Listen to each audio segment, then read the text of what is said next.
What was that supposed to mean? Asking him for pocket money. There was neither blood nor official family ties between him and the mother-daughter pair Shimizu Ai and her mother. He was merely someone Tanoki Eiko had asked to look after them on her behalf. For convenience, Shimizu Ai simply called him Nizan. Fujishu narrowed his eyes as a hazy fragment of memory surfaced in his mind. On every payday, Shimizu Ai would come up with all sorts of excuses to demand half of his salary. Given the original host's cowardly, timid nature and his almost non-existent status within the household, he naturally obeyed Shimizu Ai in all things, not daring to voice even the slightest objection. So, this freshly earned 80,000 yen would be split in half before it had even warmed his hands. Fujishu's eyelid twitched involuntarily. On what grounds? Was this not plain bullying of someone honest and meek?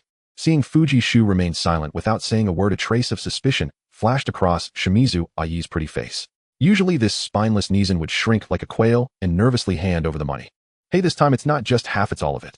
Shimizu Ai showed him no kindness, lifting her delicate chin and pouting impatiently as she urged him. Get lost. Fujishu's face turned cold as he impatiently slapped away the hand Shimizu Ai had thrust before his eyes. A crisp smack rang out. You. Her slender hand stung from the solid slap, and Shimizu Ai reflexively pulled it back. What's wrong with him today? He actually hit me. Hearing the fire in Fujishu's voice, her expression darkened with anger as she snapped, Fujishu, just because I call you Nizan, you really think you're my brother? She snorted, coldly mocking him with brazen confidence. Don't forget I've still got something on you. If you work at the convenience store without the school's permission, I can go report you tomorrow. Then you'll not only lose your job, you'll also be severely punished by the school. Report me. Fujishu raised an eyebrow at her words. It did seem there was such a matter. In Japan, students could take part-time jobs, but only with the school's permission, since any accident outside would still entail the school's responsibility. The original host had never applied to the school before secretly taking the part-time job, thus giving Shimizu Ai leverage over him. Well, are you scared now? Seeing Fujishu's brows tightly knitted, Shimizu Ai once again extended her slender hand, like a victorious general, saying proudly, come on, hand over the money like a good boy. Trashy big brother daring to tell me to get out. This month's salary can serve as compensation to Ai. He really is an easy-to-bully loser. A sharp smack answered her once again. Fujishu flicked his wrist, swatting away Shimizu Ai's hand like an annoying fly. If you like tattling so much, suit yourself. I already filed my application with the school long ago. How could that be? Hearing his words, Shimizu Ai bit her lower lip, lightly feeling the throbbing pain in her palm as she glared at him with vicious eyes. No wonder this loser is acting so out of character and daring to resist. Damn it, don't get cocky just yet, she thought. Aloud she shouted, Fujishu, how dare you hit me? Steeling herself, Shimizu Ai yanked off the tie holding her ponytail so that her hair tumbled down, then mussed it up to look pitiful. She tugged hard at the sleeve of her pink t-shirt, baring her white shoulder and the faint outline of a bra strap. You're done for. I'm going to tell Mom and Sis you secretly bullied me while they were out. If you don't want trouble, hand over the money and get on your knees to apologize to me. The girl before his eyes was nothing more than a spoiled little brat ruined by her parents' indulgence. An inexplicable surge of anger rose in Fujishu's chest. Given his stingy aunt's personality, if she learned of this, she would unquestionably side with Shimizu Ai out of blind familial bias. Frowning, he reached for the envelope by his pillow. Seeing this, Shimizu Ai assumed he had chosen to yield, and the corner of her lips curled up. That's more like it. But don't think handing over the money will be enough to smooth this over. Don't flatter yourself. Fujishu suddenly cut her off. Who said this money is for you? With that, he hooked up the corner of his mouth, and under her stunned gaze slipped the envelope into his pocket. Bastard. Realizing she had been played, Shimizu Ai barely got the insult out before an arm suddenly reached toward her, seizing her wrist and yanking her down onto the bed. With his build as a male university student, Fujishu had more than enough strength to subdue a little girl like Shimizu Ai. He clamped both her wrists, firmly pinning them above her head as he pressed her down against the mattress. The sudden turn of events left Shimizu Ai completely flustered, almost losing control of her expressions. You bastard, Fujishu, what are you trying to do? Let go of me, let me go. Her two long, slender legs kicked about wildly like a fish stranded on the shore, her legs banging against the bed frame in chaotic rhythm, producing a dull, thudding sound. Shimizu Ai used curses to mask the panic in her heart. Bastard scum, you lowlife. Aren't you afraid I'll call the police? Then go ahead and call them. Fujishu loosened his grip slightly and looked down at Shimizu Ai's fear-stricken face from above. You'll be walking right into their arms and letting the police arrest you for extortion. What do you mean? The words police and extortion strung together left Shimizu Ai's mind blank. Shimizu Ai, over the past 3 months, you've used the threat of reporting me to the school to take more than 100,000 yen in cash from me. That amount already exceeds the minimum requirement for a fraud case. You've committed the crime of extortion. Fujishu snorted coldly, then the corners of his lips slowly curled upward. In other words, you broke the law. Get ready to repent in the juvenile correctional facility. A bit over 100,000 yen. Hardly a fortune, but enough to get you 2 or 3 months. I hear juvenile facilities are full of delinquent kids who refuse to behave. You'll fit in perfectly there. A fraud charge. A prison sentence. Juvenile detention. Shimizu Ai's cute, doll-like face instantly went pale, her eyes suddenly flooded with terror. No, she was not going to any juvenile facility. She was only 18, a top-performing student at school, an ultra-popular beauty known by everyone. If she were convicted of extortion, her life would be utterly ruined. Fujishu. Shimizu Ai let her legs fall still and simply stopped resisting, allowing him to hold her wrists in place as she pleaded in a tiny, trembling voice, "Don't call the police." "What did you call me?" Fujishu lifted his eyelids slightly. Nizan. So distant, as if I'm forcing you. "Oh, and I can please Ai is begging you, don't call the police." "That's quite a quick change of tone. I rather like the defiant look you had just now," Fujishu said with a squinting smile. Shimizu Ai bit her lower lip until it turned white, a sheen of tears glimmering in her large, watery eyes. "Damn loser," she fumed inwardly. How dare he threaten Ai? At that moment, a clear chime echoed in Fujishu's mind. Ding. A successful act of revenge has been initiated against Shimizu Ai. System activating. Target Shimizu Ai. Age 18. Trait spoiled little brat. Revenge progress 10%. System. Or perhaps it is called a golden finger. Tungjing Shu did not bother to heed Qingshui Ai's veiled curses as he immersed his consciousness into his own mind. Ding. The Life of Vengeance system has been successfully activated. In this bustling world where people come and go, boldly raise your fist against those who bully you. Ding. Host Tungjing Shu, age 18, skills none, vengeance points 0. Upon initial activation, the system awarded him the skill Deliberate Thunder Fist.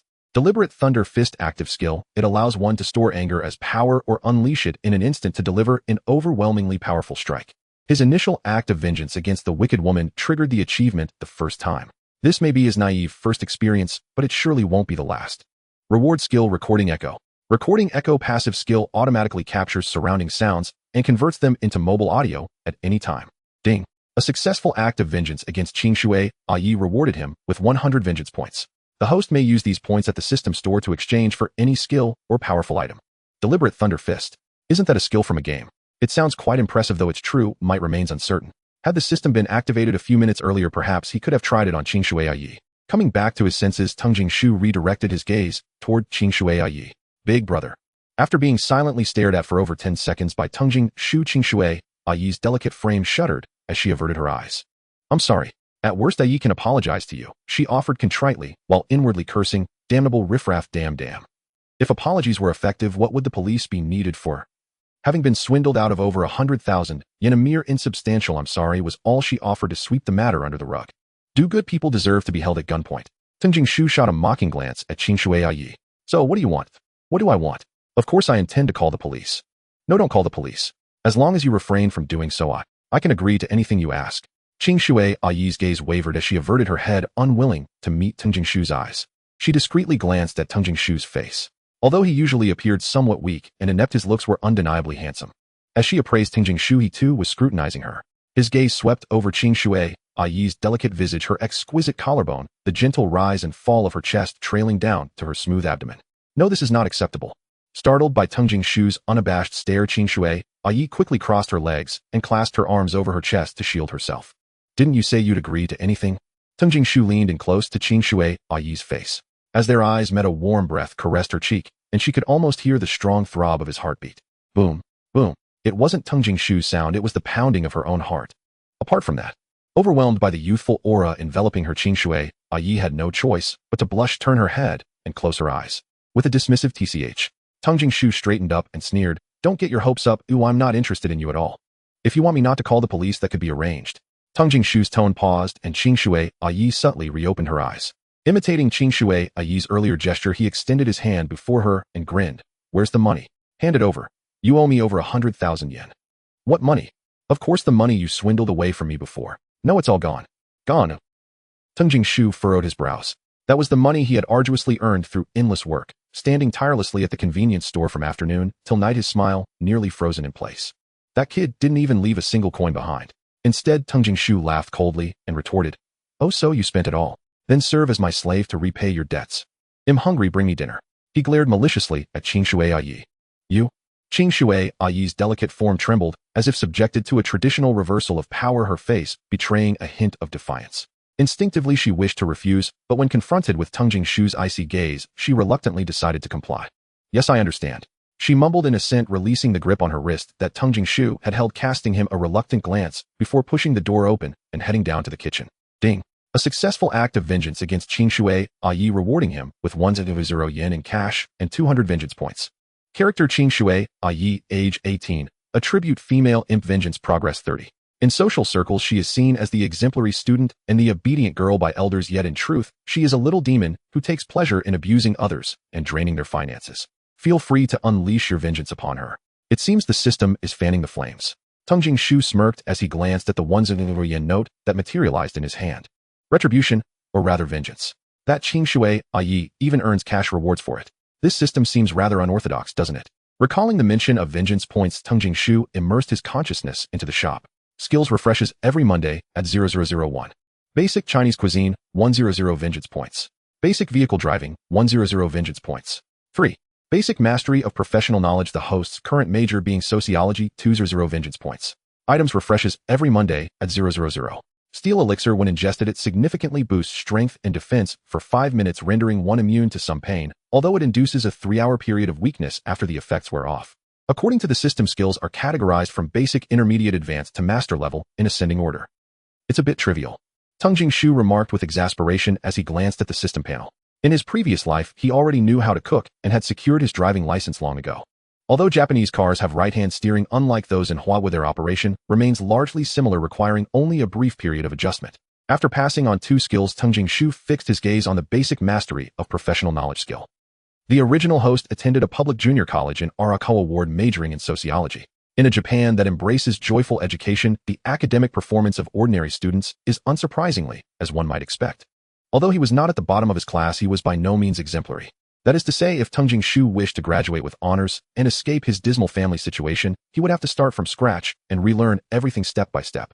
Indeed, the basic mastery of professional knowledge skill would undoubtedly lay the foundation for him and shorten his lengthy learning curve. 200 points, not expensive. After a moment's deliberation, Teng Jingshu opted to exchange his points.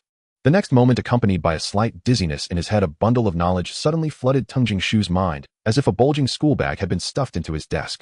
Shaking his head to dispel the discomfort, Teng Jingshu began to check his personal dashboard. Ding. Host Teng Jingshu Skills 1. Deliberate Thunder Fist Recording Echo Basic Mastery of Professional Knowledge. Items none. Vengeance points 100. Disposable cash 9,000 yen. Vengeance target 1.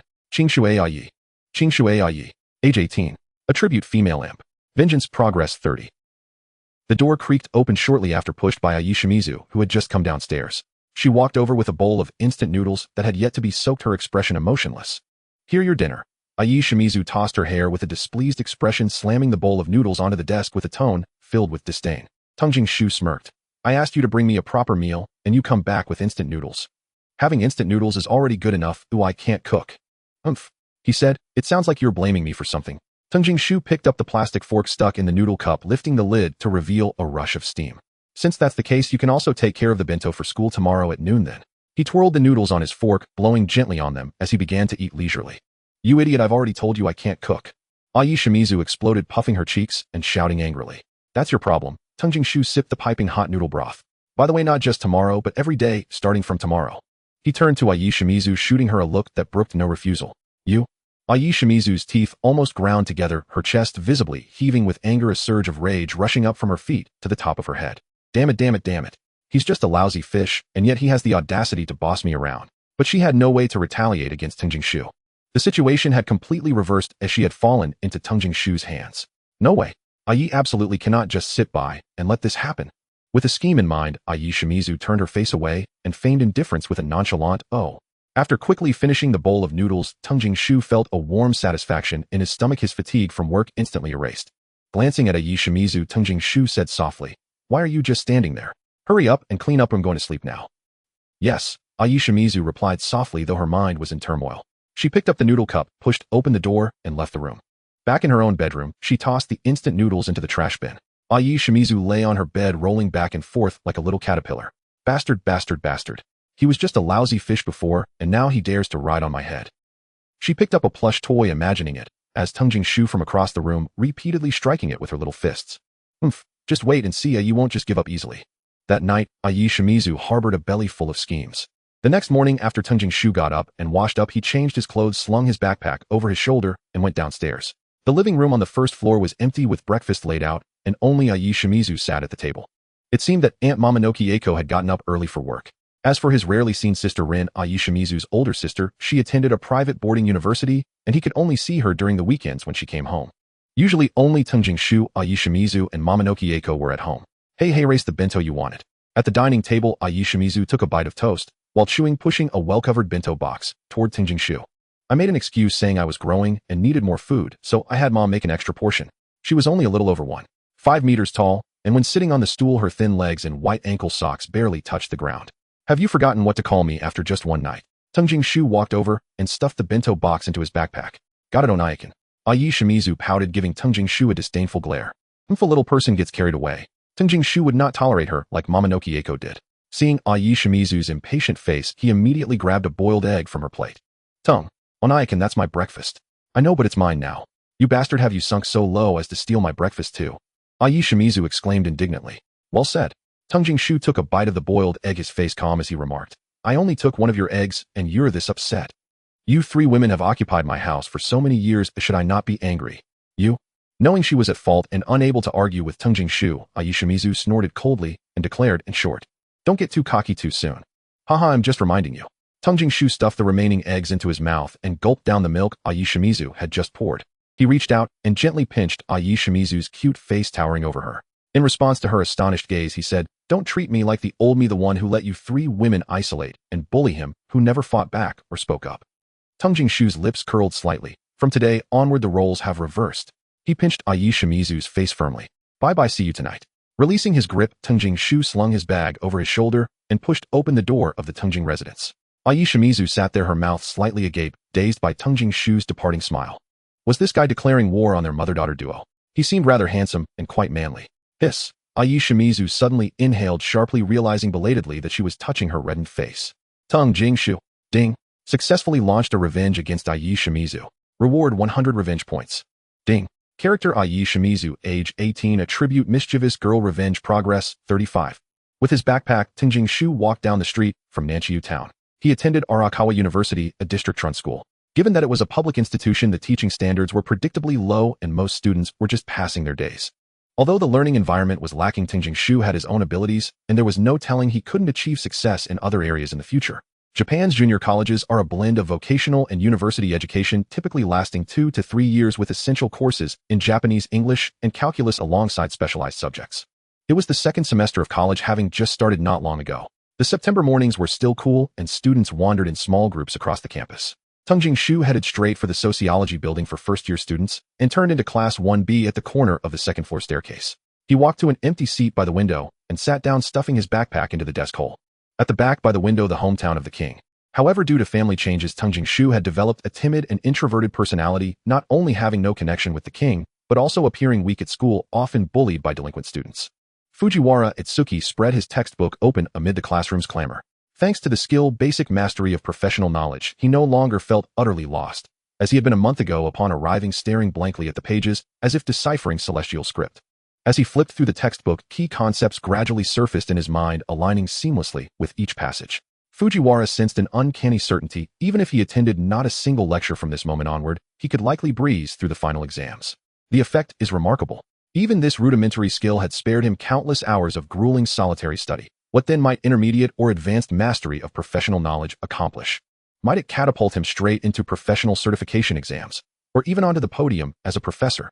A spark of sharp intelligence flickered across Fujiwara's gaze. Clearly, he would need to intensify his targeted encouragement, not revenge, of Shimizu Aya upon returning home. A few playful barbs exchanged with her each morning yielded 100 points of recompense, a truly exceptional source for point accumulation. Ding dong. The bell chimed, heralding the start of the first specialized class of the day. Specialized courses were held within one's own classroom. Large-scale general education classes, by contrast, convened in designated lecture halls. Academic life at Japanese junior colleges was notably relaxed, both in workload and atmosphere, whereas elite universities fostered fierce competition. Yet for the average undergraduate, student life remained profoundly serene and agreeable. The instructor wrote diligently on the blackboard, absorbed in his own rhythm, while students pursued their private endeavors below. Some checked their reflections in compact mirrors, others devoured manga, whispered sweet nothings, or scrolled silently through forums and Instagram. So long as they refrained from disturbing the quiet, the teacher seldom intervened. Ding-ling-a-ling. Time slipped away like mist. Suddenly, it was afternoon. Only one specialized course remained. The once dismissed classmates began gathering their belongings to depart. Most headed toward club activities, baseball, wind ensemble, tea ceremony, baton twirling. each flourishing in its own vibrant niche. A minority chose instead the tranquil solitude of home, embracing the life of a devoted homebody. Fujiwara Itsuki zipped up his backpack, not bound for the club building nor retreating to collapse at home, but preparing to board the train for his part-time shift at a convenience store. There was no choice. Time was currency, and for those living hand-to-mouth, every hour was pre-scheduled from birth onward. After all, the most valuable assets he possessed were his striking visage and his time. Without trading time for yen, he'd have no recourse but to trade that very face for cash at a Shinjuku host club. Shoo. Having relieved himself in the restroom, the sensor-activated urinal flushed with a soft, automatic sigh. Fujiwara adjusted his belt, then stepped outside to rinse his hands beneath the communal faucet. Hey! A sudden commotion erupted from the adjacent women's restroom, shoving, scuffling, audible even from the corridor. Thud! Something heavy struck the floor. Fujiwara instinctively turned his head toward the women's restroom. Oh ho! Hajiwara, your courage has grown remarkably lately. You didn't even greet the senior sister when you saw her. Inside the stall, a girl spoke with deliberate provocation. Exactly. She doesn't even acknowledge the senior sister's presence, chimed in another, her tone perfectly timed like the foil in a traditional comic duo. I'm so sorry, senior sister Chiba. I didn't mean to. A voice drifted out afterward, soft, fragile, trembling like gossamer. It was feather-light, tender as spun white cotton candy. You dare call her senior sister? The first girl snapped, her voice laced with disdain. I'm sorry, Chiba-senpai. The timid voice stammered repeated apologies. How dull. At last the girl hailed as senior sister spoke. Hajiwara, next time remember your place. Undeniably, a schoolyard bullying episode was unfolding within the women's restroom, a grimly routine occurrence in Japan's socially repressive bullying-permeated environment. Fujiwara himself had endured such episodes many times before. Tap tap tap. Black patent leather Oxfords clicked crisply against the tile. As the footsteps drew nearer, the first to emerge from the restroom was a statuesque girl with golden-dyed hair. Her shoulder-length tresses framed a delicate heart-shaped face adorned with bold makeup, soft contours, refined features, while her altered black uniform skirt and poof socks completed the unmistakable aura of a delinquent girl. The two girls flanking her wore identical ensembles, bold makeup, elongated skirts, poof socks, as though carboncopied, though their appearances paled considerably beside hers. Fujiwara recognized her instantly. Chiba Shino, the undisputed senior sister of the School of Social Sciences second-year division. Her family ran a judo dojo, and she had trained rigorously in judo since childhood, mastering formidable martial prowess. She had once defeated the notorious gang leader of her grade using pure judo technique, earning instant notoriety across campus and amassing a loyal retinue of delinquent underlings. Fujiwara knew these details so precisely only because he himself had been among her victims, repeatedly. He also knew the names of her two lieutenants. The taller one was Matsui Aoi, the shorter Onodera Ryo. Both had bullied him outright. How could he possibly forget them? Hey Fujiwara, what are you spacing out about? Don't you know enough to greet the senior sister? Matsui Aoi stood with hands on hips, barking like a fiercely loyal retainer to a feudal lord. Yeah, haven't seen you in days. Got arrogant, have you? Onodera Ryo stepped forward, echoing the rebuke. How tedious. Fujiwara cast a cool, detached glance over the three of them and turned to leave. He still needed to catch the train for his shift. He had no time to waste on delinquent girls. Stop right there. His aloof dismissal ignited their fury, especially Chiba Shino's. Her voice blazed with outrage. Are you deaf? I said stop. Did you hear me? Matsui, Onodera, drag him into the restroom. Now. We mustn't be seen by teachers. There are too many people outside. Yes, ma'am. At her command, the two girls lunged eagerly, seizing Fujiwara's arms with gleeful intensity and hauling him toward the women's restroom. Damn Fujiwara Itsuki, daring to ignore senior sister Chiba. You're going to regret this. Fujiwara's expression remained icy and impassive as Matsui and Onodera dragged him forward. Bang! The restroom door slammed shut behind him with a violent thud. Simultaneously, the two girls shoved hard at his shoulders from behind, propelling him unceremoniously into an open stall. Crouched trembling in the corner of that stall was a girl whose face stirred faint recognition. Hajiwara Saki, his classmate. She wore her hair in a plain ponytail, round-framed glasses, and an unfashionably dowdy outfit. Her bangs hung low, half obscuring her cheeks. Quiet-spoken and gentle-natured, her voice rarely rose above a whisper, just as unobtrusive as her near-invisible status within the class. Aside from ranking at the very top academically, she was in essence his mirror image in the classroom. Are you all right, Fujiwara-kun? Seeing him stumble forward, Hajiwara Saki instinctively reached out and steadied him with a tentative hand. You are quite arrogant, aren't you? Seeing Fuji Shu's calm demeanor, as if he were oblivious to his situation, Chiba Shoko said, with an expression full of displeasure. Hajiwara Saki supported Fuji Shu's arm, glancing sideways at his profile. Fujikin must be frightened by Senpai Chiba, right? He is usually such a gentle person, or it's all my fault for dragging him into this. Hajiwara Saki thought to herself, feeling guilty. Even though she was shivering in fear, she still defended Fuji Shu, saying, I'm sorry, Senpai Chiba, it's all my fault. Please don't involve innocent people. Fujikin is innocent. Shut up. Chiba Shoko's furious shout made Hajiwara Saki's heart skip a beat. Who do you think you are to say that he isn't involved? Chiba Shoko wore a mocking expression. You're so eager to defend that stinky Fuji, you wouldn't happen to like him, would you? I don't. Ajiwara Saki stammered, glancing subconsciously at Fuji, Shu lowering her head, her voice barely audible. Haha, Ajiwara is embarrassed, isn't she? Looks like the big sister's words hit the mark. Matsui Aoi and Onodera Rei, who were enjoying the spectacle, said with cheerful laughter. So it's about that dog couple. Chiba Shoko's eyes were filled with disdain as she arrogantly declared, it makes sense, people like you two are perfectly matched in the third tier. In the Japanese student circle, there is an unwritten classification, first tier, second tier, and third tier. The first tier consists of campus celebrities like the head of the art department or the captain of the soccer team who are popular wherever they go. They are also known as the real-life winners. The second tier includes a wider range from class leaders and committee members to ordinary students. The third tier consists of introverted, unsociable individuals or those with physical and psychological flaws. They hold the lowest status in class, have the least say, and are the targets of ridicule and bullying. Fuji Shu and Ajiwara Saki are exactly the third tier according to Chiba Shoko. Big sister, why don't we make this dog couple strip and take photos? Haha, that sounds fun. If they dare report us to the teacher, we'll post the photos online. Matsui Aoi and Onodera Rei were eager to stir up trouble. Hearing this, Chiba Shoko raised her delicate brows, lifting her chin as she curiously observed the two in the stall. Go strip them of their clothes. She gave a glance to Matsui Aoi and Onodera Rei. The two, receiving the command, immediately turned their grinning faces toward Fuji Shu and Ajiwara Saki. Hey, are you two going to do it yourselves, or do you want us to help? It's best if you strip on your own, or else it will be painful for you. Hearing their voices, Ajiwara Saki's pretty face turned pale, biting her lip and looking helplessly at Fuji Shu. Fuji Shu's expression was as serious as a mirror lake, and he remained silent. He silently shifted his focus to the rage value on the system panel, which was about to explode. Seeing that the two were slow to act, Matsui Aoi, displeased, reached out to grab Fuji Shu's clothes. However, Fuji Shu's reaction was evidently quicker. He struck first, raising his hand and delivering a heavy slap across Matsui Aoi's face. Smack! The crisp sound of a slap echoed within the cramped stall, quickly spreading throughout the entire restroom. Everyone present froze in place. You? Matsui Aoi's mind went blank as if her brain had crashed. One hand pressed against her swollen face, while the other trembled as she pointed at Fuji Shu, stuttering without being able to form a complete sentence. No one expected that the usually dull and weak Fuji Shu would actually rebel. Fujikin. Ajiwara Saki's mouth slightly opened, her gaze toward Fuji Shu, filled with unusual colors. Bastard. Onodera Rei, who was closest, snapped out of her shock and lunged at Fuji Shu, her sharp nails aiming straight for his cheek. If she succeeded, Fuji Shu would either be left with a scar or worse, suffer severe injuries and be disfigured on the spot. However, he was an adult male, standing over 1.7 meters tall, and in the face of the absolute advantage of height and strength, all enemies seemed like paper tigers that crumbled with a single touch. Get lost. Fuji Shu raised his leg and kicked towards the charging Onodera Rei. The strike was as fast as lightning, accompanied by a rush of wind.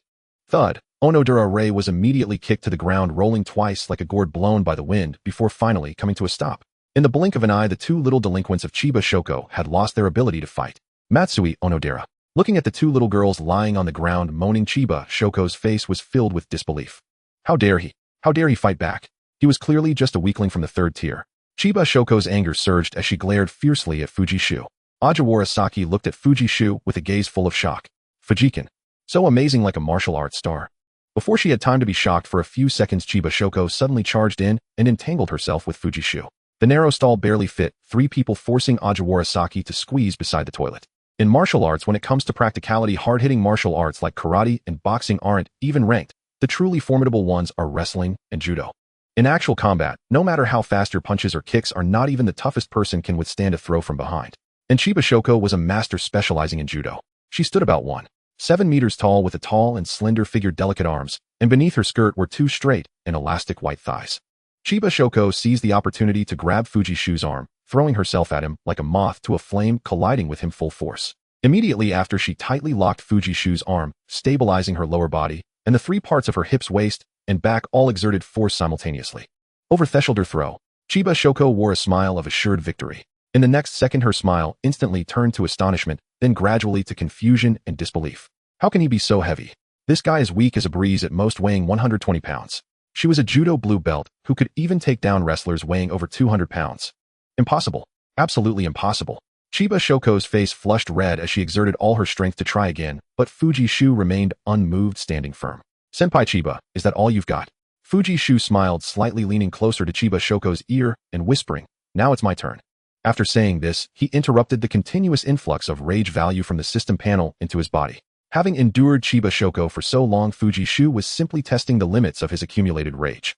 Since his goal had been achieved then, Fuji-shu suddenly broke free from the restraints, unleashing all the remaining rage value. His right hand clenched into a fist, and he punched Chiba Shoko in the abdomen.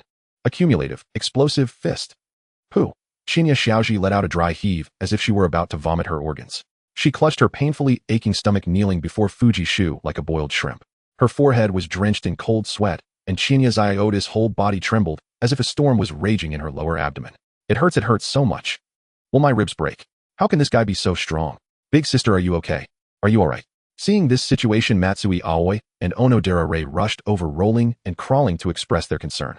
They avoided Fuji-shu like he was a plague, each supporting one of Shinya Xiaota's arms and dragging her back a meter out of the cubicle. Ding! Successfully initiated a revenge against Shinya Xiaoji. Reward, 200 revenge points. Reward, 20,000 yen. Successfully initiated a revenge against Matsui Aoi. Reward, 100 revenge points. Successfully initiated a revenge against Onodera Rei. Reward, 100 revenge points. Ding. Character Shinya Xiaoji, age 19 years, attribute delinquent girl, revenge progress 20, a school bully who runs rampant, scum of society, and a wicked girl who treats you as a punching bag. Feel free to vent your anger on her. Fujikan. Ojihara Saki softly called out, struggling to stand up from beside the toilet while supporting herself against the wall. After squatting for so long, she felt a bit hypoglycemic. Hearing Ojihara Saki's voice, Fuji-shu withdrew his gaze from the system panel and turned to look at her. Ojihara, it's okay, now you can go out first. It was he who had acted and he who had struck. If Shinya Xiaoji and the others sought revenge later, he would naturally take full responsibility without needing to implicate Ojihara Saki, a girl who was completely defenseless. The other party had just helped him a little and pleaded for him. Every little detail was noted in Fuji-shu's heart. Kianya-senpai, how does it feel to be bullied by those who were bullied? Fuji-shu gave Ojihara Saki a look, signaling her to hurry and go out. He then swaggered over to Shinya Xiaoji, squatting down with a smile to look at her. Shinya Xiaota's beautiful face had already turned a shade of liver color, her arms supported by Matsui Aoi and Onodera Rei, and she was in so much pain that she could hardly speak. Fuji-shu, don't be so arrogant. Offending the big sister, today's matter will not just end like this. Yeah, just wait. We will definitely get our revenge. Matsui Aoi and Onodera Rei shouted at Fuji-shu fiercely before Shinya Xiaoji could speak. Is that so? Well now, it's my turn. Fuji-shu stepped forward. Matsui Aoi and Onodera Rei fearfully dragged Shinya Xiaoji back a step. As he advanced once more, the three retreated again. Crack! A slight sound from the restroom door interrupted this strange tacit understanding. Fuji-shu turned to see Ojihara Saki had locked the restroom door, holding a broom against the latch. Ojihara, didn't I tell you to go out? He frowned and questioned Ojihara Saki at the door. I'm sorry, Ojihara Saki lowered her head, her voice as soft as a mosquito, resembling a child who had done something wrong. She certainly knew Fuji-shu wanted her to leave midway to avoid implicating her. However, Ojihara Saki considered herself a bit cowardly and weak, but she was not a person who would run away from the fight lacking loyalty. She wanted to stay here and bear it with Fuji-shu, hoping to help a little. Forget it. Unexpectedly, this girl, appearing honest and weak on the surface, had a stubborn temper deep down. Fuji-shu understood that Ojihara Saki wanted to fight alongside him, so his tone softened considerably. Ojihara, could you? He said, gently pointing towards Matsui Aoi and Onodera Rei, please strip them of their clothes. As for Kianya-senpai, I will handle it myself. The four girls present could not help but flash a look of shock. Strip off their clothes. Ojihara Saki did not ask why. She just pushed up her thick round-frame glasses and took small steps toward Matsui Aoi and Onodera Rei. As she walked, she kept apologizing, saying, I'm sorry, Matsui-senpai. I'm sorry, Onodera-senpai. Please cooperate. What kind of joke is this? Don't come over, I can take it off myself. Matsui Aoi and Onodera Rei, unable to protect themselves, hurriedly released their hold on Shinya Xiaoji and stepped back in a panic. Shinya Xiaoji, enduring the intense pain in her abdomen, squeezed out a few words through her teeth. Fuji-shu, what do you want to do? We are all adults here. I will naturally repay Kianya-senpai with the same treatment she gave me. Fuji-shu waved his phone from his pocket with a grin. You? Aren't you afraid I will scream? Then scream if you want. The more people, the better. Let everyone come appreciate the perfect figure of the senpai. You. Shinya Xiaoji was so enraged that she almost bit her lower lip. Kianya-senpai, don't pretend to be innocent. Fuji-shu displayed a harmless smile. After all, I am the victim. Upon hearing this, Shinya Xiaota's vision darkened, and she almost fainted. Bastard. Scum. Despicable. No, I can't fall here. Revenge, I must have revenge. With those wide-open eyes, I can only imagine that senpai is scolding me in her heart. Crack. Fuji-shu yanked off Shinya Xiaota's school uniform jacket, revealing the white shirt underneath. Shinya Xiaoji, being a martial arts practitioner, had a well-proportioned, yet not bulky figure, her skin fair, but healthy. Her curves were just right, with long, delicate legs that were straight and proportionate. Her ample bosom stood proudly far from the flatness of Shimizu A's physique. No, Shinya Xiaoji could no longer hide her panic, trembling and shrinking into the toilet stall. The place where she had bullied Ojihara Saki just moments ago had now become her own place of bullying. The shirt and skirt seem a bit excessive, Fuji Shu said deliberately, eyeing Shinya Zyoda's panicked pretty face. As expected, the other party squeezed her legs together, and the look in her eyes seemed to hold a bit more fear. We are all classmates, so let's leave some dignity for the senpai. Shinya Xiaoji secretly breathed a sigh of relief at Fuji Shu's words. After all, I'm not a devil. Shinya Xiaoji felt a blockage in her heart, struggling to catch her breath. Bastard. This guy is a complete bastard. Fuji Shu picked up the school uniform jackets of Shinya Xiaoji, Matsui Aoi and Onodera Rei, stuffing them into the toilet, lifting his phone to capture a wider angle, stepping back to the restroom door. 3 senpais, please look at the camera. Jeez. With the phone producing a light sound of click, the flash forcibly lit up as Fuji Shu opened the girls' restroom door and stepped out with Ojihara Saki, striding confidently. Ding. A revenge attempt against Chiyo Shinozaki has been successfully executed. Reward 100 revenge points. Target Chiyo Shinozaki. Age 19. Profile delinquent girl. Revenge progress 30. Protagonist Fuji Itsuki. Age 18. Revenge points 700. Available cash 110000. Skills 1. Deliberate shock fist 2. Audio recording 3. Basic professional knowledge proficiency. Inventory none. Targets 1. Shimizu AI 2. Chiyo Shinozaki. District Run Arakawa University Bicycle Shed. Ojihara Saki swiftly unlocked her bike and pushed a maple-colored women's bicycle out of the shed. Ojihara-san, where do you live? Fuji Itsuki asked, softly glancing curiously at the long fringe falling across her forehead. North. Kita Senju. Ojihara Saki replied in her usual gentle, timid voice. That's in Adachi Ward. Yes. Would you like me to ride you home? Well, if not, never mind. No, Ojihara Saki stammered hastily, her voice rising involuntarily. Wouldn't this be too much trouble for you, Fujikin? She bowed her head meekly, her round-framed glasses concealing eyes that flickered with quiet hope as they stole glances at Fuji Itsuki's face. Not at all, it's on my way. Fuji Itsuki said, nonchalantly slung his school bag into her arms and mounted her bicycle as if he were the rightful rider. Hop on, I'll take you home. Yes. At Fuji Itsuki's words, Ojihara Saki carefully perched herself onto the rear seat. Though she'd ridden this very bicycle for over 2 years today, it felt strangely unfamiliar beneath her. Glancing at the youth's back, Ojihara Saki's heartbeat quickened. Ding. Fuji Itsuki tapped the bicycle bell and pushed off with one foot. With a crisp chime, the bicycle chain turned under the warm September dusk. Strictly speaking, Japanese law prohibits carrying passengers on bicycle rear seats. Yet, like age verification for alcohol purchases, such rules are rarely enforced. Riding along the Sumida River embankment, the breeze was mild and the sun set golden. Yet Fuji Itsuki broke the serenity by turning back to ask, Ojihara-san, why didn't you leave the restroom just now? Well. Ojihara Saki hesitated, as if caught off guard by an embarrassing question during a street interview, then offered vaguely after a pause, to be honest, even I'm not quite sure. It's just, I couldn't bear leaving Fujikin there alone. I see. Fuji Itsuki gradually slowed the bicycle. Still, did you realize doing so might drag you into danger? Chiyo Shinozaki isn't known for her magnanimity. She'll almost certainly retaliate against you later. Hearing the gravity and faint undercurrent of concern in Fuji Itsuki's tone, Ojihara Saki's heart warmed. I know, but truly it was I who dragged Fujikin into this.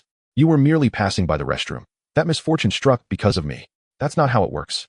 Fuji Itsuki pedaled steadily, guiding the bicycle through a traffic light intersection.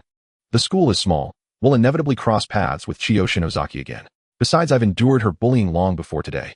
Still, Ojihara Saki tightened her grip on the hem of Fuji Itsuki's school uniform. I'm sorry, Fujikin. Why won't you listen? It's got nothing to do with you. Fuji Itsuki retorted, exasperated. Forget it. Think whatever you like. Some people are simply born to overthink. Too weary to argue further, Fuji Itsuki eased into a lighter, more rhythmic pedaling pace. A breeze lifted her fringe as Ojihara Saki gazed at Fuji Itsuki's handsome profile reflected in the bicycle's rearview mirror, her thoughts drifting, her mind slipping into quiet reverie. After delivering Ojihara Saki home, Fuji Itsuki boarded the Toden Arakawa line tram. Not heading home, but en route to his part-time job at a convenience store in Higashioku. For a Tokyo wage slave, absenteeism or tardiness was unthinkable. Fuji Itsuki rarely arrived late. Even once a month was rare. His workplace stood at the entrance of Higashioku's commercial district, a 24-hour convenience store. Flanked by Machiya's bustling shopping zone to the east, connected to Nishinipuri and Kito Ward to the south, and bordering Nishioku to the west, its location drew heavy foot traffic. Exceptionally advantageous. Naturally, rent was steep. Yet rumor had it that store manager Matsumoto Yuriko owned an entire apartment building in Taito Ward. Rental income alone kept her hands perpetually full. A mere convenience store's rent posed no burden whatsoever. Moreover, for someone as affluent as Matsumoto, Yuriko, opening and managing a convenience store in Higashioka might simply be a whimsical flourish, a splash of color in an otherwise monotonous life of wealth. Ding dong. The automatic sliding door chimed softly. The cashier instinctively called out, "Welcome, Fujikin. Yuko-senpai, I'm here to relieve you." Entering the store, Fuji Itsuki looked up at the woman behind the register. Sakura Yuko, his shift partner. Just turned 20, she was a current student at a nearby women's university. Tuition at Japanese national universities remained prohibitively high. Top-tier institutions charged over 8,000 annually. Private universities soared even higher, often exceeding 1,000. Most families simply couldn't afford it, so countless university students juggled student loans alongside part-time jobs to make ends meet. Sakura Yuko was one of them. "You're nearly half an hour late. So unlike you, Fujikin," she remarked, glancing at her phone screen. "Sorry, I got held up by something on the way." Normally, Fuji Itsuki arrived 15 to 30 minutes early for shift handover. Today, he'd broken that habit for the first time. "No problem. The shift ends in just a few minutes anyway. Go change first." Sakura Yuko shrugged indifferently, while Fuji Itsuki gave a slight nod and headed toward the staff lounge behind the store. He shed his casual jacket, donned the drab brown and green convenience store uniform, pulled on a mask and baseball cap, then locked his clothes and backpack securely in a locker. Once dressed, he stepped out of the lounge and approached the register. Lifting the basket beside the counter, he found items customers had abandoned mid-checkout or discarded upon realizing their budgets were exceeded. His task was to return them to their proper shelves. "Fuji, watch the register for me. I'll go change." "Oh, sure thing, Yuko-senpai. That will be 1,000 yen. Let me pack it for you."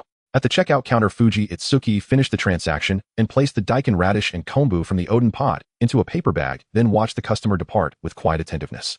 Japan's service culture is renowned across Asia, but behind its high standards and rigorous expectations lies relentless pressure on those who work in the service industry. Take Fuji Itsuki, for instance, a convenience store attendant whose workplace mandates standing smiles throughout every shift. Whether part-time or full-time employees must remain standing at all times and respond to every customer request without hesitation. Moreover, Japan's deeply repressive social environment leaves many people harboring suppressed resentment. With convenience stores reportedly located every 10 paces, clerks, ubiquitous figures in daily life, often become convenient targets for public venting. Even minor dissatisfaction may trigger formal complaints. Fuji Itsuki had once been harassed by an unreasonable elderly woman over the fact that disposable chopsticks, not forks, were included with her instant noodles. Click. As Fuji Itsuki idly simmered Odin in the electric pot, Sakura Yuko emerged from the staff lounge.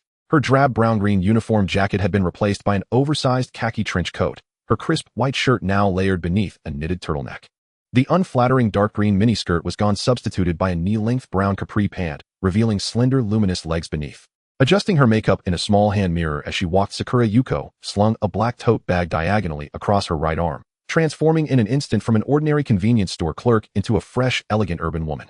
"Senior Sister Yuko, you look absolutely radiant today. Do you have a date tonight?" Fuji Itsuki offered the compliment politely, his gaze resting upon her. Though truth be told, he genuinely thought so. "Oh, nothing special. I just dressed up casually." Sakura Yuko tucked away her mirror and smiled warmly in reply. Women are creatures who delight most in praise, and for them praise possesses a fleeting, time-sensitive quality. If you complimented her on her beauty yesterday morning, she might ask you the same question. "Am I beautiful?" At noon, in the evening, today, tomorrow, repeatedly. To her, each moment, each outfit, even the same words spoken by different people carry entirely distinct meaning. Men, by contrast, are far simpler. If you tell one he's handsome at 18, he may cherish those words well into his 80s. "It's not a date. It's our club's freshman welcome party. As vice president, I'm obligated to attend." Flattered by such praise from a striking young man like Fuji Itsuki, Sakura Yuko's mood visibly brightened, and she let slip far more than intended. Of course, some thoughts remained carefully guarded. For instance, she dressed so meticulously not out of duty, but simply to lure a wealthy suitor at the welcome party. Securing such a patron would effortlessly erase her student loan debt and liberate her from grueling shifts at the convenience store. "I see. Then please go ahead, senior sister. I'll handle the store. Goodbye." Sakura Yuko gave a light wave and paused before the automatic sliding doors. Then, as if struck by sudden recollection, her expression flickered with inner conflict before she turned back. Fuji, do you suppose you've noticed?" Slung with her tote bag and leaning forward over the counter, Sakura Yuko fixed Fuji Itsuki with two exquisitely made-up eyes. "Huh, noticed what?" Fuji Itsuki instinctively replied. "Well," a faint unease crossed Sakura Yuko's gaze as her rose-tinted lips parted. "Fuji, store manager Matsumoto seems rather fond of you." "Huh?" Sakura Yuko's words landed like thunderclaps. Fuji Itsuki's eyebrows shot upward, his face a canvas of pure bewilderment. "Manager Matsumoto? Fond of me?" Unbidden, the image surfaced in his mind. Matsumoto Yuriko, a woman in her 30s, skin luminous and youthful, figure lush and elegantly mature. "That's hardly a funny joke, senior sister Yuko." Fuji Itsuki shook his head, plainly incredulous. Matsumoto-san was nearing 40, long married, perhaps even a mother whose child might well be older than himself. How could she possibly harbor feelings for him, a mere university freshman? Fuji Itsuki never indulged in fantasies of being supported by a wealthy older woman, nor dreamed of soaring to success through such means. He believed firmly in self-reliance, crafting his own fortune, nourishing himself through his own labor. Just a hunch. Women's sixth sense tends to be uncannily accurate. Sakura Yuko murmured evasively, her gaze darting aside. Well then, time's up. Bye Fuji, I'm off duty. Right. Take care on your way home, senior sister Yuko. Fuji Itsuki turned his attention back to the Odin pot, letting the matter fade from his thoughts. At 9 p.m., after handing over duties to the night shift colleague, Fuji Itsuki changed into casual clothes in the staff lounge, slung his bag over his shoulder, and boarded a private railway line bound for Minami-Senju. Standing before the gate of the Fuji residence, a discounted bento box in hand, Fuji Itsuki instinctively glanced toward the garage. Sure enough, Aunt Momonoki Akiko had yet to return from work. Click. He pushed open the front door and stepped into the ginkan, preparing to remove his shoes. Whoosh. A petite figure streaked toward him at breakneck speed, sliding on her knees across the floor to halt directly before him. Onaikin, you're home. Shimizu Aya knelt neatly before him, withdrew his personal slippers from the shoebox, and beamed with radiant warmth. You've worked so hard. Please change your shoes. She placed the slippers beside his feet. To an outsider, she might easily pass for the ideal Japanese wife. Graceful, devoted, utterly serene. Fuji Itsuki's eyelid twitched. After a long pause, he uttered dryly, You're unhinged. From aloofness to obsequiousness, such whiplash was absurdly comical. Wasn't Shimizu Aya's guilt written all over her? His mocking tone made her cheeks tighten, but she held her smile, feigning innocence. What's wrong, Onaikin? Did Aya do something wrong? Wretched trash, daring to call Aya insane. Pa, you're the one who's ill. Your whole family is diseased. Inside, she fiercely admonished herself, no, now is not the time to break cover. She must lull this wretch into complacency. You haven't done anything wrong. Fuji Itsuki slipped into his slippers while Shimizu Aya swiftly stowed his casual shoes into the closet. But you've thoroughly disgusted me. Stepping past her kneeling form, Fuji Itsuki deliberately tested her reaction. Her expression froze, and her hands stilled mid-motion. Within her mind, a tiny, furious self raged helplessly, Damn you. Damn you. Damn you. Fuji Itsuki, I swear you'll kneel before me in utter humiliation and beg my forgiveness. A low hum resonated from the microwave heating a discounted bento box. Fuji Ki sat on the living room sofa, idly scrolling through his phone while waiting. Shimizu Ai stood beside him like a devoted head maid in a medieval European noble household, occasionally offering gentle inquiries about his comfort. Onaikin, are you thirsty? Shall Ai fetch you a glass of water? No.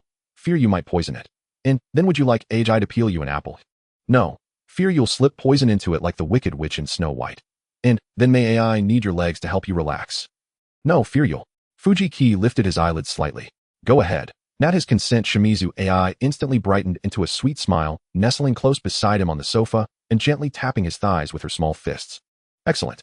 Ai has successfully taken her first step, and this stray fish is gradually lowering his guard against me. And speak. Speak. What? Ni's sudden interjection startled Shimizu Ai. Her hands instinctively softened their pressure, betraying her nervousness. Didn't your literature teacher teach you when one offers unsolicited kindness, it's either deceit or ill intent?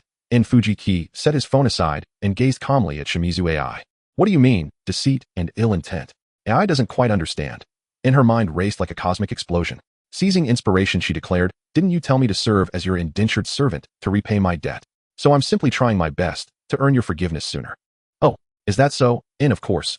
Ai never lies. And to dispel his suspicion, she flashed an endearing smile and let out two soft, silly chuckles. Hee.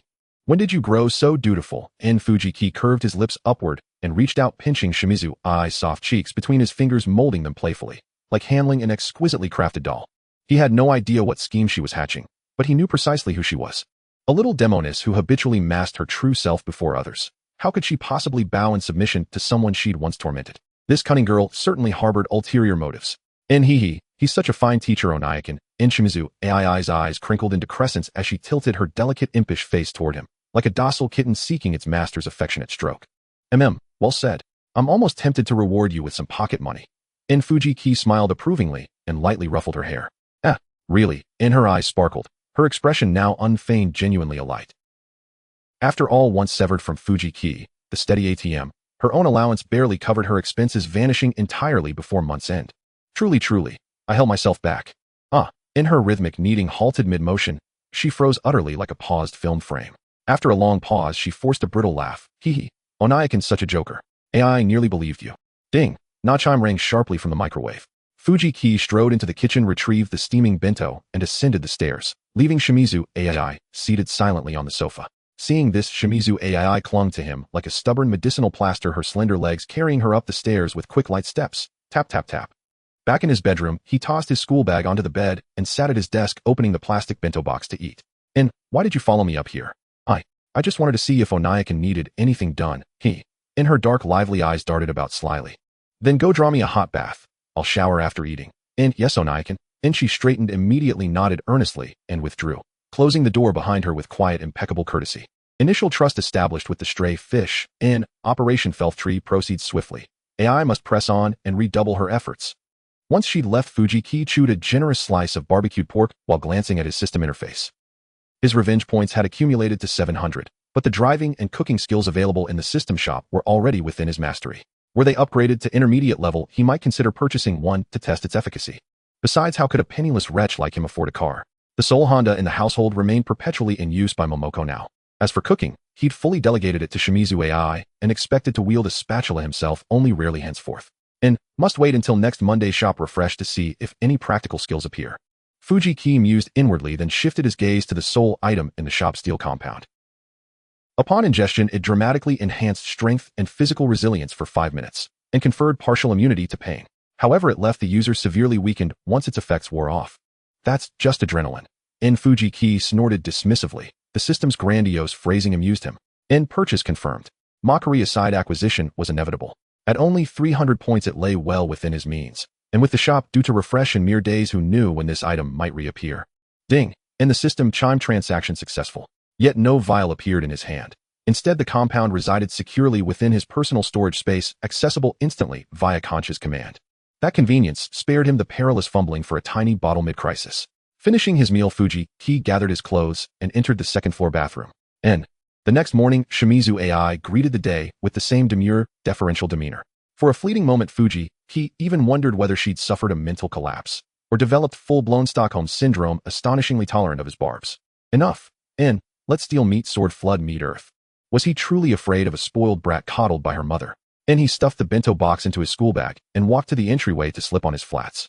Onaikan Ai prepared breakfast. Won't you have just a bite? Holding up a boiled egg and a ready-made sandwich, she beamed at him with sugared sweetness. No need. I'm not hungry. He glanced once, then turned away, pushing open the front door and stepping out. Kuritsu Arakawa University Department of Sociology, Year 1, Class B. Less than 10 minutes remained before the social psychology lecture began.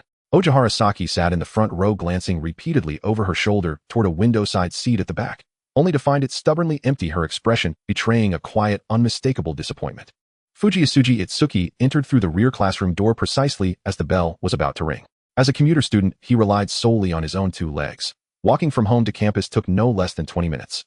After setting down his backpack, Fujiyasuji took his seat in the second-to-last row. No sooner had he settled onto the chair than a young woman with braided pigtails and round-framed glasses approached him with soft, measured steps. Her features were delicate and well-proportioned, yet she possessed little sense of style. Her long, sweeping bangs partially obscured her forehead, lending her an unpretentious, almost old-fashioned air. Good morning, Mr.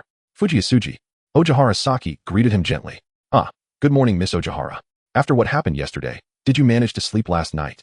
Fujiyasuji slid his backpack into the desk compartment and withdrew the Japanese literature textbook he'd need for class. I suppose so. Hearing the genuine concern in his voice, Ojihara Saki lowered her head shyly. Though I felt shaken, I still ended up falling asleep, around 2 o'clock. Her voice dwindled to a whisper, as if embarrassed by her own candor. Fujiyasuji let out a quiet chuckle. Just teasing. You didn't have to answer so earnestly. This girl, so sincerely earnest, she was utterly endearing. Granted, her appearance was modest, even plain, but her gentle disposition and unwavering sincerity made her far more approachable than girls like Shimizu Ai or Chiba Shoko. Oh, I see, it was only a joke. A faint blush rose unbidden across Ojihara Saki's cheeks, half hidden beneath her bangs. Ding dong. Thankfully, the chime of the class bell rang just in time, rescuing her from further fluster, ensuring Fujiyasuji never noticed that delicate flush. Adjusting her glasses, not merely to correct her vision, but to etch Fujiyasuji's face indelibly into her memory, Ojihara Saki turned and returned to her seat in the front row. Moments later, a middle-aged man strode in through the front door, a book tucked firmly under one arm. As he entered, the classroom's scattered chatter gradually softened, then faded entirely into silence. All right, let's begin, class. Please open your textbooks to page 34, Social Cognition. As always, the sociology lecture was profoundly dull, and Fujiyasuji's attention wandered within minutes. He wasn't boasting thanks to his skill, basic mastery of professional knowledge. His reservoir of academic knowledge likely rivaled that of the instructor himself. And it wasn't limited to his major public subjects. Japanese language, mathematics, English were all equally familiar territory. Gazing absently at the blackboard, Fujisuji's eyes drifted instinctively toward Ojihara Saki in the front row. There she sat, chin lifted high, listening with rapt, unwavering focus. Only one specialized lecture filled the morning, and when class concluded, Fujisuji, unlike most classmates, skipped club activities altogether and instead spent some time in the university library. He didn't return to Class B until lunchtime. Though a junior college, the university did have a cafeteria, but its fare was notoriously unappetizing, so most students brought their own bento boxes. Seated at his desk, Fujisuji retrieved a bento box from Shimizu AI and lifted the lid, releasing an irresistible aroma of tonkatsu and nikujiga. This was a lovingly prepared meal crafted by Aunt Momonoki Eiko for her daughter soon to sit the national college entrance exams. In a sense, Fujisuji was benefiting from Shimizu AI's good fortune. The container wasn't insulated. The food had long since grown cold. Yet Fujisuji paid it no mind, picking up his chopsticks to scoop a piece of potato into his mouth. Japanese custom embraced cold meals and chilled water alike, and after so long in this world, Fujisuji had grudgingly adapted. Midway through his lunch, Ojihara Saki approached his desk, holding a two-tiered bento box. Mr. Fujisuji, I'm truly sorry what happened in the restroom yesterday involved you too. This morning I made a little extra, so I thought. An apologetic expression softened her features, yet the final words, "Would you like to share lunch with me?" lodged stubbornly in her throat, refusing to emerge. Fujisuji couldn't help rolling his eyes. Again with you involved. By the way, you said you made extra? So then would you join me? Let's eat together. Her face flushed crimson, her voice faltering mid-sentence. Behind her round lenses, her eyes shimmered, hopeful, expectant. Sure, let's eat together. Fujisuji replied with casual nonchalance. Lifting the lid revealed a glossy, golden-brown dish of nejishoyu ribs, its vibrant color alone enough to stir hunger. Without pretense or hesitation, he plucked a rib with his chopsticks and popped it into his mouth. Excellent. Miss Ojihara, your culinary skill could easily earn you a position as head chef in a fine restaurant in Nakano Ward. Oh, stop teasing, Fujisuji. Her blush had barely begun to fade, only to bloom again, richer and warmer than before. A soft, tender smile curved her lips and a quiet sweetness bloomed in her chest. As they exchanged bites, their conversation inevitably turned to Chiba Shoko. Fujisuji, I must tell you something. This morning while in the restroom, I happened to see several classmates who are close with Senior Chiba gathered together, speaking in hushed tones. A flicker of worry crossed Ojihara Saki's eyes. Oh, what were they discussing? Well, I didn't dare draw too near, but I caught fragments. They mentioned taking some kind of action this afternoon. This afternoon? So soon? Fujisuji frowned. Does that arrogant Chiba Shoko really think we won't release those photos? Perhaps I misheard. Maybe it has nothing to do with us. What are the odds of such coincidence? Then, Fujisuji, shall we call the police? It would be futile. By the time officers arrive, they'd have already scattered, and besides, nothing concrete has occurred yet. The police may well dismiss our report. Then, what about telling a teacher? Equally ineffective, Fujisuji remarked, glancing sidelong at Ojihara Saki. Didn't you try seeking help from teachers during your earlier bullying incidents? I did. A shadow dimmed the gentle light in Ojihara Saki's eyes. Indeed, if teachers had been of any use, she wouldn't have been cornered yesterday in that restroom by Chiba Shoko and her two accomplices. What now? A wave of despair surged unbidden within Ojihara Saki, until Fujisuji's voice cut through it. Let's deal meet sword and earth halt flood. First, let's finish our meal. Fujisuji lifted another rib to his mouth, then scooped 2 generous spoonfuls of rice. Don't worry. I've got this. Ojihara Saki froze. Then slowly her dulled gaze rekindled, flickering anew with fragile, luminous hope. She had always endured silently, naively believing that sheer endurance would eventually yield liberation, that stoic retreat would placate her tormentors. Yet each concession only emboldened Chiba Shoko, and her circle deepening the cruelty. Ojihara Saki had never dared hope, not once, nor even imagined that someone might stand beside her unwavering, unshaken, until Fujisuji appeared. Afternoon in the bicycle shed. To avoid being picked off by Chinya Xiaoji one by one, Tingjing Shu nevertheless decided to escort Diyuan Xiao home. Because the society here does not entertain the idea of early romance, and schools never forbid students from courting, the bike shed after class often saw couples leaving together, the air thick with the tender awkwardness of first love. Shall we go? Two classmates about Tingjing's age pushed a bicycle past him, their gazes locked and intimate, almost clinging to one another. Tingjing, let's go too. Diyuan Xiao crouched to unlock the bike and pushed her maple-hued bicycle out. Okay. He slipped off his backpack and placed it into Diyuan Xiao's lap, then nimbly climbed onto her bicycle. Get on. He glanced back at Diyuan. She nodded and holding the backpack obediently sat on the rear seat. As the saying goes, the first time is awkward, the second time familiar.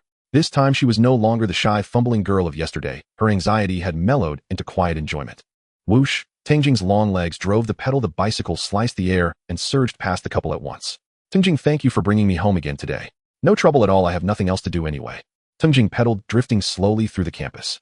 By the way, will Qinya and her gang let this go? After all, we threatened to expose those photos. What are we afraid of? They made the first move, Tingjing said with feigned righteousness. Besides, I'm merciful. I didn't strip her completely. She should be thanking me. Tingjing. As soon as he spoke, Dayuan's fingers clutched at the hem of his jacket, as if she had seen something dreadful. She stared anxiously toward the school gate. At the same moment, Tingjing's face grew grave as he too looked in that direction. Outside the school gate, a group of delinquent boys with their hair dyed in garish colors lounged at the entrance, eyes hunting like predators, leering at the students who streamed out. At the forefront were Qinya, Xiaoji, Songjing Kuei, and Zai Ling. The duty teacher at the gate saw them and mustered his courage to drive them off, only to be glared at and sent retreating. Clearly, the duty teacher could not provoke these ruffians. As he slunk away, the youths erupted into raucous laughter, as if pumped with bravado. Teacher, this isn't your business. Go home and have babies. Ha! What are we going to do? Seeing they weren't even afraid of the duty teacher, Dayuan's heart leaped into her throat. Her pale fingers gripped Tingjing's shirt tightly. Tingjing, let's go out the back gate. No use, we can't avoid it. You can dodge once, but you cannot dodge forever. Tingjing knew how these delinquents behaved. The moment they sniffed weakness, they would clinch on like rabid dogs and not let go. 1, 2, 3, 9, 10.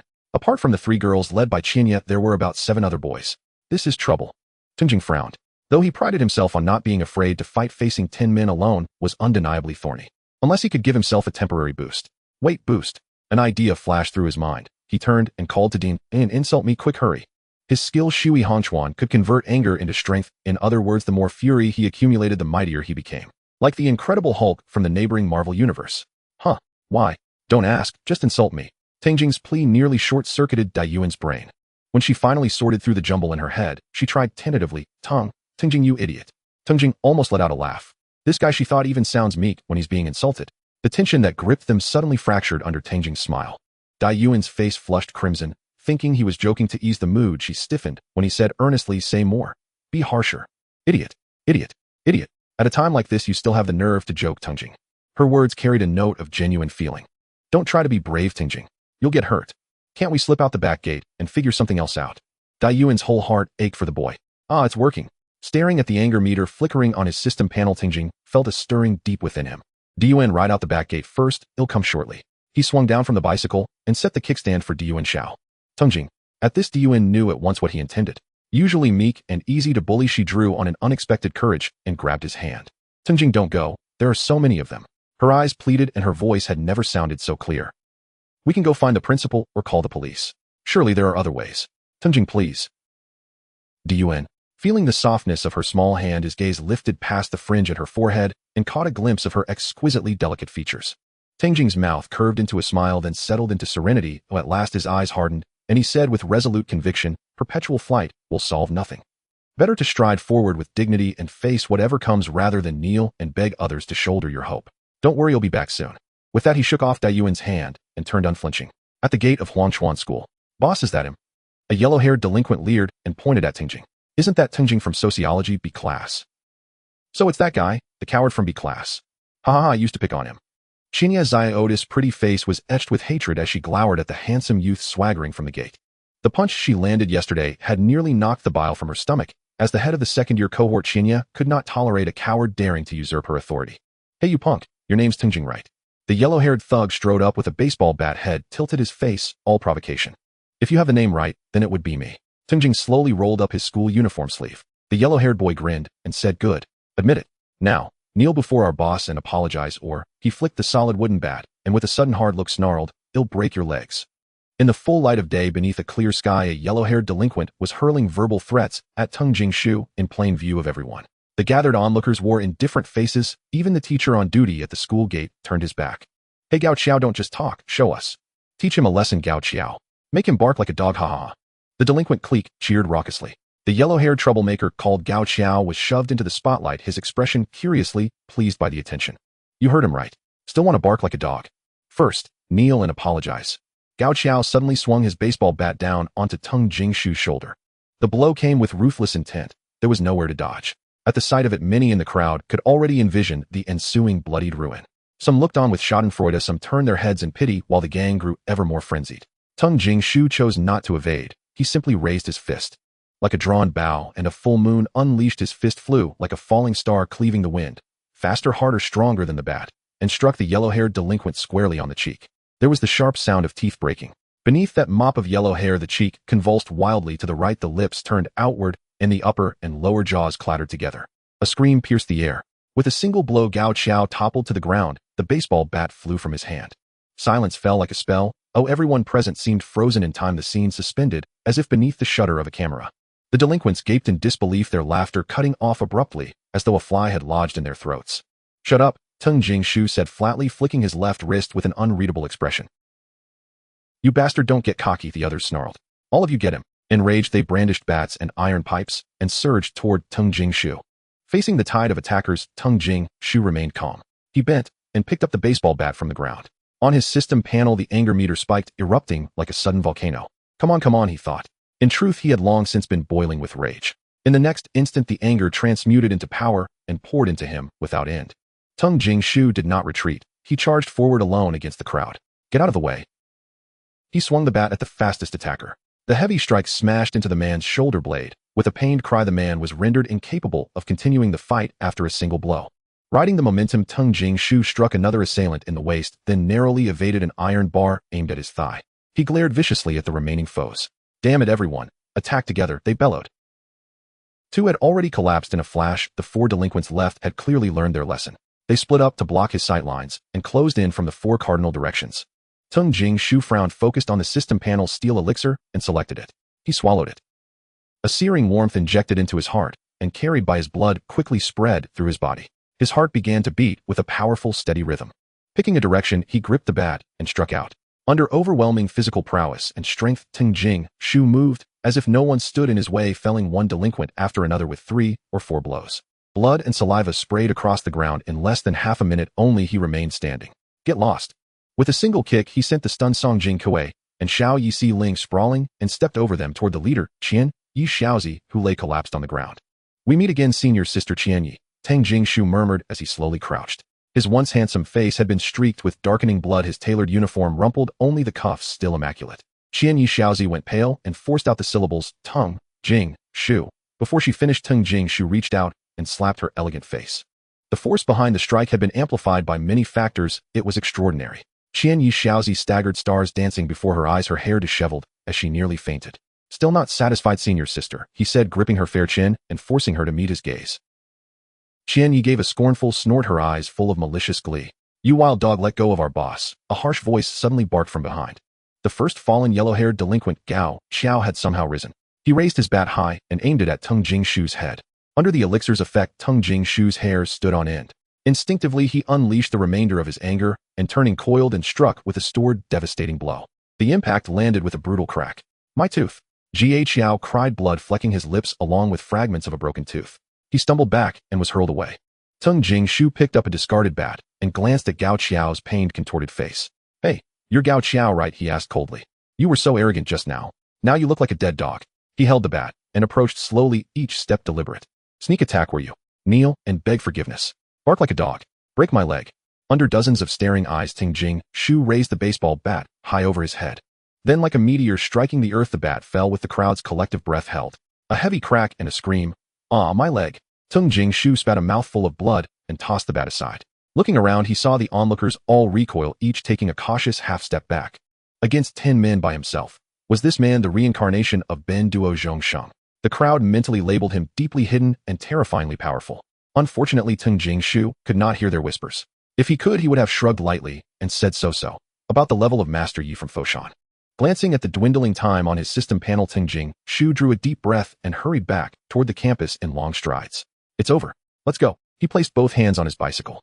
The handsome face mottled with blood forced into an expression he hoped looked casual as he turned toward Diyuan Shao. His bangs were matted with congealed blood, his nose streaked with grime, yet his eyes shone unusually bright. "Ding.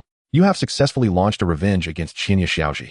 Reward, 100,000 yen. Reward, 200 revenge points. Ding. Character Qinya Xiaoji, age 19, attributes delinquent girl, revenge, progress 50. A bicycle sped along the banks of the Sumida River. The scenery rushed backward around him, with only the sound of wind filling his ears. The effect of the steel potion was running out, and Fuji Shu suddenly braked hard. Screech. The bicycle tire instantly left a black mark on the ground, sliding half a meter before finally coming to a stop. Fujishu felt as if all his strength had been drained. The places where he had been struck by the hidden weapons during the fight were now screaming with intense pain. Oji, Ajiwara, it's your turn to ride. Fujishu gasped, using his last bit of strength to tumble off the bicycle, leaning against the railing by the Sumida River. Fujikin, what's wrong? Ajiwara Saki hurriedly supported Fujishu's shoulder from behind. Clang! The unheld bicycle fell to the ground. Ajiwara Saki looked helplessly at the fallen bicycle and then at Fujishu's pale face. There's so much blood. Only then did she notice the dried blood on Fujishu's face, and she hurriedly pulled out a tissue to help him wipe it. You're hurt. Ajiwara Saki's voice had taken on a sobbing tone without her realizing it. Fujikin, let me take you to the hospital. It's nothing. Fujishu took a breath, leaning against Ajiwara Saki's warm embrace. I got it on me during the fight, it's not my blood. But, let's go to the hospital for a checkup. No need, just rest for a bit. My home is not far ahead. But, don't worry, I'm really fine. Fujishu's eyelids couldn't help but tremble. Damn it, the broken system never mentioned that my body would hurt like this after the potion's effect wore off. He lay there, his chest rising and falling, gazing up at Ajiwara Saki's delicate features without the obstruction of his bangs for the first time. She was beautiful, like an idol girl yet to debut. Leaning against the railing, the setting sun reflected on the river behind her as the gentle September breeze brought the cool mist from the Sumida River. After lying there for half a minute, Fujishu finally regained some strength. Ajiwara, could you please ride and take me the rest of the way? Enduring the pain, Fujishu joked. It's always been me carrying you should learn to be grateful. Ajiwara Saki's face tightened, wiping the tears from the corners of her eyes, and nodded earnestly. She lifted the bicycle, draping one of Fujishu's arms over her shoulder, carefully helping him to the back seat. Ding ding. Fujikin, hold on tight to me. Ajiwara Saki rang the bell, her slender legs pushing down hard on the pedals as the bicycle sped along the banks of the Sumida River on that slightly warm September evening. Fuji residence. Is this the place? Glancing at the door plate engraved with the characters Fuji, Ajiwara Saki set the bicycle's kickstand, wrapped Fujishu's arm around her shoulder, and slowly helped him to the door. Knock knock. Is anyone home? Please open the door. She gently knocked on the large door, waiting for a long time without hearing any response from inside. Ajiwara Saki turned her head to look at Fujishu. I guess my sister hasn't come home yet. Fujishu said weakly. Shimizu, Ace little brat, wasn't a homebody and didn't need to work hard like him to earn a living. At this time she should still be at school, laughing and enjoying her campus life. Ajiwara, the key is in my pants pocket. I'm a bit drained, can you open the door? Fujishu's face was pale, devoid of blood, as if he was under a layer of weakness debuff. Ajiwara Saki responded, reaching her delicate hand into Fujishu's pants pocket to feel around. Rustle, rustle. Strange, I can't find the key. Could it be deeper inside? Her fingers continued to explore along Fujishu's thigh. What are you doing? Fujishu inhaled sharply, and his originally pale face miraculously regained a hint of color. Idiot, stop touching. This pocket doesn't have it. It must be in the other one. Oh, sorry. Ajiwara Saki instinctively withdrew her hand. Quickly apologizing, she hesitated before reaching into Fujishu's other pocket and indeed pulled out a key that felt cold to the touch. So that's where it was. What was that I touched earlier? Her thoughts seemed to dive into a mire, and the atmosphere suddenly became suggestive. Ajiwara Saki's face turned as red as if it might bleed. What are you daydreaming about? Open the door. Fujishu was too weak to even muster the strength to scold her. All right. Ajiwara Saki flusteredly grasped the key, fumbling for a long time before she barely managed to insert the key into the lock. Click. The door gently swung open. Ajiwara Saki averted her face, red-faced, as she readjusted Fujishu's arm and supported him into the living room. My room is on the second floor. Ajiwara Saki seemed like a thoughtless echo, her face flushed as she lowered her head, continuing to help him up the stairs towards the bedroom on the second floor. Pushing the door open, Fujishu collapsed onto the bed like a weary bird returning to its nest. Every cell in his body seemed to be shouting for a strike. Then a wave of exhaustion hit him. How are you doing, Fujikin? Are you feeling better? Does your body still hurt? Ajiwara Saki fired off a trio of questions in an instant, arranging Fujishu's pillow, gently lifting his head to rest on it, and then helping him take off his shoes. Much better. Fujishu forced a strained smile. Shouldn't we just go to the hospital? No need, there's painkillers under the coffee table on the first floor. Taking a few should alleviate the pain. Fujishu knew that his current state was due to the negative effects of taking the system's medicine, and even if he went to the hospital, they might not find anything. As long as the debuff time passed, he wouldn't say he would immediately become lively again, but at least his condition would improve significantly. He'll go get the medicine for you. Fujikin, you just rest well. As soon as she finished speaking, Ajiwara Saki hurriedly opened the door and went downstairs. When she returned, she had a cup of warm water and several boxes of pain-relieving medicine in her hands. She broke the pills and capsules into her palm and brought her hand to Fujishu's lips. Fujikin, take your medicine. I'm feeding you.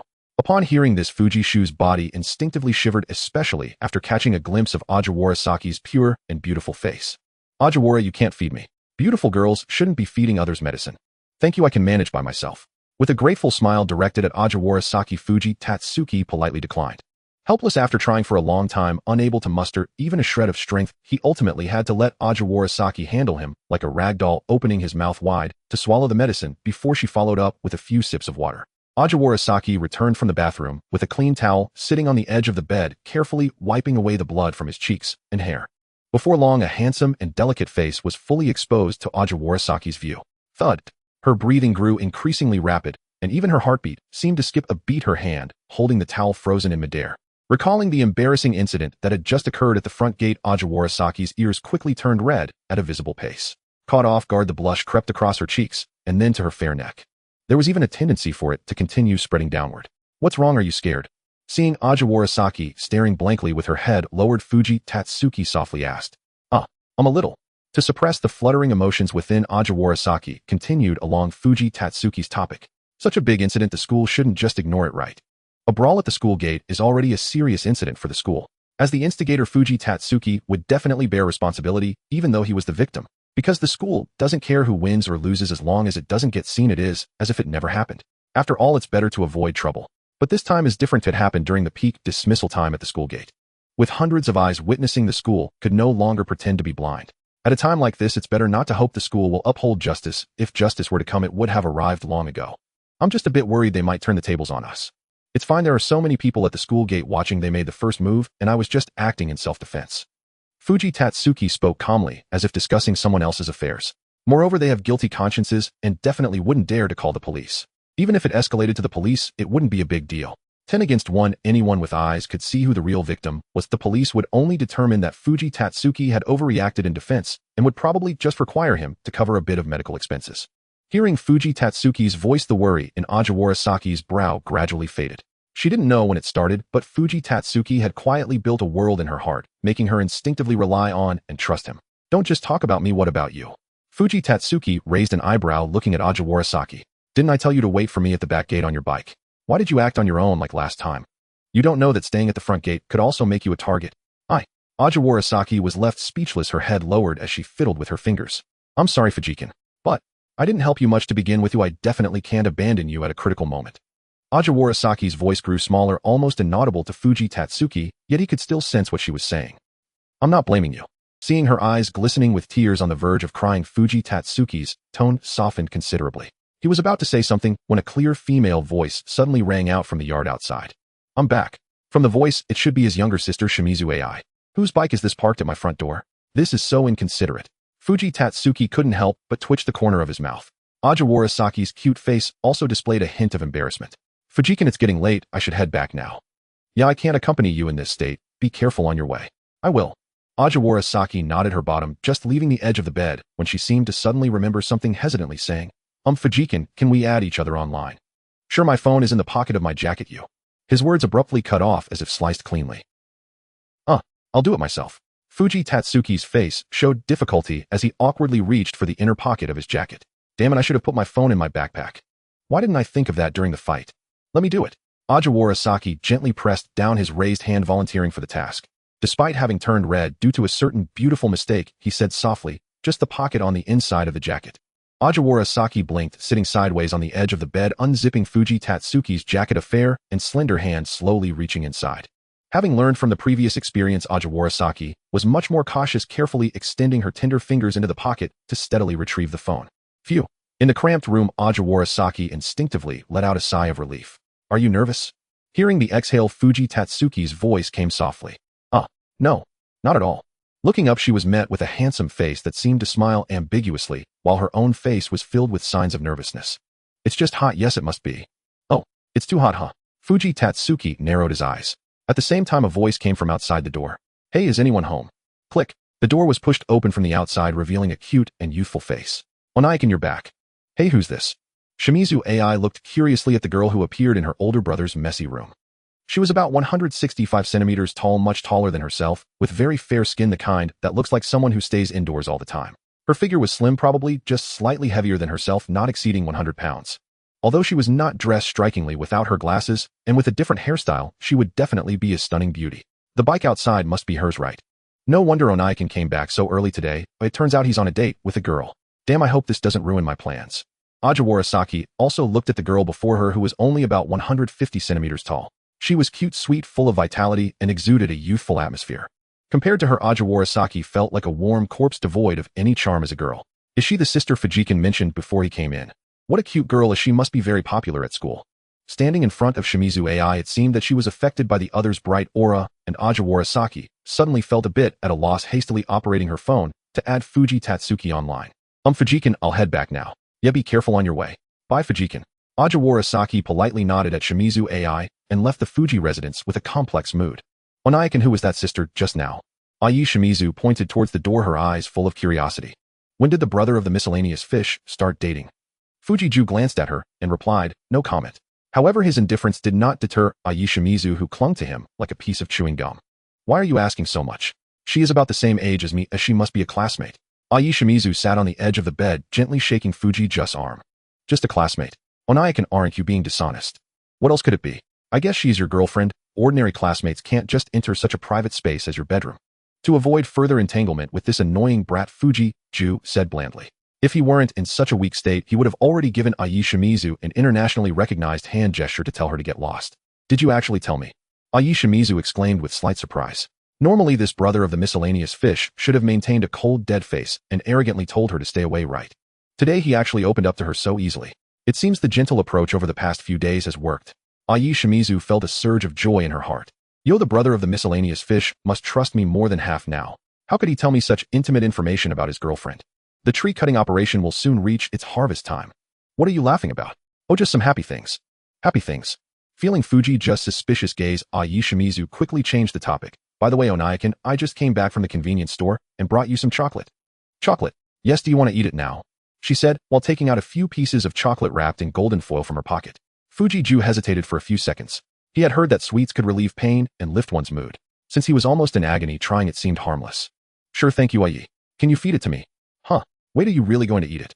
Aren't you the one who was afraid of poison and looked down on the food I offered? Why, I just bought this Ferrero and haven't even taken a bite. Okay. Since it's Onaikan's request, how could Ai refuse?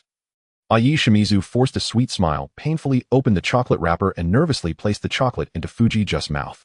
Why my chocolate? Just pretend you never bought it. She repeatedly comforted herself in her heart. It's okay, this is a sign of the brother of the miscellaneous fish trusting her. Yes, it's fine, she will definitely get double back in the future. Creak. Biting through the outer chocolate shell, a rich hazelnut aroma spread across his palate, mingled with the originally sweet flavor of the chocolate. It seems to be somewhat effective, but it's not as painful as before. Is it just a psychological effect? Fujiju nodded secretly. Onaikan, how does it taste? Not bad. Then, do you want more? Yes. Why, how come you're still eating? Don't you know to leave one for me? You just eat, and now you want me to feed it to you. You might as well let me go straight to your stomach.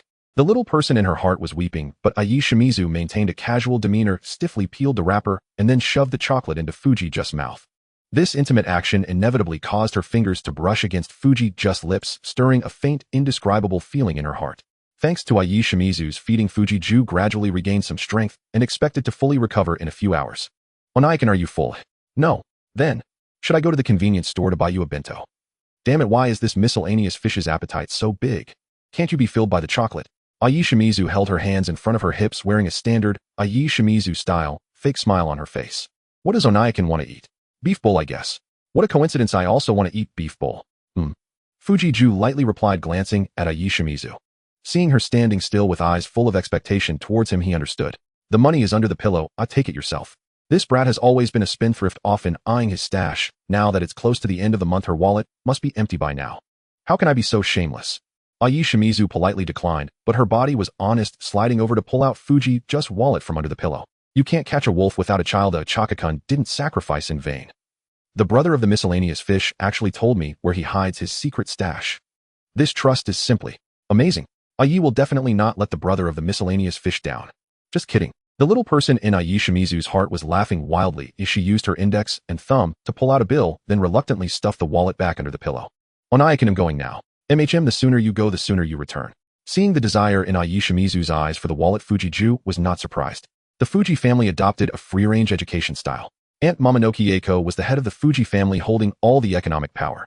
The eldest daughter, Rin Shimizu, excelled academically, attending a prestigious private university, living on campus, and only returning home on weekends and holidays.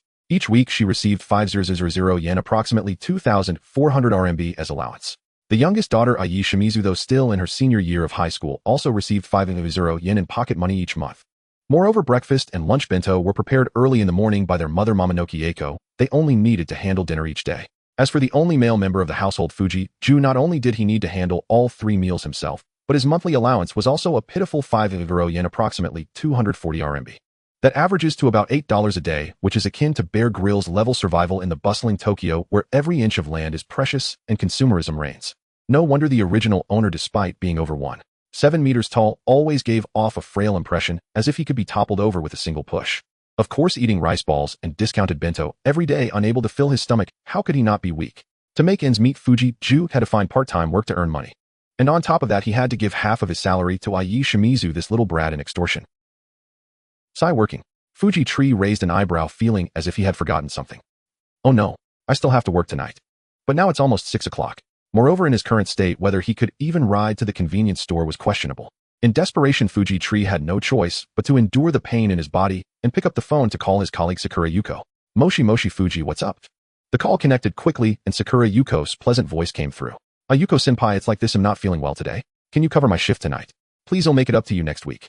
There was a moment of silence on the other end from Sakura Yuko. Fuji-tree thought she would decline or outright refuse, as she was essentially a girl who loved to play, clocking in and out punctually and rushing straight to the nightlife after work. She was completely on a different wavelength from him, a straightforward, ordinary junior college student. Sure, no problem, Sakura Yuko replied unusually promptly. Fuji-tree was naturally very grateful and didn't think much of it. Thank you, Yuko-senpai. You're welcome. Oh, it's nothing, Sakura Yuko said politely. Fuji, make sure to rest, I'll hang up now. Yeah, thanks for your concern, Yuko-senpai. After hanging up, Fuji-tree let out a long breath. He lay flat on the bed, staring at the ceiling. When can he escape the identity of a struggling worker? Now it's only the second semester of his freshman year, with over 2 years left until graduation. Without a job, how could he support himself? Just relying on that meager living allowance, it would be a miracle if he didn't starve. The more Fuji-tree thought about it, the more his head hurt. How could his deceased father not leave him some capital before making the will? Now all the family assets were in the hands of that outsider, Momonoki Eiko. Forget about getting married, it was already a question whether he could ensure he didn't starve. Even the house was occupied by those 3 women. Forget it. He couldn't use the impure world reincarnation to summon his deceased father. Even if he did summon him, who knew if his father would favor the mother-daughter trio? He might as well honestly save money to escape this home as soon as possible. Sigh. Fuji-tree sighed. Or perhaps he could take down the 3 of them one by one and regain control of the Fuji family. Thinking of this, Fuji-tree seemed to ponder.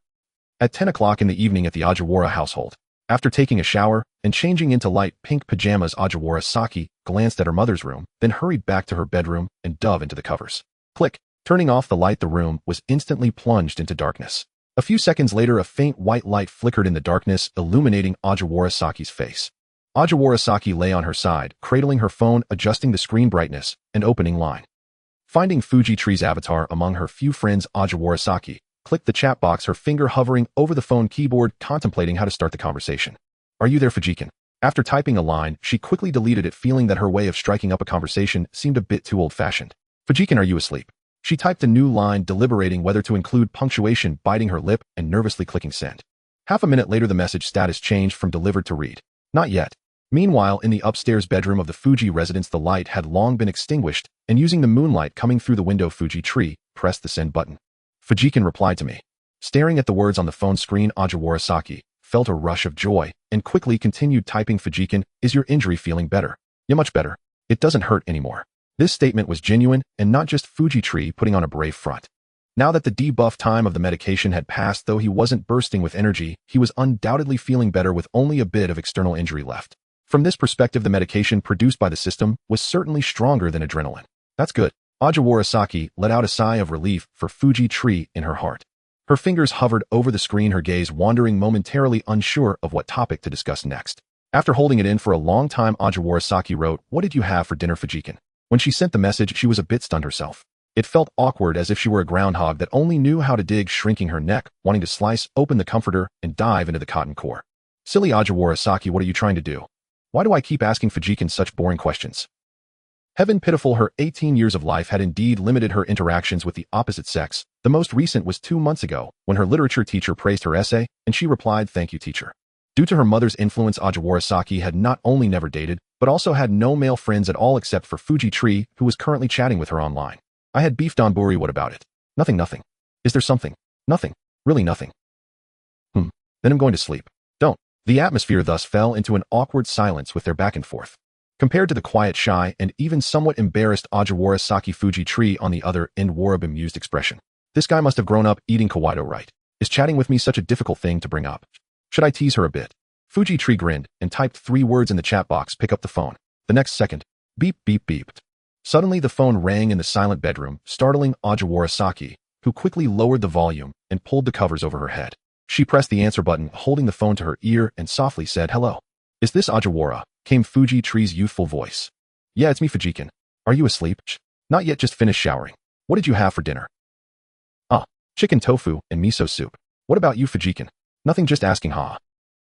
Fuji Tree's laughter came through the phone, and only then did Ajiwara Saki realize that everything Fuji Tree had said was her own words. Oh no, now the groundhog had been exposed, and there was no cotton to dive into. Ajiwara Saki, hiding under the covers, felt her face burning. The handsome face reflected on the phone screen was rapidly turning red. "Fujikin, you did that on purpose." In that moment, Ajiwara Saki had the impulse to hang up the phone and ignore him, but the little voice in her heart told her, "You don't want to." "Fujikin, am I really that uninteresting?" After a few seconds of silence in the air, Ajiwara Saki's voice mixed with grievance and self-doubt reached Fuji's ears through the phone. "Why would you think that?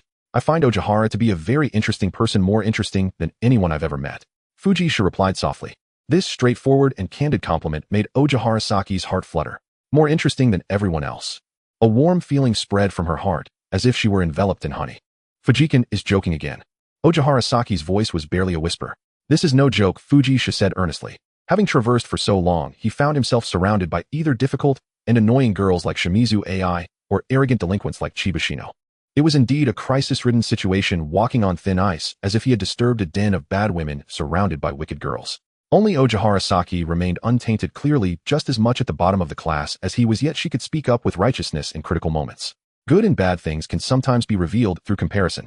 People are the same. In this restless society, encountering a pure and gentle girl like Ojihara Saki is truly a rare treasure. Fuji understood in his heart. "Ojihara, can you see the moon from there?" Fuji gently asked, his gaze drifting through the window to the round moon outside. "I'll wait a moment."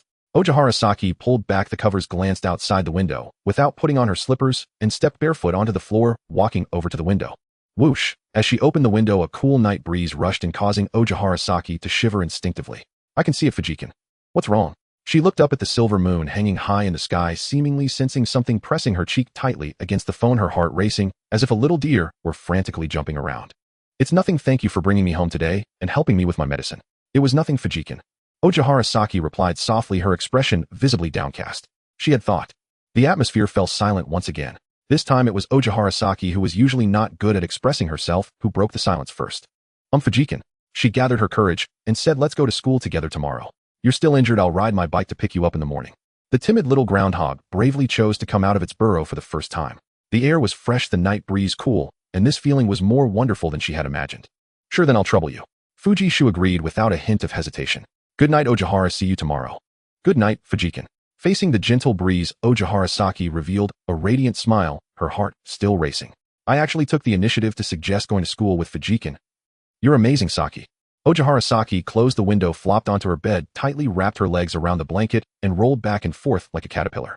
"Hee." She smiled foolishly, raising her phone high above her head. "Saki, are you asleep?"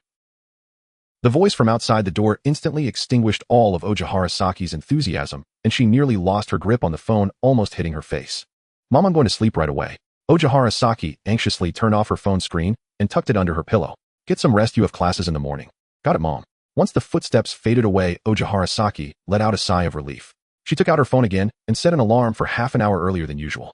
After doing all this, Ojihara Saki placed her phone by her pillow, lay on her side, and prepared to fall asleep.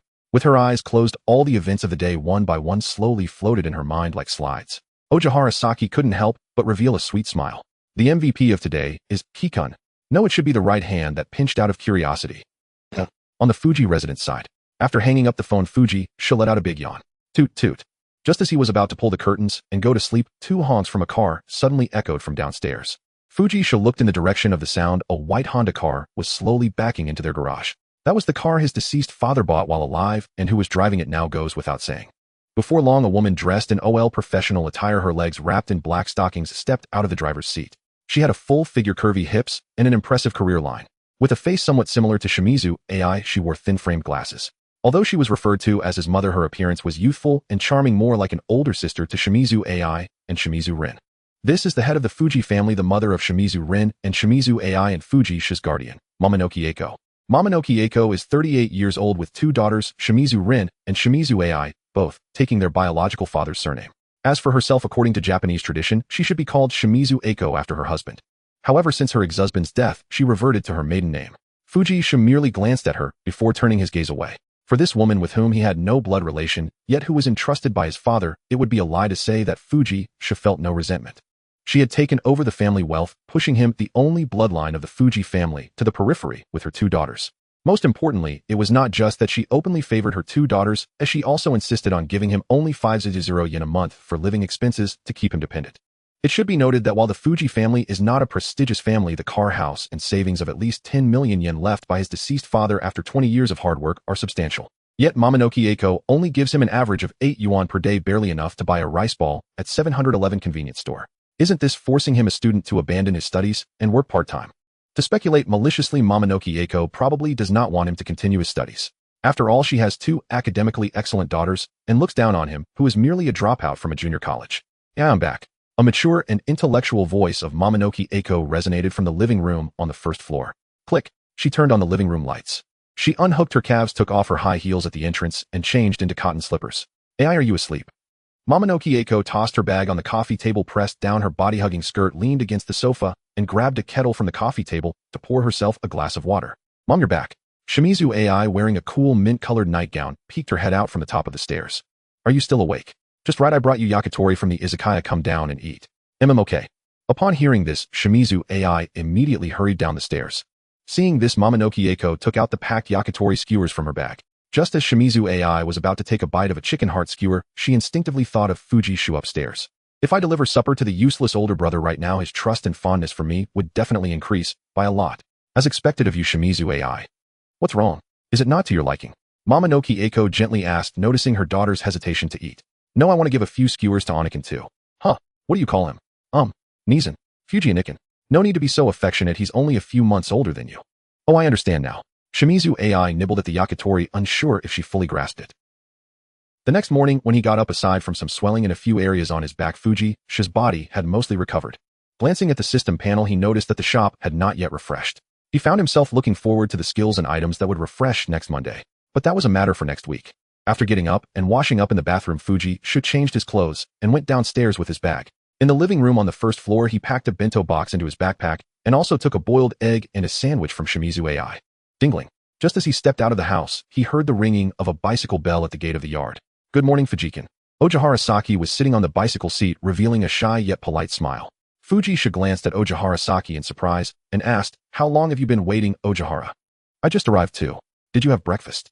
As he spoke, Fuji-shi handed over the sandwich he had taken from Shimizu AI. I've already eaten, Fujikin. Ojihara Saki leaned on her bicycle, saying a bit sluggishly, Get on, Fujikin. Your injuries aren't fully healed, they'll give you a ride to school. Hearing her words, Fuji-shi obediently sat on the back seat of the bicycle, not mentioning anything about his recovery. Hold on tight, Fujikin. Feeling the weight behind her, Ojihara Saki pedaled, and the bicycle slowly left the small alley where the Fuji residence was located. As they emerged onto the street and made a turn, the mother river of Tokyo was right beside them. The river's surface was calm in the morning, and a cool morning breeze gently brushed against their faces. Ojihara Saki slowed down, glancing at Fuji-shi's handsome face in the rearview mirror. Don't look at me, I'll look at the road. Huh. Fuji-shi's sudden voice startled Ojihara Saki, causing the handlebars to wobble as she almost lost her grip. Fuji-shi couldn't help but smile at this. Be careful, although there's a railing, there's still a risk of falling into the river. Right, I'm sorry. Ojihara Saki's face turned as red as fire, her voice soft and timid as she pedaled harder to ease her embarrassment. Saki, what are you doing? Caught red-handed peeking at someone. Accomplice caught with no room for denial. If the world were a giant whack-a-mole game, she felt like the foolish mole that just stuck its head out only to be hit by a hammer. However, people tend to forget pain after the wounds heal. Ojihara Saki instinctively glanced at Fuji-shi in the rearview mirror again. Seeing him intently gazing at the calm surface of the Sumida River, she withdrew her gaze, pretending nothing had happened as she looked at the road ahead. Fujikin, are you thinking about what happened yesterday? There were so many witnesses, the school should take action, right? Who knows? Fuji-shi shook his head, putting on a nonchalant expression. Don't worry, I'm the victim. It was just an unfortunate attack by a thug on my way home from school, and everything I did was in self-defense. Even if the police come, as long as I tell the whole story, there shouldn't be any issues. Although Fujishi's tone was casual, Ojiharasaki's eyes were filled with deep concern. Fixating on the handsome face reflected in the rearview mirror, Ojiharasaki silently made a decision in her heart. She slightly tilted her head, her expression serious and her gaze firm. Fujiki, no matter what, I will always stand by your side. As she pulled her gaze away from the surface of the Sumida River, Fujisha felt a slight touch in his heart. He raised the corners of his mouth, revealing a refreshing smile. Thank you, Ojihara. Upon entering the school, the two of them riding together attracted the attention of many students. While Japanese universities do not prohibit students from dating, and there are many couples walking together on campus, it is quite rare to see a girl riding a bicycle with a boy. Even the teacher on duty at the school gate couldn't help but glance over. Fujisha didn't think much of it, but Ojiharasaki's face had been flushed since they entered the school gate, her ears and neck also tinged with a faint blush. Riding all the way to the bike shed with a red face, Ojiharasaki locked her bicycle and walked shoulder to shoulder with Fujisha towards Class 1B. As they entered the corridor, she noticed that just yesterday Fujisha had been pale and weak, unable to move at all, but now he was walking briskly in front of her. It was as if everything that had happened before was a dream and none of it had ever occurred. Fujisha had never been injured. Fujikin, does your body not hurt anymore? Ojiharasaki looked at Fujisha in astonishment. I was fine last night, what's the matter? Turning his head in the direction of her voice, Fujisha replied softly. Then, why didn't you tell me earlier? You didn't ask. But when we left, it was you who volunteered to ride me. Ooh, I didn't say anything. Blinking, Fujisha smiled slightly. Oh, all right. It seems I really didn't ask, huh? But why do I feel that something is off? Biting her lip, Ojiharasaki looked up at Fujisha's back. He must be doing it on purpose. But I have no evidence. Class 1B. As class time approached, the classroom was still noisy. Even standing in the hallway, one could hear the uproar inside. Hey, are you serious? Was that guy really Fuji yesterday? Of course. I was there on the scene. I never expected the usually dull and gentle Fuji to be so fierce when fighting. Not just fierce, he was absolutely brutal. The boy who claimed to have been on the scene described vividly. You should have seen it. Fuji was magnificent, slapping Chiba, the gang leader, into unconsciousness, hitting her until she was on her knees begging for mercy. How could someone who is knocked out beg for mercy? Don't worry about that, he definitely gave the gang leader a hard slap. The brawl at the school gate yesterday afternoon had fermented overnight and had become common knowledge. Sometimes this is how school life is. Good news doesn't leave the door, but bad news travels 1,000 miles. Even a slight stir can become a topic of discussion among the youth. Fujisha entered the classroom from the back door with his backpack. As if bringing his own aura of coldness, the moment he appeared, the chatter ceased abruptly, as if the classroom had been muted. Everyone in the class, without exception, focused their gaze on Fujisha as if his handsome face carried some special charm. As for Ojiharasaki beside him, she was automatically ignored by everyone. Only after Fujisha placed his backpack down and sat in his seat did the others cautiously resume their discussions, occasionally stealing glances at him when they spoke about something exciting. Yoshiharasaki's concern was no groundless anxiety. Before the morning's first class had even concluded, a staff member from the administration office arrived to summon Fujitsuki. Japanese universities do not employ academic advisors. Their responsibilities fall instead to faculty members of the administration office. Mr. Fujitsuki, please step outside. Everyone else continue with the lesson. As Fujitsuki rose from his seat, Yoshiharasaki raised her hand without hesitation. Teacher, I was also present yesterday. Hearing this, the administrator glanced at her in mild surprise. In that case, Miss Yoshihara, please accompany us as well. Once the two had departed, the classroom erupted into clamorous chatter. Students exchanged hushed, yet fervent speculations. Since when has Yoshihara been hanging around Fuji? Didn't you see them this morning? They walked into class side by side. Do you think Fuji will face disciplinary action? Hard to say. He reportedly sent several people to the hospital. In the corridor outside, a balding middle-aged administrator in his 40s began questioning Fujitsuki about the incident. Mr. Fuji, were you the one involved in the fight near the school gate yesterday afternoon? Yes, it was me. You struck far too hard. Many are still hospitalized. If they weren't lying in hospital beds, then I would be. Sigh. Mr. Fuji, tell me plainly, what exactly sparked the conflict? It was Senior Chiba Shoko. Yoshiharasaki murmured timidly. A few days ago, we inadvertently offended Senior Chiba, so she brought along a gang of delinquents to confront us. Fujikin only fought back out of sheer necessity. I suspected as much. The administrator shook his head. Yet the parents of those students have already stormed the principal's office demanding answers. Mr. Fuji, when you appear before the principal, keep your demeanor humble and firmly assert your position as the victim.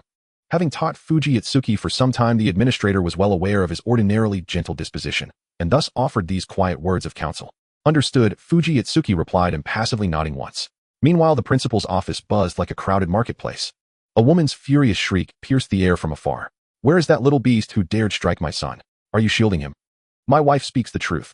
Where is he? Hand over the culprit. Otherwise, we're calling the police. please calm down.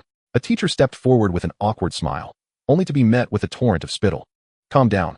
It's not your son whose leg was broken. Into this white-hot tension Fuji Itsuki entered the principal's office. The moment he crossed the threshold, over a dozen pairs of eyes locked onto him, cold accusatory, as though he were a medieval criminal paraded beneath the gallows. Where glances lethal, Fuji Itsuki would have perished 1,000 times over. At the sight of those wrathful parents, Yoshihara Saki instinctively drew her head inward. Fuji Itsuki, by contrast, remained utterly composed. The office was nearly full, not only the delinquents' parents, but also Chiba Shoko Matsui Aoi and Onodera Ryo. So this is Fuji Itsuki.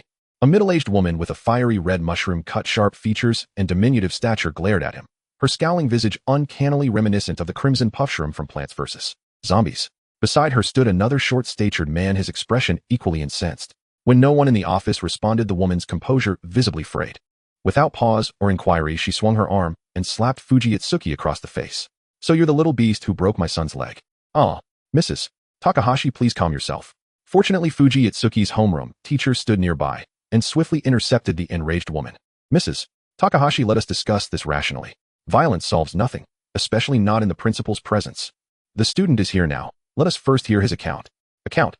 What account could possibly justify this? The red-haired woman cut in sharply, her voice laced with acid. My Takahashi lies in the hospital right now. Then perhaps I'll break his leg first, and then listen to his explanation. Others seized upon her words, chiming in with fervent agreement. Exactly. My child's shoulder is bruised black and blue, swollen to twice its size. My son suffered injury too, his arm nearly shattered. How will he ever work again? Such violent tendencies at such a young age. It's clear his family never taught him right from wrong. He belongs in juvenile detention. Each parent seethed with righteous indignation, artfully deflecting blame, portraying their sons as innocent victims while pointedly omitting their habitual thuggery and bullying. Enough. Please settle down.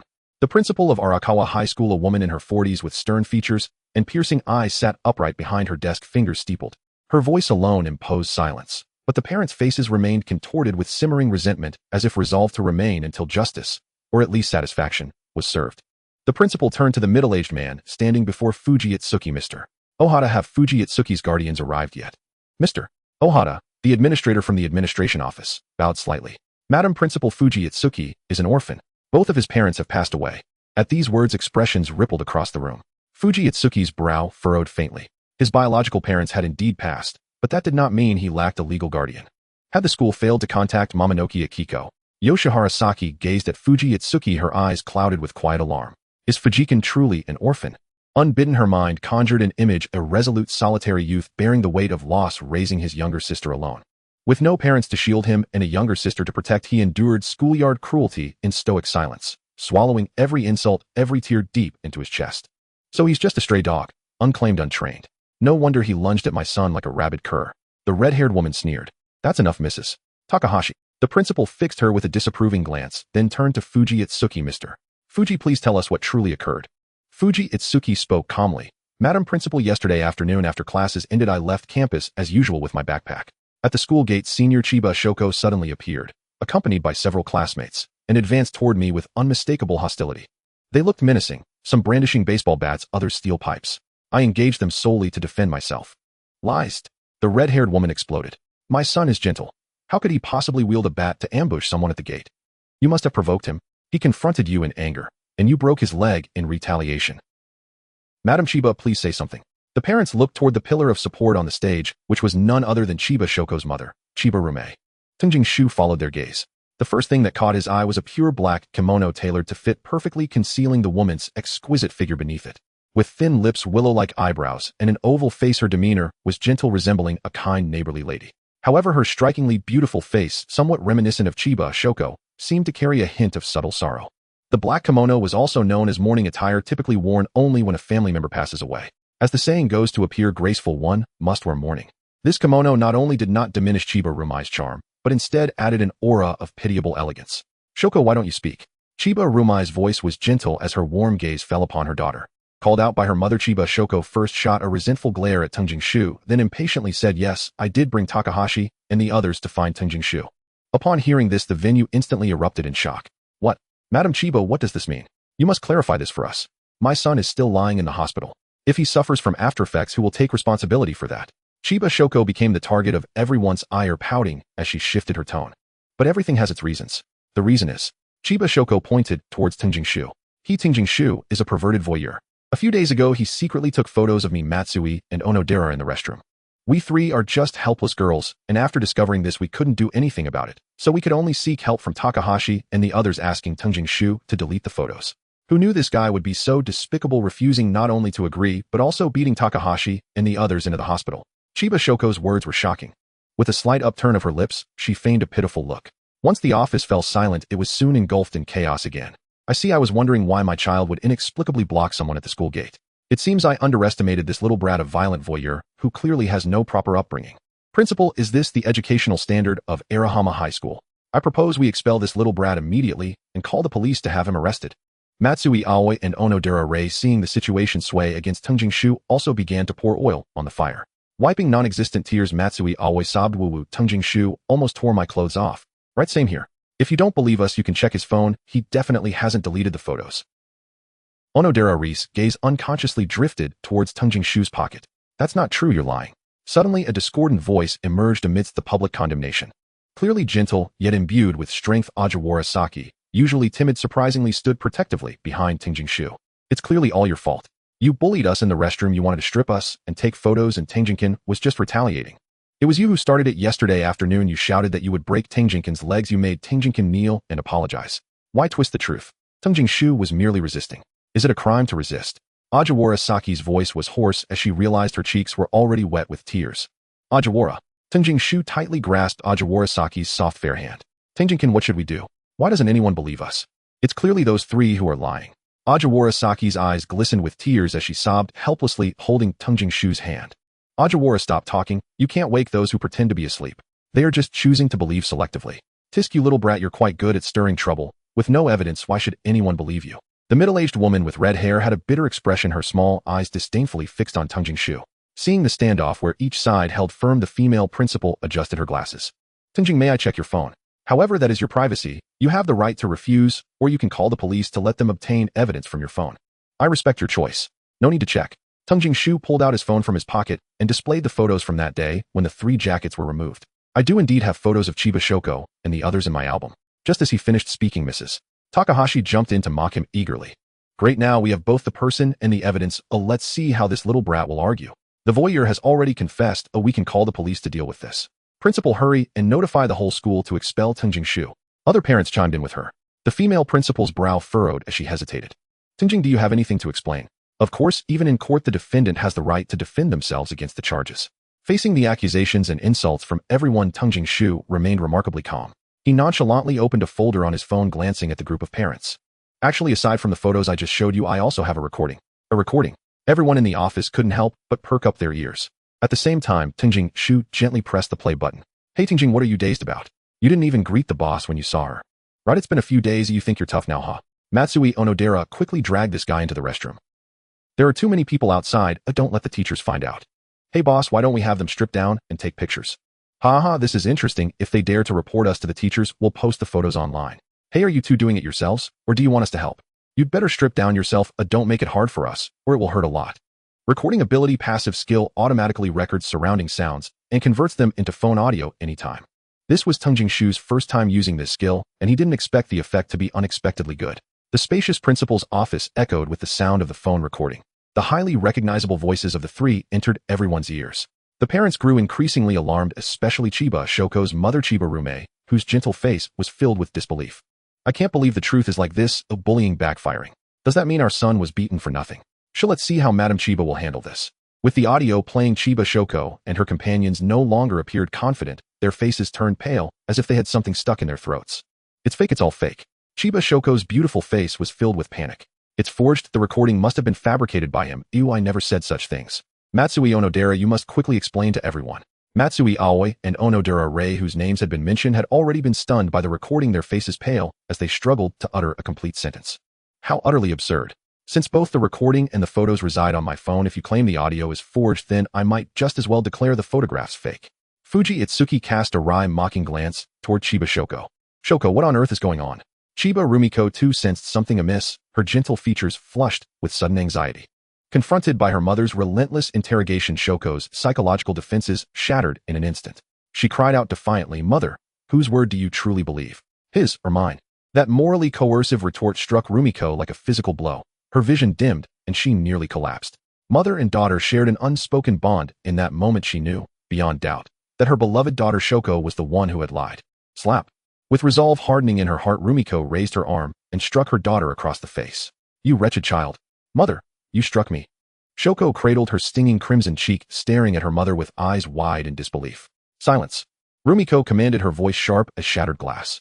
From the day Shoko was born, Rumiko had never uttered a harsh word to her, never once raised a hand in anger. Today, however, her disappointment in her daughter ran so deep it had hollowed her out completely. Mrs. Chiba, this. The other parents stood frozen in awkward silence. Moments earlier they had stood upon their self-righteous pedestals hurling accusations at Fuji Itsuki, only for the truth unveiled by a single recording to strike them like a slap, reducing them to pitiful clowns in their own circus. Now all they longed for was escape from this den of shame. Standing beside Fuji Itsuki, Hajiwara Saki felt the warmth radiating from his palms, steady and grounding. She turned her gaze toward him, her eyes lingering, wide, still luminous, as though determined to etch every line of his striking face into the deepest chambers of her memory. Kamisama, is Fujikin divine? Even the school principal and Mr.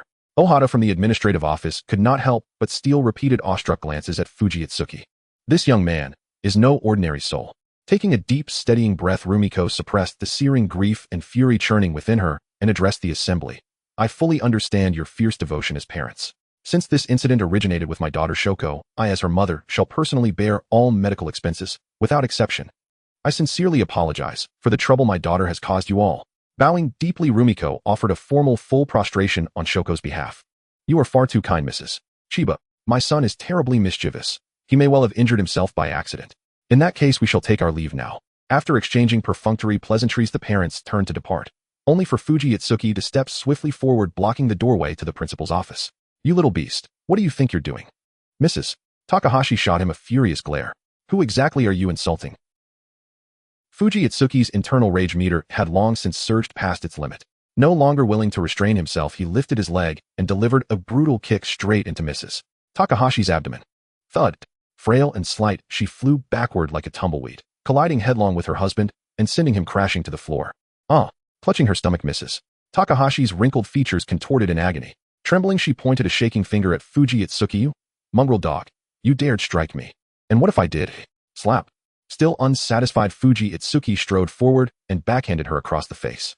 You little monster. Slap. Stray cur. Slap. You slap. One sharp, stinging blow followed another, until Mrs. Takahashi could barely gasp out a syllable, and only then did he finally cease. From this moment onward, each word you utter earns you another slap. Having spoken, he swept a cold, unblinking gaze across the room. Didn't you all enjoy hurling insults just moments ago? Then why the sudden silence? Playing dead, oi? Mr. Takahashi watched his wife's face swell grotesquely, nearly unrecognizable, and shuddered inwardly. Trying to mask his fear with bluster, he snapped, Don't you dare swagger before us, you foul brat. What precisely do you want? Startled by Fuji Itsuki's sudden eruption of violence, the parents instinctively recoiled, stepping back half a pace, mute and paralyzed. Only then did they recall. The youth before them was no docile lamb, but a ferocious tiger who'd already sent their children reeling into hospital beds. Simple an apology and compensation. Fuji Itsuki spoke calmly. Mr. Fuji, the incident was instigated by my daughter Shoko. I will cover all compensation fees on behalf of everyone present. Rumiko bowed her head respectfully, her tone sincere and humble. You may pay the sum, but the apology must come from them personally. Fuji Itsuki's expression remained icy, unmoved. Preposterous. Shall we adults bow and beg forgiveness from a boy whose whiskers haven't even sprouted? Seated on the floor, Mr. Takahashi supported his grotesquely swollen wife, glaring at Fuji Itsuki with burning eyes. Refusal is acceptable, of course. A faint, disarming smile curved Fuji Itsuki's lips. Your son, the one with the dyed yellow hair, is Takahashi correct? TSK, such a fine young man. Pity he's currently confined to a hospital bed. When he's discharged, I suggest you two expedite his transfer to another school. Otherwise, Fuji Itsuki bent low, his smile vanishing in an instant. I'll break his legs. You, Mr. Takahashi's lips trembled violently, but he dared not raise a hand against the boy. Principal, surely you heard that. He's threatening me. Threatening me. Desperately, he turned pleading eyes toward the female principal seated behind her desk. Mr. Takahashi, please remain calm. The principal sat upright, hands folded neatly atop her desk. Mrs. Chiba has already agreed to cover the compensation, but you each repeatedly slandered Mr. Fuji's family honor and personal dignity. You owe him a formal apology, no less. With the quiet finality of a judge delivering a verdict, the principal addressed the room. Upon hearing her words, one parent paused, his face ashen, then stepped forward and murmured, voice low and strained, "I'm sorry." Fuji Itsuki glanced at him once, said nothing, and stepped aside, allowing him to exit the office. Once the precedent was set, the others followed suit without hesitation. Within minutes, only 3 parties remained: Rumiko and Shoko Chiba, and the Takahashi couple, supporting his wife Mr. Takahashi steeled himself and approached Fuji Itsuki. "I am sorry." "What was that?" Fuji Itsuki lifted his gaze coolly. "I sincerely apologize, Mr. Fuji. Please forgive our earlier disrespect." Clutching at the thin veneer of dignity, reasoning that if everyone else had bowed, his own submission wouldn't tarnish his pride, Mr. Takahashi gave a shallow perfunctory bow. "No harm done. Just be more careful next time." Fuji Itsuki's face softened once more into a smile, but to Mr. Takahashi it resembled nothing so much as a demon baring its fangs. "Better arrange that transfer immediately." Muttering under his breath, Mr. Takahashi guided his wife, her mouth swollen shut, out of the principal's office. Rumiko, by contrast, displayed far greater composure than all the other misguided parents combined. "Mr. Fuji, might I have your contact number? At your convenience, I would like to visit you with Shoko to discuss the compensation in person." With the solemn grace of a mother and elder, she bowed deeply, 90 degrees, before him. "I beg you, consider that Shoko's father passed away only recently. Grant her this chance to redeem herself." Her voice trembled with raw, heartfelt entreaty. Fuji Itsuki offered no reply. Instead, he said coldly, "My own father died not long ago, yet no one extended me such mercy." With that, he seized Hajiwara Saki's hand and strode out of the office without a backward glance. Rumiko clenched her lower lip, then turned beseechingly toward the principal. "Mrs. Chiba, please understand. One is no longer within the realm of compulsory education." Chiba Shoko not only bullied classmates inside the school restrooms, but after dismissal, she openly led peers, including Takahashi of the same grade, in a weaponized assault against Fuji Itsuki, who stood unarmed and defenseless. The repercussions are severe, the nature of the offense egregious. The school holds full authority and moral justification to expel her. "Principal, please grant her one last chance." Rumiko bowed again, her voice quivering uncontrollably. Gazing upon this woman, bereft of her husband, burdened by a daughter's disgrace, the principal sighed inwardly. "If you can secure Mr. Fuji Itsuki's personal forgiveness, then, and only then, may there yet remain a path to redemption." Ding. A revenge operation against Chiba Shoko has been successfully executed. Reward 20000 yen in cash. Reward 200 revenge points. Ding. Host Fuji Itsuki. Age 18. Skills 1. Deliberate Thunder Punch. 2. Audio recording. 3. Proficiency in junior high school curriculum. Items none. Revenge points 800. Available cash 14000 yen. Targets 1. Shimizu AI. Shimizu AI. Attribute Bratty Girl. Age 18. Revenge progress 35. Target 2. Chiba Shoko. Chiba Shoko. Age 19. Attribute Delinquent Girl. Revenge progress 70. Strange. This time the system did not designate Matsui Aoi Onodera Ryo or the other delinquents as targets, listing only Chiba Shoko. Perhaps because she is the central antagonist, not merely an accomplice. Holding hands with the soft, smooth fingers of Hajiwara Saki, Fuji Itsuki walked calmly down the corridor from the principal's office toward the main classroom building. Though it was class time, numerous students without scheduled lessons strolled across the spacious campus in small groups. Hajiwara Saki tilted her head, gazing at this composed, brilliant young man who had turned certain defeat into a stunning reversal, her tender eyes lingering on Fuji Itsuki's face as if magnetized. Fujikin, how did you think to record the incident?" "Huh." Fuji Itsuki blinked, slightly startled by Hajiwara Saki's curious voice. "Well, it was just a whim. I couldn't bear their arrogant, overbearing demeanor, so I decided to secretly record them and anonymously report it to a teacher." Fuji Itsuki casually fabricated an explanation. "Is that so? Fujikin, you're truly amazing. Without that recording, we might have been falsely accused today. We owe it all to your moment of inspiration." Hajiwara Saki's large, luminous eyes fluttered, brimming with profound admiration. "Oh no, not really. Just lucky, that's all." Flustered under Hajiwara Saki's clear, innocent gaze, Fuji Itsuki modestly deflected the praise. "A moment of inspiration. Please." He was busy snapping photos while trying to undress Chiba Shoko, who knew she'd be so cunning, using a single image to turn the tables. Still, the phrase moment of inspiration wasn't entirely inaccurate. Fortunately, he'd reacted swiftly, activating his passive skill, audio recording. Otherwise, he'd have swallowed his grievances whole like dough, enduring injustice without recourse. So far, the 2 skills granted by the system at the outset proved nothing short of miraculous for turning desperate odds into victory. The first, an active skill, converts rage into raw physical power with no upper limit, a perfect echo of the comic book Incredible Hulk. All Fuji Itsuki lacked now was a practical hand-to-hand combat technique to become a living embodiment of the Hulk, perhaps lacking its sheer destructive scale, yet surely capable of reaching Captain America's tier in due course. The second skill, audio recording, passively captures ambient sound and transcribes it directly into audio files on his phone. Seemingly trivial, this auxiliary ability had just enabled his breathtaking reversal of fortune. Though rudimentary in interface, the system functioned flawlessly. Class 1B. They're back. As Fuji Itsuki and Hajiwara Saki entered together, the quiet English classroom, previously filled only by the soft scratch of the teacher's chalk, erupted into hushed murmurs. Weren't they summoned to the principal's office?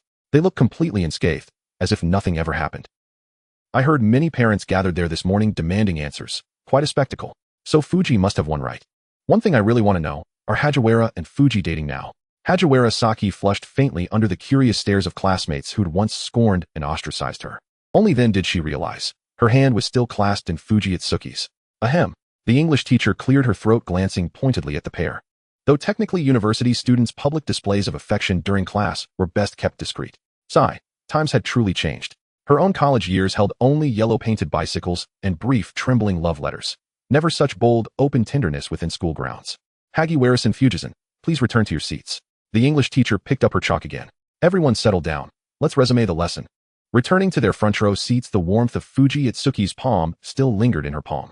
Instinctively, Hajiwara Saki glanced sideways, only to find him gazing at her at that very moment. Their eyes met, gazes entwined, silent and electric, until Hajiwara Saki, blushing deeply, quickly looked away like a startled fawn. Vibrating softly in her pocket, her phone lit up. Hajiwara Saki pulled it out. A line notification appeared on screen. Sent 1 minute ago by friend Fujikin. Pay attention in class. No daydreaming. Oh no. Hajiwara Saki cried, inwardly mortified. Idiot Saki, caught staring again. She slipped the phone silently back into her pocket, pressed her rose-tinted lips together, and retrieved her English textbook from her desk. During lunch break, the commotion from the principal's office had yet to fully subside. Taking advantage of the lull, teacher Ohata from the administrative office summoned Fuji Itsuki to her office. You young man, truly full of surprises. Teacher Ohata chuckled warmly from behind her desk. You even dared strike a student's parent, right before everyone's eyes. What courage. Even the principal and I were taken aback. Fuji Itsuki shrugged wryly. Truthfully, I wasn't that bold. That red mushroom-haired woman cursed so vilely I had no choice but to act. Red mushroom-haired woman. Teacher Ohata's expression twisted oddly, conjuring an involuntary image of Mrs. Takahashi, petite, frail, with vivid crimson hair styled in a spiky mushroom cut. That description fits rather well. By the way, Fujikin, the principal, originally intended to expel Chiba Shoko as a stern warning to others. The homeroom teacher sipped her tea to soothe her throat. But Mrs. Chiba pleaded desperately, bowing repeatedly, apologizing profusely. Such is the sorrow of parenthood. She's a widow, and her daughter behaves so recklessly. Thus the principal exercised leniency, granting her one final chance. Provided she secures your forgiveness, the victim, the matter may yet be resolved amicably. After you both left, Mrs. Chiba approached me personally, requesting your home address. Fuji Itsuki wasn't surprised by teacher Ohata's words.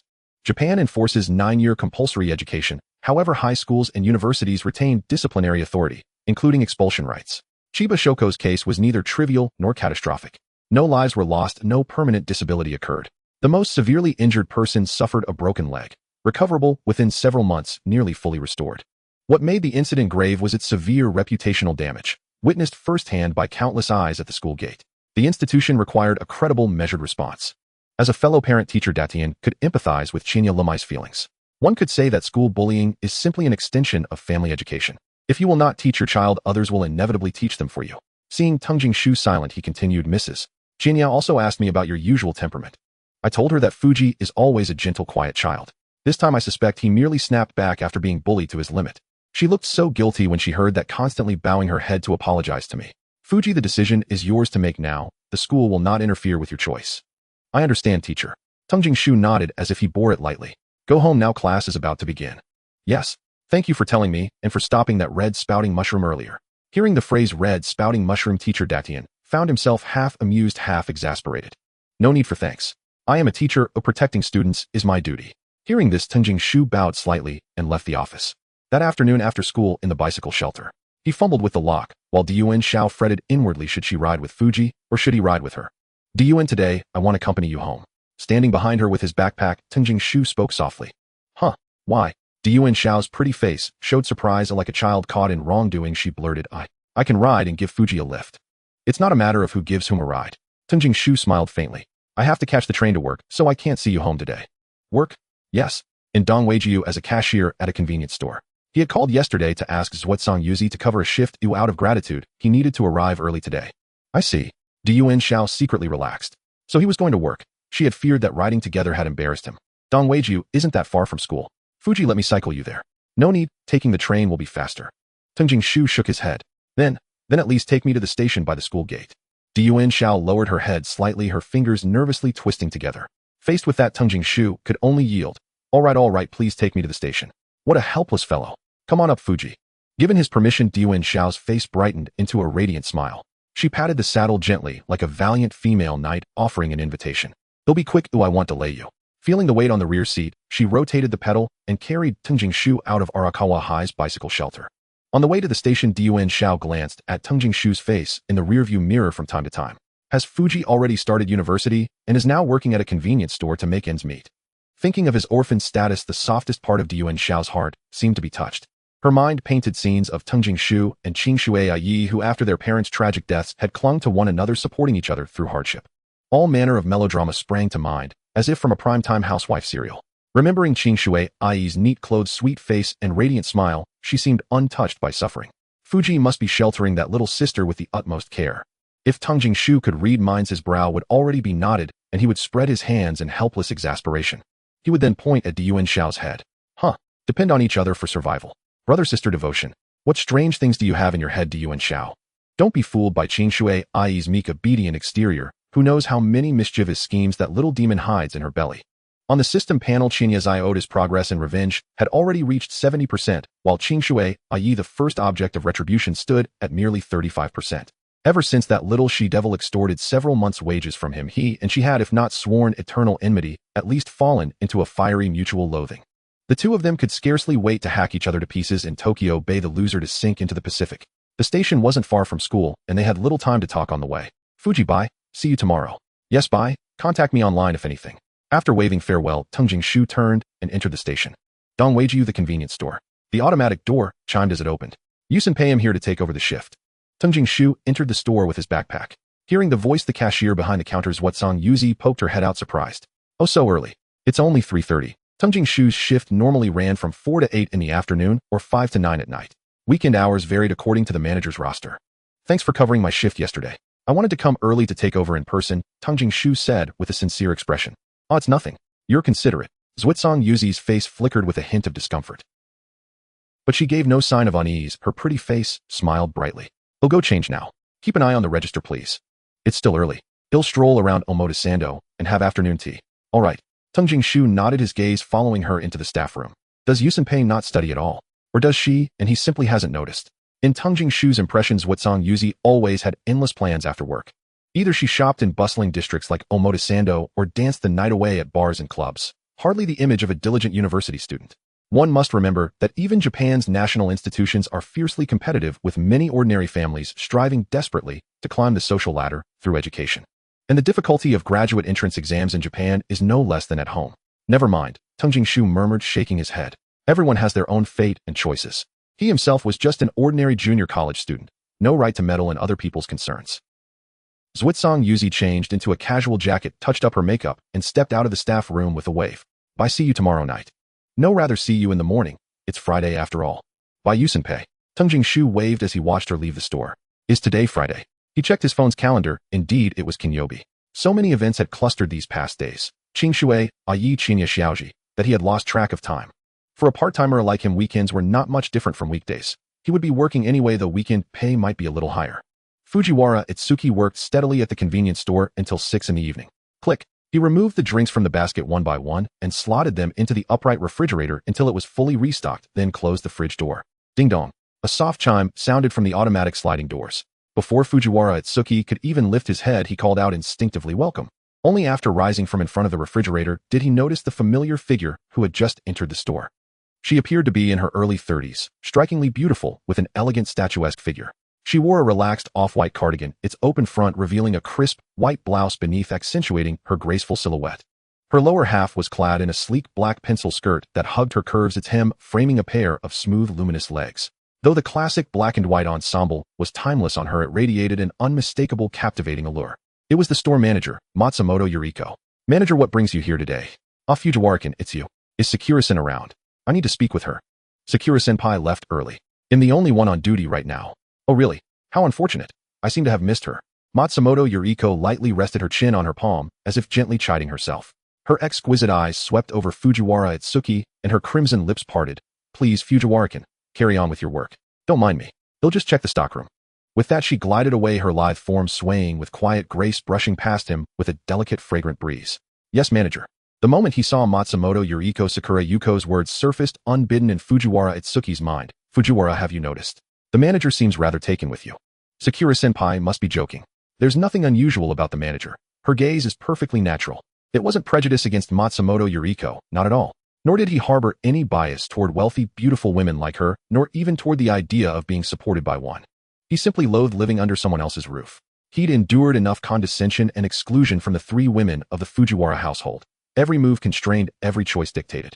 Even if, by some fluke, he caught Matsumoto Yuriko's favor and became her protege, he would likely spend his days bowing low, watching every word, every gesture, lest he displease her. One misstep, just a flicker of displeasure, and he'd surely be cast aside without hesitation. That kind of life, trembling with uncertainty, was not what Fujiwara Itsuki wanted. Truth be told, he'd much rather sever ties with Momoko Hinako and her daughter and move out to rent his own apartment.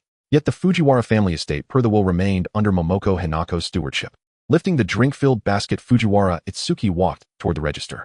Matsumoto Yuriko emerged from the stockroom moments later, her stunning face still alight with quiet satisfaction. Fujiwara-kun, having you here puts my mind at ease. She uttered this seemingly inexplicable remark, utterly baffling to Fujiwara Itsuki.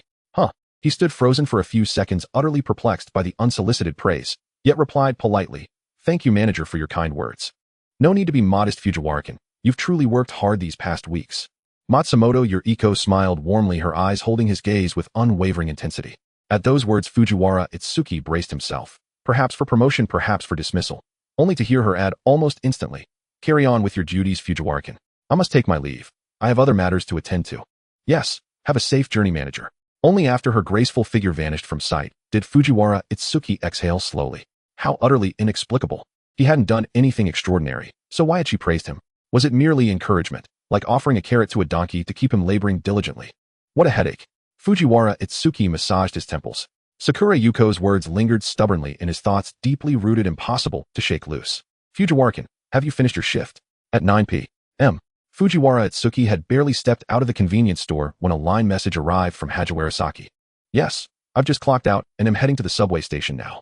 He glanced back at the store and typed his reply while walking. Meanwhile, at the Hajiwara residence, Hajiwara-saki lay sprawled across her desk, buried beneath stacks of books, idly twirling a pen as her gaze drifted sideways to her phone resting beside her forearm. VRR. Feeling the phone vibrate, she snatched it up and tapped open line. Just finishing up. You've worked so hard, Fujiwara-kun, she murmured softly to herself, her brows knitting with genuine concern. She vividly recalled him boarding the train for Higashiyogura at just past 3 o'clock, and yet it was already 9 p.m. Have you eaten dinner yet? Hajiwara-saki's expression softened with worry, not feigned small talk, but sincere concern for whether he'd gone hungry. Not yet, but I bought a bento to eat as a late-night snack. Most Japanese convenience stores operate 24 hours a day, at least throughout the Tokyo metropolitan area. Thus, perishable items like bentos and boxed meals are heavily discounted from 8 or 9 p.m. onward to accelerate sales. Any bentos remaining unsold past midnight are often gifted to staff as employee perks. Though Fujiwara Itsuki finished his shift early, and thus missed out on free bentos, he enjoyed an internal staff discount allowing him to apply an additional reduction atop the existing sale price. After both discounts, he could purchase a well-balanced protein and vegetable bento for the price of a single rice ball. As he approached the subway station, Fujiwara Itsuki tapped out messages on his phone while tapping his Suica card to enter the platform. Remember to heat it in the microwave before eating. Cold bentos can upset your stomach. Reading those words, Fujiwara Itsuki couldn't help but smile faintly. Taking advantage of the wait for the train, he typed another line. Got it. You're fussing over me again. Hajiwara, aren't you a little too overbearing? Oh no, Hajiwara-saki faltered, momentarily speechless. Did Fujiwara-kun just reject me? Her body seemed to sink into an endless vortex, her eyes dimmed, losing their luster. Just as panic fluttered in her chest and her fingers hovered over the keyboard, another message popped up in the chat window. But I don't mind, not at all. Because no one else has ever spoken to me like this. Hajiwara-saki bit her lip, gazing at the sentence with a complex mixture of quiet joy and faint lingering resentment. Fujiwara-kun, next time could you please finish your thought in one go? I thought what? That you found me annoying. Ha ha ha. Hajiwara-saki suddenly realized something and puffed out her cheeks. Fujiwara-kun, you did that on purpose. Hagiwara-kun, how could you? Are you angry? As the train arrived, Fujiwara Itsuki was swept into the carriage by the press of commuters. Gripping the overhead strap with one hand, he typed with the other. Then I sincerely apologize. Sorry, dear Hajiwara-saki-san. Bowing man emoji. She almost ignored it entirely, refusing to type a single character, but feared he might worry. Still not forgiven. Then I'll personally apologize to you on Monday. That way it'll feel more sincere, dear Hajiwara-san. Flustered by his repeated use of dear Hajiwara-san, she blushed deeply as she typed, I'm not angry. An apology doesn't require anger, dear Hajiwara-san. Alright. I forgive you, dear Fujiwara Itsukikan. She grabbed a book at random, flipped it open, and pressed it over her face, hiding the blush spreading from her cheeks down her slender neck. Leaning back in her chair, Hajiwara-saki felt her heart's quiet tremor swelling, threatening to spill over. Saki, you're doomed. In that very instant, she felt as transparent as the open book lying across her face. After exiting the subway station, Fuji Sho walked along the streets of Nanshinju. Messages from Hajiwara-saki popped up on his phone screen, and he replied to them one by one as he walked. I'm almost home, let's talk later. Okay, bye, Fujikan. At the corner of the alley where Fuji's house is located, an orange-yellow taxi honked and sped past him. It's late at night, why is someone driving so fast in the alley? Fuji Sho couldn't help but glance at the car. If it weren't for the fact that his hands were full at that moment, he would have definitely shown that driver an internationally recognized gesture. By the way, is anyone even taking a taxi at this hour? Fuji Sho raised an eyebrow. It's well known that taxi fares in Japan are notoriously expensive, almost unparalleled in Asia. Just looking at the continuously rising numbers on the meter can cause a heart attack and deter anyone from taking a cab. Taking a taxi from Tokyo Narita Airport to the city center costs around 3,000 yen, about 1,400 RMB, which is even more expensive than a flight from Beijing to Tokyo. This is why you often see protagonists or side characters in Japanese dramas and manga stranded at train stations after missing the last train. It's not that they don't want to take a taxi home, but the fare is simply too high to afford.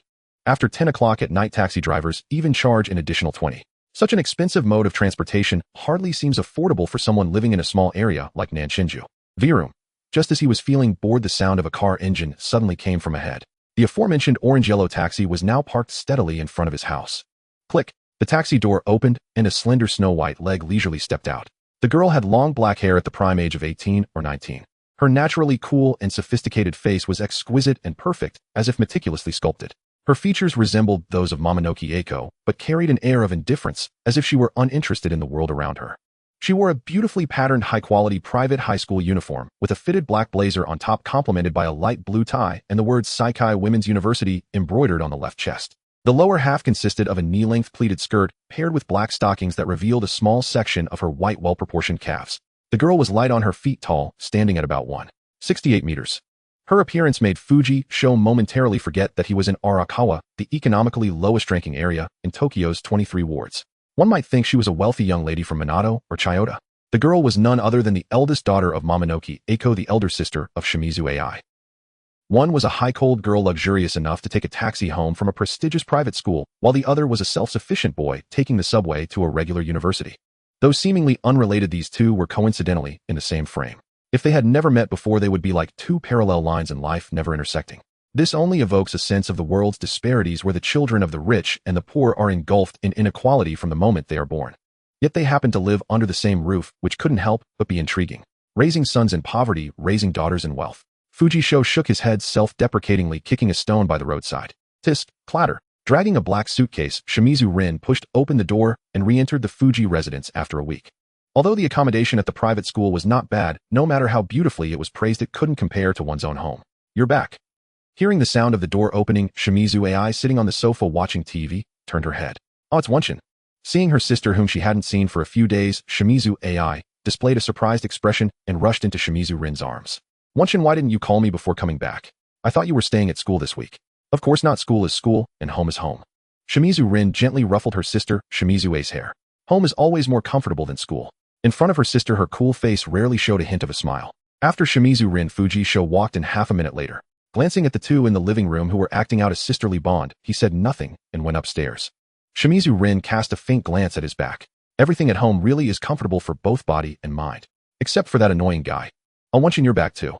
Shimizu Ai also peeked towards the staircase on the second floor. What do you call him? Shimizu Rin's gaze sharpened. I misspoke, it should be Nizan. Shimizu Ai awkwardly scratched the back of her head.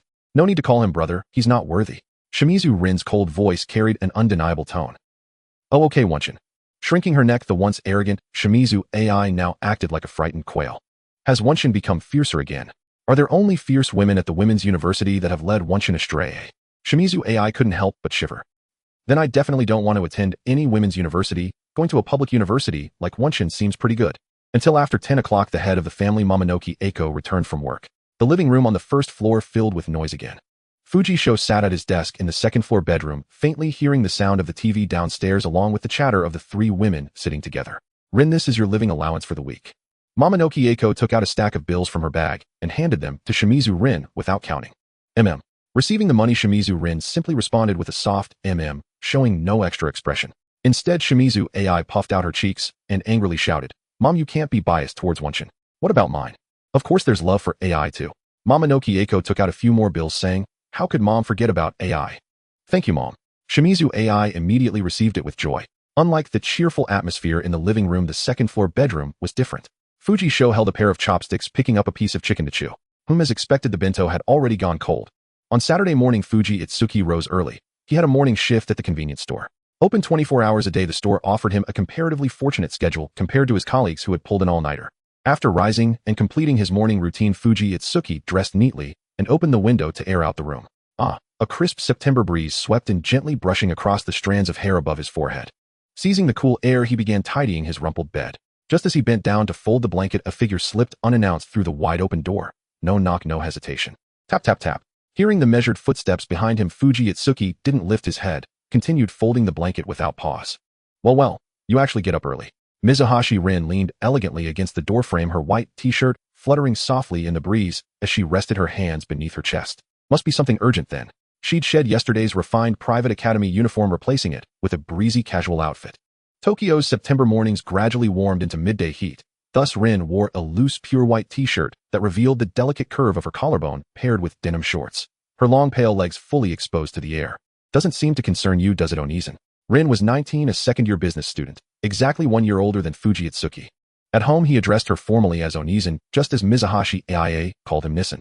Having folded the blanket into a neat rectangle, Fuji Itsuki spoke coolly over his shoulder to Rin. No need to hide anything from me. I know already, even without your saying a word.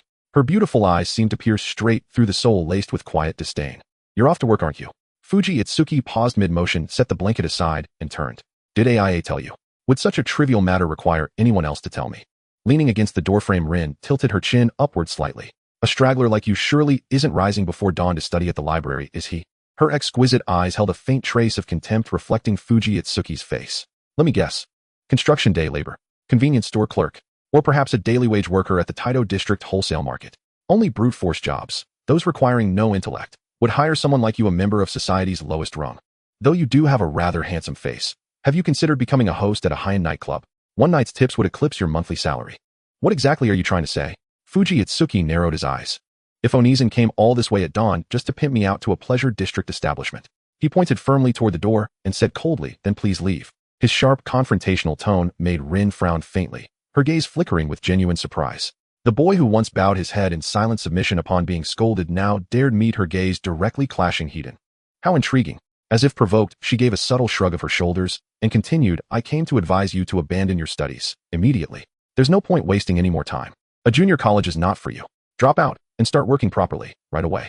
A useless person like you has no place in our household. Her gaze held pity, as though bestowing charity. Our household? Fuji Itsuki let out a soft, mirthless laugh, his expression eerily calm. How kind of you, Onizen, to offer such thoughtful counsel. Truly the elder sister of that bratty little Aya, her malice ran even deeper. No need to thank me, a waste of breath coming from someone like you. Rin lowered her arms and turned to leave. Slam.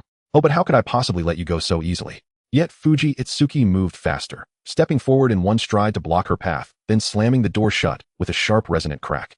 A faint, unsettling smile curled at the corners of his mouth, even as his system interface flared with surging, turbulent fury. Onizen cares so deeply for me. I'd feel truly guilty not repaying such devotion in full. What? Alarm flashed across Rin's face, but the word meaning never left her lips. Fuji Itsuki seized her arm abruptly, then hurled her onto the bed like a discarded doll, careless and forceful. Thud! Her slender frame struck the mattress with intimate, jarring force, her pink cloth slippers flying upward in a helpless arc before vanishing beneath the bed. Ugh! Rin winced, massaging her shoulder. Had it not been cushioned by the freshly folded quilt Fuji Itsuki had just laid out, that impact alone would have left her dazed and disoriented. You bastard, what do you think you're doing? Her face hardened into icy fury as she glared at him. What am I doing?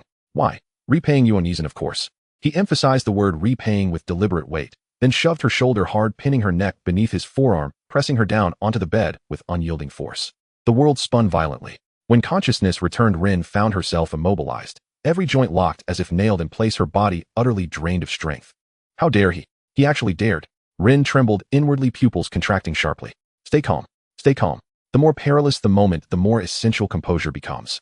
She bit her lower lip until a faint trace of blood appeared, then snapped coldly, Fuji Itsuki, do you even realize what you're doing? Of course I do. Then how dare you lay a hand on me? What is there I dare not do? You. Rin ground her teeth together until they ached. Afraid I'll scream. Go ahead, scream as loud as you like. Better yet, summon AIA too. At those words, Rin felt as though ice-cold water had been poured over her head. Right, the mother's already at work. Only AIA remains at home. But AIA is just a girl. She couldn't help, and might only fall prey to the tiger herself. The realization sent chills down her spine, yet paradoxically steadied her nerves. So, you've decided not to call for help. Fuji Itsuki glanced at the unmistakable panic flickering across her face. Silence counts as time too. Rin's lower lip trembled as if about to split. Her body shivered involuntarily, a tingling current racing up her spine, her thighs instinctively clenching tight. Seeing she still refused to speak, Fuji Itsuki let out a low, contemptuous snort and lifted her chin with 2 fingers. You and your sister were the same mask, equally revolting. No wonder you're her daughter.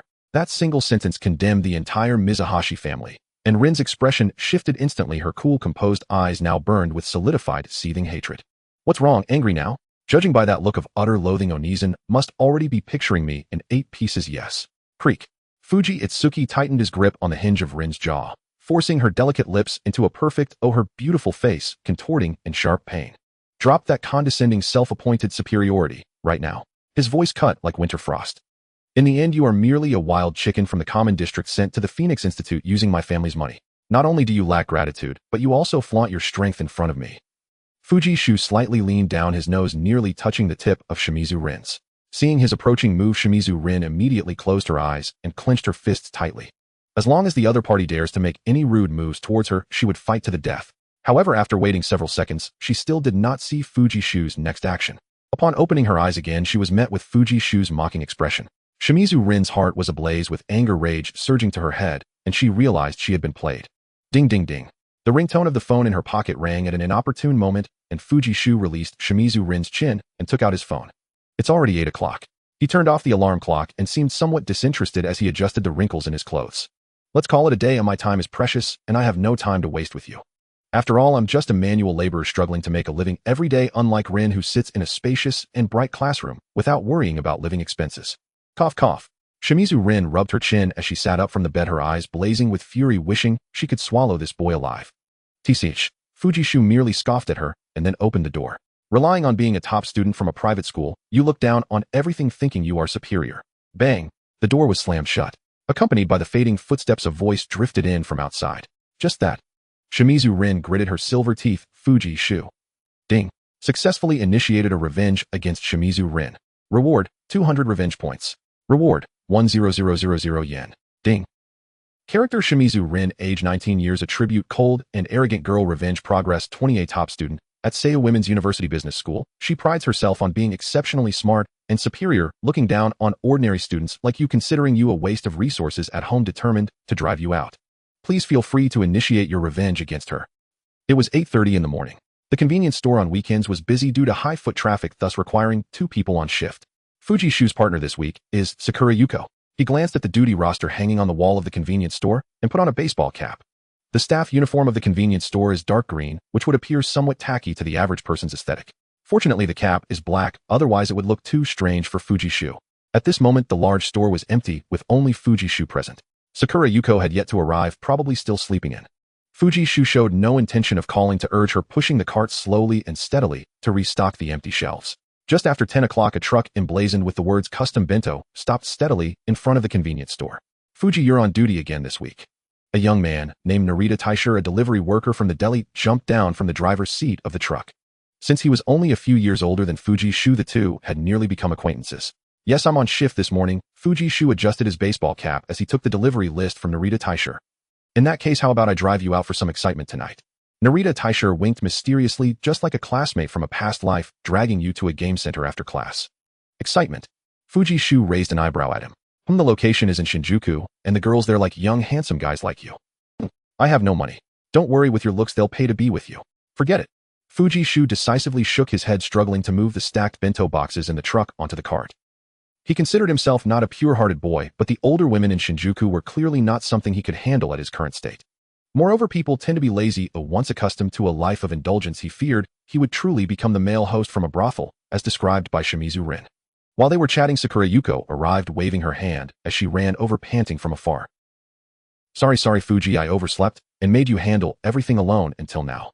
Her fair forehead glistened with fine beads of sweat from her rapid run, and her slender pale neck was occasionally graced with glistening drops. Even without makeup, her young and beautiful face remained pure and captivating. Although Sakura Yuko had a playful side, perhaps dazzled by the bright world of Tokyo, after coming from the countryside, it was undeniable that she was an unadulterated beauty from any angle. It's fine, Yuko-senpai, you covered for me last time, Fuji Shu replied nonchalantly. Hey, Narita is here too, what are you two talking about? Sakura Yuko, still slightly out of breath, also noticed Narita Taisher beside Fuji Shu.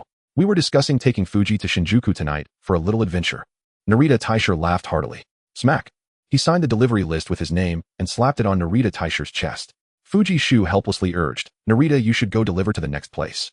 Oh, glancing at his phone, it was indeed getting late. Narita Taisher held the delivery list in one hand and waved at the two with the other. Fuji, Sakura, I'll be off now.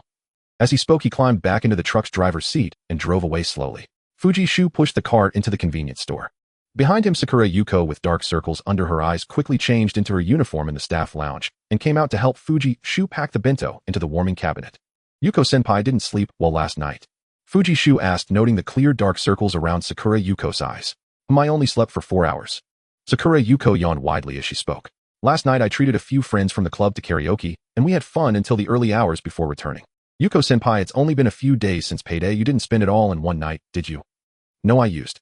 Sakura Yuko paused, realizing she almost slipped up, and quickly corrected herself. I used the money saved from before. Fuji Shu pursed his lips, thinking, aren't you a spendthrift? How do you have savings? Besides, have you paid off your student loans yet? However, he didn't ask further. After all, it was her private matter. In Japan, asking too much would be considered intrusive. After packing all the bentos, Fuji Shu pushed the cart into the convenience store's warehouse. Watching Fuji Shu's back, Sakura Yuko let out a slow sigh of relief. By the way, Yuko-senpai, the store manager came looking for you yesterday, but you had already clocked out by then. Fuji Shu seemed to recall something and paused. How did she say anything? Sakura Yuko's expression was somewhat unnatural. No, she just browsed the warehouse and left with a big smile. Okay, I understand now. A heavy weight lifted off Sakura Yuko's heart. In the Arakawa Ward Chiba Judo Dojo. The training area of the dojo occupies approximately the size of a standard basketball court, yet now it is desolate with not a single student in sight. Since the dojo's director Chiba Kenichi passed away suddenly from a heart attack, the dojo has fallen into disrepair and both students and coaches have dispersed. Behind the training area lies the living quarters where the 3 LDK, 3 bedrooms, and a living room, spanning over 100 square meters, is the residence of the director's family. Knock knock knock. Chiba Arumi lightly tapped on the door of her daughter Chiba Shoko's room. Shoko opened the door. We agreed to visit Fuji today. A few moments later, a muffled voice came from inside the room. I'm not going, but if you want to go by yourself. Knock knock knock. Shoko, you cannot be so willful, otherwise you will get expelled from school. Chiba Rumi's knocking became more urgent. Inside the room, Chiba Shoko remained obstinate, even shouting angrily at the door. I'd rather be expelled than apologize to that guy. Shoko. With a sigh, Chiba Rumi's hand dropped weakly from the door. She deeply exhaled, her body seeming to stoop as her beautiful cheeks bore a heavy sadness. Kenichi, what should I do? She dragged her weary body back to the living room, kneeling in front of the altar, gazing sorrowfully at her husband's portrait. Click. Lighting 2 sticks of incense with a lighter, Chiba Rumi inserted them into the incense burner, her hands clasped in prayer.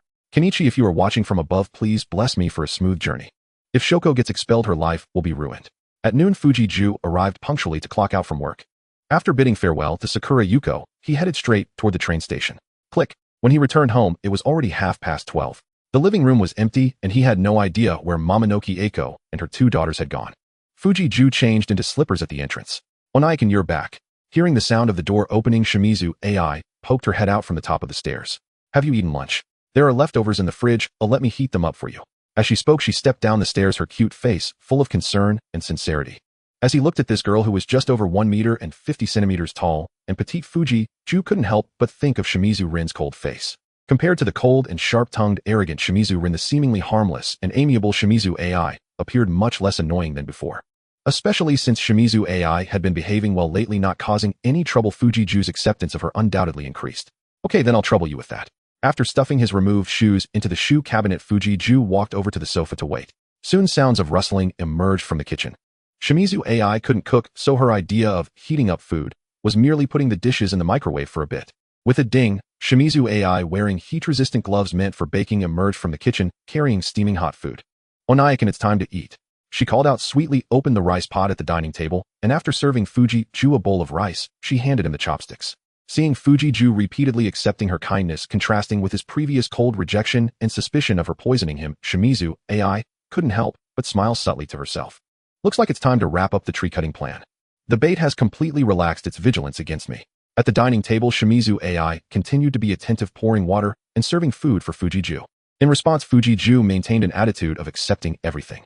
He had noticed Shimizu Ai's unusual behavior. He was simply playing the long game, quietly waiting for her to reveal her true colors. After a satisfying meal, Shimizu AI busily began to clean up the dishes.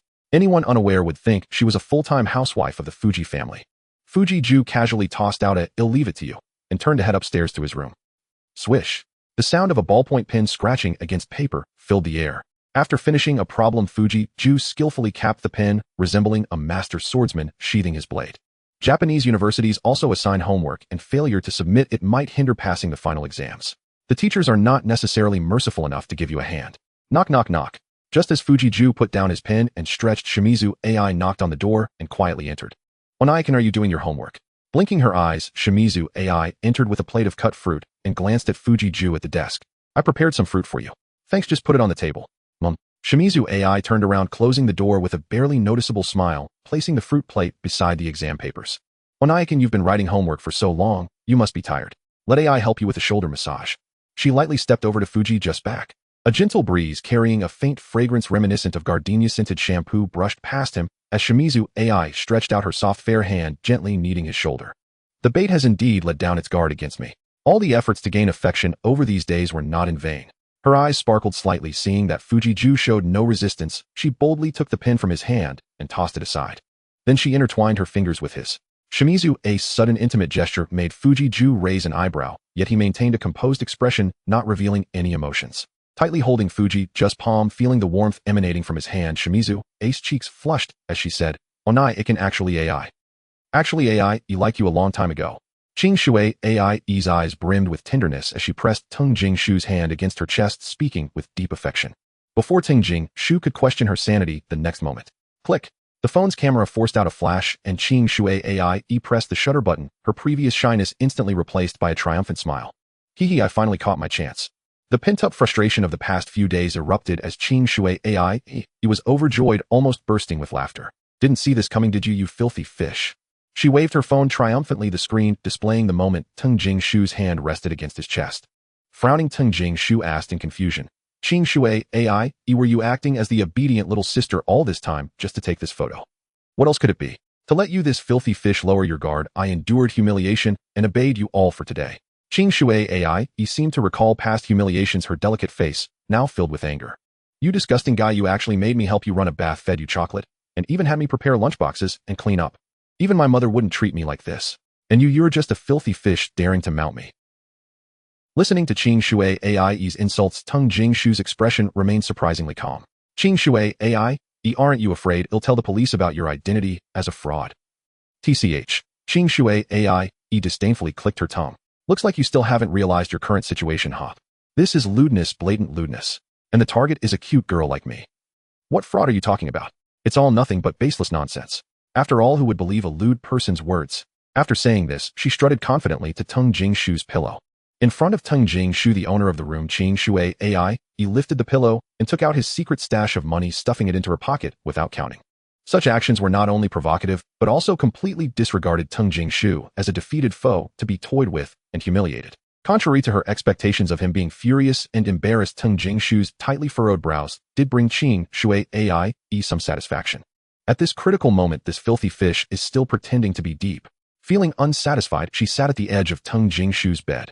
AI promised to get revenge, and she will definitely get it. Hey, filthy fish bro. If you don't want to be treated as a lewd person and caught, then kneel down and apologize to AI.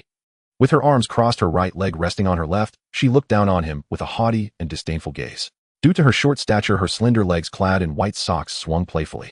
Teng Jingshu's gaze gradually moved up from her wrapped feet in white socks. The rosy calves, the hips wrapped in white shorts, the slender waist concealed beneath a pink t-shirt, and the proud expression that resembled Qing Shui Lin. You and Qing Shui Lin are truly sisters, both are equally annoying and detestable. Ting Jingshu said with a hint of amusement. He just take AIE's words as a compliment. Qing Shui AI, he shot him a disdainful glance. Whatever you say, the words of a loser are nothing but barking to a winner. A valid point. Tung Jingshu nodded in agreement. He mimicked Qing Shui AIE and pulled out his phone from his pocket.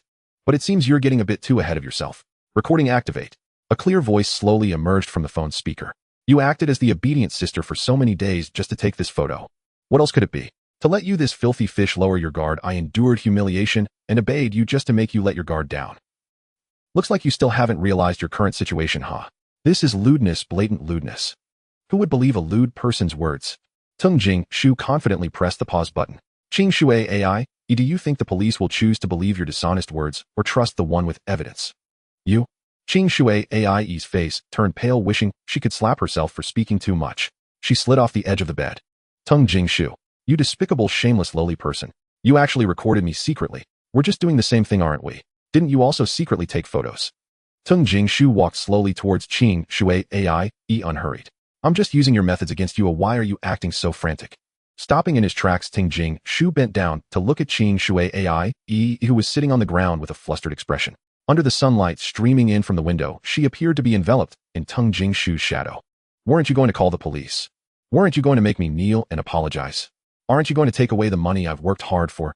I am sorry, Anakin. Seeing the mockery on Tung Jingshu's face akin to a volcano ready to erupt, Qing Shui AIE trembled all over, struggling to force a smile. Please don't slap me, okay? Don't worry, I won't lay a finger on you. Really, really. Qing Shui AIE's eyes sparkled with hope. Tung Jingshu cast her a cold glance. I will hand your evidence over to the police and send the recording to your teachers, classmates, friends, and even your enemies so they can see your true colors. At this, Qing Shui AIE's pupils completely lost all color. It's over, all over. She felt as if she had fallen into an ice cellar, as if her entire spine had been pulled out. Even if she managed to avoid being sent to a juvenile detention center, her carefully maintained persona in class and clubs at school, and in all social settings, as well as all her relationships built over the years, would be utterly destroyed. She would be pointed at in school, socially dead. No, you can't do this. Qing Shui AIE's voice was laced with tears. How ridiculous, what if I insist on doing it? Tung Jingshu said sternly. I'm sorry, Anakin AI. He knows she was wrong, she truly knows she was wrong. In that moment, Qing Shui AIE's pride crumbled. She began to doubt herself, believing she should never have provoked Tung Jingshu in the first place. But her mother and sister clearly did the same thing, even allowing her to bully this brother with no blood relation. You don't truly regret it, you're just scared. Tung Jingshu pierced through her inner turmoil. Whoa, I'm sorry. Qing Shui AIE knelt on both knees, her body leaning forward, hands crossed on the ground, bowing repeatedly, like pounding garlic, the standard posture for an apology. Anakin, please give AIE another chance. I am willing to do anything I can. Qing Shui AIE cried, her shoulders shaking. I've already heard that once. Do you think I would still believe you? I can serve you tea, do laundry, and cook, and I can. What else can you do? Oh, occasionally. Just once. Fool, do you truly believe you're charming? Without restraint, Fuji kicked her sharply. I'm sorry. Slumped beside Fuji thigh, Shimizu Ayu's eyelids twitched in sharp pain. Her mind reeled in disarray. Gritting her teeth, she blurted out, I can still serve as your undercover agent. An undercover agent. That term clearly caught Fuji off guard. Yes, you're at odds with Mother and Onisama, so I can deliver intelligence for you. What a filial daughter you are. Fuji sneered coldly. Please forgive me. Like a desperate koala clinging to a branch, Shimizu Ayu clutched his thigh with trembling, pleading fervor. Her once proud face now twisted with panic, her eyes reddened, glistening with translucent tears. An undercover agent. Fuji frowned inwardly, weighing the notion. Turning Shimizu Ayu, a mere girl, against her own family would be like planting a time bomb beside Momoko Haney. Whether it detonated successfully, however, remained uncertain. As he hesitated, the doorbell chimed from the living room downstairs. Ding dong. Shimizu Ayu kept her head bowed, feigning deafness, her grip on Fuji thigh unyielding. The haughty little brat who once ruled with arrogance now resembled a cornered, whimpering stray dog. Go open the door. Fuji shifted his leg, but she clung like magnetized iron. Then, you agree. Shimizu Ayu lifted her small, anxious face, her gaze shimmering with fragile hope. Get out. Oh. At that moment, Fuji embodied the capricious heartbreaker, summoning her, at will discarding her without hesitation. And Shimizu Ayu, the starry-eyed romantic fool, obeyed his every command without question. Wiping away her tears, she released his thigh, her youthful face drawn with dejection as she trudged downstairs to open the door. Ding. Revenge successfully executed against Shimizu Ayu. Reward, 200 revenge points. Reward, 10000 cash. Ding. Congratulations. Your accumulated revenge points have surpassed 1000. Probability of unlocking intermediate-tier skills in the shop has increased. Probability of unlocking powerful artifacts in the shop has increased. Ding. Character Shimizu Ayu. Age 18. Trait Sundara Brat. Revenge Progress 75. Ding dong. Standing before the gate, Chiba Rumiko pressed the doorbell again, her heart pounding with dread. She whispered prayers, "Tatsuchi, protect my daughter and me. Please don't let Shoko be expelled from school." Click. "May I ask whom you're looking for?" A soft, clear voice accompanied the opening door, revealing a delicate, innocent face. Like a lotus rising unsullied from water, natural, unadorned, breathtaking. Yet her eyes were rimmed red tear tracks, still glistening faintly, as though she'd wept only moments before. "Is this the residence of Mr. Fuji Itsuki?" Clutching gifts delicately at her hips, Chiba Rumiko offered a gentle, impeccably courteous smile. "I'm the mother of one of his classmates. I've come especially to pay him a visit." "Oh, you're here to see Onaikin. Please wait a moment."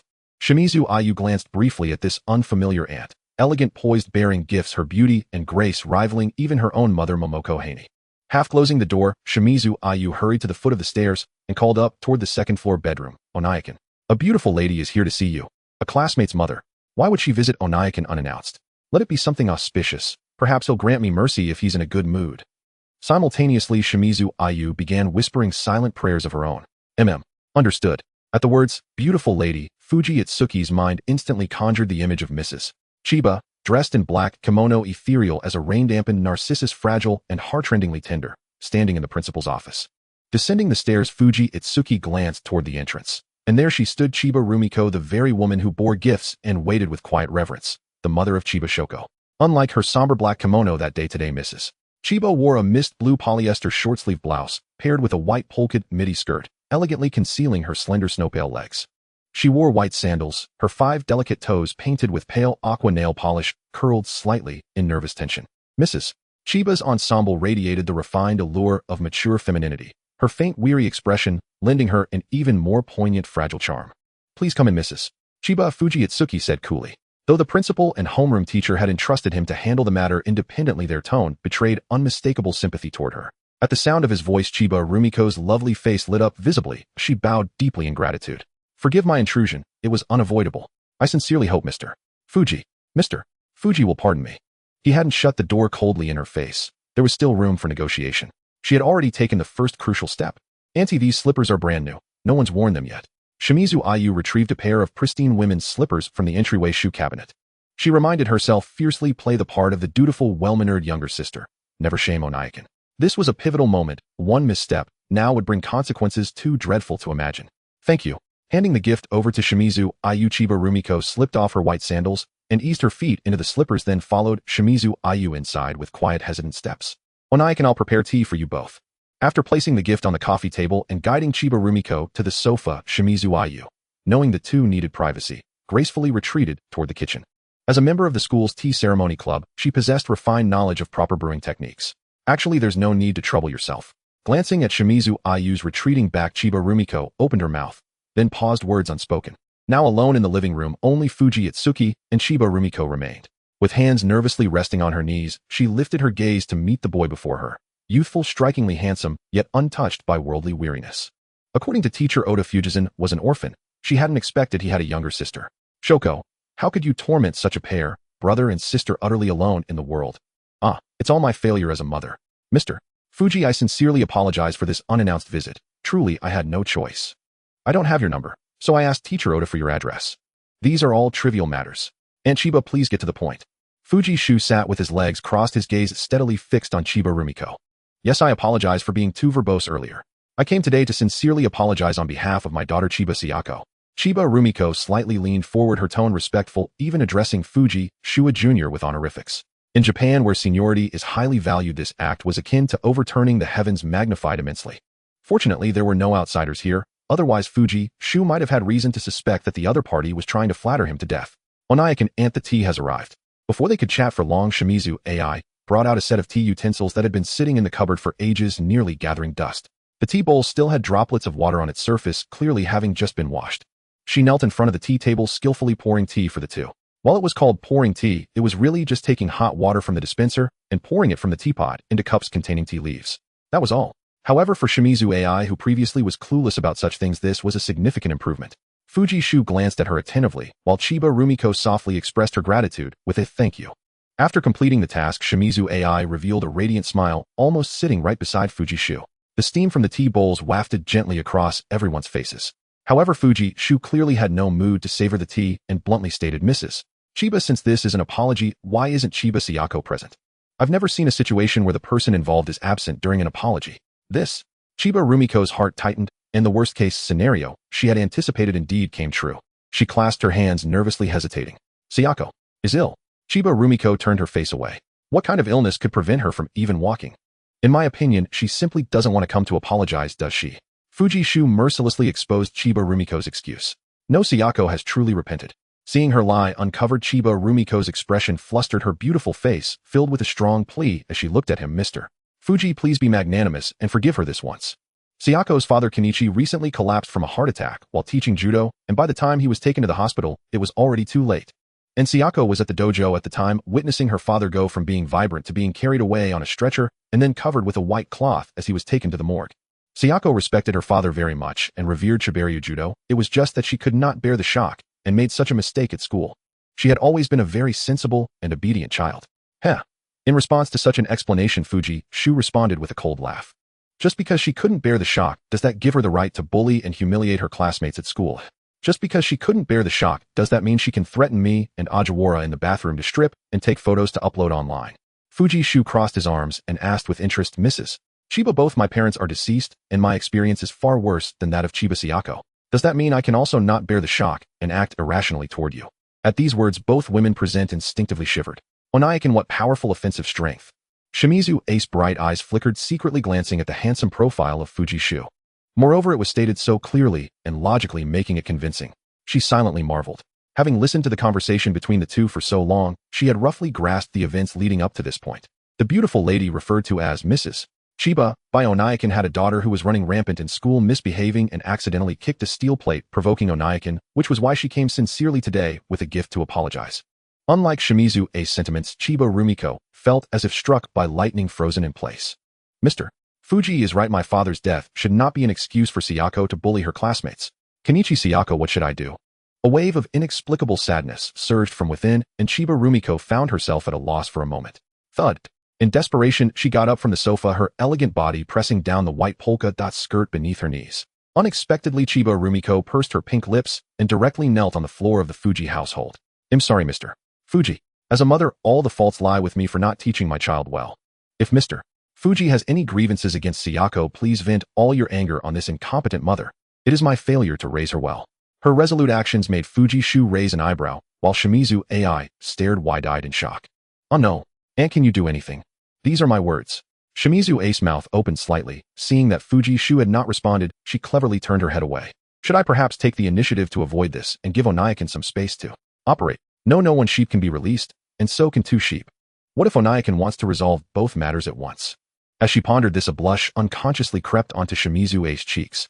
Just as she was lost in such frivolous thoughts, Fuji Shu blandly stated, "Mrs. Chiba, let's not joke around. I have no enmity with you, and even if I beat you up here, it would not solve anything."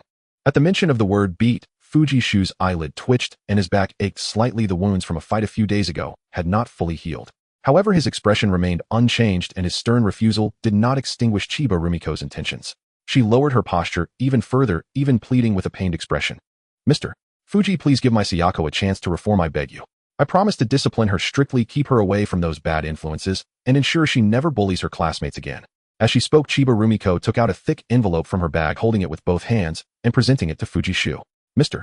Fuji, there is 1 million yen in compensation here. Regardless of whether you forgive Sayako, please be sure to accept the compensation. Consider it a small consolation for this incompetent woman." "A million?" Shimizu AI, who was sitting upright beside him, immediately had her eyes light up upon hearing the amount. "That's 1 million yen. What on earth did Onaikin do to make such a beautiful aunt kneel down and plead, as if fearing Onaikin wouldn't accept it? 100,000 yen, converted to Chinese currency, is roughly 48,000 yuan. It's about equivalent to a year's salary for him, working tirelessly as a cashier in a convenience store." Fuji Shu silently estimated in his mind. In other words, if he had this 1 million yen in cash right now, he would no longer have to work tirelessly at the convenience store to earn living expenses. This money would be more than enough for his living expenses for the next 2.5 years, achieving a temporary economic freedom. And the head of the household, Momonoki Eiko, could no longer use living expenses to control him. After pondering for a long time, Tingjing Shu was still hesitant to express his stance. Seeing this, Qinya Lume seemed drained of all energy, hunching her delicate waist and kneeling on the ground, trying one last time. Mr. Tengjing, is this not enough? I can add more, but my husband suddenly passed away recently, and the cash at home was hastily used for his funeral, so I can only come up with this 1 million. As long as you agree, I can go to the nearest convenience store to withdraw the money right now. Qinya Lume raised her beautiful face, clouded with sorrow, her dim eyes reflecting her distress, her exquisite brows tightly knitted together. Since her husband's death and her daughter's rebellion, it felt as if the barren land within her heart was covered in spider webs. In Japan, convenience stores support cash withdrawal services, but the limits vary. For instance, at a 711 convenience store, one can withdraw up to 1,000 yen in a day. It's not just about the money. Tengjing Shu uncrossed his legs and changed his sitting posture. I have no intention of making things difficult for Mrs. Qinya Yu. I have great respect for a mother who can do this much for her daughter, Qinya Xiaoji. It's just... Leaning on his chin, Tengjing Shu leaned forward, gazing at the kneeling Qinya Lume. Madam, can you truly guarantee that Qinya Xiaoji will turn over a new leaf? She is your daughter, you should know her best. Qinya Lume was momentarily at a loss for words, feeling somewhat unstable in her heart. She supported her knees and murmured, Mr. Tengjing, I am very sorry, but I cannot give you a definite answer. But as long as you agree to forgive Xiaoji, the school will withdraw the expulsion notice, and I can quickly arrange for Xiaoji to voluntarily withdraw or take a leave of absence. Withdrawing and being expelled are not the same. If she withdraws, she will still have the opportunity to retake the entrance examination, but being expelled means she has lost everything. I guarantee that Xiaoji will never appear at Arakawa school again. Qinya Lume said, I will do my utmost to restrain Xiaoji if possible. She raised her charming face, her delicate brows beautiful and captivating. Her voice carried a hint of yearning. I want to seek Mr. Tengjing's help. This was even more shocking than her earlier request for Tengjing Shu to vent his anger. The thing is, since leaving the principal's office, Xiaoji seems to not only feel anger towards Mr. Tengjing, but also visibly trembles and fears when your name is mentioned. To put it simply, Xiaoji is a bit afraid of you, so I would like to ask you to wait, Mrs. Qinya. Tengjing Shu couldn't help but interrupt Qinya Lume. I don't seem to have any obligation to help you educate your daughter, do I? Please, Mr. Tengjing. Qinya Lume once again bent her beautiful figure. I can pay. Moi. If he hadn't heard it with his own ears, Tengjing Shu would have doubted he was dreaming. Paying someone to discipline his own daughter was Mrs. Qianya's line of thinking a bit unconventional, but this seems to be the best way to handle it. Tengjing Shu calculated in his heart. Aside from not seeing Qinya Xiaoji on campus, he could also gain a sum substantial enough to support his compensation for the next few years. The most crucial point was that he had unexpectedly developed a part-time job. Just like randomly finding a child at the elementary school gate, giving them a piece of candy, and having them teach another child a lesson. Children's matters should be handled by children. This is very much in line with etiquette. Cough. Tengjing Shu lightly coughed, attracting the attention of both women. He spoke lightly in Qinya Lume's expectant eyes. Since this concerns a suffering mother's earnest hope for her daughter and the reformation of a campus bully, I naturally cannot refuse. Thank you, Mr. Tengjing. Upon hearing his voice, Qinya Lume nearly fainted with joy. The barren land within her heart was refreshed like a long-awaited rain. Thank you. Her beautiful eyes glistened with tears, and her soft, delicate hands tightly gripped Tengjing Shu's hand. This was the first and only good news she had heard since her husband's death. Looking at the woman before him who was running around for her daughter, exhausted to the point of despair, Tengjing Shu silently sighed. As a mother, how could Mamanoji Eiko be so different from Qinya Lume? But that wouldn't be entirely fair, considering Mamanoji Eiko was quite fond of Shimizu Ai and Shimizu Rin. The other party simply hated him for no reason. Indeed, love has flowed towards those who do not lack it. With this thought, Tengjing Shu shot a fierce glare at Shimizu Ai. 1 million, oh 1 million, how many zeros does that have, and how much chocolate can it buy? Shimizu Ai, who had a string of numbers playing in her mind, was startled by Tengjing Shu's glare. Oh no, the matter with the beautiful aunt is over, and now Anakin is going to start settling accounts with me. Why are you just standing there? Didn't you see that, Mrs. Qianya's teacup is already empty. Oh okay, Anakin, I'll pour it now. Shimizu Ai, belatedly realizing, picked up the teapot to refill Qinya Lume's cup. Mr. Tengjing, thank you so much today. This is the best news I've received this month. Saying this, Qinya Lume rubbed her eyes with a hint of sorrow. It's getting late, I should take my leave. She stood up and slightly bowed towards Tengjing Shu. I will go to the school on Monday to help Xiaoji with her withdrawal procedures. Tengjing Shu nodded. I hope you can keep your promise and manage Qinya Xiaoji well, otherwise she will only get herself into bigger trouble in the future. Yes, I will. Being escorted to the door by Tengjing Shu, Qinya Lume seemed to remember something and turned back to ask, by the way, Mr. Tengjing, would it be possible to leave a phone number? Line is also fine, and I had Xiaoji help me register an account a long time ago. No problem. Tengjing Shu naturally had no reason to refuse such a small request. After exchanging phone numbers with Qinya Lume, he escorted her to the courtyard. No need to send me off too far, please head back. In terms of politeness, Qinya Lume was far superior to her daughter Qinya Xiaoji. She was very courteous, gently nodding her head to Teng Jingshu before gracefully leaving the small courtyard of the Teng Jing residence. Click. After closing the door again, Teng Jingshu sat down on the sofa, lifting his teacup and drinking it all in one go. It seemed he had intimidated Shimizu AI with his previous gaze as she stood by with her head down, trembling like a frightened quail. Anakin. In the end, Shimizu AI could no longer bear the pressure and spoke up. I can't afford $1 million to ask for your forgiveness. 100 would be more feasible. Fool. You should save that money for candy instead. Teng Jingshu shot her an annoyed glance. Come here. I'll wear to. Shimizu AI lifted her head. The bedroom. But it's daytime. She trembled in fear. What are you going to refuse? Teng Jingshu walked to the staircase, glanced back at her with a smile that was not quite a smile, and said, Did you not say you could do anything? This flirtatious banter was one thing, but now that matters had turned serious, Qingshui Ai's legs felt as if they had been filled with lead. She could only force herself half a step forward with great difficulty. Wah, weren't you just complaining that I lacked charm? Why change your mind halfway through? Oh, and remember to bring the dieta liniment from under the coffee table. Teng Jingshu replied coolly and withdrew his gaze upstairs. Dieta liniment. Shouldn't it be lubricant? Qingshui Ai's mind filled with question marks. Trembling with apprehension, she fumbled the dieta liniment from the coffee table drawer and, moving like a snail, slowly made her way up to the second-floor bedroom. When she entered, Teng Jingshu was in the middle of taking off his shirt. Qingshui Ai's eyelids flickered. This was bad.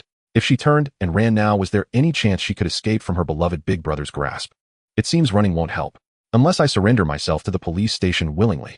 Just as her thoughts spun into a knot, and she was utterly at a loss, Teng Jingshu, with his back to her, slowly shrugged off his shirt, revealing a mottled canvas of bruises and welts. Swollen shoulders and shocking wounds intruded upon Qingshui Ai's vision with brutal clarity. Big brother, what happened to you? Covering her mouth, Qingshui Ai widened her eyes in alarm. Don't babble. Come help me dress these wounds. Teng Jingshu glanced back and shot her a cold look. Oh, so it's dressing the wounds, I thought. You thought I would actually do anything to you, didn't you? Humph. Teng Jingshu snorted in disdain. Don't flatter yourself. A little tuber like you. No chest, no curves. Can't compare to your sister in charm. At least she's taller with longer legs and a face that draws attention. Qingshui Ai was struck speechless by the sudden onslaught. When had her big brother become so cutting? Sister. Tall, long-legged with a striking face. Was that a compliment or an insult? Although my sister has always seemed better than me. But in looks and charm we were born of the same mother, am not that far behind. Qingshui Ai muttered these grievances only in her heart. She poured some dieta liniment onto her delicate palms, rubbed it between her hands, and gingerly moved to apply it to the wounds on Teng Jingshu's back. Big brother, why are you injured? She deliberately changed the subject, ears perked to glean any hint. A cool sensation of liniment washed over the bruises like a mountain stream. Beneath Qingshui Ai's gentle touch, that refreshing chill was quickly replaced by a sting of medicinal heat and a numbing tingle as the remedy took effect. Teng Jingshu frowned. Why so many questions? Can't you guess why Mrs. Qinya willingly handed over $1 million just now? Oh, I understand. It was that woman's daughter who did it. Qingshui Ai recalled Qinya Lumai's guilty, apologetic demeanor of making amends. Still, that girl's behavior was excessive. She actually beat my big brother until his back was swollen. Whether sincere or not, Qingshui Ai pouted and defended Teng Jingshu. In a fight, someone is bound to get hurt. At least I won. Huh, you won. Qingshui Ai's eyes flashed with astonishment. Shouldn't it have been the other way? She lost, so she came to apologize and compensate. Strange. And what's there to boast about in beating a girl? That aunt seemed frail. Her daughter can't be that formidable either. Her small hands kept working, dabbing medicine across the swollen shoulder. Qingshui Ai asked casually, Big brother, did you duel that aunt's daughter Onyanon and win fairly? Teng Jingshu regarded her as if she were foolish. Idiot. Do you think a gang fight has anything to do with the word fair? Realizing how naive her question sounded, Qingshui Ai blushed. How many of them came? Not many. About 10 or so. And on your side? Not many either, or at most just me. What? Her hand stilled. Instinctively, Qingshui Ai pinched Teng Jingshu's shoulder and happened to press right on the swollen spot. HSS. Teng Jingshu sucked in a sharp breath. What are you doing, idiot? Sorry. Startled by his rebuke, Qingshui Ai trembled and hurriedly rubbed his shoulder. Big brother, I didn't mean it. Fool. Teng Jingshu shot her a sidelong glance. This little wretch was so clumsy. Was leaving her as the undercover really such a prudent choice? When Teng Jingshu did not further scold her, Qingshui Ai quietly exhaled in relief. You're joking. 1 against 10, and you still won. A martial arts master and my brother. The notion felt both implausible and perfectly reasonable. That day when Teng Jingshu had pinned her to the bed, she had lacked even the strength to resist. At first, she blamed her frailty. Now, in hindsight, such force would have overwhelmed any other woman as well. I'm doomed. I'm completely at your mercy now, big brother. Qingshui Ai twisted her face with worry. If he was willing to tell her all this, did that mean he was certain she could never slip from his grasp? It felt like a threat in its own guise. She couldn't help shivering. From now on, I should obediently remain your undercover agent. I'm sorry, mother. I'm sorry, sister. Ai has been unfilial. From now on you'll have to fend for yourselves. Qing Shui Ai wore a wry face, then her large eyes spun, as if struck by a sudden thought. Wait, aren't we already family? Isn't being filial to my brother also a form of filial piety? Besides, mother and sister had treated Teng Jingshu far worse than she ever had. His retaliation and defiance against them seemed only fitting. Qing Shui Ai found a pliable moral footing to console herself. Ai has not betrayed anyone, nor is she unfilial. Ai has simply resolutely chosen the side of justice. Yes, that's right. Exactly so. What are you muttering about? Teng Jingshu rubbed his aching shoulder and put his shirt and jacket back on. Nothing, just surprised. Big brother is so formidable. Qing Shui Ai said with an embarrassed smile. Her gaze lingered on Teng Jingshu's handsome, serene face, and then on the scars marring his back. His silent endurance hinted at a steely resolve, as if he bore pain without complaint. An unexplained pang of self-reproach swelled within Qing Shui Ai. Perhaps he truly could disdain her lack of allure. After all, she was a short, unremarkable middle schooler with nothing impressive about her profile. Teng Jingshu glanced back at Qing Shui Ai, never guessing that the once arrogant little brat had now fallen into a whirlpool of self-doubt. He said nothing. His attention was abruptly drawn away by a notification sent from the system. Ding. Successfully initiated a revenge against Qinya Xiaoji. Reward 200 revenge points. Reward cash 100,000 yen. Ding. Host Fuji, Shu, age 18, skills 1. Intentional punch 2. Recording device 3. Mastery of junior high school knowledge. Props none. Revenge points 1400. Available cash 117,000 yen. Revenge target 1. Shimizu Ai. Age 18, attribute female, demon, revenge progress 75. Revenge target 2. Qinya Xiaoji, age 19, attribute delinquent girl, revenge progress 90. Revenge target 3. Shimizu Rin, age 19, attribute cold and arrogant girl, revenge progress 20. As expected, the system still determined this as a revenge against Qinya Xiaoji, just like last time in the principal's office. The progress jumped to 90 in an instant. I just don't know what changes the system will bring once the revenge progress reaches 100. Will it unlock new functions or provide a huge reward?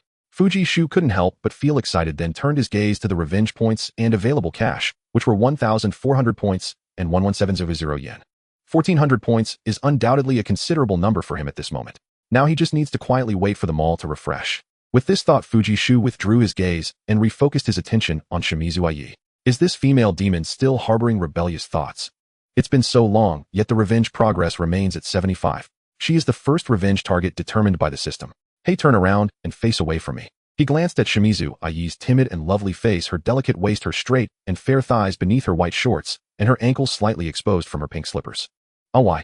Shimizu Ai, already on edge, tightened the string in her mind. Upon hearing Fuji Shu's voice, she instinctively responded. Stop talking nonsense. Just turn. Yes, I understand. With her hands anxiously intertwined, Shimizu Ai bit her lip, hesitatingly shifting her feet to turn her back to Fuji Shu. What if Anakin suddenly uses a back attack and hugs me from behind? With his strength, I wouldn't have a chance to resist. Just as she was filled with panic, as if being pushed onto the gallows by ignorant villagers in medieval Europe. Ouch, you. She shot a furious glare back. Before she could express her anger, the moment her gaze met Fuji Shu's teasing expression, she wilted like a frostbitten eggplant. At the same time, a ding echoed in Fuji Shu's mind. Ding. Successfully initiated a revenge against Shimizu Ai. Reward 100 revenge points. Ding. Character Shimizu Ai, attribute female, demon, revenge progress 85. It really works. The progress increased by a full 10. Can I continue to grind it until it reaches 100? Fuji Shu raised the corner of his mouth. Why are you staring at me like that? Do you have any objections? Of course not. Shimizu Ai smiled sweetly, her eyes curving as she displayed a flattering expression. As long as I can make Anakin feel better, even if I get kicked again, Ai is willing. Is that what you said? Fuji Shu smirked. Hurry up and turn around. Huh, again. Do you think I'm joking? As soon as he finished speaking, Fuji Shu raised his leg again. He glanced at the system panel. Surprisingly, the system remained unresponsive this time. Not only did it not provide a reward, but the revenge progress didn't increase at all. Boring. The broken system can't keep up, but it only increased by 10 and won't let him continue grinding. Or is it that the revenge progress varies by person? Some are proud and can reach 90 in just a few days, while others have thick skin and their progress remains at 75. Anakin, is it okay now? That's about it. If you have Stockholm Syndrome, I can reluctantly teach you a lesson again. Anakin really knows how to joke. With her brows drooping, Shimizu Ai forced a smile. You're the one with Stockholm Syndrome. Your entire family has Stockholm Syndrome. Who would let you kick them for no reason, you jerk? Although she cursed inwardly and mentally greeted Fuji Shu from head to toe, Shimizu Ai still maintained her respectful demeanor, not daring to express any dissatisfaction. If Anakin is fine, Ai will head back first. Wait. Fuji Shu called out to stop her. Oh. Shimizu Ai immediately felt a jolt. Fuji Shu did not continue to scare her, but asked seriously, where did your sister Shimizu Rin go? Huh. How did the conversation suddenly pivot to my sister? Could something have happened between them? Shimizu AI dared not voice the question burning in her heart. Instead, she blurted out the truth like beans spilling from a bamboo tube. Big sister left early this morning with a frosty expression. She didn't utter a single word to me, as if someone had deeply offended her. Where did she go? I'm not sure. Shimizu AI shook her head. Probably the library, or perhaps to a close classmate's home. Big sister's friends are all daughters of wealthy families from Minato and Chiyoda wards. She might even stay overnight there. It's just as well if she doesn't return. Fuji Itsuki curled his lip dismissively. After all, he had no desire whatsoever to face Shimizu Rin's scowling face. Onaikin, did you perhaps provoke her? AI only realized her misstep moments later, and hastily clapped a small hand over her mouth. Why so many questions? Do you intend to take up your sister's cause? Fuji Itsuki cast her a wry teasing glance. No, not at all. Not at all. AI shook her head vigorously like a child's spinning top, then solemnly swore her unwavering loyalty. AI lives as Onaikin's person, and dies as Onaikin's spirit. TCH. Fuji Itsuki let out an exasperated scoff. Words alone mean nothing. Prove it. To me, with action. Huh, prove it to you. A shiver ran down AI's spine. Then inspiration struck. She straightened her spine and assumed a look of grave seriousness. Yes, sir. AI will vigilantly monitor Big Sister's every move and report any anomaly to Onaikin without delay. Let us hope so. Fuji Itsuki cast her a faint, indifferent glance. You may go now. I'll rest for a while. Wake me for dinner. Understood. The moment Fuji Itsuki finally granted her leave, AI instantly broke into a sweet, radiant smile and whispered her assent. Click. Once outside, she carefully closed the door behind her. After AI departed, Fuji Itsuki collapsed onto the bed, lying face down, letting the pressure ease the dull ache across his back. He focused his attention inward on the system interface. His vengeance points had long surpassed the 1000 threshold, now standing at precisely 1500. Yet he hesitated to spend them on either basic driving or basic Chinese cuisine, skills he had already mastered. After all, reckless spending might leave him penniless when the shop refreshed with truly formidable skills or artifacts. How absurd that would be. Fuji Itsuki sighed softly. These 1500 vengeance points shall remain idle in the shop for now. He hoped the system would grant him a surprise at midnight. What Fuji Itsuki urgently needed was a practical high combat skill, something like Sanda or boxing, for self-defense. Intentional Thunder Fist granted him boundless raw power, but brute strength alone was insufficient. Mastery lay in channeling that force with flawless precision. Otherwise, against a true master, even a modest application of grappling techniques would render him effortlessly subdued. Lost in thought, Itsuki's eyelids grew heavy, and he slipped into deep slumber. At precisely midnight on Monday, the system shop refreshed. Fuji Itsuki sat alert before the interface, his consciousness plunging instantly into the system. Ding. Shop refresh complete. Skill category. 1. Basic painting 100 vengeance points. 2. Basic Japanese cuisine 100 vengeance points. 3. Intermediate Kendo 100 vengeance points. Item category. Truth compelling device consumable designate 1 target. Within the next 5 minutes, they will unconsciously reveal their innermost thoughts. Uses remaining 500 vengeance points. Fuji Itsuki immediately fixed his gaze upon the combat-oriented skill he sought. Intermediate Kendo. 1000 points. Why not just rob me outright? His eyelid twitched involuntarily at the staggering figure trailing behind Intermediate Kendo. This system's inflation is utterly absurd.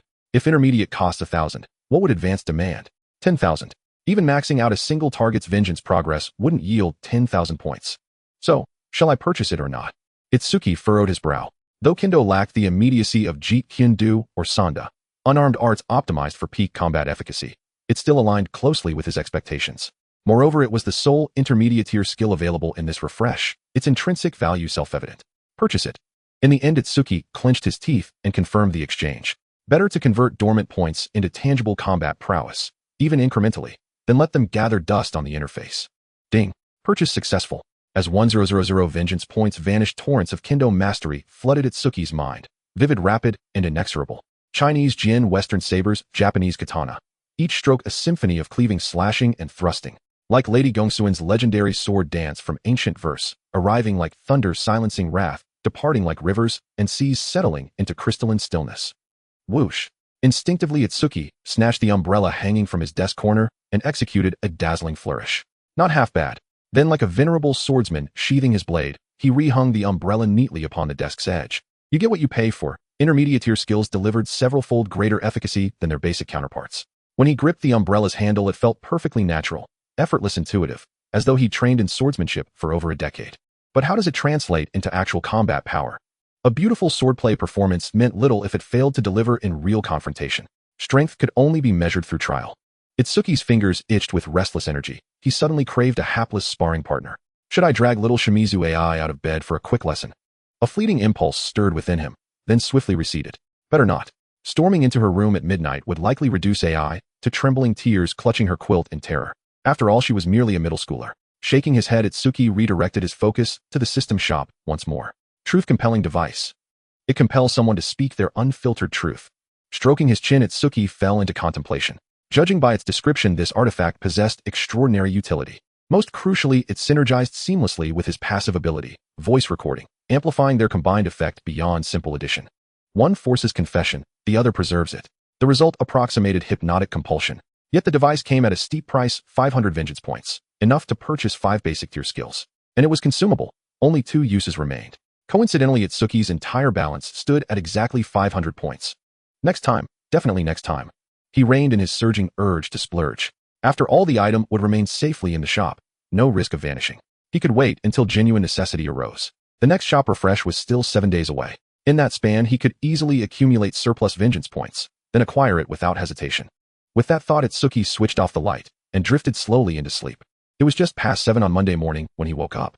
Fuji Itsuki rose, completed his morning routine, dressed, and had barely descended the stairs when he spotted Shimizu AI wearing an apron and packing a bento box at the dining table.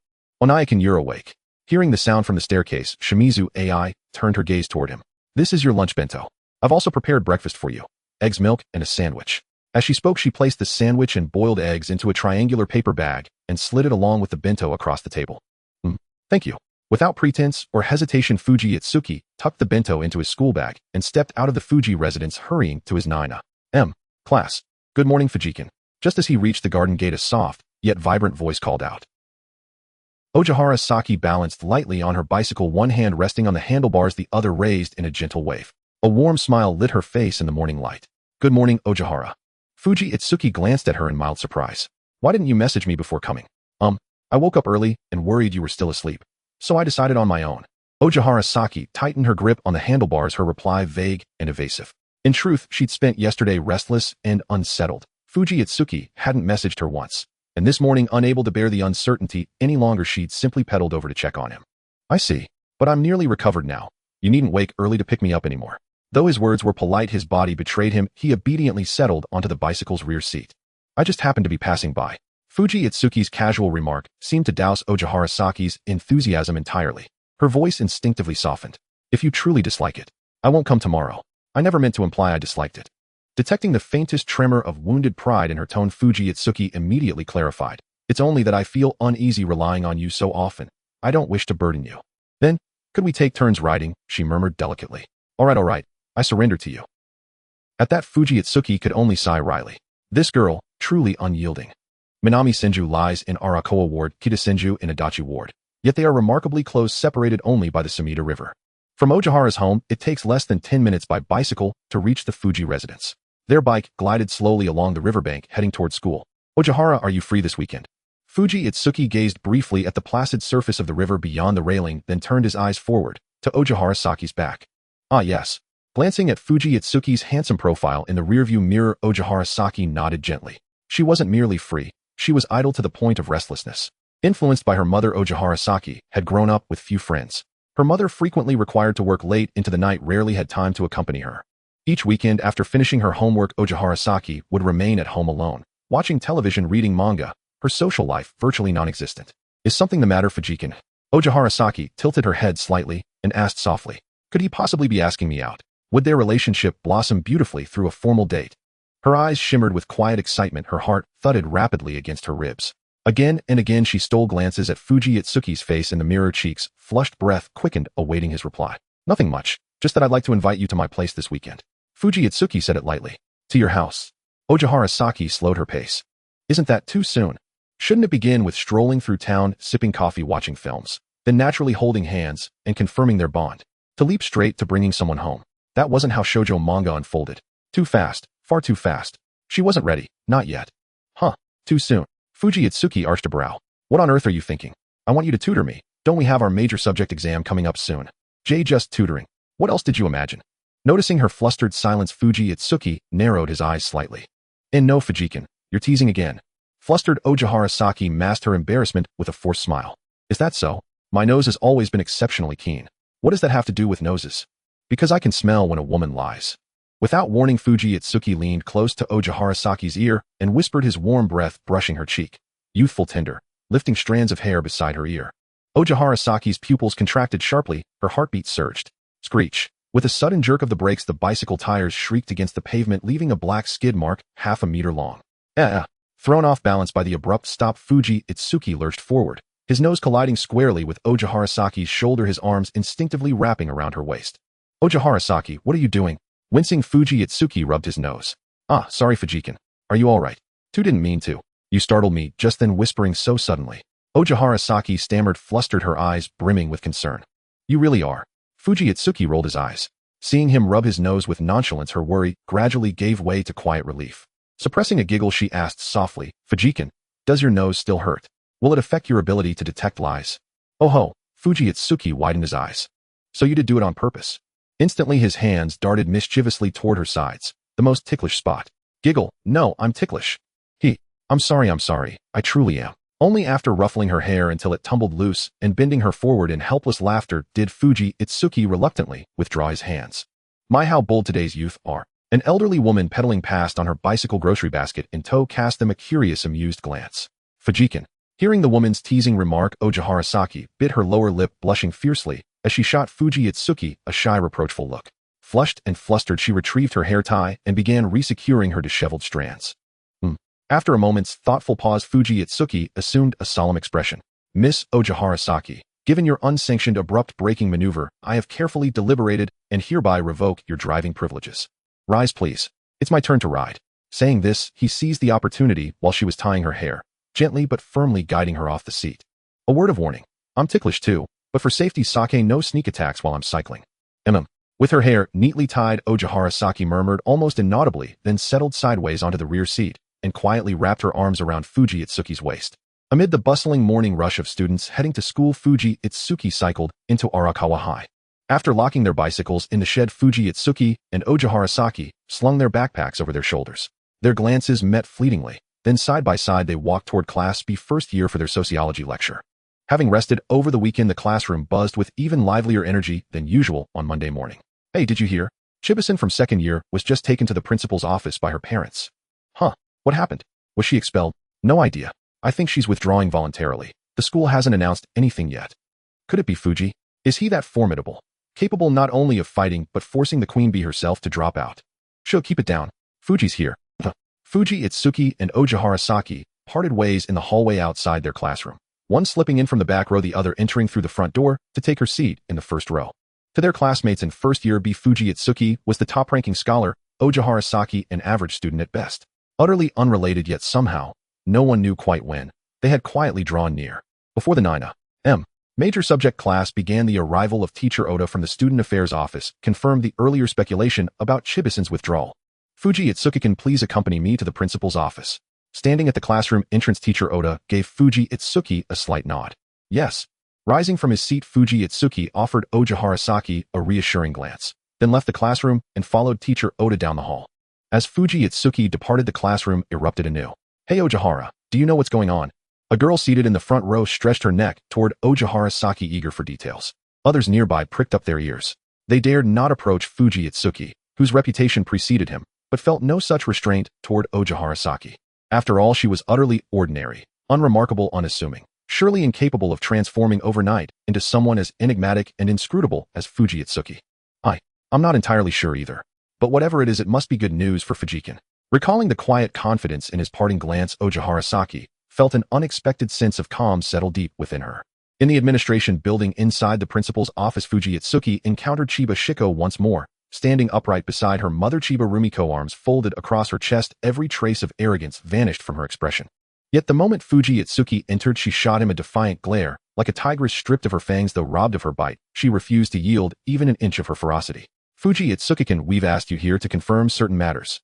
The female principal sat behind her desk, holding the official transfer documents concerning Chiba Shiko. Mrs. Chiba states she has already reached an agreement with you and secured your forgiveness. Yes, there was preliminary discussion, but the final decision rests entirely upon Senior Chiba's willingness. As he spoke, Fuji Itsuki turned his gaze directly toward Chiba Shiko. You? Chiba Shiko clenched her teeth. Could he possibly expect her to apologize in person? Impossible. Would she ever bow before a third-tier nobody? Shiko, Chiba Rumiko softly called her daughter's name, gesturing subtly for her to lower her stance. Shiko.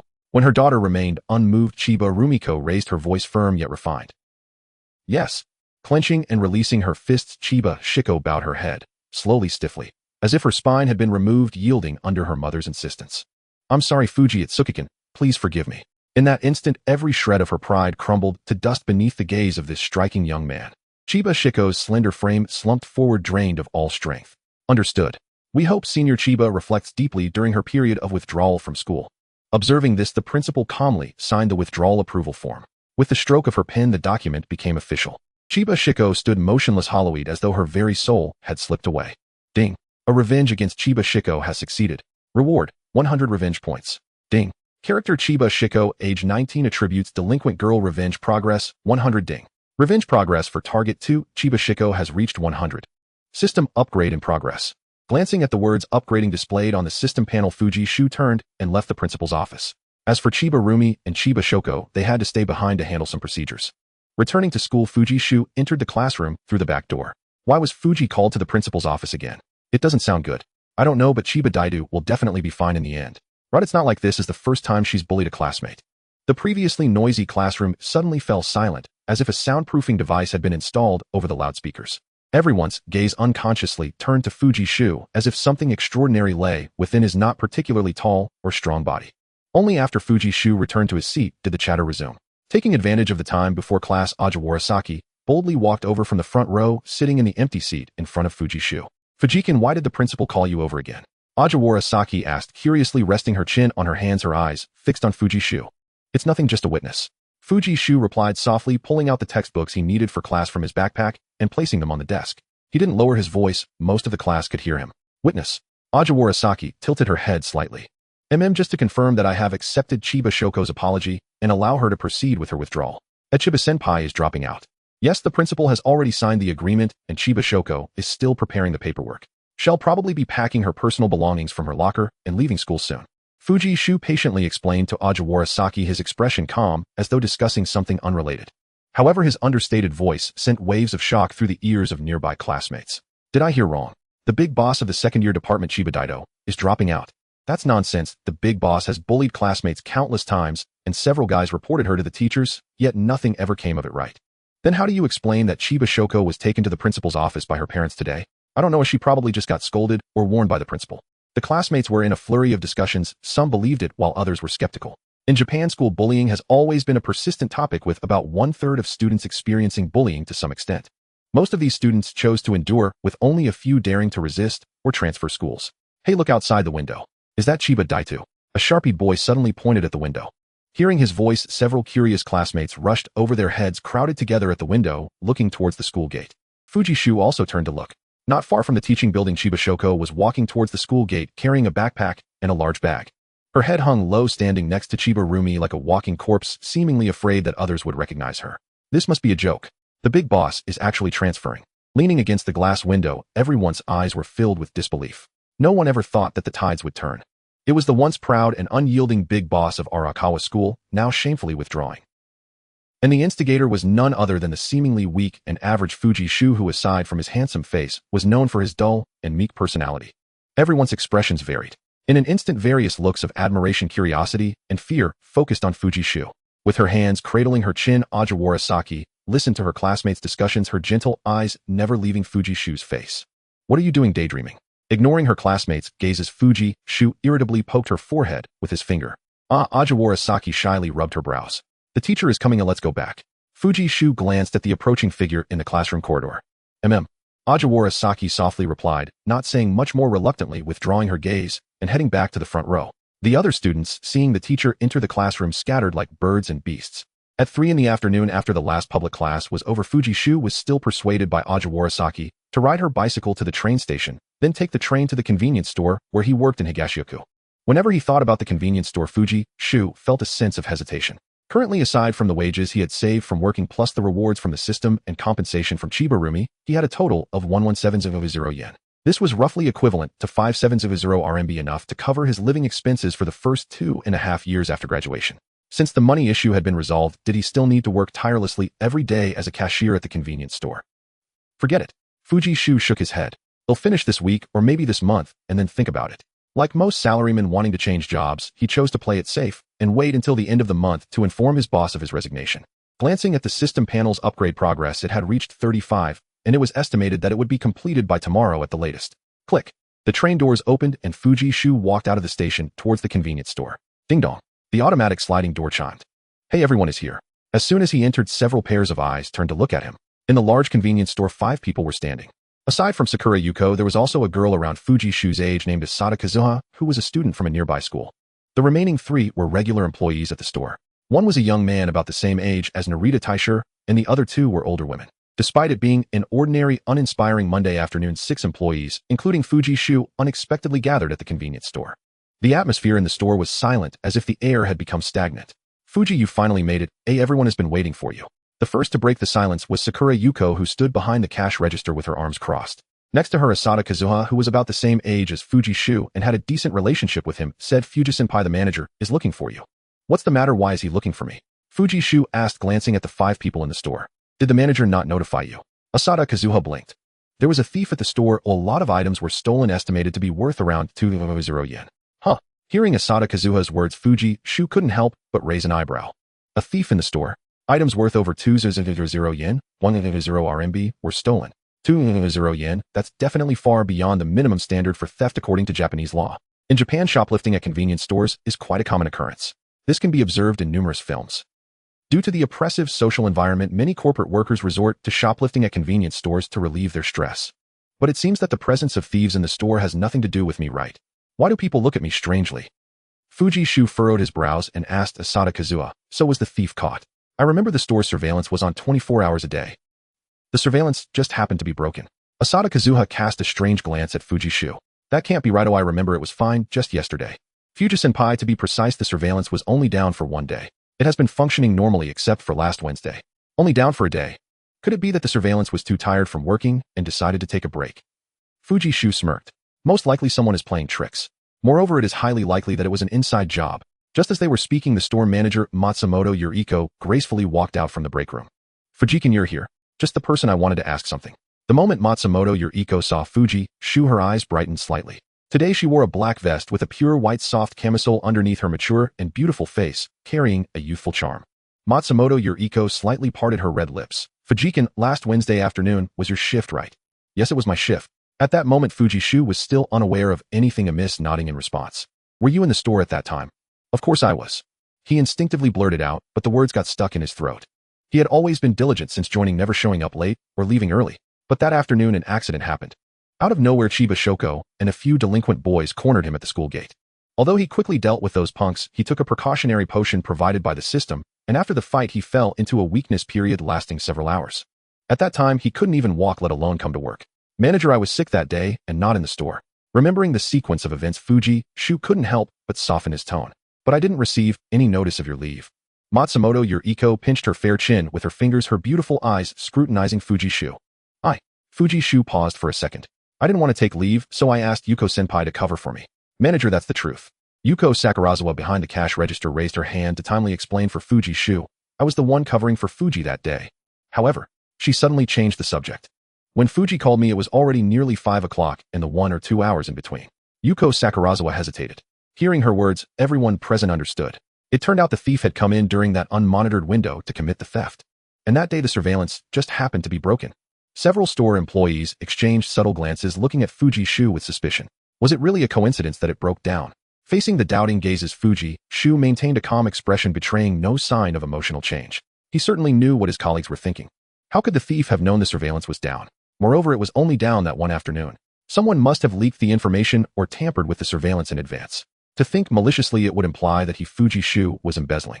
Furrowing his brow, Fujishu felt as if he were in a courtroom surrounded by hostile gazes, with everyone pointing their fingers at him. It was him. It must have been him. So Fujikin, you were absent that day, right? Matsumoto Yuriko with a regretful expression broke the eerie atmosphere. Yes. Fujishu nodded without hesitation. I'm sorry, manager. Fujikin, you don't need to explain, I believe you. Matsumoto Yuriko revealed a gentle smile, like the warm sun of spring with clouds clearing after rain. Manager. Fujishu sighed inwardly, looking at her with gratitude. Other employees also felt touched to varying degrees, believing the manager was not only beautiful and kind-hearted, but also deeply principled.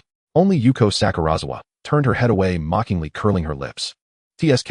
A bunch of brainless fools sold out, and still helping to count money. But believing is one thing. Matsumoto Yuriko's pretty face showed a hint of difficulty. Fujikin, this is ultimately due to your absence causing the store to suffer losses. According to the contract, the employee must bear the responsibility for economic losses caused by negligence. How about this? She smiled generously. 200,000 yen is too much, you're still in school, so 100,000 will suffice. Thank you, manager. Fujishu felt like he was eating bitterfruit, speechless. Who would have thought that having someone cover for him would lead to this disaster? He could only silently nod in gratitude. Everyone, you may disperse. Who I apologize for the trouble of having you come all this way. I've already posted this week's schedule on the wall. Matsumoto Yuriko waved her hand and left the convenience store ahead of everyone. After her, several people glanced at the wall where today's shift displayed the names of Fujishu and Yuko Sakurazawa, then filed out of the convenience store. Fuji-senpai. Asada Kazuha tugged at Fujishu's sleeve. If you don't have enough money, I can lend you some. No need, thank you. Fujishu shook his head, looking at the girl, standing half a head shorter than him, with short black hair. Just forget it. Asada Kazuha rolled her eyes. In her view, Fujishu was just too proud to borrow money from her junior. Hey, if you really can't get it together, remember to message me online. At the convenience store's entrance, Asada Kazuha turned back to remind Fujishu with a soft heart. Although she wasn't exactly wealthy herself. Yes, I will. Fujishu smiled and replied. Just 100,000 for him, whose worth had skyrocketed. It was really nothing. Well, it still stung a bit. After all, this was equivalent to 1/10 of his fortune. What bad luck. Fujishu patted his head. If only he had asked for leave from the manager, who knew the store would be robbed while he was away. Moreover, the convenience store surveillance just happened to break down that Wednesday afternoon. Fujishu squinted his eyes. He inexplicably sensed a hint of conspiracy, as if someone were standing from a god's perspective, crafting an intricate web from the very beginning, waiting for him to fall into it. After Ichio Asateda left, only Fujiju and Sakura Yuko remained in the convenience store. To be given a dirty look for no reason, and still have to pay a compensation of 100 yen, Fuji, just mood, was understandably sour. Even worse, he still had to work the night shift until 8 p.m. Taking a deep breath and exhaling, Fujiju gathered his emotions, burying his frustration and confusion deep inside. On the surface, he remained calm, but suspicion brewed within. After casting a deep glance at Sakura Yuko, Fujiju walked into the break room to change into his employee uniform. When he stepped back out, Sakura Yuko was already busy behind the register. She was cooking odin in the electric pot while restocking the items that were missing from the front. Glancing at Fujiju with feigned indifference, Sakura Yuko softly said, Fuji, I remember your relationship with your family isn't that great, right? She had heard the store manager Matsumoto Yuriko mention it before. It's not that bad, actually. Fujiju paused for a moment and casually replied. Family affairs should not be aired in public. In front of outsiders, he would never casually mention the troubles the Momoki family had been through. But can you really come up with that 100 yen? Sakura Yuko asked, probing into her thoughts. To be honest, it is a bit tough. Fujiju also moved behind the register, taking over the task of cooking odin from Sakura Yuko. He didn't elaborate too much, nor did he reveal exactly how much money he had. It was all left to Sakura Yuko's imagination. He initially thought Sakura Yuko was like Ichio Asatada, generously displaying her friendship by lending him some money for his troubles, even if she was living paycheck to paycheck. But the next moment he heard Sakura Yuko suggest, Fuji, if you really can't manage, you should just ask the store manager. Did I not tell you last time? The manager seems to think highly of you. Since she has already kindly waived the 100 yen for you, if you ask her again, who knows, she might waive it completely. With her eyes darting away, Sakura Yuko forced a serious expression, pretending to guide Fujiju on the right path. Her implication was clear. Fuji, why not rely on your youthful and handsome face to try your luck with the manager? Fujiju furrowed his brows and fell silent for a few seconds. Sakura Yuko's coaxing voice sounded to him like a brothel pimp persuading him to enter the trade. Or like the old woman from Water Margin, leading Pan Jinlian astray after receiving benefits from Shimanqing. Don't joke around, Yuko-senpai. Fuji's face grew cold, and he suddenly felt a wave of frustration. He simply couldn't reconcile Sakura Yuko's youthful and beautiful face with the image of the old and ugly woman from the drama. Store manager Matsumoto Yuriko, though wealthy and attractive, was not some Pan Jinlian driven by insatiable desires. What the hell? Fujiju couldn't help but curse inwardly as he thought more and more about it. He began to realize that this might not be as simple as a case of framing for theft. But he couldn't just quit right away, otherwise it would only solidify the notion that he left out of guilt for theft. Until the truth was unveiled, Fujiju calmed his turbulent emotions. Yuko-senpai, the manager's decision to waive the 100 yen is already quite generous. I can't keep bothering her. He sincerely shook his head. Money is money and friendship is friendship. The two should not be confused. Furthermore, he wasn't in a dire situation where he couldn't even come up with 100 yen. It doesn't necessarily have to be about asking her to waive all the compensation. Upon hearing Fuji's firm refusal, Sakura Yuko displayed a look of expectation. After all, it's 1,000 and your salary for a month is only about 8,000 and you're still a student. Plus your relationship with your family is quite strained. Look, Fuji, you can plead with the manager to give you a few days of grace. A few days of grace. Right? She'll definitely agree to such a small request. Alright, I'll give it a try. Fujiju nodded, but his doubts about Sakura Yuko grew deeper. Yuko-senpai, why do you always want me to ask the manager for leniency? Could it be that you're the one who took the missing items from the store? After finishing at the convenience store, Fujiju walked along the streets of Minami Senju on his way home. He was blowing the cool night breeze of early autumn while reflecting on the events that had unfolded at the convenience store. Glancing at the system panel, the upgrade progress had already reached 85. If it weren't for the system upgrade preventing access to the shop, he would have redeemed the truth collector the moment he started suspecting things at the convenience store. Buzz. His phone in his pocket suddenly vibrated. Fujiju took out his phone, and a line popped up at the top of the screen. 1 minute ago from his friend Ajiwara Saki. Fujikin, are you off work? Glancing at the message content and sender, Fujiju continued walking with his head down while typing on his phone. Yeah, I'm almost home. Kaite's Ajiwara's home. Ajiwara Saki, just out of the shower with her hair down and dressed in a light pink pajama, sat on the bed with her long fair legs crossed, staring intently at her phone screen. Then did you work late again and skip dinner? Her concern seemed to overflow from her words as she typed this line and hit send. A few seconds later, the phone chimed. The contact labeled Fujikin sent a brief reply. You guess. Do I have to guess when it comes to eating? Biting her pink lips, Ajiwara Saki felt a sweet sensation rise in her heart. It seemed that every little detail of Fuji's life, even something as trivial as eating, involved her. I guess you didn't. Yeah, congratulations, you guessed right, but there's no reward. Did you buy bento again for a midnight snack, or was it too busy at the convenience store to eat? Not really busy, just in a bad mood today. Oh, did something bad happen? A hint of worry appeared in Ajiwara Saki's eyes as she sat cross-legged, glued to her phone. It's nothing, just some trivial matters at work. Fujiju casually replied. He wasn't a big mouth and didn't like to share everything. Moreover, even if he did tell her, Ajiwara Saki couldn't help much and would only make her anxious and worried. Is that so? My mom said one should always be cautious whether at school or in the workplace. Fujikin, you need to be careful. One must always be cautious of others, right? Fujishu smiled knowingly. This girl is actually lecturing me. He quickly typed in the line chat box. I know, I will be careful. You are so nagging, Ajiwara. Nagging. The handsome fair face of Ajiwara Saki on the other end of the phone suddenly looked aggrieved. I only say that because I'm worried about you. Why can't you see that? No, wait. Ajiwara Saki suddenly realized. This guy must be doing it on purpose. Ajiwara Saki gritted her teeth. You bad guy. Having learned her lesson from the last chat, she chose to remain silent this time, holding her phone without saying a word. Sure enough, 2 minutes later, she received another message from Fujishu. Are you there? Why aren't you talking? Seeing this, a proud smile crept onto Ajiwara Saki's exquisite face. Yes, I've been here waiting for you to lose patience and message me first. Damn. Looking at Ajiwara Saki's almost immediate reply, Fujishu couldn't help but smile wryly. Walking by the river often, how could one not get their shoes wet? Today it was his turn to be controlled by this little girl, Ajiwara Saki. Alright, though you can be a bit nagging. I sincerely thank you for your advice, Ajiwara Saki. Thank you. You're too kind, Fujikin. You're the one being too polite. No, it's you who are too polite using honorifics with me. Of course. No way.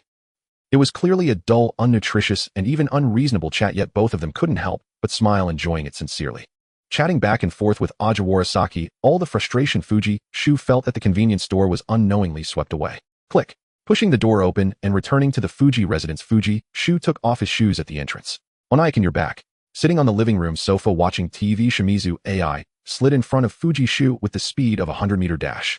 Her movements were as smooth as a figure skater, but her posture was quite ungraceful, at most deserving a score of 1 AO and not higher. Thank you for your hard work today. Please wear these slippers. She swiftly took out a pair of slippers from the shoe cabinet and placed them at Fujishu's feet. Looking at this obsequious little ghost, Fujishu admitted that his previously lighter mood immediately turned stagnant. Get up, Fujishu said impatiently. Yes. Shimizu AI stood respectfully with one hand holding her opposite wrist, her arms hanging in front of her belly. Seeing this, Fujishu couldn't help but curl his lips. This little ghost really seemed to have immersed herself in the role of a maid. Of course, knowing her nature, it was highly likely she was just pretending. Don't pull any nonsense in front of me. You don't think you can win my trust just by doing this, do you? Huh? What does Onaikin mean? AI didn't understand. Shimizu AI tilted her head slightly, her big eyes filled with confusion. Idiot. What I mean is, as an undercover agent, you better show me some real credentials. Fujishu pinched Shimizu A's collagen-rich face. Do you know what a token of loyalty is? If you don't present something important to them or a secret regarding them, why should I believe that you're willingly going to be my undercover agent? Don't you have something on me? Shimizu AI pouted slightly and murmured. What did you say? Fujishu tightened his grip a little. Hey, what I meant is that you're thinking well, and you're right. Shimizu AI tilted her face in the direction Fuji Shu was pulling, forcing a bright smile. It's best if that's the case. Fuji Shu gave her a sideways glance, putting on the slippers and heading upstairs. Humph. Shimizu AI took the opportunity to make a face at his back. What's with the fierceness? It's not like I didn't say you needed a token of loyalty, you just didn't mention it earlier. Secrets of your sister and mother. And something incredibly important to them. Touching her fair chin, Shimizu AI seemed to be in thought. Ding. Successfully initiated a revenge against Shimizu AI. Reward, 100 revenge points. Ding. Character Shimizu AI, age 18 years, attribute Little Demon, revenge, progress, 95. Ding. System upgrade complete. New feature, corruption. Corrupt characters with 100 revenge progress to obtain corruption points as rewards. Every 1 corruption point, 100 revenge points, and can be used to exchange for more powerful skills and items. Corruption. Fuji Shu raised an eyebrow. This system seems a bit unserious, huh? He was more concerned about whether the original shop interface would be refreshed after the upgrade. Opening the system shop, Fuji Shu let out a sigh of relief. Skill Category 1. Basic Painting, 100 revenge points. 2. Basic Japanese Cuisine, 100 revenge points. Item Category Truth Collection Device. Consumable item. Designate a target to make them subconsciously express their true feelings for you in the next 5 minutes. Available uses 22. 0 revenge points. Glancing at the 700 remaining revenge points on the panel, Fuji Shu decisively chose to exchange. Ding. Truth Collection Device exchanged successfully. This item can only be used face-to-face and does not have remote functionality. The host can bind it for use by silently uttering the word bind in their mind. Does not have remote functionality. Fuji Shu's expression remained unchanged. This was of no concern as he had decided to confront Sakura Yuko in person tomorrow. Taking off his coat and lying on the bed, Fuji Shu closed his eyes, drifting into memories. All the events that had happened recently, one by one, surfaced in his mind like unraveling silk. The weak, sickly self, the surprisingly cheerful senior Yuko being inexplicably told about the manager's affection, and the sudden visit from manager Matsumoto Yuriko with her excited and encouraging expression. And finally, the thief in the store who was known only by name and never seen. Linking all the events together, Fuji Shu opened his eyes with confidence. The next afternoon at the convenience store. Ding dong. The automatic glass door opened, yet the store was empty. Fuji Shu glanced towards the cash register, pushed open the door to the staff lounge, and walked in. Inside the lounge, Sakura Yuko took off her unfashionable dark green employee jacket and took out a maple-colored sweater vest from her locker, preparing to change and clock out. Click. Hearing the sound of the door opening, Sakura Yuko was startled and quickly covered her upper body, wearing only a pink bra. You idiot, didn't you knock before coming in? Seeing the visitor was Tung Jing Shu, Sakura Yuko visibly relaxed her delicate shoulders. She shot him a reproachful glance, then quickly put on a t-shirt and a sweater vest in front of Tung Jing Shu, followed by swiftly changing out of her pants into a pleated skirt. She seemed to regard Tung Jing Shu as nothing more than a child, even though she wasn't much older than him herself. What are you standing there for? Aren't you going to change your clothes? Sakura Yuko took a pair of socks out of the locker and glanced back at Tung Jing Shu. One had to admit that at just 20 years old, she was stunningly beautiful and naturally charming. Even without makeup, her innocent allure was palpable with every smile and frown. Click. Yuko-senpai, you don't have to avoid me while changing, do you? Locking the employee lounge door, Tung Jing Shu leaned against the wall, his eyes calmly scanning Sakura Yuko. If it were someone else, of course I would have to avoid them, but for you. Sakura Yuko slipped on a pair of white ankle socks, then looked at Tung Jing Shu with a teasing glance. Hey, you still a virgin, huh? Her words struck home. Noticing Tung Jing Shu's silence, she smiled, even wider, much like a triumphant general returning from battle. Such arrogance. This woman completely disregarded him as a man. Tung Jing Shu smirked. However, he didn't come to the lounge to be mocked by Sakura Yuko, so he took the initiative to regain control of the conversation. I never expected that even while changing, my Yuko-senpai wouldn't avoid me, yet she would go behind my back to do such things. Leaning against the wall, Tung Jing Shu looked at Sakura Yuko with a composed demeanor. Upon hearing his words, Sakura Yuko paused in her action of putting on the socks, then unhurriedly finished dressing and slipped her feet into her shoes. What are you talking about? I don't understand at all. Blinking her eyes, Sakura Yuko tightened her shoelaces as if nothing was amiss. The things that went missing in the convenience store were taken by you, Yuko-senpai, right? Tung Jing Shu spoke casually, yet his words landed like a heavy hammer on Sakura Yuko's heart. Sakura Yuko's heart skipped a beat as she untied her shoelaces and tied them again. Tung Jing, do you even know what you're saying? She used her anger to mask her inner turmoil, her pretty face showing a fuming expression as her beautiful eyes glared angrily at Tung Jing Shu. If you keep talking nonsense, I'm going to get angry. Did he actually guess it, eh? Well, it makes sense. I have the best relationship with Tung Jing at the convenience store. Even if he didn't notice my odd behavior at the time, he would definitely recall it later and find it suspicious. But so what if he guessed? He definitely can't find any evidence. With that thought, Sakura Yuko felt as though she had received a shot of adrenaline, her previously angry face gradually relaxing. Tung Jing senpai believes you have been wronged, and she is willing to trust you. But that doesn't mean you can recklessly accuse me. That's too much. You should know that you are the person I have the best relationship with in the store. Besides standing on a moral high ground to criticize, she also attempted to play the emotional card. You little brat, really. After receiving your call that day, I rushed over without stopping. As she spoke, Sakura Yuko's pretty face displayed a hint of sadness and grievance, as if Tingjing Shu had done something unforgivable to her.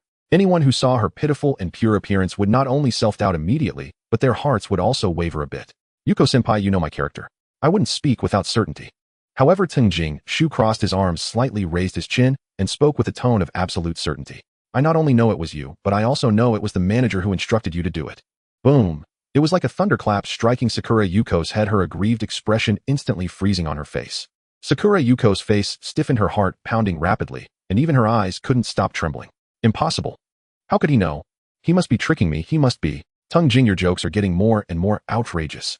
In a state of self-deception, Sakura Yuko moved her stiff facial muscles, forcing a look of indignation out of her exquisite face. You even suspect the manager. The entire convenience store belongs to the manager. Does she really need to go to such lengths to instruct me to steal her own things? Theoretically, she wouldn't need to. Tingjing Shu nodded in agreement, then changed the subject. But Yuko-senpai mentioned before that the manager is very interested in me. So her target from the beginning was me. Tingjing Shu's lips curled into a charming and refreshing smile. A typical workplace PUA. If I had a little less social experience, I might have really fallen for your tricks. PUA, short for pickup artist. Originally meaning a person skilled in flirting, it broadly refers to individuals who attract and fascinate others. Now, PUA often refers to one party in a relationship using verbal denigration, behavioral negation, and psychological pressure to control the emotions of the other party. Workplace PUA, simply put, is emotional control occurring in the workplace. It is commonly seen with middle-aged male bosses engaging in PUA against inexperienced female interns. Common methods include planting psychological suggestions, holding someone up, then assigning an impossible task, or causing them to make mistakes, followed naturally by stepping in to resolve the trouble, offering emotional support, and taking advantage of the situation. Tingjing Shu slipped his hands into his coat pockets, a slight smile gracing his lips as he stepped closer to Sakura Yuko. I must say your methods, while a bit simple, are very effective. After all, the one involved is confused while the bystander sees clearly. He looked at Sakura Yuko, whose face had turned ashen, and began to explain at a leisurely pace. The manager first made you plant psychological suggestions in me, saying she liked me and admired me. Naturally, a boy would be thrilled to be favored by a beautiful, wealthy woman with a voluptuous figure. Then came the holding up. The manager praised my diligence, saying the store relied on me to operate, which further inflated my sense of pride. Next is the crucial part where I make mistakes. Tingjing Shu's tone grew increasingly cold. Because I failed to request leave on time, the store suffered losses, which naturally let down the manager's expectations. At this moment, with my colleagues' suspicions and disdain under the pressure of ups and downs, anyone with a slightly weaker mentality would have broken down crying. Clearly, I didn't steal anything. Why does everyone suspect me? And 200,000 is not a small amount for me. Even if I get it at half price, I have a poor relationship with my family, so it would be very hard to come up with that money. Just when I needed help the most, the savior, the manager, appeared. She dispelled the gloom hanging over me like a holy light. Regardless of whether it was about waiving that 100,000 yen or granting me a few more days, I owed the manager a significant debt of gratitude, even to the point of being overwhelmed with appreciation. Because she was the first person to believe in me, willing to help and care for me. During my most emotionally shattered moments, I was naturally the easiest to exploit. Raising Yuko Sakakura's fair chin with his hand, Fuji Shu forced her to meet his gaze, smiling confidently. I'm right, aren't I, Senior Yuko? Slap. Yuko Sakakura slapped away Fuji Shu's flippant hand as if swatting a fly. Though she appeared calm on the surface, her composed face concealed an overwhelming shock. How is that possible? How could a naive kid like him perceive anything? Calm down, Yuko Sakakura. He must be trying to scare you. You're a student at a prestigious university. You absolutely cannot show weakness in front of a kid. Yuko Sakakura suppressed her inner turmoil, quickly organizing her words with the charm of a social butterfly from the school club. Heh. She chuckled lightly, confidently stating, this is nothing but baseless speculation, wishful thinking, lacking any conditions or evidence, relying solely on a heated imagination to draw conclusions. Yuko Sakakura, being a student from a prestigious university, had at least heard a few debates, even if she hadn't participated in them herself. She easily identified the flaws in Fuji Shu's argument. Fuji, do you have any evidence? Without evidence, it's utter nonsense, slander.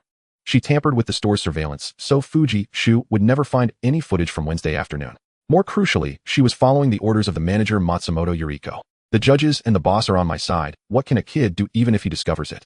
With this thought, Yuko Sakakura's inner chaos gradually subsided. She straightened her back, her charming face regaining its composure. Senior Yuko, don't rush to refute it yet. Fuji Shu maintained his smile, unaffected by Yuko Sakakura's evasions. Actually, there's something I've been pondering over, unable to come to a conclusion.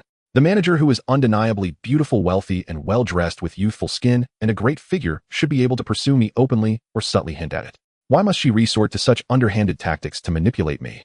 Most importantly, the manager is renowned for her character. Such a perfect woman, almost without flaws, could pursue me openly or hint at her feelings. Why must she use such lowly means to manipulate me? After voicing his inner doubts, Fuji-Shu did not expect Yuko Sakakura to kindly clarify things for him. As expected, Yuko Sakakura turned her face away impatiently upon hearing this. I don't understand what you're saying. Seeing this, Fuji-Shu smirked. Truth-telling collector activated. Ding. Activation successful. As the system's notification sounded, Yuko Sakakura in front of him froze for a moment, suddenly changing her tone. Of course you wouldn't understand why. She adopted a tone of an elder teaching a junior, instinctively answering Fuji-Shu's questions. At the same time, she didn't know why, but the deepest secrets hidden in her heart gushed out like a flood, almost uncontrollably. Rich women like her especially love young, handsome, and reliable boys. The reason she manipulates you is that she wants to mold you into her ideal type. You've said it yourself, she'll comfort you when you need emotional support, the most, taking advantage of your vulnerability. At that point, she can naturally demand whatever she wants from you, molding you into an obedient and understanding person who can satisfy her desire for conquest. When she gets bored, she can just toss you aside like garbage. No one remains 18 forever, but there will always be someone who is 18.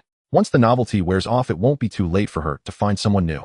Yuko Sakakura's calm voice flowed like a clear spring, pleasant to hear. Yet the more Fuji-Shu listened, the darker his expression became, as if he were about to burst into tears. Molded, obedient, and understanding. Damn, isn't that just training a dog? He held back a surge of anger, unable to prevent himself from cursing inwardly. Up to this point, Fuji-Shu was still restraining himself, his eyes gradually growing colder as he stared at Yuko Sakakura. Senior Yuko, I trusted you so much, and you're pushing me into the fire. As if his gaze unnerved her, Yuko Sakakura slightly tilted her head. Since the mask had been completely torn off, she decided to stop pretending. Trust? Puffed. Yuko Sakakura scoffed, curling her lip disdainfully. What's trust worth? What's friendship worth? Is it enough for me to pop a bottle of champagne at a nightclub? It's just a small favor for the manager. Besides taking things on Wednesday afternoon, she also promised to double my salary every month. She transformed into a version of herself that Fuji-Shu found unfamiliar, akin to the rapid change of a Sichuan opera mask. Or rather, under the influence of the truth-telling collector, this was the true Yuko Sakakura, one who prioritized profit over friendship and was solely driven by personal gain. Besides, how can you be so sure this is the fire? Yuko Sakakura still held onto a sliver of hope. What if you, Fuji, have greater abilities and could successfully live off the manager's riches? You might end up thanking me instead. Thank you. Fuji-Shu laughed in anger, as if he were meeting this woman for the first time. I should indeed thank Senior Yuko. He replaced his expression with calmness, pulling out his phone from his pocket. As long as you understand. Yuko Sakakura shamelessly accepted Fuji-Shu's gratitude, although she knew it was shameful to betray a friend, but who would refuse money? She comforted herself that she did nothing wrong, and suddenly Fuji-Shu revealed an innocent smile, speaking in a resolute tone. Thank you, Senior Yuko, for telling me all this from the bottom of your heart. I have recorded it all. Fuji-Shu lightly shook the phone in his hand. Since Senior Yuko admitted that the items were stolen by you, then let's meet at the police department. He leaned slightly forward, his handsome face locking eyes with Yuko Sakakura, nearly cornering her into the corner of the break room. When we get to the police department, will you confess that it was the manager who instructed you? If you confess, do you think the manager will choose to protect herself and abandon you because of your betrayal? If you don't confess, you'll just have to bear the label of a thief and spend some time in jail. Fuji-Shu once again reached out to raise Yuko Sakakura's fair chin, but this time her expression was complex, filled with fear, and she did not choose to swat his hand away. 20,000 yen. You're a student at a prestigious university. You should know better than I how long the sentence will be. Not only that, incidents of students from prestigious universities stealing from convenience stores will quickly make headlines and spread online. Your school will promptly expel you for being a repeat offender, and your parents back in your hometown will be ashamed of your actions. After a few months in prison without a degree and carrying the stain of theft, what will you do, Senior Yuko? Sakura Yuko's delicate face turned pale, and a fine layer of sweat appeared on her forehead without her noticing. Her heart and pupils trembled in unison, her lips slightly parted and shivering. It's over. All over. Was she really going to ruin the rest of her life with a single instance of being coerced into theft before she even graduated? Give it to me. Sakura Yuko, driven to madness, made a final desperate attempt. She reached out her hand, disregarding everything, trying to snatch the phone from Fuji-Ju. However, her movements were too slow, appearing to Fuji-Ju as if a snail were dragging its shell forward at a crawl. Smack! Without a hint of panic, Fuji-Ju casually tucked the phone into his pocket and delivered a sharp slap to Sakura Yuko's face. Huh? Accompanied by the crisp sound echoing in the lounge, Sakura Yuko covered her cheek in pain, looking at Fuji-Ju with disbelief in her eyes.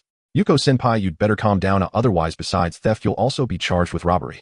Shaking his hand, Fuji-Ju spoke in a flat tone. Fuji. Feeling the fiery pain on her face, Sakura Yuko's last flicker of hope was utterly shattered. Now she could no longer hide her inner fear and had to confront the harsh reality. I'm sorry, Fuji, I didn't mean to do it. Please don't call the police, I beg you.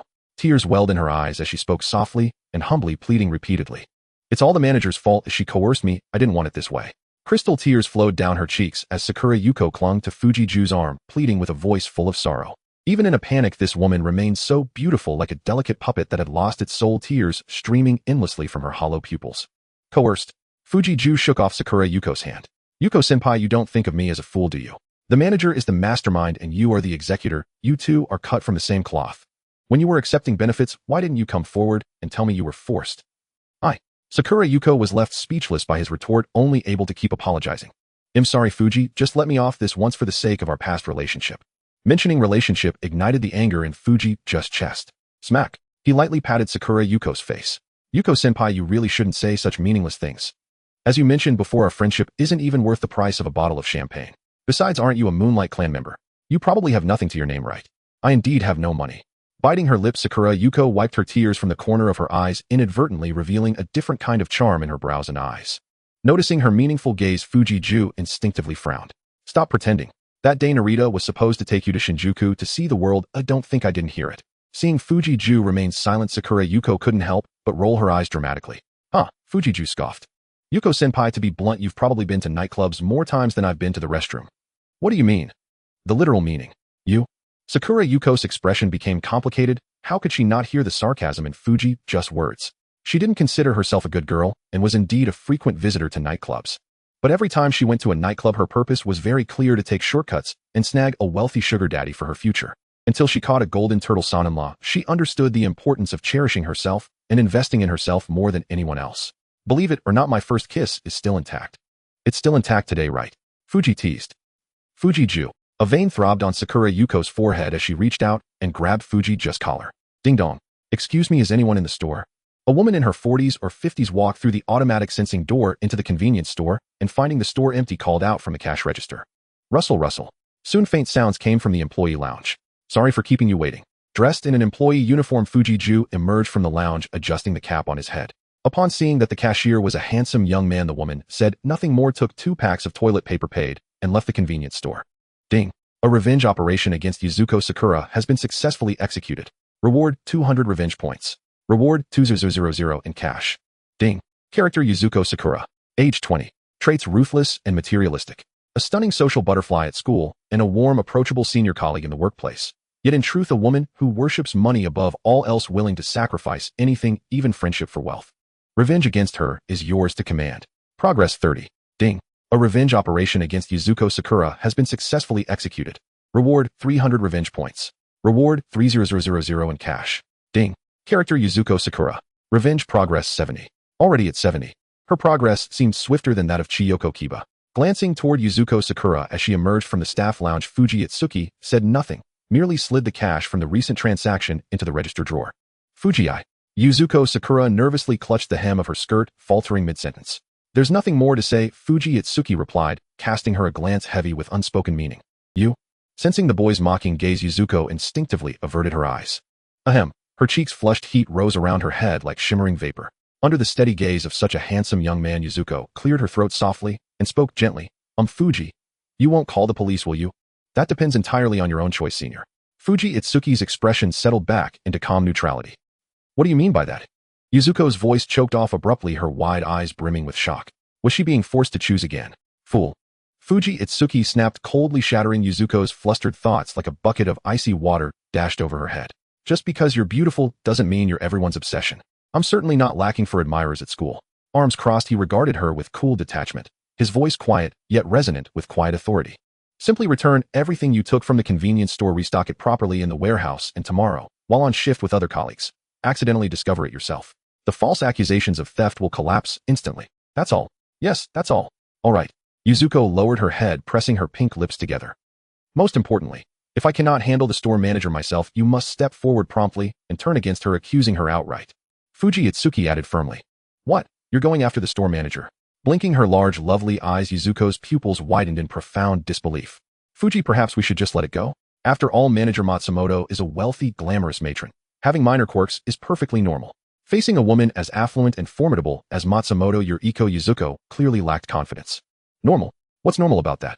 If you were framed or subjected to psychological manipulation, would you simply walk away? Fuji Itsuki shot her a fierce, scorching glare. She wouldn't understand the pain until the needle pierced her own flesh. Fuji, if we can't beat her, can't we at least avoid her? Either endure it, or resign. Flustered under Fuji Itsuki's piercing stare, Yuzuko lowered her voice to suggest gently. When you've knelt so long, do you expect others to remain unable to stand tall? Fuji Itsuki swept her a look of quiet disdain. No wonder you always seek shortcuts when trouble arises. I never act without certainty, and you hold no right to remain detached. Yes, I understand. Yuzuko parted her lips slightly, yet uttered nothing further. Even if her heart resisted fiercely, she had no standing now to refuse Fuji Itsuki. After a long solemn look at Fuji Itsuki, Yuzuko left work with deep misgivings. Though impeccably dressed and flawlessly made up, she had no desire tonight for the neon-lit chaos of the club scene. Night fell over Chiyoda Ward, over the high-end Achinamizu residence tower. In Japan, luxury apartments, not villas, are the preferred residences of the middle class and the ultra-wealthy. Achinamizu Tower, with its exclusive on-unit per-floor layout, occupies prime real estate in the heart of Chiyoda Ward. Its exorbitant price per square meter ensures units sell out before construction even finishes. The Matsumoto residence occupies the 16th floor, a single-family domain spanning over 300 square meters, the largest private unit in the entire building. Click. Welcome home, miss. The Matsumoto family's maid opened the door and stood respectfully beside the entrance. Following her gaze into the living room stepped a striking young woman, resembling Matsumoto Yuriko closely, wearing the uniform of a prestigious private academy. Across her chest was embroidered the name Saikai Girls Academy. Why are you home so early? It's only Tuesday. Matsumoto Yuriko, seated on an ornate European-style sofa, arched a delicate eyebrow in faint disapproval. None of your business. I'm just here to collect something. With defiant poise, the girl brushed past her mother without further explanation and strode straight to her room. Silence descended upon the living room. Clearly, the rift between mother and daughter had deepened into irreconcilable estrangement. The first thing Fuji Tree did upon returning home was to take a shower. After working late with Sakura Yuko, he was utterly exhausted. The sound of the hairdryer echoed in the small bedroom. Just as Fuji Tree was adjusting his bangs with one hand while drying his hair with the hairdryer in the other, the bedroom door was pushed open by a petite figure. Fuji Tree glanced over at the sound. You're just in time, help me apply some medicine. This will be the last time today, and it should be almost healed. The petite figure was none other than his dear little sister, Shimizu AI. Oh, okay. Shimizu AI immediately agreed with enthusiasm as she entered the room, grabbing the bruise ointment from the table and standing behind Fuji Tree. Having just taken a shower, Fuji Tree was only wearing a pair of casual shorts, his upper body completely bare. It really doesn't look swollen anymore. Looking at Fuji Tree's exposed back, Shimizu AI murmured to herself softly. With the previous experience, she was clearly more adept this time, her soft fair hands applying the bruise ointment onto his wound. Feeling the cool sensation on his back, Fuji Tree maintained his expression and continued drying his hair. The room was filled only with the noisy sound of the hairdryer. Shimizu AI kept a serious expression, diligently applying the ointment all over Fuji Tree's back. After finishing, she blinked her clear large eyes, boredly observing the boy in front of her. With slightly damp black hair, a handsome and determined face, well-defined features, and a gaze that seemed unwavering by anything. He also had prominent collarbones and fair skin, not much different from her as a girl. Onaikan, you're quite handsome. Shimizu AI secretly muttered in her heart. Such a handsome face could easily debut as an idol. But he looks like a pretty boy, not someone who could take on 10 opponents at once. How could Onaikan have such strength? Shimizu A's curiosity sparked, and she boldly wrapped her small hands around Fuji Tree's waist, feeling his abdominal muscles. Nice feel. It's a bit harder than I imagined. Shimizu A's eyes lit up after her daring act. What are you doing? Fuji Tree frowned, looking down at the salty pig hand from someone on his waist. I'm sorry. Shimizu AI immediately withdrew her small hand like a frightened rabbit. Before pulling back her hand, she even instinctively pinched him. This swift and decisive action seemed to resemble a kendo master more than Fuji Tree himself. I slipped, I'm sorry. You really are thoughtless. She chuckled with a sunny yet slightly apologetic smile, lightly patting her own mischievous hand as if scolding a child. You're crazy. Glancing at this overly dramatic girl, Fuji Tree turned off the hairdryer. However, before he could react, Shimizu AI cleverly changed the subject, saying, Onaikan, you smell so good. Did you use perfume? What brand? Shimizu AI fired off a rapid series of questions, leaning in like a loyal hound, sniffing incessantly at Fuji Tree's neck. Will you ever stop? Fuji Tree said coldly, using his hand to gently push away her cute face that was getting too close to his neck.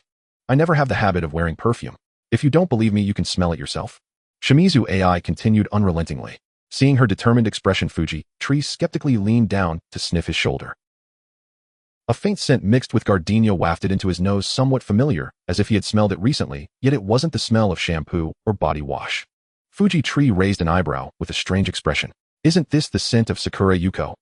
Speechless. He had been too hurried in the shower earlier to wash it off. However, this shouldn't be the scent of perfume. It seemed more like a natural scent from Sakura Yuko's body. Perhaps it could be called body fragrance. It really does smell good, right? Did Onaikan get a girlfriend? Seeing Fuji Tree deep in thought, Shimizu AI excitedly curled her lips. What does it have to do with you? Rolling his eyes at the overly inquisitive girl, Fuji Tree crossed his legs and said flatly, enough about me, what about you? Let me guess, you haven't made any moves yet regarding the engagement, have you? Of course I have. I went through a lot of effort to get something that is important to Mom and that Onaikan really needs. Unexpectedly, Shimizu A's childish face was filled with pride. Were you surprised, Onaikan? AI isn't just sitting around doing nothing. She tossed this statement aside and hurriedly brought back a small wooden yellow box. What is this? It's a seal, Mom's spare seal. Shimizu AI said, opening the box to reveal a beautifully crafted seal along with a matching red ink pad. In Japan, a country that values personal information, seals have not only not been eliminated, but have instead flourished, with nearly everyone having one. Besides certifying identity, seals are also required for signing contracts, conducting bank transactions, and receiving social insurance without exception. Simply put, with this seal, Fuji Tree can handle rental procedures in the name of Momonoki Akiko, or renting out their home would be no problem. This spare seal is undoubtedly an important item for both Momonoki Akiko and Fuji Tree. Taking the seal from Shimizu A's hands, Fuji Tree examined it carefully. It felt cool to the touch. The material was hard, and the tail of the seal seemed to be made of jade, but it was more likely marble. This is a nice item. You really worked hard this time. He unexpectedly praised Shimizu AI, the little girl. Of course, AI obtained this through persistent effort, stealing. Borrowing it from Mom. Anyway, it's a spare, so even if Mom notices it's missing, she would probably just think it was forgotten in some corner. Shimizu AI proudly placed her hands on her hips, her pretty face displaying a triumphant expression. Thud. Don't get too cocky. Seeing her smug, self-satisfied expression, Fuji Itsuki reached out and tapped her snow-white forehead. Still, you did handle that quite well. Besides the seal, is there anything else? Hearing Fuji Itsuki's voice, Shimizu Aya paused thoughtfully. Actually, there's another secret about Mom. Oh, a secret? Fuji Itsuki instantly lifted his face, eyes alight with curiosity. Sensing his intense gaze, Shimizu Aya swiftly turned her head aside to avoid eye contact. Should I really tell Onaikan? This is so embarrassing. Her mind seemed to flash back to something bizarre. Her temples flushed, her cheeks burned crimson, as if a tea kettle had just boiled over, its faint rhythmic hum resonating within her ears. An intoxicating blush bloomed across her delicate features, without her noticing. What on earth is wrong with you? Noticing Shimizu Aya's sudden flush, Fuji Itsuki curled his lips in mild disdain, yet his curiosity had already been thoroughly piqued. Why are you blushing like a steaming tea kettle? Spit it out already. Well, Yet Shimizu Aya stammered, endlessly pausing after every syllable, as though an old cassette tape had jammed mid-reel. Her gaze flickered uneasily as she murmured, "It was last month late one night. I got up to use the bathroom and noticed Mom's bedroom door wasn't fully closed, so I leaned in for a quick peek. Then what happened? Then I saw." Saw what? Seemingly finding the next words too mortifying to utter, Shimizu Aya remained stubbornly silent, her face burning scarlet. "Shimizu Aya, if you value your backside and wish to sleep tonight, spill everything. Now." His face stern and expressionless, Fuji Itsuki pressed forward with quiet authority. Hearing his unvarnished threat, Shimizu Aya swallowed hard and forced herself to speak. "It's just, can you please articulate properly?" Fuji Itsuki, exasperated by her riddle-like evasiveness, snapped sharply. "Why are you shouting so loudly? It's just like the manga in your drawer." Like a silver vase, shattering water bursting forth. Pushed beyond her limit, Shimizu Aya forgot all about Fuji Itsuki's fearsome reputation and blurted out the words, her voice trembling with flustered defiance. The moment the words left her lips, she froze, overwhelmed by instant regret. "I'm doomed. I just yelled at Onaikan. Will he fly into a rage and hang me up to beat me black and blue?" Shimizu Aya suddenly felt the entire world collapse around her, her future dimming to ash-gray gloom. Meanwhile, Fuji Itsuki, locked in her panicked stare, stood utterly motionless, his expression frozen in disbelief. The manga in my drawer." Fuji Itsuki couldn't help but twitch the corner of his mouth. Surprised. Yes. Stunned. Absolutely. But still, understanding transcends all. Fuji Itsuki could already picture the dazzling array of expressions that would cross Momoko Hanako's face when he casually broached this topic before her, especially since the informant was her own youngest daughter. At the thought, Fuji Itsuki tilted his lips upward, appraising the girl before him. The unwitting heroine, the dutiful daughter, Shimizu Aya. What are you staring at?" Flustered by his teasing, piercing gaze, Shimizu Aya instinctively stepped back half a pace and hugged her slender frame tightly. I didn't sneak a look at the manga in your drawer." Fuji Itsuki flicked her forehead with his finger and retorted dryly, confessing without being asked, "Are we?" Relieved to see no sign of anger on Fuji Itsuki's face, Shimizu Aya exhaled softly, massaging her forehead with lingering trepidation, and muttered under her breath. You're probably hoarding it for yourself, Onaikin. What was that? What I meant was Onaikin is absolutely right. Next time I promise I won't look. When it came to shifting expressions, Shimizu Aya possessed uncanny talent. Her transition to a demure, winsome smile was seamless, her voice now brimming with earnest sincerity. A promising pupil indeed. In high spirits, Fuji Itsuki withdrew 2 crisp 100 banknotes, Fukuzawa Yukichi notes, from his system space. To Shimizu Aya's eyes, Fuji Itsuki, who wore only a pair of shorts, performed a magician's sleight with a casual hand dipped into his pocket. 2 bills materialized out of thin air. Before she could even register her astonishment, her gaze locked onto those banknotes. 2 roughly 1 RMB, an enormous sum for a junior high student. 10,000 yen for Momoko's seal, and 10,000 more for the secret. This is your reward. Fuji Itsuki lightly tapped Shimizu Aya's cheek with the notes before placing them firmly into her palm. You're really giving these to me? Clutching the money, Shimizu Aya felt a surreal lightness, as if the notes might dissolve between her fingers. Yes, they're yours. Be a good spy, and next time dig up a secret from your older sister, Shimizu Rin. To make the horse run, you must feed it. Threats alone wouldn't sustain Shimizu Aya's cooperation. She needed a taste of reward too. The Karatanstic principle never grows obsolete. Besides, 2000 meant little to Fuji Itsuki's current fortune. Yes, I understand. She had no intention of refusing such unexpected wealth. It was hers to keep, and she'd be foolish to decline. Fuji Itsuki offered her a few perfunctory words of encouragement and instructed her to close the door behind her upon leaving. Ding. Revenge successfully executed against Shimizu Aya. Reward, 100 revenge points. Ding. Target Shimizu Aya. Attribute bratty little sister. Revenge progress 100. Ding. Upon initiating corruption against a target whose revenge progress has reached 100, the host earns corruption points. Oh, Shimizu Aya has also hit 100. Yet, what exactly is this corruption? Beep beep. Just as he pondered, a car horn sounded from downstairs, sharp and insistent. Fuji Itsuki opened the window and looked down. A sleek, white Honda eased smoothly into the garage. Once the engine fell silent, Momoko Hanako emerged gracefully from the driver's seat. Gazing at the stunningly beautiful Momoko-san, Fuji Itsuki, already harboring scant regard for her, allowed himself a cold, mirthless smile. Humph. The next afternoon after school, Fuji Takashi took the train early to the convenience store in Higashiajuku. However, after waiting in the store until 5 p.m., he did not see the store manager, Matsumoto Yuriko.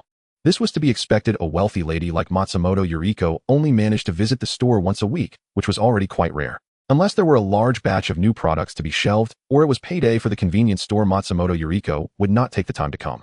Usually the store operated 24 hours thanks to the 6 employees working in shifts. Since Matsumoto Yuriko was not coming, Fuji Takashi decided to find her himself. Do.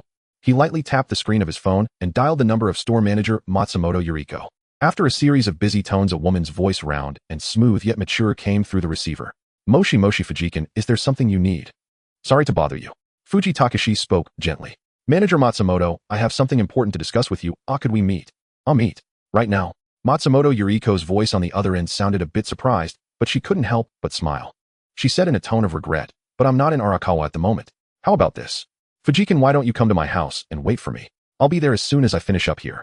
My home address is in Chiyoda at the Matarai apartment building on the 16th floor.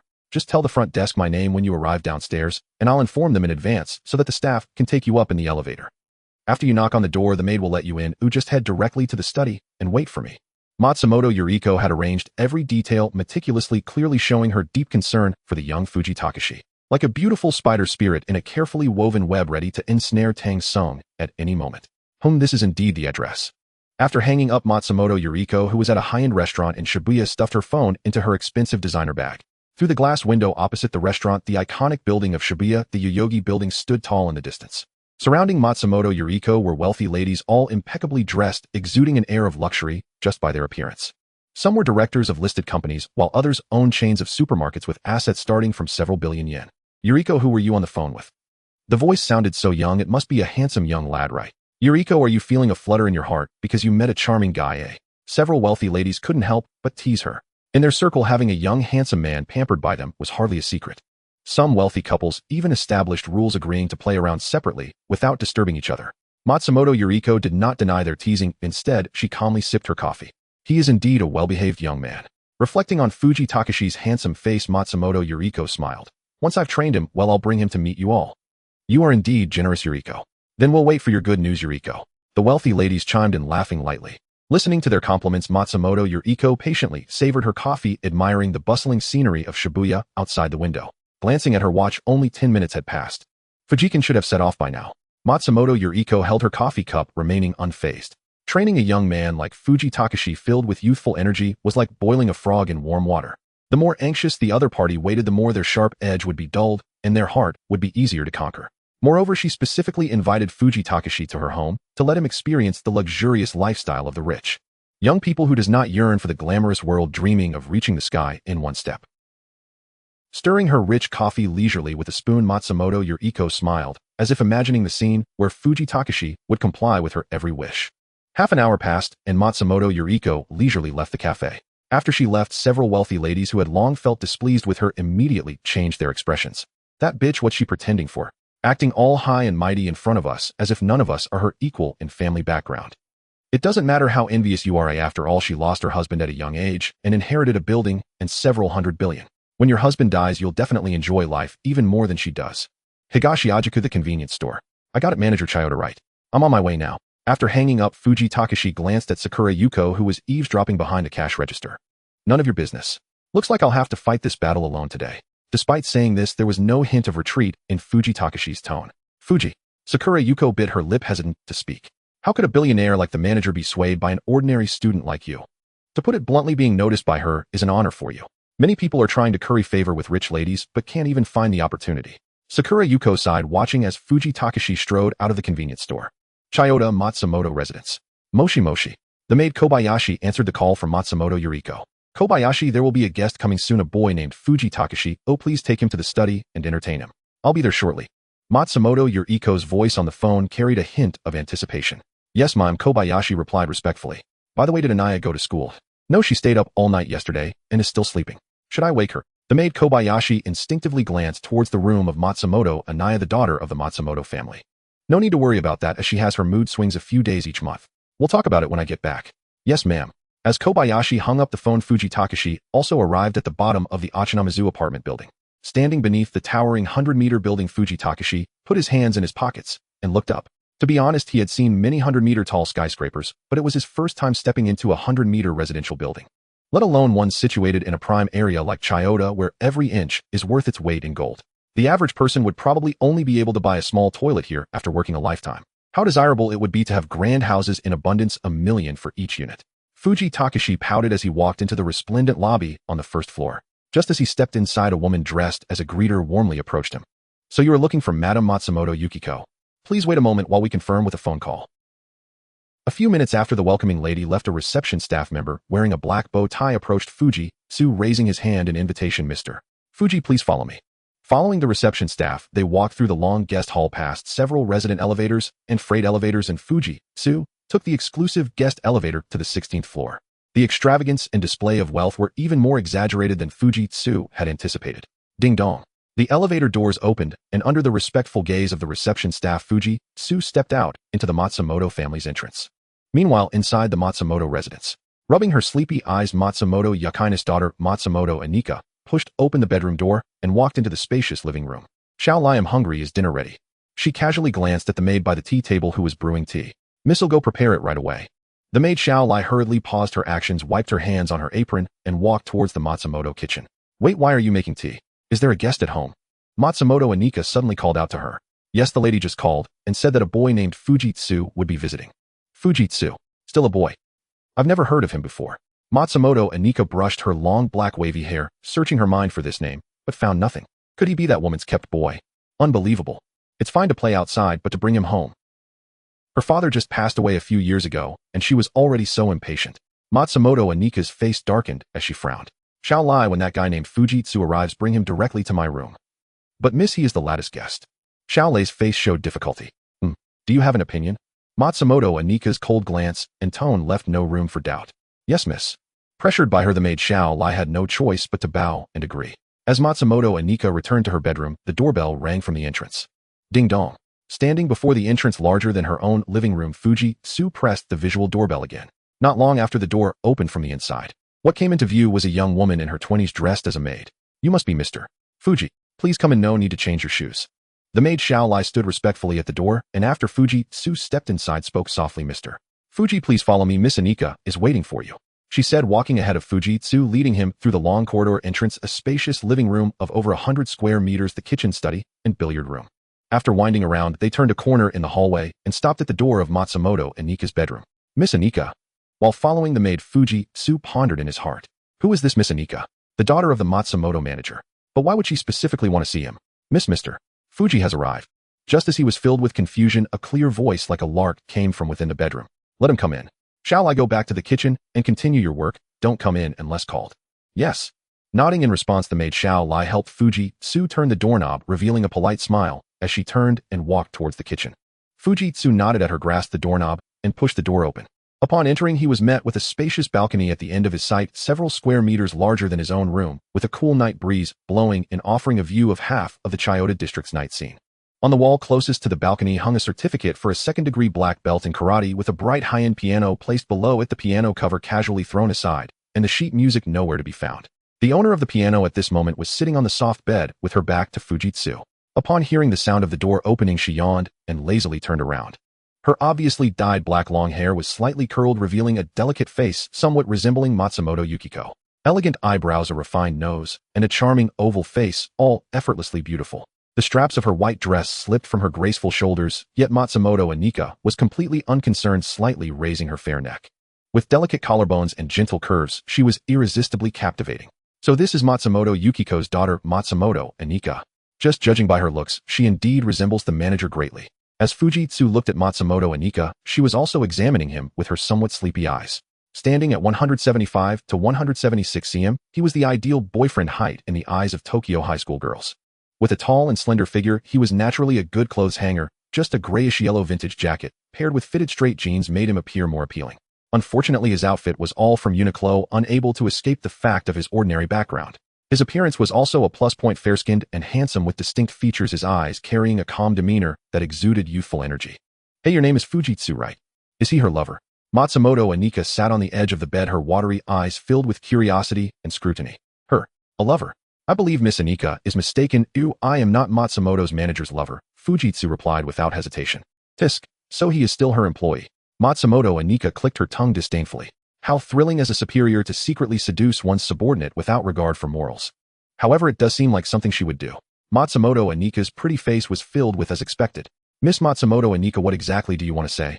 Fujitsu raised an eyebrow. This young lady Matsumoto Anika seemed to have a conflict with Matsumoto Yukiko. What's the matter? Are you unhappy to hear me speak ill of her? I really don't understand what you like about her, as she's old, ugly, and heartless. Aren't you afraid of being completely taken advantage of? Old and ugly, heartless, and unloving. Fujitsu's eyelids twitched. How could a daughter mock her mother like this? Could it be that you are not her biological child? Setting aside the heartless and unloving comments, how could the words old and ugly even be associated with the stunningly beautiful Matsumoto Yukiko? Seeing Fujitsu remain silent, Matsumoto Anika propped up her snow-white chin, intrigued, and said, why don't you break up with her and be my boyfriend instead? I am younger than her and more beautiful. How much does she pay you a month? 1 million or 2 million? I will double it for you, how about that? The alluring voice of Matsumoto Yuna echoed in the empty room. The night breeze brushed past his bangs as if a beautiful enchantress was teasing him endlessly. Hearing Matsumoto Yuna's words, Fujitsu's expression remained unusually calm. There is no such thing as a sudden windfall in this world. Even if there were, it could never land on his head by chance. Matsumoto Yuna's intentions were not hard to guess. When her boyfriend was a fake, the real intention was to use the situation to disgust her mother. Like Shimizu AI, this Matsumoto lady before him, with her seemingly casual gaze hiding her inner pride, was undoubtedly an unyielding great filial daughter. Miss, you know what will happen if I refuse? Fujitsu did not immediately agree, contemplating the possibility of refusal. Moi. To be honest, I don't like being rejected. Furrowing her delicate brows, Matsumoto Yuna lowered her head to admire the manicure she had just done a few days ago, exuding an air of pride, clearly indifferent to someone as inconsequential as Fujitsu. She slowly lifted her pretty face, her eyes beneath long eyelashes filled with unabashed disdain and disgust. If you dare to refuse me, I will accuse you of trespassing and call the security downstairs to beat you like a dead dog, then throw you out like trash. Don't overestimate your importance in my mother's eyes. Compared to me, her own daughter, what are you? Even if I cripple you, she would only scold me a few times. Although her tone was calm and her voice gentle, the words from Matsumoto Yuna's lips carried a strong threat. Before Fujitsu could respond, she suddenly donned a radiant smile as if putting on a mask. Of course, I am 100% sure you will agree. After all, I am prettier and the conditions I offer are more enticing. You have no reason to refuse, do you? However, it won't be easy to become mine. She paused, adjusting the strap that had slipped off her shoulder. In many countries, the gesture of submission often requires kneeling before me. She held up her ample bosom, eagerly waiting, as if she were a Brahmin looking down at the untouchable. Crazy. It seems both mother and daughter are cut from the same cloth. Seeing Matsumoto Yuna lift her chin with a condescending expression, Fuji Shu stepped forward and grasped her slender ankle. Ha ha, interesting. Seeing that he had indeed made a choice that satisfied her, Matsumoto Yuna laughed with glee, a sickly blush appearing on her delicate face. Yes, just like that. I want to take a picture and send it to that woman for her to see. As if envisioning the thrilling scene of Matsumoto Yuriko's boyfriend kneeling at her feet, Matsumoto Yuna fumbled for her phone by the pillow, ready to snap a picture to send to Matsumoto Yuriko. However, just as her fingers brushed the phone, Fuji Shu's calm voice reached her ears. Miss Yuna's conditions are indeed very tempting. But I refuse. Matsumoto Yuna's movements paused, her expression suddenly changing. What did you say? She looked at her foot, which had been brushed away like a fly, and then at the unmistakable disdain on Fuji Shu's face. As if fearing she had a contagious foot fungus, Matsumoto Yuna felt deeply offended and anger surged within her. Bastard. She lifted her leg and kicked fiercely at Fuji Shu's stomach. Who do you think you are? Just a kept pretty boy. Matsumoto Yuna had been practicing karate for 5 years. While she wasn't exceptionally gifted, she was already at the level of a second-degree black belt in Kyokushin karate, more than capable of taking down an ordinary boy. However, what she thought would be an unexpected and almost certain hit, Fuji Shu effortlessly sidestepped at the last moment. You dare to dodge. Furrowing her brows, Matsumoto Yuna's eyes showed a hint of surprise and shock before quickly being clouded by rage as she stood up and kicked at Fuji Shu's waist. Having systematically studied karate, she naturally knew several vulnerable points on the human body. If this strike managed to hit his lower back, Fuji Shu would either fall to the ground or suffer permanent internal damage. Though her moves were swift and decisive to Fuji Shu, enhanced by his intermediate kendo state, they were full of openings. No matter whether it was Chinese sword, Japanese sword, or Western sword, all forms of swordsmanship centered around one word: fast. With the ease of a painting, he stepped back just in time to avoid Matsumoto Yuna's fierce kick. Seizing the opportunity as she left herself wide open, Fuji Shu raised his leg and forcefully kicked Matsumoto Yuna in the back. Puff. Matsumoto Yuna struck solidly, lost her balance, and fell onto the bed. Seeing this, Fuji Shu took advantage of the situation, pressing down on her while using his knee to pin Matsumoto Yuna's spine, locking her delicate arms behind her. From the start of the confrontation to the end, only a few seconds had passed. By the time Matsumoto Yuna reacted, she was already pinned beneath Fuji Shu like a prisoner, unable to move. Damn, how is this pretty boy so strong? He looks so frail and weak. This, so painful. After a brief moment of distortion, the pain in her arm, nearly dislocating, made Matsumoto Yuna gasp. Bastard, let me go. She turned her head and shouted sweetly at Fuji Shu behind her. Scum, trash, despicable thing. Let me go quickly, or he'll call someone to beat you like a dead dog. Matsumoto Yuna kept spitting venom, her anger boiling over into a single phrase: "Lie, call security." The word security had barely left her lips when Fuji Shu swiftly clamped down on her jaw. Huh. Matsumoto Yuna's jaw ached, and she let out a hoarse sound. The sounds of clattering echoed through the room so loud that even the maid Xiao Lai in the kitchen several meters away could faintly hear them. With a slight shudder, Xiao Lai had no choice but to start the fire, attempting to drown out the strange noises. Mr. Fuji is still a guest of the madam after all. This isn't appropriate, is it? Shaking her head to clear her chaotic thoughts, Xiao Lai focused on chopping vegetables, observing with detached attention. As a qualified maid, one must play the roles of a blind person, a deaf person, and a mute all at once. There are some things that cannot be seen, heard, or spoken of. In the bedroom, Matsumoto Yuka was still struggling with the last of her strength. Her beautiful eyes were wide with rage as she glared at Fuji Shu. If her eyes could speak, she would have cursed Fuji Shu's entire family 1,000 times. Bastard scum. Go to hell. You filthy rat from the sewer. Provoked by Matsumoto Yuka's fierce gaze, Fuji Shu raised his hand and slapped her hard across the face.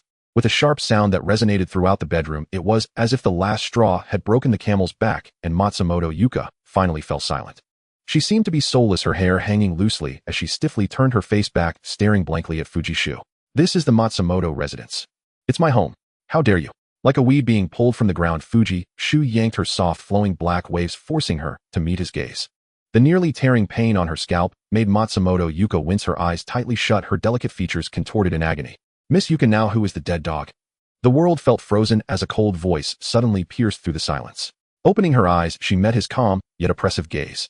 It hurts. It really hurts. Even if I call for security, they probably won't be a match for him. Matsumoto Yuka's body trembled as she tilted her head, following the force of his grip. The anger that had filled her heart dissipated in an instant. She trembled, her lips quivering, her once proud expression replaced by fear as she looked timidly at Fuji Shu. Releasing her hair, Fuji Shu stepped back to the edge of the bed. Bang! Matsumoto Yuka curled up like a caterpillar, weakly collapsing onto the bed. Knock knock. Mr. Fuji the madam is almost back. A slightly urgent voice came from outside the door belonging to maid Xiao Lai. Having guessed that the young lady and Mr. Fuji were being intimate, she ultimately softened and walked out from the kitchen to remind them, fearing that the madam might catch them in the act. The coming days would surely see the Matsumoto household turned upside down due to the battle between the mother and daughter. Those of them serving as maids naturally couldn't expect to have peaceful days. Snap. Fuji Shu deftly untangled the clothes binding Matsumoto Yuka's hands and feet. After glancing at the karate black belt certificate hanging on the wall, he turned his gaze to the crumpled Matsumoto Yuka by the bed. I didn't expect Miss Yuka to be a karate black belt. But Fuji Shu's expression remained calm as he delivered his victory remarks. How average. Next time we meet, I hope Miss Yuka can show some improvement. With that, Fuji Shu opened the door and walked out, leaving Matsumoto Yuka's misty gaze behind. Mr. Fuji. Seeing Fuji Shu's figure, Xiao Lai, who had been standing at the door, immediately bowed and greeted him. This way, please. The madam has asked you to go to the study to wait for her. Xiao Lai gestured for him to go ahead, leading Fuji Shu. Just before leaving, her curiosity got the better of her, and she instinctively glanced towards Matsumoto Yuka's room. In that brief moment, Xiao Lai's pupils contracted sharply, and she hurriedly closed the door tightly behind the young lady. On the bed in the bedroom, Matsumoto Yuka bit her lower lip until it turned white, swallowing the fruit of humiliation, her nails almost embedding themselves into her flesh. Fu. Ji. Shu. 2 lines of tears, unwilling to give in, slipped from Matsumoto Yuka's eyes, soaking the pillow beneath her head. Entering the study of the Matsumoto house, the space was spacious, measuring over 20 square meters. The back wall was lined with tall bookshelves filled to the brim with literary classics from both domestic and abroad, along with a fair amount of self-help books that catered to the mundane. In front of the bookshelves stood a desk equipped with a complete set of tea utensils and a computer. To the side of the desk was a large floor-to-ceiling window offering a panoramic view of the scenery below the 16th floor. The entire study was laid out in a grand manner, defying the mainstream East Asian preference for small and elegant, with a sofa spacious enough to serve as a bed.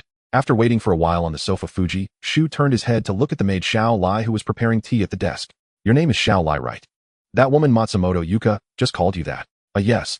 Startled by Fuji Shu calling her from behind, Xiao Lai turned around politely and said, Mr. Fuji, is there something you need? Is manager Matsumoto's business not finished yet?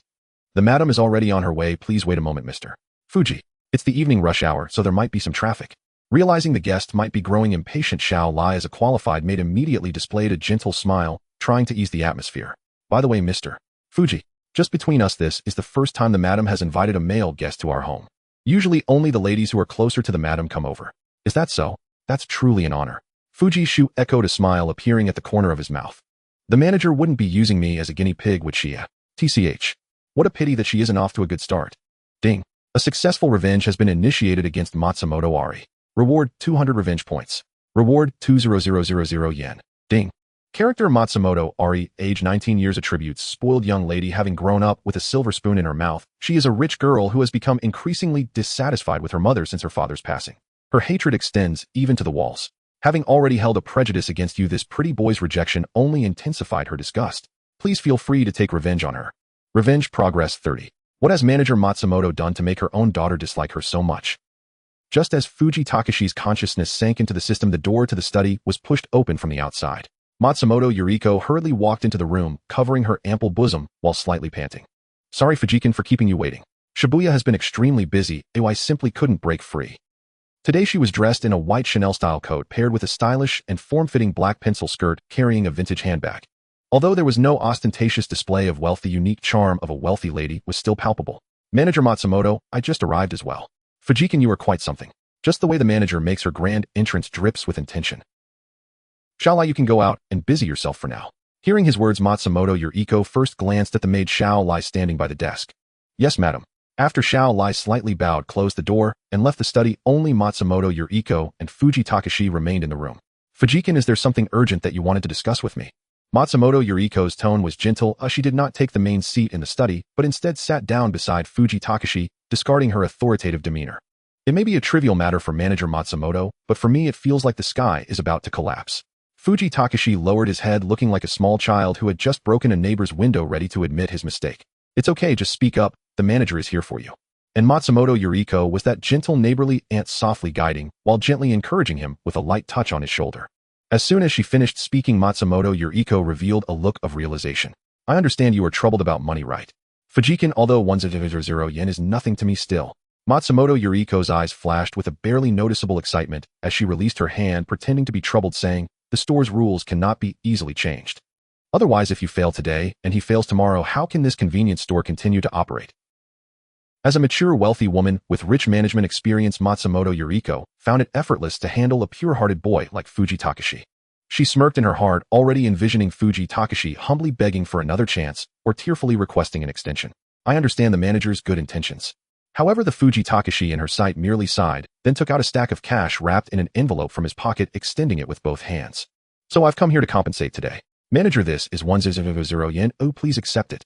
Looking at the respectful actions of the boy before her, Matsumoto Yuriko's expression shifted slightly, unable to suppress a smile. Damn it. Wasn't that girl Sakurada insisting he couldn't produce 100 yen? The atmosphere froze for a few seconds as Matsumoto Yuriko took the envelope, once again revealing a gentle smile. Clearly this scene was also within her expectations. It's commendable for you to gather this amount of money in such a short time, Fujikin. Matsumoto Yuriko took the opportunity to grasp Fuji Takashi's icy hands gently in her own. She frowned and sighed lightly, inquiring about Fuji Takashi's well-being. You must not have slept well last night, right? Being suspected and misunderstood by everyone must be hard on your heart. It's all right, at least the manager believes in you. Saying this, she tenderly brushed away the bangs from Fuji Takashi's forehead. Matsumoto Yuriko's tone was as friendly as that of a neighborly aunt, with her beautiful and charming face combined with the intimate gesture of holding his hand and her heartfelt inquiries and concern. Under these multiple conditions, for a boy lacking family affection, it was simply a lethal weapon for cutting through his defenses. One must ask, how could a boy who has always lacked familial love possibly refuse a woman who is so mature, gentle, and attentive? This is no ordinary convenience store manager. She's nothing less than a demoness who escaped from hell to wreak havoc on Earth. Fuji Takashi's eyelids involuntarily twitched, almost leading him to succumb. However, fake is fake. No matter how well disguised, the truth will eventually reveal itself. If Matsumoto Yuriko possessed even 1% of this gentleness and thoughtfulness at that moment, her daughter Matsumoto Ari would not harbor such deep hatred for her. Manager Matsumoto. Facing this insatiable demoness, Fuji Takashi maintained his composure and directly stated, I have something to tell you. Go ahead, Fujikin, I'm listening. Matsumoto Yuriko smiled, her gaze fixed on Fuji Takashi, her tenderness seemingly ready to melt him. Manager, I think I've discovered the thief who has been stealing from the store. Oh really? A hint of unease flashed in Matsumoto Yuriko's eyes. Really, I'm sure it's Sakurada Yuko-senpai. How could that be? Upon hearing the name Sakurada Yuko, Matsumoto Yuriko's heart instantly tightened, and she instinctively began to defend her, saying Yuko would never do such a thing. I was just about to promote her to assistant manager. That damn girl Sakurada, always so clumsy in her work. Useless. Manager, regardless, I've already decided to report it to the police. Fuji Takashi's expression was serious, his tone resolute. Wait, Fujikin. Matsumoto Yuriko's grip on her hands tightened slightly. After all, Yuko has been with me for 2 years. One should let bygones be bygones. It's better not to report it. Her tone was gentle, fearing that Fuji Takashi's youthful impulsiveness would lead him to recklessly report Sakurada Yuko to the police. Otherwise, regardless of whether she intervenes or not, he might end up with nothing and cause a lot of trouble. Moreover, Fujikin, do you have any evidence? Without evidence, the police won't take action. Of course I have evidence. Seeing Matsumoto Yuriko show a crack, Fuji Takashi smirked and decided to stop playing along with her role-playing game. He withdrew his hands from Matsumoto Yuriko's soft and warm palms. The evidence is you yourself. With a pointed finger, Fuji Shu directed his hand towards her amidst Matsumoto Yuriko's confused gaze. Matsumoto, manager, it was you who instructed Yuko-senpai, wasn't it? Upon hearing Fuji Shu's righteous tone, Matsumoto Yuriko's heart skipped a beat, and a look of astonishment spread across her face. He actually noticed. But what of it? Faced with Fuji Shu's direct accusation, Matsumoto Yuriko pursed her pink lips, her expression returning to calm. Without Sakurako Yuko's loud protests or Matsumoto Arina's furious outburst, Matsumoto Yuriko merely extended her delicate hand to annoyingly tap her fair forehead. It's troublesome. Oh, I can't believe Fujikin saw through it. It's a pity that I prepared so many props, but they won't be used tonight. Props. Fuji Shu's brow instinctively twitched, a hint of wariness creeping into his heart. This certainly did not sound like anything good. How did you notice something was off, Fujikin? Matsumoto Yuriko propped her fair chin on her hand, her beautiful eyes showing no sign of panic, instead watching Fuji Shu with great interest. Could it be that Sakurako Yuko had a change of heart and betrayed me? Not at all. Yuko-senpai's resolve is much stronger than the manager's. Fuji Shu's gaze was somewhat peculiar. After all, he had experienced it firsthand and had a say in this matter. Matsumoto, manager, can't possibly think her tactics are brilliant, right? They're just typical workplace manipulation targeting naive university students. That said, but isn't Fujikin also just starting university? Matsumoto Yuriko's charming face displayed a hint of admiration. Impressive. It seems I have underestimated Fujikin all along. So were you just acting with me earlier? In response, Fuji Shu simply smiled calmly. If Matsumoto, manager, can disguise herself as a gentle and caring neighborly aunt, why can't I pretend to be a naive and innocent young man? Interesting, I am growing fonder of you, Fujikin. Hearing Fujishu's reply, Matsumoto Yuriko narrowed her beautiful eyes, her smile becoming increasingly radiant. But what if you figured it out? Matsumoto Yuriko tilted her head nonchalantly, her gaze wandering over Fujishu's handsome face. Report me to the police. I don't believe I've broken any laws. As for Sakurako Yuko, she stole the items, it has nothing to do with me. Matsumoto Yuriko was meticulous and rarely made mistakes, as if she had donned an invulnerable armor. Looking at the woman before him, who seemed confident as if she had stuck an infallible plan to her forehead, Fujishu's expression remained unchanged, as if he had expected all of this. He questioned in a guiding tone, Matsumoto manager, don't you feel guilty for tempting Yuko-senpai with money to betray her friendship and for manipulating my feelings with sweet words? Before Matsumoto Yuriko could respond, Fujishu's consciousness sank into the system panel.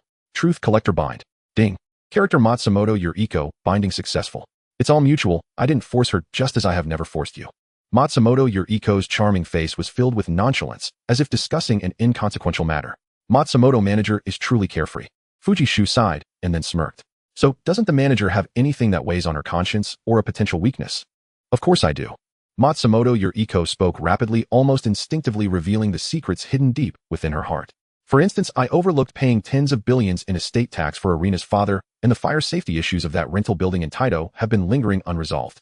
There are also numerous issues in the convenience store, discrepancies between goods and tax and goods. A mountain of problems, but the tax bureau hasn't come to investigate yet. And I have no real feelings for Arena's late father, it was merely a family union. It's only natural for Arena to resent me. At this point, Matsumoto Yuriko's pupils constricted, and she quickly covered her mouth. Damn, what have I just said? I see. Fujishu's smile widened as he cheerfully remarked. Looks like I'll have to play the role of a righteous citizen today and report the evil capitalist to the tax bureau. For a noble lady like Matsumoto manager, is the estate tax 30 or 50? TSK. Tens of billions of yen, how many zeros does that entail? Hearing the teasing tone of the young man, Matsumoto Yuriko felt a flurry of panic, but soon regained her composure.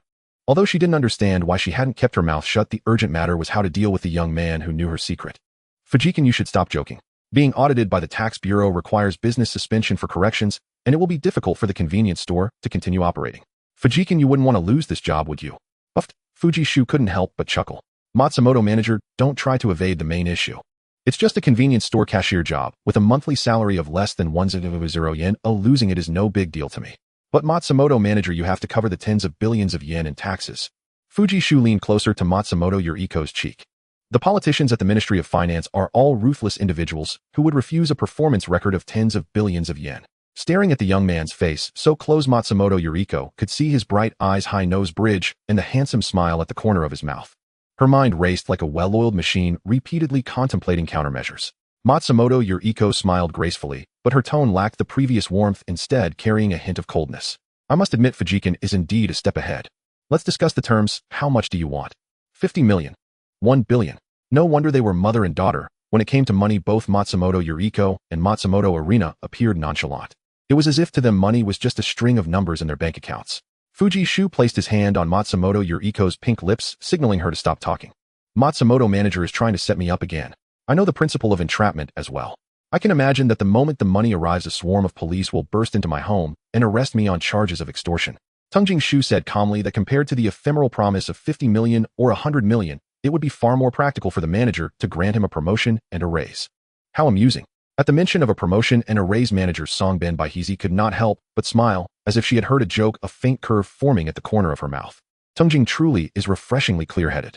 I was just worrying. If Tungjing were to demand exorbitantly, perhaps I would have to grit my teeth and send him to the police, she said lightly. After all, young man, as amusing as you are scarce. Her beautiful eyes danced with interest as she appraised Tungjing Shu with a playful gaze. The effect of the truth collector had not yet worn off, so she still unwittingly bared her true feelings. I suppose I am fairly ordinary, who does not like money. I only fear having a life to earn it, but none left to spend it, Tungjing Shu said with an untroubled expression. If Manager Songbin wishes to give it to me, through legal channels, of course I would not refuse. Manager Songbin neither affirmed nor denied, pursing her red lips before returning to the matter at hand. Since Tungjing does not seek wealth, then it must be. She left the sentence hanging, her eyes gleaming with seduction, as she slowly crossed her long, smooth right leg over her left. With a muffled thud, Tungjing Shu understood her implication. He pressed down on Songbin Baihizi's delicate wrist, and with a confident motion pinned her against the back of the sofa. Brought face to face with the young man's ardent presence, Manager Songbin felt not a trace of panic, instead a faint thrill stirred within her. What is it you wish to say, Manager Songbin? Tung Jingshu tightened his grip on her slender pale wrist. I have said nothing, she replied, lifting her immaculate chin with a composed tilt. What matters is what you are thinking. Though she was the one in peril, she behaved like a little white rabbit, deliberately offering its weakness to the great wolf, brazen and bold. Tung Jingshu narrowed his eyes and stole a glance at the system panel where the truth collector's duration had already returned to 0. He inwardly registered his regret. Without the aid of the device, he would have to rely on himself to parry this enchantress. Do not invent excuses for your actions, he said. Songbin Baihizi parted her red lips, exhaling a warm breath like a serpent who had tempted Adam to taste the forbidden fruit. Follow what your heart desires, she murmured. Her beautiful eyes roamed unabashedly over Tung Jingshu's frame. He scoffed softly, that handsome chiseled face answering with a teasing wry smile. Very well, he said. In her mind, she thought as ever heroes have long struggled against the temptation of beautiful women. Hearing his words, Manager Songbin could not help but look down on Tung Jing a little. No matter how clever and quick-witted he was still merely a youth. Dig a shallow pit, and you will fall into it yourself. She reminded herself there was real-time surveillance in the study. If Tung Jing truly dared to act, the initiative would, after the fact, fall squarely back into her hands. She could take from him and demand of him at will, shaping Tung Jing into whatever form she pleased, repaying him in multiples as she saw fit. For now she decided she would indulge this brat's arrogance for a little while longer. Thinking this, Manager Songbin watched as Tung Jing drew a brown leather belt from his waist, her lips curving into a smile of complete confidence. Everything was under her control. She began to think that Tung Jing had followed his heart and made his choice when suddenly a crisp sound rang out like the sizzle of bamboo shoots in a pan. A burning sting flared along the side of her face. Manager Songbin's pupils constricted as she sucked in a sharp breath. She, a woman whose fortune ran into the billions and whose enterprises sprawled across Tokyo, was being taught a lesson by a mere youth. Enraged, she cried out, "Scoundrel!" and ignoring the pain along her arm, swung a heavy slap toward Tung Jingshu's cheek. Tung Jingshu casually caught her wrist and with a crisp, decisive motion returned the action. It seems the manager is furious with shame, he observed coolly. His face went cold as he straightened the tilt of her cheek with a hand that poured oil on the flames. Weren't you the one who told me to follow my heart? He asked. He relaxed his austere expression, replacing it with a gentle smile as he leaned close to whisper in her ear. My heart told me. If Manager Songbin becomes restless, a proper whipping will make you far more obedient. The mocking voice of a young boy echoed in the spacious study. A wave of warm air brushed past, causing Matsumoto Sayaka's pupils to tremble as her hand held aloft finally fell weakly. After a futile attempt to struggle, Matsumoto Sayaka did not lash out in impotent rage like her daughter Matsumoto Yuina. Instead, she wisely closed her mouth and fixed her furious gaze coldly on Fujishu. Matsumoto, manager, please don't look at me like that. I am timid and I will be scared. Fujishu said this with his mouth, yet his hand unceremoniously tightened around Matsumoto Sayaka's fair neck. He gripped her like an arrogant white swan, effortlessly pulling Matsumoto Sayaka's face close to his cheek. I prefer spending time with you, manager, over your arrogant and rude daughter. Yuina. Hearing her daughter's name from Fujishu's lips, Matsumoto Sayaka's previously calmed heart was thrown into disarray once more. What have you done to her? She flushed red, her hoarse voice escaping from the grip on her throat. Nothing much, just gave her a lesson on how to respect others. Why does our matter have to involve her? Do you think I want that? Fujishu curled his lip. Your daughter Matsumoto Yuina is still in her rebellious phase, insisting on dragging me in as her boyfriend to annoy you, her mother. Tisk, only a family of wealthy elites could have such dramatic infighting, even more captivating than a soap opera. Thanks to you, manager, I've seen something new. Releasing Matsumoto Sayaka's slender neck, Fujishu clapped his hands and gave her room to breathe. Cough, cough. Matsumoto Sayaka rubbed the red mark on her neck as she coughed several times, inhaling fresh air. Let's not talk about Yuina for now, Fujishu. What do you really want? Just a simple promotion and raise right. Alright, I will make you the assistant manager, give you full control of the convenience store, and pay you 1 million a month. How does that sound? Matsumoto, manager, you are indeed generous. Fujishu replied non-committally, his voice calm. As you just mentioned, there are numerous trivial matters in the convenience store, and I have no interest in taking over this mess. Compared to settling the tens of billions in inheritance tax, these are trivial matters. Matsumoto Sayaka waved her hand dismissively. I can resolve it with a phone call. If you have any other requests, feel free to mention them. Upon hearing this, Fujishu had no intention of being polite, stating, I heard that Matsumoto manager has an entire residential building for rent in the Taito area. Managing so many properties alone over the years must be exhausting, right? What do you mean? Matsumoto Sayaka instinctively lifted her eyelids. Previously, she might have entertained some bizarre thoughts, but after being reprimanded by Fujishu, her once heated heart was undoubtedly doused with cold water, growing much calmer. It's nothing much. One day in the future, I might move out to live on my own, and I hope you, manager, can open a convenient door for me. Fujishu had long contemplated leaving the Fuji residence to establish his own independence, but previously he had been hindered by living expenses and leasing procedures, making it impossible to implement. Now that he had money and obtained the seal of Momonoke Eiko, if he ultimately could not successfully reclaim his father's inheritance, at least after tearing apart the relationship with the mother and daughter, he would still have a way to retreat unscathed. Just asking to rent a house for myself. Matsumoto Sayaka couldn't help but twitch the corners of her mouth. This young boy was truly overturning her understanding time and time again. No problem, don't mention just renting a place. Even giving you a set would be no issue at all. Her attitude remained unchanged as she readily agreed. By the way, there's one more thing. As Fujishu spoke, he reached for the belt at his waist. Upon seeing this, Matsumoto Sayaka instinctively shivered, and the red mark from earlier stung painfully. Don't be nervous, Matsumoto manager. Fujishu revealed a gentle smile. He displayed a slightly torn corner of his belt before Matsumoto Sayaka's eyes, feigning innocence, as he said, "Sorry, I was too rough just now and accidentally damaged it. Manager needs to compensate me with a new one." Compensate you with a new one? Matsumoto Sayaka's chest rose and fell, nearly unable to catch her breath. How absurd. One shouldn't, at least not to such a shameless extent. How is this any different from asking a capitalist to buy the rope to hang themselves? The instrument is broken, and I have to buy you a new set to continue using, right? Good, you are quite something. Matsumoto Sayaka took a deep breath, forcing herself to calm down. I promised you. That's more like it. Fujishu was satisfied as he leaned down, affectionately brushing Matsumoto Sayaka's rosy, delicate ear. Their eyes met, and Matsumoto Sayaka could see the palpable indifference in his gentle expression. She did not resist allowing Fujishu to caress her cheek. If there are any other conditions, just say them all at once. For now, that's all. I will naturally inform you of other conditions once I have thought them through. For now, a flicker of displeasure crossed Matsumoto Sayaka's eyes. Do you intend to treat me as a tool at your beck and call? What else? Fujishu shook Matsumoto Sayaka's head without a hint of pity. Matsumoto manager, if I know the secret to the inheritance tax, I could eat off you for a lifetime. You? Matsumoto Sayaka bit her silver teeth tightly. Fujishu, even a rabbit will bite when cornered, let alone someone like me, a prominent figure in Tokyo's upper circles. Aren't you afraid of retaliation afterwards? Puffed. Upon hearing such a threatening remark, Fujishu laughed instead of getting angry, as if mocking Matsumoto Sayaka's incompetence. Matsumoto manager sure knows how to joke. I am without parents, all alone with nothing to lose. Rather than saying I fear you, manager, it would be more accurate to say. Fujishu abruptly grasped Matsumoto Sayaka's chin, speaking indifferently. If you provoke someone like me who has nothing to lose, it should be you, manager, who ought to be afraid. What nonsense is this? Shouldn't it be you who's afraid, not me? Hearing Fuji Itsuki's audacious, unbridled words, Matsumoto Yuriko, a self-proclaimed elite of Tokyo's upper echelon, felt her temper flare at this brazen act of insubordination. Yet before indignation could escape her lips, an inexplicable wave of disquiet washed over her heart. As the old adage goes, even the fiercest yield to those who fear nothing. And Fuji Itsuki, unbound by ties or attachments, stood precisely such a man. Though Matsumoto Yuriko commanded vast wealth and could afford round-the-clock personal security. No fortress is impregnable, or should hostilities erupt, what if Fuji Itsuki, reckless and unmoored, struck not at her, but at her kin or those closest to her?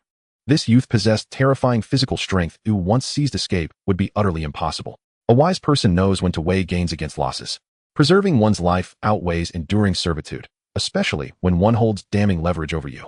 At that thought, Matsumoto Yuriko's grip on Fuji Itsuki's wrist slackened. You win. She bit her lip, pressing her cheek gently against his palm, like a docile feline, uttering the three words with parsimonious grace. The moment the words left her lips, she deflated, as though all air had been drawn from her lungs, her gaze dimming, her spirit crumbling into sudden lethargy. Though she refused inwardly to concede, the truth remained irrefutable. Matsumoto Yuriko, the matriarch of the Matsumoto clan, a billionaire titan of Tokyo's elite, had just bowed her proud head to a mere boy. Gazing upon this succubus, now disarmed and subdued, Fuji Itsuki curled his lips into a radiant, triumphant smile. Good girl. He lifted a strand of hair behind her ear, studying her breathtaking visage up close. Manager Matsumoto, I expect a new belt delivered to me first thing tomorrow morning. Fuji Itsuki enunciated each word with deliberate slowness. Yes, I understand. Her crimson lips trembled faintly as she swallowed her humiliation. Then let today end here. With his index finger, he brushed lightly across her lips, wiping away a delicate trace of lipstick. This shade suits you well. I quite like it. Glancing at the faint imprint staining his fingertip, he chuckled softly, pushed open the study door, and strode out with confident, unhurried steps. His footsteps receded, near then distant, until silence reigned. Yet the air still held the lingering warmth of his presence. Fuji Itsuki. Seated rigidly on the sofa, Matsumoto Yuriko pressed slender fingers to her flushed cheek, drawing several deep, steadying breaths before regaining composure. Don't celebrate too soon. One day I'll make you kneel before me, voluntarily. She massaged her face to conceal simmering fury, rose gracefully from the sofa, and reassembled herself, poised dignified, the very portrait of a refined heiress. Korai, she called toward the living room, but received no reply. The maid must have escorted Fuji Itsuki downstairs. Matsumoto Yuriko resumed her stern expression, walked past the central hall as if nothing had occurred, and entered her daughter Matsumoto Yukina's bedroom. Click. The door swung open to reveal a bed in utter disarray. Her daughter sat cross-legged atop the rumpled sheets, brow furrowed and outraged thumbs flying across her phone screen in furious keystrokes. She seemed to vent her rage through those rapid taps. At the sound of the door, Yukina glanced up, then looked away indifferently. What do you want? I skipped class today, so I'm just lounging around at home. Toward her mother, Yukina offered neither deference nor warmth, only curt, impatient dismissal. According to my records, you have a finance lecture this afternoon. Matsumoto Yuriko pierced through the lie without hesitation. Oh, then I must have misremembered. Yukina arched a delicate eyebrow, eyes never leaving her screen. Unfazed, unrepentant, utterly impervious. Skipping class is beside the point for now. Matsumoto Yuriko seized her daughter's wrist, her gaze locking onto the faint red mark left by the restraint. Explain this. Ugh, can't you just leave me alone? Yukina wrenched her arm free with sharp irritation. Her brows knitted briefly, then relaxed. Arms crossed, she leaned back against the headboard with languid ease. Fine, I'll tell you plainly. It was done by that pretty boy you're keeping. Ah, youth after all. You, an aging woman, wouldn't possibly understand. Yukina poured oil on the fire. Yes, he adores me. Compared to you, a fading matron, I'm far more vibrant, far more captivating. How does that make you feel? Angry. She cast a disdainful glance his way. Unexpectedly, no storm of shame or fury erupted. Instead, her mother stood eerily calm. Humph. Matsumoto Yuriko's laugh was cold, hollow. So, you tried to coerce or bribe him, and ended up humiliated instead. Yukina's expression froze instantly. Damn Fujitsuki. He actually tattled on me. Just as she prepared to deny everything with brazen denial, Yukina's sharp eyes caught the faint, ghostly imprint of fingertips along her mother's cheek. A flicker of realization crossed her gaze, astonishment dawning in her eyes. Mom, did you also? She lifted her head, staring at Matsumoto Yuriko with bewildered incredulity. In the next breath, she burst into unrestrained, pealing laughter. Ha ha ha. So, you mother, were you the one scolded by your own kept boy? I'm dying. Her mirth flooded the room, ringing loud and uncontainable. To Matsumoto Yuriko, each chime of laughter rang like a blade. Sharp, piercing, unbearable. Silence, she snapped. Matsumoto Yukina, you will pack your things tonight and return to campus first thing tomorrow morning. Yes, mother. Yukina replied, clutching her stomach, eyes crinkled with mirth. Watching her daughter's incorrigible grin, Matsumoto Yuriko tightened her delicate brows, suppressing her rising ire. And since you've already been disciplined, best behave yourself henceforth. Do not provoke him again. With that, she turned and exited the room, expressionless, composed. Yet barely had she stepped beyond the threshold when Yukina's murmured, teasing voice drifted after her. TCH. So the mighty mother isn't quite as formidable as she appears. How unexpectedly human. Inside the Songben residence, a playful scene of mutual teasing, motherly benevolence, and filial affection unfolded. Tung Jingshu, having seen to things, straightened his clothes and, guided by the maid Xiao Lai, stepped into the elevator to go down. The residence elevator descended slowly. Inside the car, Xiao Lai stood politely by the floor buttons, covertly studying Tung Jingshu's profile with the corner of her eye. She did not know the precise details of what had transpired between Songben Baihizi and Tung Jingshu in the study, yet she could form a reasonable guess. After all, even through the study's good soundproofing, she had caught faint traces of those crackling, intimate noises.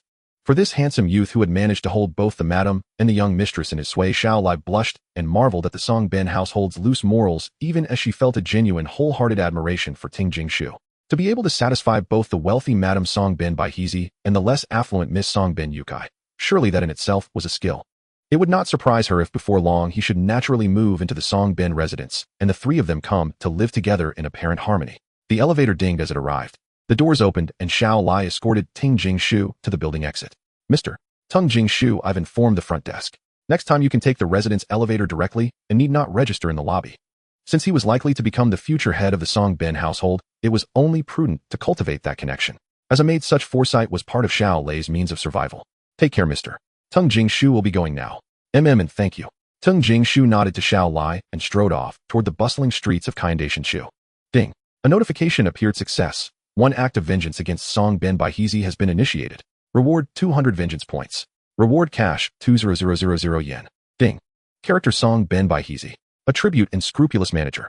In the eyes of others, she is the mature, beautiful wife of a wealthy household. Praised as a gentle, gracious, and perfect store manager, she is in truth heartless, addicted to thrills, willing to set traps to manipulate and PUA people, toy with both body and feelings. A thoroughly bad woman. Feel free to pursue your revenge against her.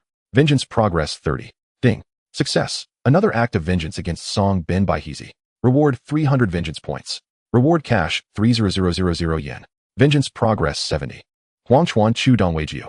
After leaving Kaiandation Shu with time still early, Tung Jing Shu did not return home, but took the train to the convenience store in Dongweijio. The automatic glass door chimed as Tung Jing Shu stepped into the shop. Welcome. Oh, Senior Tung, what brings you here? Qian Tian, standing behind the register, noticed him and greeted politely. I'm here to collect a few things. Tung Jing Shu answered softly. Is it just you on duty? There's also Seniors with Song. Qian Tian shook her head and gestured toward the staff break room. She should be in the break room, changing her clothes now. Tung Jing Shu nodded and made his way toward the back staff room of the store. In the break rooms, Song Yuzi was already dressed and ready to clock out. Seeing Tung Jing Shu push the door open, surprise flitted across her pretty face as she hastened to ask, Tung, how did it go? Did the manager forgive you? Hearing that outrageous question, Tung Jing Shu knitted his brows and replied sourly, I'm the one persecuted by the two of you. Shouldn't I be the one who needs forgiveness? He did not respond to Song Yuzi directly, instead standing by the locker and quietly gathering the clothes and items inside. Seeing him packing as if preparing to bolt, Song Yuzi sighed deeply. She already understood the situation. I knew it, she muttered. People like us could never compete with a wealthy madam like the manager. Forget it. Can't stay at the store any longer, I'm quitting. As she grumbled to herself, she nimbly collected her belongings from the locker. Tung Jing Shu, clutching an overstuffed backpack, shot Song Yuzi a look. Don't lump us together. She is the schemer, you the executor, and I am the victim. We were never on the same side. Besides, you simply couldn't beat her. With that, he hoisted his bag and unhurriedly left the staff room. Hey Tung, where are you going? That's not the direction of the exit. Standing at the doorways, Song Yuzi craned her neck to watch his retreating figure. With a bang, Tung Jing Shu kicked open the manager's office door and strode in as if he owned the place. Song Yuzi wondered helplessly whether he intended to cause mischief before leaving. This fellow was being ridiculous and childish, she thought, setting down her things and moving to persuade him against acting on impulse. But as she entered the office, she found Tung Jing Shu sitting with the calm composure of a proprietor behind the desk chair, one hand holding a permanent marker, the other a stock inventory folder. He had made the manager's office seem like his own little domain. What are you doing? Song Yuzi asked, frowning. Doing what I ought to do, he replied. Only a few dozen minutes ago, Manager Song Ben Baihizi entrusted the convenience store to my care. Tung Jing Shu crossed his legs and settled into a comfortable posture. As you can see, from now on, I am the store's new manager. Song Yuzi's mouth fell open as she stammered. You must be joking. She thought inwardly, how could it be possible? How could Manager Song Ben possibly let Ting become manager? Could I have been right? If he truly possesses greater skill, perhaps he will smoothly enjoy the cushion of being the manager's companion. Tung Jing Shu, bored with explanations, merely twirled his pen. If you insisted to joke, then consider it so. Tung, how did you accomplish this? She asked. It was simple. Treat Manager Song Ben Baihizi the way I treated you, he answered. At his words, Song Yuzi's body trembled, and she crossed her legs tightly, the implication hitting her in a way she could not deny. She thought so, it was like that. She had never imagined that the mature and glamorous Manager Song Ben would also. By the way, you were shouting earlier that you intended to quit, right? Tung Jing Shu folded his arms and offered a considerate smile. Fine, I agree. Huh. Upon hearing the boy's teasing voice, Sakakura Yuko was momentarily taken aback. The reason she wanted to resign earlier was due to the exposure of her actions. Manager Matsumoto would surely not tolerate someone like her, who was more of a liability than an asset.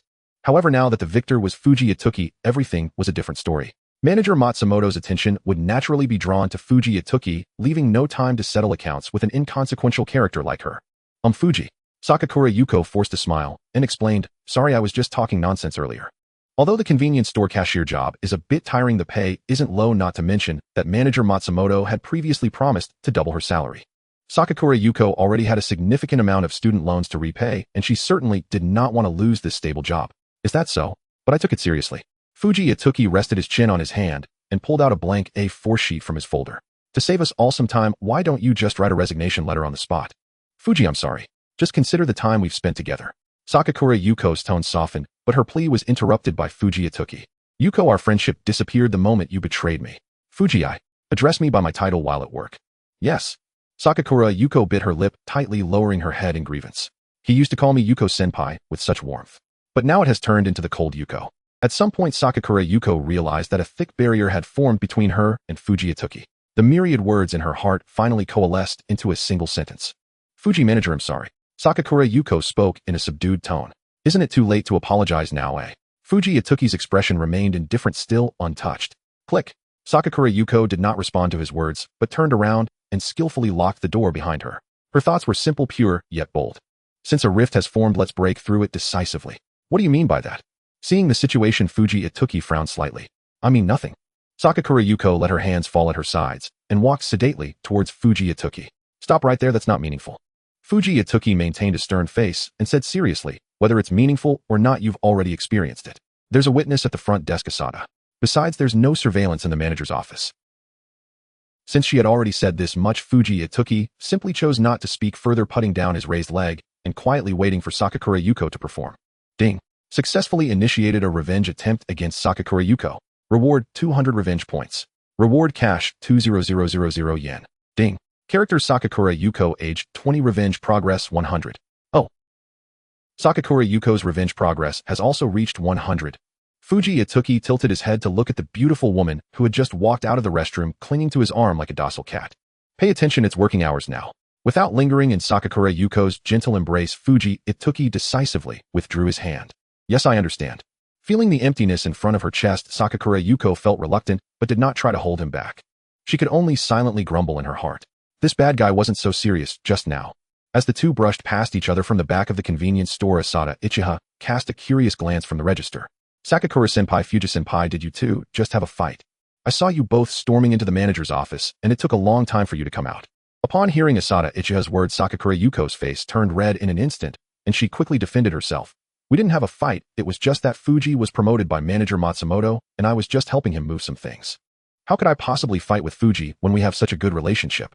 She laughed awkwardly, showing a gentle and generous smile, when suddenly, she felt an inappropriate hand groping at her waist, causing her body to stiffen in place. This bad boy.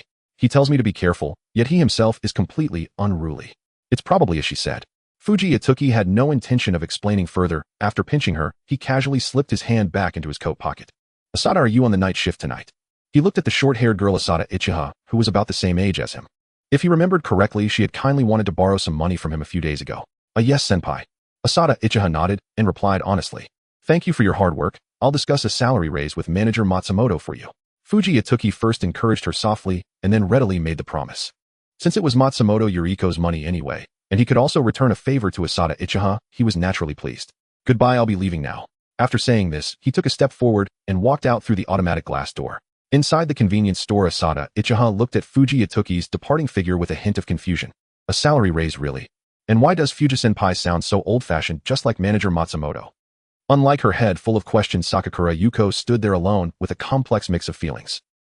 She knew that her hard work had only resulted in not being fired, while Asada Ichiha had done nothing and was getting a raise. Sakakura Yuko pouted, suddenly feeling a sourness in her mouth, as if she had eaten a lemon.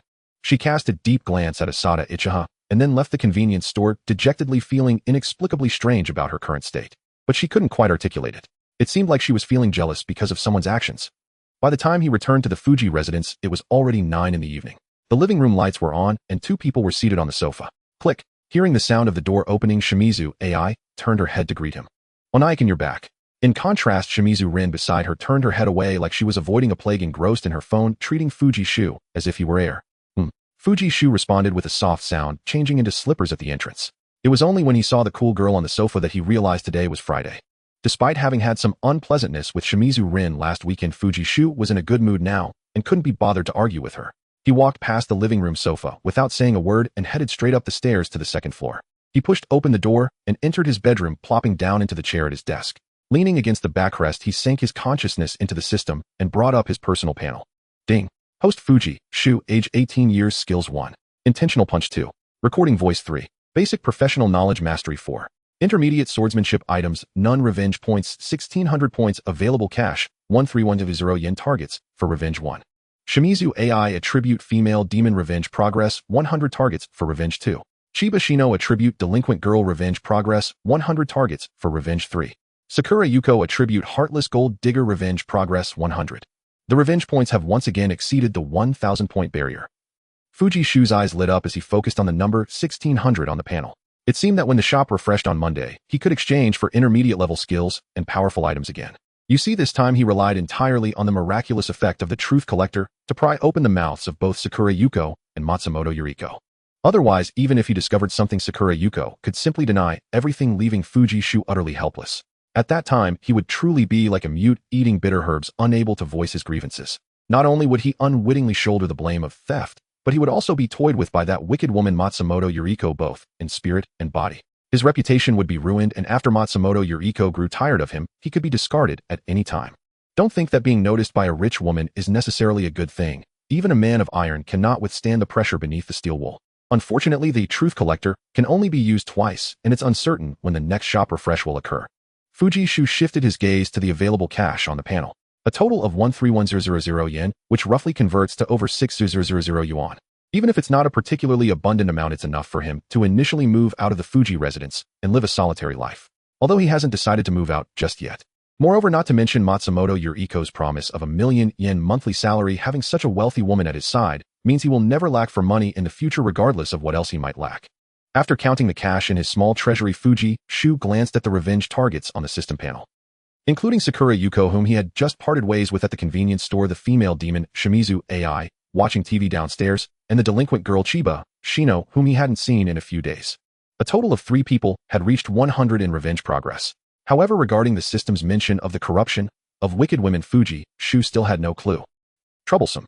Thinking of this, Fuji Shu couldn't help but raise an eyebrow. This broken system doesn't provide any hints. Does he have to try one by one and force those wicked women to do strange things? Buzz. Just as he was frowning and thought, his phone in his pocket suddenly vibrated. He opened the screen to find a message from Ajawarasaki. Fujikin, are you asleep? A minute ago from Ajawarasaki. Fuji Shu typed a reply on the screen keyboard. Just got home, not asleep yet. On the other end of the phone in the Ajawara household. Ajawarasaki held her phone lying sideways on her bed in the dimly lit bedroom, only the faint glow from the phone screen illuminating her delicate face. For the past week, it seemed that Fujikin had been busy with something, and their interactions had decreased significantly. Today after school, he rushed out of the classroom without even greeting her. Feeling the growing distance in their relationship, Ajawarasaki felt a sense of crisis. She bit her pink lip, typed a line in the chat box, deleted it, and finally tentatively asked Fujikin, do you have time tomorrow? Why, is there something? Nothing, just that you mentioned inviting me to your house last week. If you're busy, then it's okay. After clicking send, Ajawarasaki anxiously awaited Fuji Shu's reply. At one moment, she even thought about retracting the message out of worry that Fuji Shu would refuse. It seems that was indeed the case. On the other end of the phone, Fuji Shu seemed to recall something. He indeed had invited Ajawarasaki to his house for tutoring that weekend. Sorry, I have to work on Saturday. Seeing the text pop up in the chat box, Ajawarasaki's expression visibly fell, and she dejectedly pulled the blanket over her head. Then let it be. Sorry for bothering you. Just as she was typing a reply, while wearing her emotional mask, several messages popped up in the chat box with a ding ding ding. But you're in luck. If you're coming tomorrow, then I just happen to have time tomorrow. This wasn't Fuji Shu intentionally flirting. Ajawarasaki was just genuinely lucky. Today he had just been promoted to store manager, which meant he only needed to patrol and supervise the convenience store tomorrow, unlike before when he had to stand until closing as a cashier. Seeing the messages on the phone screen, Ajawarasaki's mood fluctuated like a roller coaster. Her cheeks flushed, she poked her head out from under the blanket, feeling utterly exhausted as she lay on her bed. All her pent-up grievances ultimately boiled down to one sentence. Fujikin, you're so bad. Fujikin, you're so bad. The next morning, broad daylight flooded the room. Fuji Itsuki had just risen and entered the bathroom to freshen up when a crisp doorbell chimed from downstairs. Ding dong. Who is it? Shimizu AI, seated in the living room downstairs enjoying her breakfast, heard the chime, took a bite of her sandwich, and called out as she rose to open the door. Click. As the door swung open, a girl of 17 or 18 stood gracefully before it. She stood about 165 centimeters tall, slightly taller than Shimizu AI, slim yet elegantly proportioned with gentle curves where they belonged. She wore a pure white sundress adorned with delicate pink polka dots. Beneath its hem, a slender fair calf peeked out. Her face was naturally refined and lovely, unadorned by makeup, yet radiating an unmistakable crystalline purity unique to youth. The only slight imperfection was a pair of thick, round-framed glasses perched upon her petite, heart-shaped face, like a magical girl before transformation, softening, if ever so slightly, the full brilliance of her beauty. Excuse me, is this Fujikin's younger sister? Ajawarasaki stood poised at the threshold, holding a white canvas tote bag in both hands and offering a modest, courteous bow. Ah yes, you're the older sister Fujin isn't brought home last time, right? Shimizu AI tilted her head, vaguely recognizing Ajawarasaki's features though uncertainly. Yes, I'm Ajawarasaki, Fujikin's classmate. Oh, so you're Nizin's classmate. Please come in. Shimizu AI's eyes lit up. As she stepped aside to welcome Ajawarasaki, she crouched beside the entryway shoe cabinet and retrieved a pair of brand new pink women's slippers. These are unused. No one has worn them yet. And that lazybones Nizin is probably still asleep upstairs. I'll go wake him up. Honestly, when guests arrive, the host ought to rise early and greet them properly. Bolstered by the presence of a guest, and one who seemed perhaps to be Nizin's girlfriend, Shimizu AI suddenly found herself brimming with unexpected courage, even daring to voice her grievances about Fuji Itsuki aloud. Just as she guided Ajawarasaki to the sofa to wait and began ascending the stairs, Fuji Itsuki emerged from the bathroom down the hall. At the sight of him, freshly washed his handsome face, still glistening with droplets of water. Shimizu AI's sudden boldness vanished, entirely replaced by instinctive fluster. Nizan, good morning. And she flashed him a saccharine sweet smile, her expression shifting like quicksilver. And there's a very beautiful young woman downstairs waiting for you. Her name is Oja Harasaki. She says she's your classmate. She pointed toward the sofa downstairs, her slender fingertip trembling ever so slightly. Oh no, did Nizan overhear me badmouthing him just now? I see. Fuji Itsuki cast her a brief, indifferent glance, then passed her silently on the stairs and descended into the living room. Good morning, Fujikin. And the moment Oja Harasaki laid eyes on him, her delicate features bloomed into a tender, radiant smile. Ojihara, why so early? Have you eaten breakfast? Yes, I've already eaten. Rising from the sofa as she spoke, she added gently, it's not far from Kitasenju, and I woke early, so I thought walking would bring me here just in time. Turns out I arrived a bit too soon. Next time please call ahead. Fuji Itsuki glanced at her briefly before heading toward the dining table.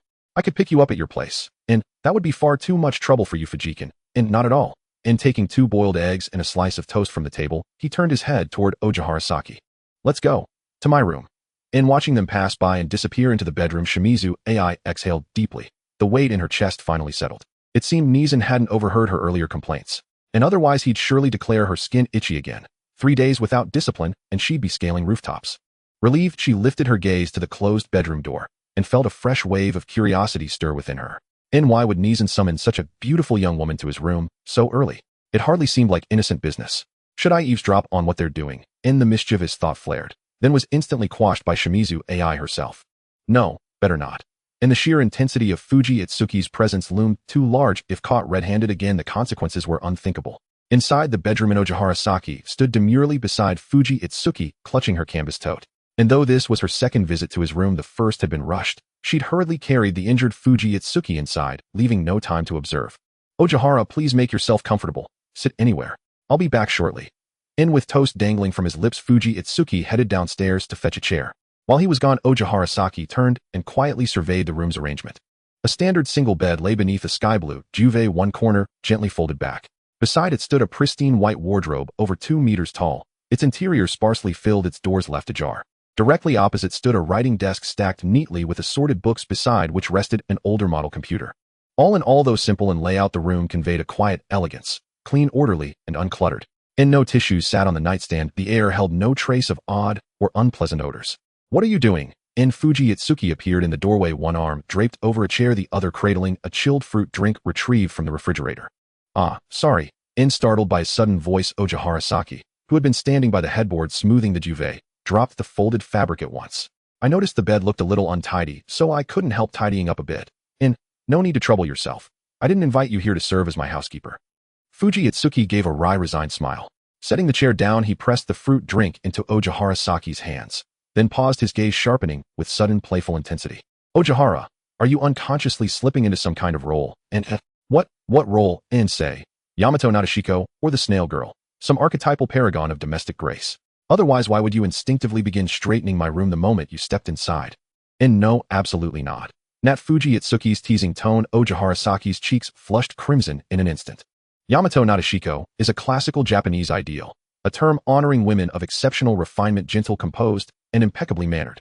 In short, the epitome of the virtuous wife and devoted mother. Really, how unfortunate.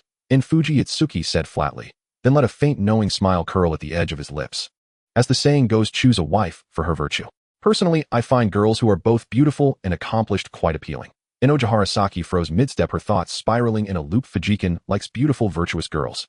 Then, could I, just barely, meet that standard? Before she could weigh the question further, the doorbell rang again downstairs. Ding dong. The front door opened. Shimizu AI's voice floated up the stairwell. Nizan, your package has arrived. With a soft sound, Fuji Takashi wrote his name after the recipient's signature, gently closed the door after receiving the package from the courier. I didn't expect Manager Matsumoto to be quite efficient, sending someone to deliver the items early in the morning. Standing at the entrance, Fuji Takashi glanced at the package, not intending to open it, yet, while beside him Shimizu AI, like a curious puppy, leaned in with her adorable face. Anakin, what did you buy? Shimizu AI asked, blinking her big eyes. The exquisite packaging seemed quite expensive. Does it concern you? Fuji Takashi pushed Shimizu A's face away irritably and sat down on the sofa in the living room with the package. TCH. Shimizu AI secretly clicked her tongue. If you don't want to say, then don't. Stingy. Anakin's allowance is even less than mine each month, and his salary isn't high either. What good things can he buy? Could it be that it was bought with the 100 yen compensation? Comforting herself with a sense of self-deception, she saw Fuji Takashi using scissors to open the package, and her body instinctively leaned closer. After removing the protective packaging, a square gift box came into view. The gold embossed logo vaguely reminded Shimizu AI of something she seemed to have seen it in a luxury store while shopping at the mall with her mother. When Fuji Takashi opened the gift box, its contents finally revealed themselves. It was a belt made of crocodile leather looking quite valuable. The surface of the belt was engraved with beautiful patterns, and the buckle featured 2 overlapping golden letters G. It should be a luxury brand Gucci. As for the price, Shimizu AI secretly glanced at the price tag inside the gift box. 27,000 yen. She felt as if her breath had almost stopped, so she quickly turned her head away. "Oh, Anakin," Shimizu AI stammered. "Did you win the lottery?" "Not exactly, I just got promoted." Fuji Takashi played with the cool crocodile leather belt for a while, not surprised by its expensive price. For the wealthy Matsumoto Yuriko 270 yen, it was merely a drop in the bucket that might not even be enough for her to have a meal outside. "Promoted? Does that mean your salary increased a lot?" Shimizu AI couldn't help but show a curious expression. "Not much, just about 10 times. Fuji Takashi casually replied. 10 times. Shimizu A's mouth fell open in shock, gasping for breath. Isn't that way more than her mother Momonoji Eiko earns? As an excellent student in school, she naturally understood that having financial control equated to holding the lifeline of a household. So who exactly calls the shots in the Fuji family now? Not bad, quite handy. Ignoring the stunned Shimizu AI, Fuji Takashi showed a satisfied expression as he coiled the belt in his hands. Handy. Shimizu AI tilted her head slightly. Why use the word handy to describe a belt? While she was puzzled, Fuji Takashi quickly provided her with an answer. Fuji Takashi held one end of the belt and lifted Shimizu A's delicate chin with the other end, making her look into his eyes. "And I think I heard someone downstairs talking about me while I was brushing my teeth in the bathroom." How could that be? Shimizu AI shivered at once, and then forced a bright smile. "Oh no. So he really heard it. It's best if he didn't, or I wouldn't mind using this 2700 yen to give you a deep lesson." Fuji Takashi lightly swept a glance at Shimizu AI, his gaze tracing from her pretty face down her fair neck to her slightly rounded backside. Anakin must have heard wrong.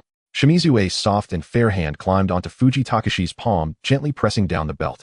Fearing she might end up like a crab tied up in the supermarket seafood section at any moment. She forced a silly laugh, trying to evade the situation. Smack. However, Fuji Takashi would not be deceived by this disguised little devil. He swung the belt at the contact point between her thigh and the sofa as a warning. Ouch! Shimizu AI rubbed the sore spot, pouting in grievance. "You fool." After a few seconds of contemplation, Fuji Takashi spat out these words and tidied up the gift box before heading upstairs. In the bedroom, upon hearing a noise from the stairs, Ajiwara Saki instinctively glanced towards the door. Just then, Shimizu Rin pushed the door open and walked out of her room. Across the corridor, after casting a scrutinizing glance at Ajiwara Saki, Shimizu Rin expressionlessly turned and walked into the bathroom. Unlike Shimizu Rin's indifference, Ajiwara Saki felt a heightened sense of urgency, like rocket fuel ready for launch. What a beautiful girl. Is she related to Fujikine? Shimizu Rin, standing at 1.7 meters tall, had exquisite features and a cool demeanor, looking just like a beautiful girl straight out of a manga. In contrast, she herself was shorter, wore glasses, and had a rather plain appearance. Standing before Shimizu Rin made her feel utterly embarrassed. Maybe I need to make some changes, Ajiwara Saki thought to herself. Influenced by her mother, she had never been good at dressing herself. But her mother, Ajiwara Ayako, always dressed to look radiant before going to work. She had once wanted to muster the courage to ask why, but ultimately abandoned the thought due to her mother's strictness. "Fujikin, you're back." Seeing the boy coming up the stairs, Ajiwara Saki's lips curled into a smile again. "Sorry to keep you waiting, Ajiwara. What were we talking about just now?" "Oh, the social psychology exam, right." Fuji Takashi casually tossed the gift box aside, opened the social psychology book on the table, and prepared to study for a while to prepare for the upcoming specialized exam. "Ajiwara, what do we fill in for this question?" After flipping through a few pages, Fuji Takashi pointed at the blank space in the exercise after the lesson. Research in social psychology indicates that the formation of is closely related to factors such as individual needs, satisfaction, emotional intimacy, and similarity. "Love." Ajiwara Saki, who had memorized the textbook, blurted out, gazing at Fuji Takashi's handsome profile in a daze. "Impressive, you actually got it right."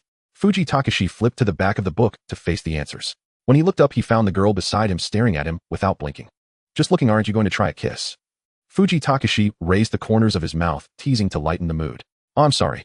Ajiwara Saki quickly snapped back to reality, her face flushed with embarrassment. "Kiss? A kiss, eh? Fujikin must be joking." She looked at Fuji Takashi, who seemed to have a hint of expectation on his face, and just as she gathered the courage, Shimizu Rin's cold face suddenly appeared in her mind. Immediately that face quickly transformed into the pure and cute Shimizu AI, then shifted into the proud, yet beautiful Chiba Shino. Ajiwara Saki instantly retreated in her mind. The current me is simply not worthy of the handsome Fujikin.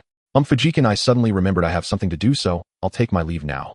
She awkwardly dropped this line and hurriedly left Fuji Takashi's bedroom her back, suggesting she was fleeing in panic. Hey Ajiwara. Fuji Takashi looked at her retreating figure puzzled. Does she really need to react so much? Ding ding ding. Suddenly his phone in his pocket rang. Fuji Takashi took it out to check, and the caller ID displayed a name he never expected, Chiba Rumi. In the Katsura district at the Chiba Judo Dojo. Inside the back of the dojo where Chiba Rumi and Chiba Shoko reside, the air is thick with moisture despite the clear sunny day, and the wooden floor feels as if it has been soaked in water. Chiba Rumi, with her voluptuous figure clad in a floral apron, hurriedly mops the floor with bare feet, while anxiously searching for the source of the plumbing issue. The house feels empty. Since her husband passed away, the dojo's coach and students have all dispersed, and the once lively Chiba Judo Dojo has gradually fallen silent. Her daughter Chiba Shoko has become disheartened since dropping out of school. By day she practices martial arts in other dojos, and by night she drowns her sorrows in bars, stumbling home only at dawn. This led to a fierce argument between Chiba Rumi and her daughter, with Rumi forbidding Shoko from going out at night, yet the rebellious Shoko only let the words pass through one ear and out the other. Shoko continues her life of moving between the dojo bars and home, oblivious to her mother's concerns. Seeing the increasing amount of water seeping out from beneath the floor, Chiba Rumi hastened her mopping, but it felt as futile as trying to scoop rainwater from a puddle with a spoon. Without addressing the source, all efforts would be in vain. The water on the floor has risen so high that it nearly covers her toes, painted with light-colored nail polish. Bang! Chiba Rumi accidentally slipped and fell heavily onto the floor. Ouched! She frowned, glancing at the bright red wound on her elbow. In that moment, feelings of loneliness, helplessness, sorrow from her husband's passing, and frustration over her daughter's rebellion flooded her mind. Shoko. She tried to call out her daughter's name, but the vast room only echoed her voice back, and she couldn't hear Chiba Shoko at all.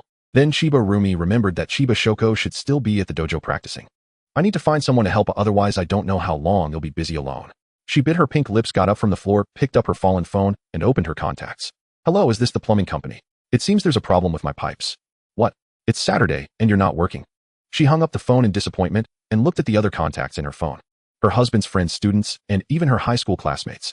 The faces of various men floated in her mind. After pondering for a moment, Chiba Rumi ultimately decided against making any calls. As a recently widowed woman, she needed to avoid suspicion and protect her reputation. Hello, Reiko. She called her good friend Reiko. What? You're out to dinner. You want me to call a cleaning company? Okay, I understand. But the problem lies here. Today is a holiday, and neither the plumbing nor the cleaning companies are willing to send anyone over. Although Japan is a country filled with conveniences and service personnel are generally warm, whether sincerely or otherwise, this only applies to weekdays. Just spare me. Chiba Rumi, ignoring the wetness beneath her, rubbed her arm where it hurt and sat down dejectedly on the floor. She scrolled through her contacts, searching for someone who could help her, until a name suddenly caught her eye. Fuji Sho. Chiba Rumi slowly pronounced the 3 characters, and a handsome young man appeared in her mind. He is just a young boy and also a classmate of her daughter, so there's no need for her to be cautious. Most importantly, this could be an opportunity to pay him to help discipline the rebellious Shoko. Thinking of this, Chiba Rumi's eyes lit up as she dialed Fuji Sho's number. Moshi Moshi, is this Mr. Fuji? Sorry to bother you, but do you have time to come over to my house? Half an hour later at the Chiba residence. Aunt Chiba, did you call me over for this? As soon as he entered the Chiba home, Fuji Sho noticed the water on the floor that nearly reached his ankles. Sorry, Mr. Fuji, I really had no choice but to call you. Chiba Rumi slightly bowed, showing a deeply apologetic expression. Where's Chiba Shoko? Isn't she home? Following the old saying from China, since he's already here, Fuji Sho naturally wouldn't turn back without giving it a thought. He took off his shoes at the door and, while asking, rolled up his pants and stepped into the water as he entered the Chiba residence. Don't mention it, that girl Shoko has been getting more and more disobedient lately. She practices martial arts at the dojo during the day and stays out late at bars before coming home. Chiba Rumi furrowed her brows and sighed heavily. I barely see her all day long. Staying out late at bars. Fuji Sho raised an eyebrow. Has Chiba Shoko completely fallen off the deep end? But why is she so eager to train at the dojo during the day? Could it be that she is still harboring thoughts of vengeance, planning to cultivate her skills for 10 years before coming to find him for revenge? Fuji Sho couldn't help but scoff at the thought. If that were the case, he would actually be looking forward to it. Walking into the kitchen of the Chiba home, Fuji Sho first checked the pipes behind the cabinet and found no issues, then followed Chiba Rumi to the washroom. Aunt Chiba, have you called a repairman yet? He turned to Chiba Rumi to ask about the situation. I called them, but today is the weekend and no one is willing to come. Chiba Rumi's pretty face showed a hint of embarrassment. Then you should ask neighbors or acquaintances for help. Calling me from so far away will only waste more time. Chiba Rumi hesitated, lowering her gentle face slightly. My husband just passed away, and as a widow it's inconvenient to invite another man over. So that's how it is. Upon hearing her words, Fujisho immediately dispelled his doubts. No wonder Chiba Rumi would go so far as to call a student to help fix the plumbing. He was young, so no one would gossip about it.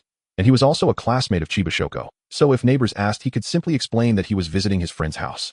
Chiba Rumi's caution stemmed from the saying that 3 people can create a tiger, rumors are fearsome, and widows face much gossip. Aunt Chiba, I found the leak. He pushed aside the white acrylic bathtub in the bathroom and squatted down to pull out the connecting pipe behind it. Mr. Fuji, is the pipe broken? We have a new one at home, I'll go get it. It's a small issue, the screws were just loose.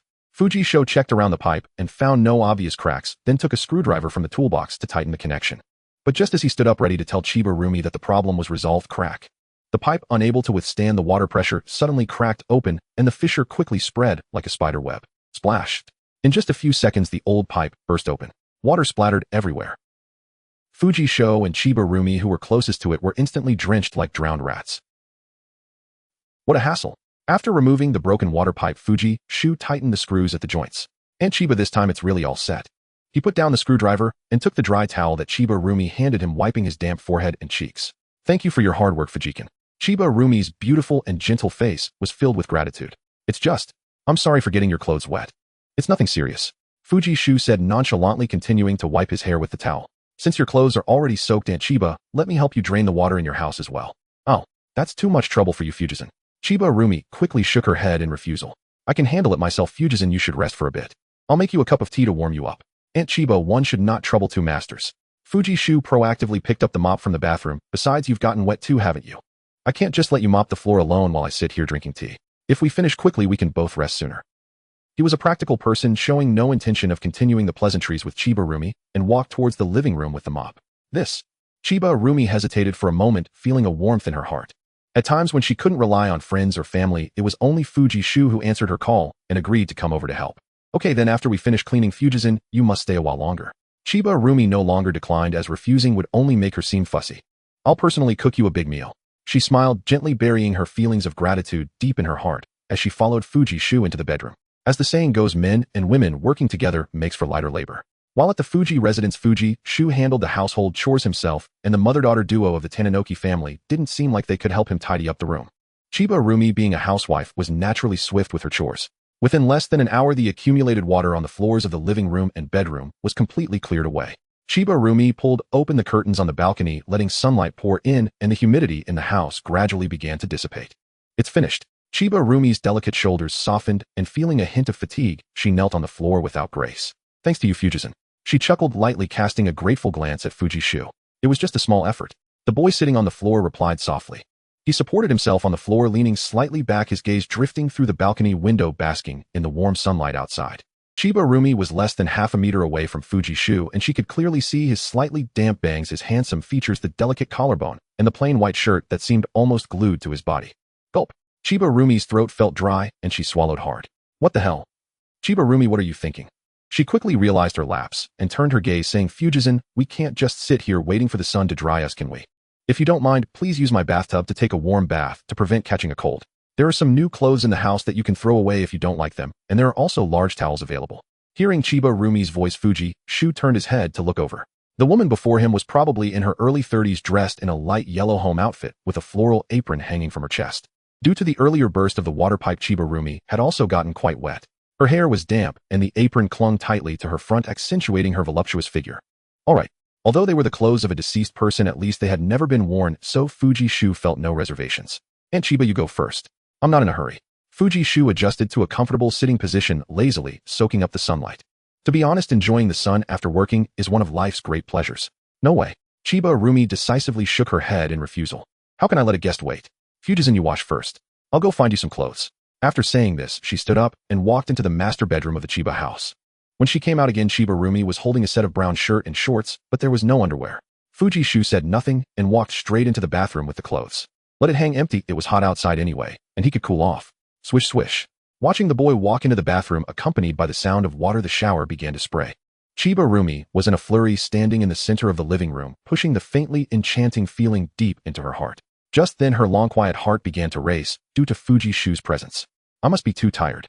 Chiba Rumi took a deep breath and covered her heart, feeling it gradually calm down before exhaling a warm breath. She glanced nervously at the direction of her husband's shrine, then undid her apron and placed it in the washing machine on the balcony. Just as Chiba Rumi was basking in the sun listening to the swish-swish sound of water from the bathroom, the front door of the Chiba residence was suddenly pushed open from the outside. "Mom, I'm back. Do we have guests at home?" Chiba Shoko, having changed her slippers at the entrance, keenly noticed the pair of men's shoes at the door that did not belong to their family. She walked into the living room and looked towards her mother Chiba Rumi on the balcony. At the same time, a boy's voice came from the bathroom. "Aunt Chiba." The voice was incredibly familiar, as if the owner of the voice would leave a lasting impression on her. "I'm done washing, you can wash now," Fuji Shu said as he opened the bathroom door. Fuji Shu. Chiba Shoko's pupils constricted, instinctively calling out. "Chiba-senpai, you're back." Fuji Shu greeted her lightly. "Mom, how could he be in our house?" Chiba Shoko's eyes widened in anger, her delicate hand pointing towards Fuji Shu. And she carefully examined Fuji Shu's attire. The more she looked, the more familiar it seemed. "And he's wearing Dad's clothes." Chiba Shoko gritted her teeth, looking at her mother with disbelief. Only then did she notice Chiba Rumi's disheveled clothes, her face flushed, and her body wet with her clothes clinging to her. The strands of hair by her ears were also stuck to her cheeks, as if she had just engaged in some vigorous activity. Connecting this with Fuji Shu's invitation for her to come wash, Chiba Shoko immediately realized what had happened at home. "You too." She was burning with anger, nearly unable to catch her breath, her trembling finger pointing at Fuji Shu and Chiba Rumi. "Xiaozi." Qianya Lumai's face flushed with embarrassment as she looked at her daughter, Qianya Xiaozi. "That is extremely rude. How dare you point your finger at Mr. Tengjing? Put it down at once." She was aware of the long-standing feud between her daughter and Tengjing Shu, but since she had personally phoned him to come and help, being treated so discourteously by Qianya Xiaozi naturally prickled at her. To Qianya Xiaozi, however, her mother's behavior was nothing more than an unreasonable siding with her nemesis Tengjing Shu.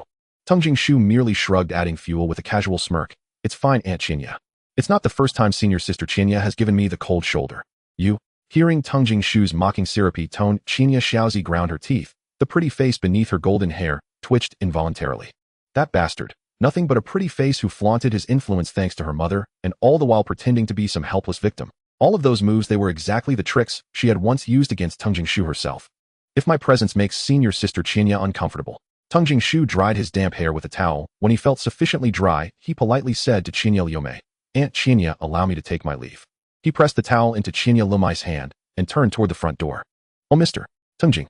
This retreat-advance tactic cornered Qianya Lumei completely. She quickly reached out, seized Tengjing Shu's arm, and began to detain him with gentle coaxing words. "At least stay for a quick meal, please."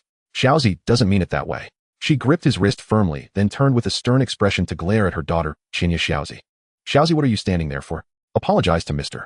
Tengjing this instant." "Did you hear me?" Qianya Lumei ordered. Qianya Xiaozi looked at her mother in disbelief. "Me?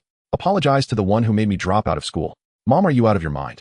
Xiaozi's brows lowered, her expression was tangled as she called out Mom. She glanced back at Tengjing Shu, who was being held by her mother. He wore a faint upturned smile, his gaze leeringly measuring her. "Damn it. He's nothing but a lowlife. Stop acting so arrogant." A hot surge of rage rose in Qianya Xiaozi's chest. Who would apologize to that jerk? Go on and keep favoring him then. She flushed crimson and shouted at her mother Qianya Liumei like a sulking child. "Oomph." Qianya Xiaozi snorted coldly, shoved past them both, and stormed into her room. The door slammed shut with a heavy bang, and the sharp tension in the living room slowly subsided.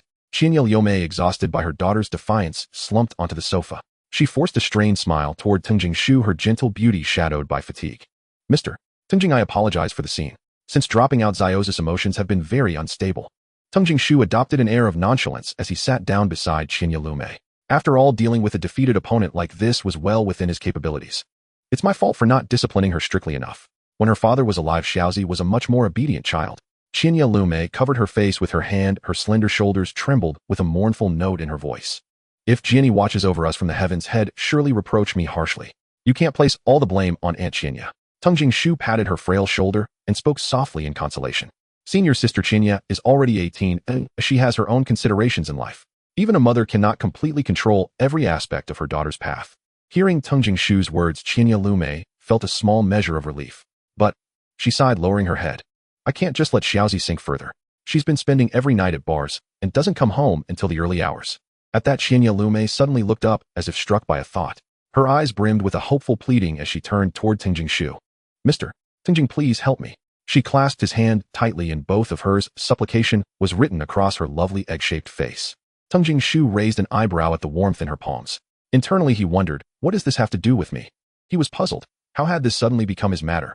Just then Qianya Lumei spoke softly. Mr. Tengjing, didn't you once tell me that if Xiaozi acted out I could pay you to help discipline her? Ah, yes, I did say something like that, Tengjing Shu admitted with a nod. But Aunt Qianya, what sort of discipline do you have in mind? He thought lightly that he could hardly barge into her room and hang Xiaozi up for a beating.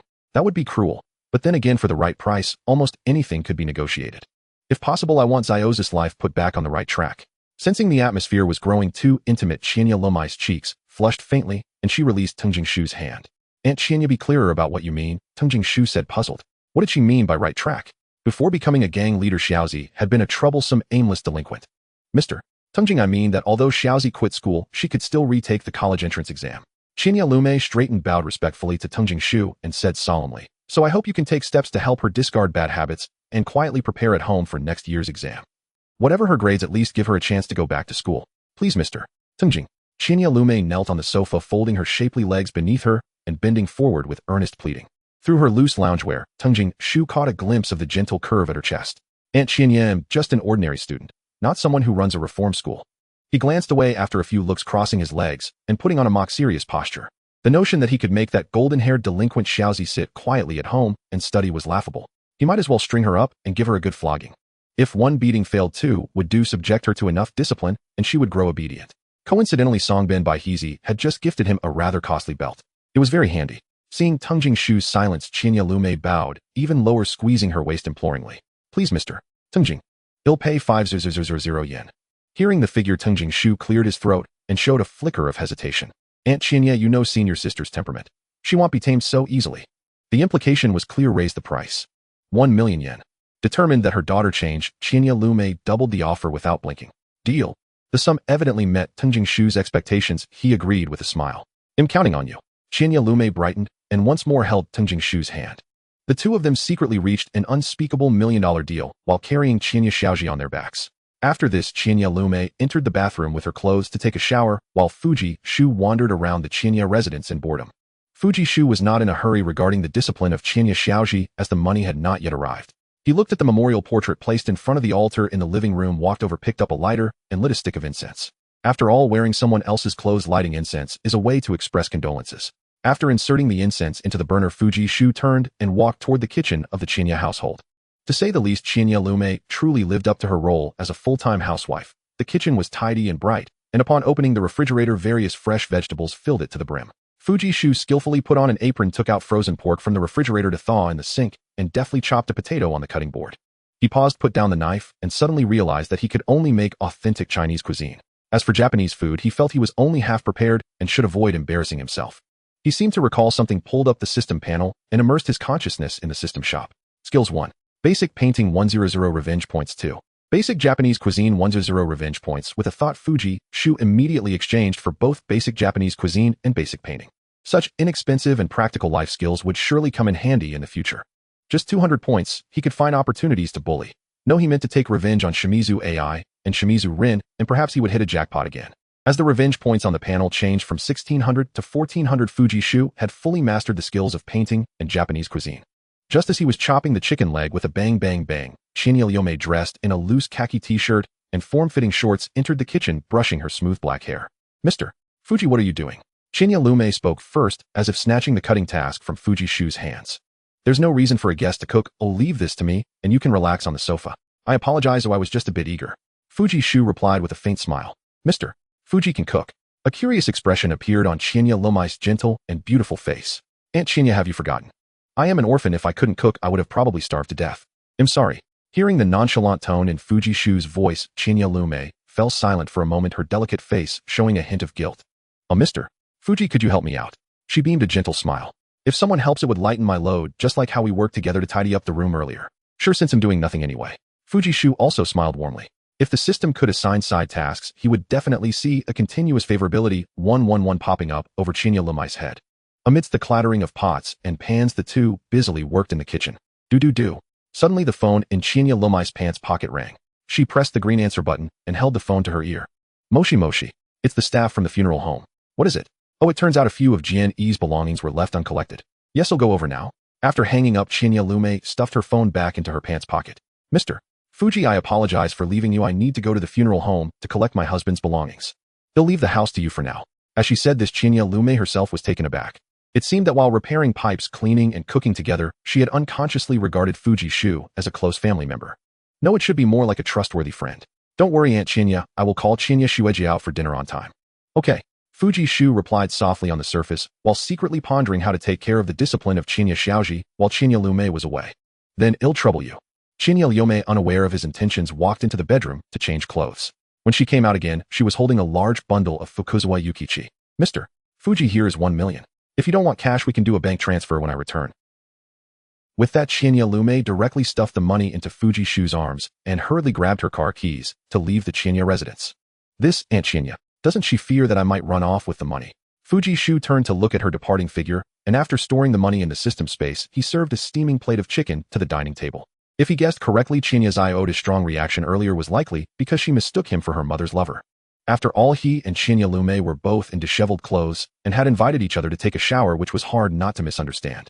In that case, Fuji Shu's lips curled into a faint smile as he prepared to prolong this beautiful misunderstanding and play the role of an important character who was already absent in Chinya Iota's life. Knock, knock, knock. Fuji Shu gently knocked on Chinya Iota's door. Chinya Shueji, it's time for dinner. Get lost. A girl's indignant voice came from inside the room. Fuji Shu remained expressionless and said calmly through the door, Chinya Shueji and is out running errands. If you have any complaints, you can express them to me in person. Click. Upon hearing this, the door immediately opened from the inside. Accompanying the sound of the door opening was the angry face of a golden-haired girl. Fuji Shu, what is going on between you and my mom? Looking at Fuji Shu, who was dressed in a floral apron and looked the part of a house husband, Chinya Xiaoji was furious, her delicate face adorned with light makeup radiating anger. As you can see, that's what it is. Fuji Shu crossed his arms and adopted a serious demeanor. He raised his eyebrows and grinned, saying, don't worry, from now on we'll each do our own thing, and he'll still call you Chinya Shueji. So it was true. Hearing Tungjing Shu's words, Chinya Iota's gaze flickered with surprise before anger swiftly clouded her mind. Damn it. My mother has indeed been entangled with that scoundrel. Tungjing Shu, don't flatter yourself. There's no each to their own here. Her teeth ground together. Bastard, I'm warning you, keep away from my mother. Senior sister Chinya, I think you have it wrong, don't you? Tungjing Shu lifted his chin slightly, ignoring her insults as if they were nothing, and spoke lightly. It was Aunt Chinya who called me first. If you want to warn someone, warn Aunt Chinya. As he spoke, he drew out his phone and laid the call log before Chinya Xiaoji. What? Mother was actually the one who initiated it. Seeing Tungjing Shu calmly produce the evidence, Chinya Iota's pretty eyes widened. She had never imagined her ordinarily gentle, virtuous mother would do something so improper. I don't care. She waved a slender hand and turned her elegant face away, choosing to ignore the evidence. In any case, from today on, you are not to contact my mother again, nor are you to come to our home again. At the sound of Chinya Iota's petulant tones, Tungjing Shu could not help but let out a laugh. Senior sister Chinya, this is an era of free love. Aunt Chinya has just suffered the loss of her husband, and with a headstrong daughter like you to worry about, it is not unreasonable for her to seek a man's support. Besides, you are merely a defeated opponent of mine. Do you still imagine yourself to be the feared leader who once commanded every voice at Huanchuan School? Tungjing Shu's voice chilled his expression, laced with disdain. Chinya Xiaoji, I called you senior sister out of courtesy. Who do you think you are shouting defiantly in front of me? You. Chinya Xiaoji clenched her fists so tight her nails bit into the flesh. How could a mere campus leader now arrogantly mount her head like this? Tungjing Shu, don't be so arrogant in front of me. She somehow summoned courage, and anger gradually ceded to a veneer of reason. I've long seen through your background. Oh, now it was Tungjing Shu who regarded her with a puzzled look. What do you mean, senior sister Chinya? Don't pretend. There was a shard of insight in Chinya Iota's eyes. Ever since that humiliating encounter in the restroom, where Tungjing Shu had shamed her, she had lain awake replaying every moment. She had gone over his every move and posture and found no trace of any formal martial art, no hint of karate or judo techniques. In short, Tungjing Shu was nothing more than a brash brawler with unusual strength. She had been taken by surprise only because she had grown careless. With this thought, she lifted her pretty face and declared with unshakable certainty, Tungjing Shu, you do not know martial arts at all. Tungjing Shu's expression did not change at her denunciation, only his brow furrowed slightly. He had not been using intermediate kendo, then relying instead on the raw force of a deliberate power punch, indeed devoid of any refined martial technique. Watching the young man frown and sink into thought only strengthened Chinya Iota's conviction, and she could not help but curl her lips into a triumphant smile. You bastard who ruined my reputation and forced me to drop out. Now you even dare covet my mother. Today we settle both old and new grievances together. As she spoke, she rolled up the sleeves of her blouse. Beneath the short skirt, a pair of supple white thighs, tensed ready for action. So senior sister Chinya intends to fight me. Tungjing Shu's face remained calm, as if he took little notice. He simply turned his back, slowly slipped off the floral apron, and tossed it aside, then idly picked up a feather duster that had been used to tidy the room. Enough chatter. During the day, I endure humiliation in the dojo to train not long ago behind my mother's back. I even obtained a 7th Dan Judo certificate. All of that was for a day like this. I will show you the power of Kianya-style Judo. With those words, Qianya Xiaoji adopted a stance and lunged straight at Teng Jingshu's lower center. The lower stance is a person's stable center. Judo emphasizes throws, locks, pins, and chokes. If she could unbalance Teng Jingshu and send him to the ground, it would be her domain. But when she was less than half a meter from him, about to use her momentum to bring him down, the feather duster in Teng Jingshu's hand traced a graceful arc through the air and struck Qianya Xiaoji's lower abdomen with swift, precise force. Before she could clutch her stomach to cry out, the feather duster descended like torrential rain, crackling as it struck the joints of her body. Shoulder blades, arms, abdomen, thighs, ankles, whether exposed or hidden beneath fabric, every part met the duster's blows. Qianya Xiaoji, your strikes are weak, your technique poor, your footing loose, your reaction slow. Not a single thing is decent. Teng Jingshu lashed the duster across her tender thigh with force. You think you deserve to spar with me? With a crisp smack and a cry of pain, Qianya Xiaoji's body went limp. She clutched her leg and slumped to the floor. Bolstered by intermediate kendo training, Teng Jingshu stood like a solitary swordsman wielding the feather duster as if it were a blade, its tip aimed at Qianya Xiaoji's pale throat. Not only are you trash, your family's Kianya-style Judo is trash among trash. Seeing the duster at her throat and the cold contempt on Teng Jingshu's handsome face, those words, trash among trash, fell into Qianya Xiaoji like a massive stone into a well, stirring a towering storm within her heart. In that instant, all pride, her ancestral Judo, her once feared status as the gang's leader, was utterly shattered beneath Teng Jingshu's blade. Damn, so strong. There was simply no space to strike back. How is he even stronger than before? The thought struck her like lightning. Damn it. Qianya Xiaoji trembled uncontrollably. The brutal reality hauled her down from the peak of arrogance to the depths in an instant.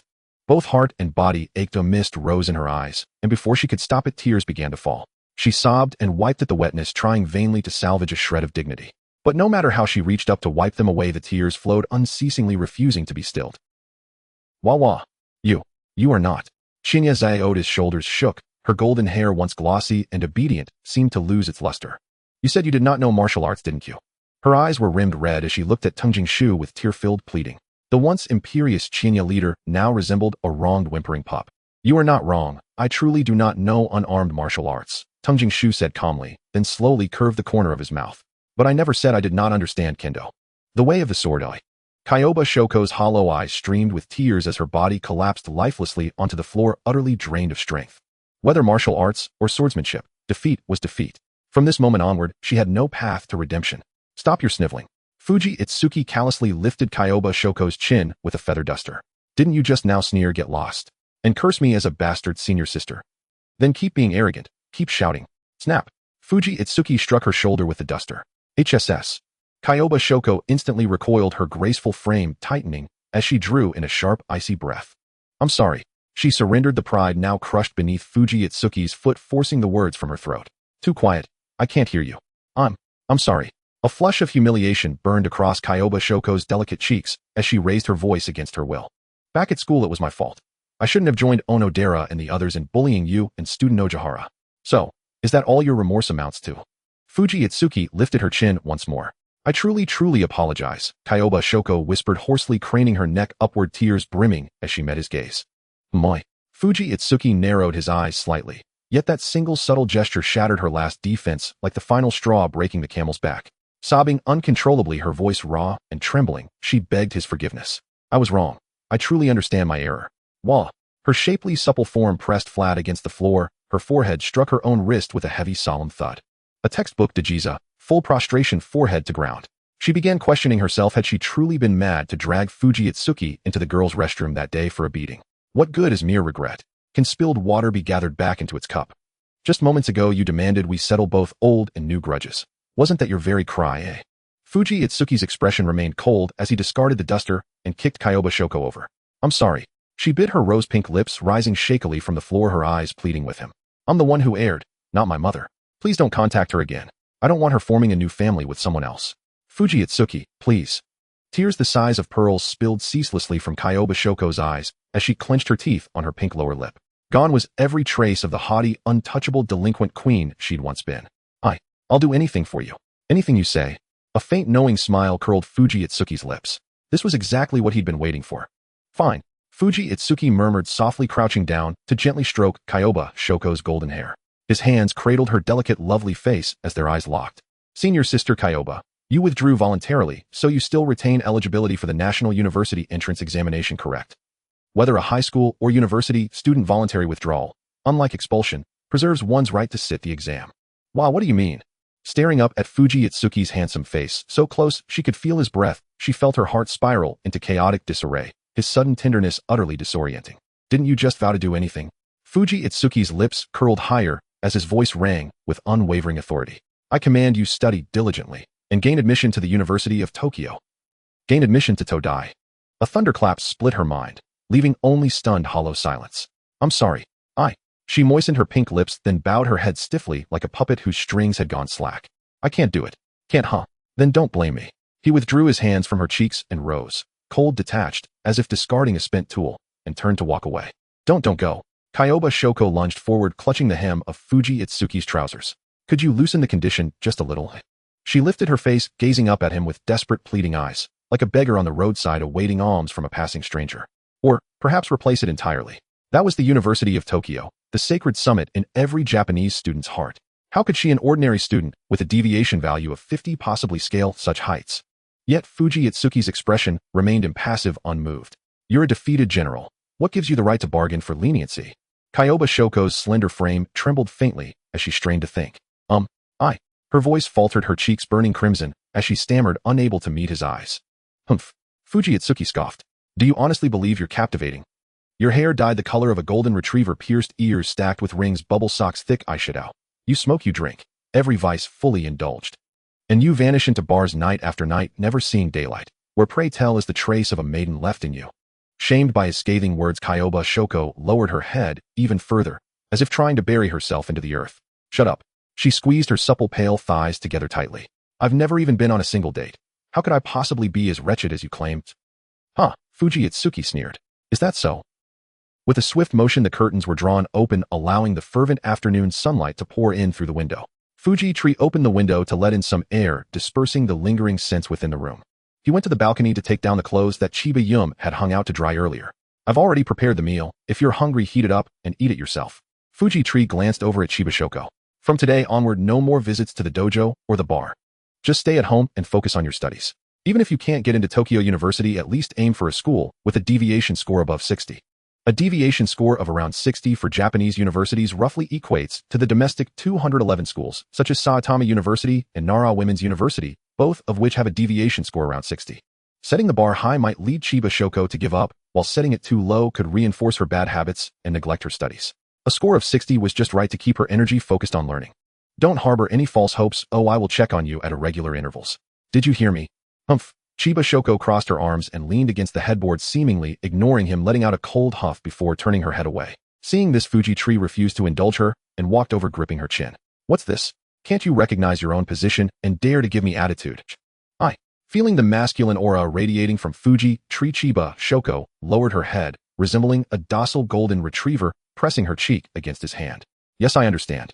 Good girl, that's more like it. Fuji Tree ruffled her golden hair. Fuji, about that promise you made me. Don't worry, I'm not interested in Chiba-ani. He put on his jacket and opened the door to Chiba Shoko's room. Oh, by the way. Fuji Tree leaned against the door frame and turned his head back. Chiba-senpai truly is a 7th dan in Chiba-style judo. A slight smile crept onto his lips. I acknowledge you. With that, Fuji Tree closed the door and turned to leave Chiba's residence with nonchalance. Acknowledge me. Chiba Shoko's pretty face turned crimson in an instant, but the next moment, she gritted her teeth in anger. Damn bastard. Ding. Successfully initiated a corruption attempt on Chiba Shoko. Reward, 5 corruption points. Reward, 5,000 yen. Ding. Character Chiba Shoko, age 19 years, attribute delinquent girl, corruption progress, 20. Unlike Chiba Shoko's embarrassment and rage wishing she could devour someone alive, Fuji Tree strolled breezily towards the train station, counting his commission. 100,000 yen converts to about 4,800 RMB. This was already a considerable sum. Given the successful completion of Chiba Yum's entrusted task, Fuji Tree felt no guilt in receiving it. Chiba Yum successfully put her daughter's life back on track, while Fuji Tree earned a commission of 100,000 yen along with an additional 5,000 yen and 5 corruption points from the system. More importantly, he had successfully made a good start on the corruption. The outcome was mutually beneficial, with only Chiba Shoko's world getting hurt. A win-win situation means I win twice alone. Adachi District, Kitasenju. Kitasenju, which faces Minamisenju across the Sumida River, is the neighborhood where Aja Warasaki lives. Although Adachi District has long held the title of the lowest economic area among Tokyo's 23 wards, Kitasenju, located in a key area of Adachi, is remarkably prosperous. Surpassing both Senju and Minamisenju, it is an area that excels in every aspect. Kitasenju serves as a major transfer station for multiple train lines in Adachi, with a thriving commercial atmosphere and bustling food and shopping streets. In front of a hair salon, Ajiwarasaki's gaze passed through the transparent glass door, watching the busy Tani Sensei inside. She paced back and forth at the entrance for a while, finally mustering the courage to step inside. "Welcome, customer." A lady in her 40s with dyed red hair and a fashionable outfit greeted her softly. "It will be a little busy here for a while. Please be patient." "Okay." Ajiwara obediently nodded, seemingly trying to diminish her presence, and sat down in a corner of the salon. After sending off a customer who had just gotten a haircut, the red-haired lady shifted her gaze to Ajiwara in the corner. "Customer, please come over here. What kind of hairstyle would you like?" Ajiwara timidly sat in the styling chair. "Andy, do you offer perms here?" "Of course." The red-haired lady smiled and enthusiastically introduced, "Customer, what kind of hairstyle would you like for your perm? Why don't I reference something for you?" The red-haired lady untied Ajiwara's braid, gently stroking her smooth black hair, slightly surprised in her heart. No wonder the youth had such enviable hair volume. "Customer, your hair quality is excellent. How about a wavy perm?" "A sheepwool perm is also good. It would lean more towards a cute style, but it requires a shorter cut." Ajiwara quietly allowed Tani Sensei to style her hair, resembling a delicate doll seated in the styling chair. "By the way, is this your first perm?" Ajiwara answered softly. "I see. Then let's do a simple styling perm, which will be easier for a beginner to manage. If you are satisfied, you can come back next time to try other perm styles." "Okay, please take care of it," Ajiwara said politely. "Don't worry, I'm a professional hairstylist. Please take off your glasses." After taking off her glasses, her vision immediately became blurry. Ajiwara's nearsightedness was around 400 to 500 degrees. She could only vaguely see herself in the mirror. About 3 hours passed, and Ajiwara, feeling anxious, put her glasses back on. "How does it look? Is it pretty?" The red-haired lady turned the styling chair so that Ajiwara faced the styling mirror. Ajiwara widened her eyes slightly, unable to believe that the pure girl resembling a blooming lotus in the mirror was herself. "It's just a change of hairstyle. The difference is so great. Customer, your features are so delicate.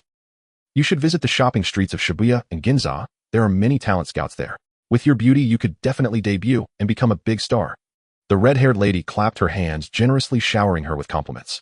Her praise made Ajiwara, who already had a thin skin, blush, and her head feel hot. She stared dazedly at herself in the mirror. "Just changing my hairstyle can make me pretty. What if? Annie, do you offer makeup services here?" "Of course. We are a professional styling shop. Makeup services cost an additional 5,000 yen, but since you're a new customer, I'll charge you 4,000. "All right then, please take care of it." 4,000 yen was nothing. Ajiwara felt no pain in spending it. Her mother Ajiwara Ayako, although often leaving late and returning early, worked night shifts with a high salary, allowing them to buy a 3 LDK detached house in Kitasenju. Moreover, although her mother spoke to her sternly, she had never skimped on her pocket money. Ajiwara had saved up tens of thousands of yen over the years. After taking off her glasses again, having the red-haired lady apply foundation after a series of operations in front of the styling chair, time seemed to freeze as Ajiwara sat there, her eyes only moving to look at the mirror. The clear water brings forth the lotus, natural and unadorned. The charming girl in the mirror had features like a painting, exquisitely sculpted, with fair and tender skin that seemed to glisten with moisture, exuding a pure and sweet aura of youth.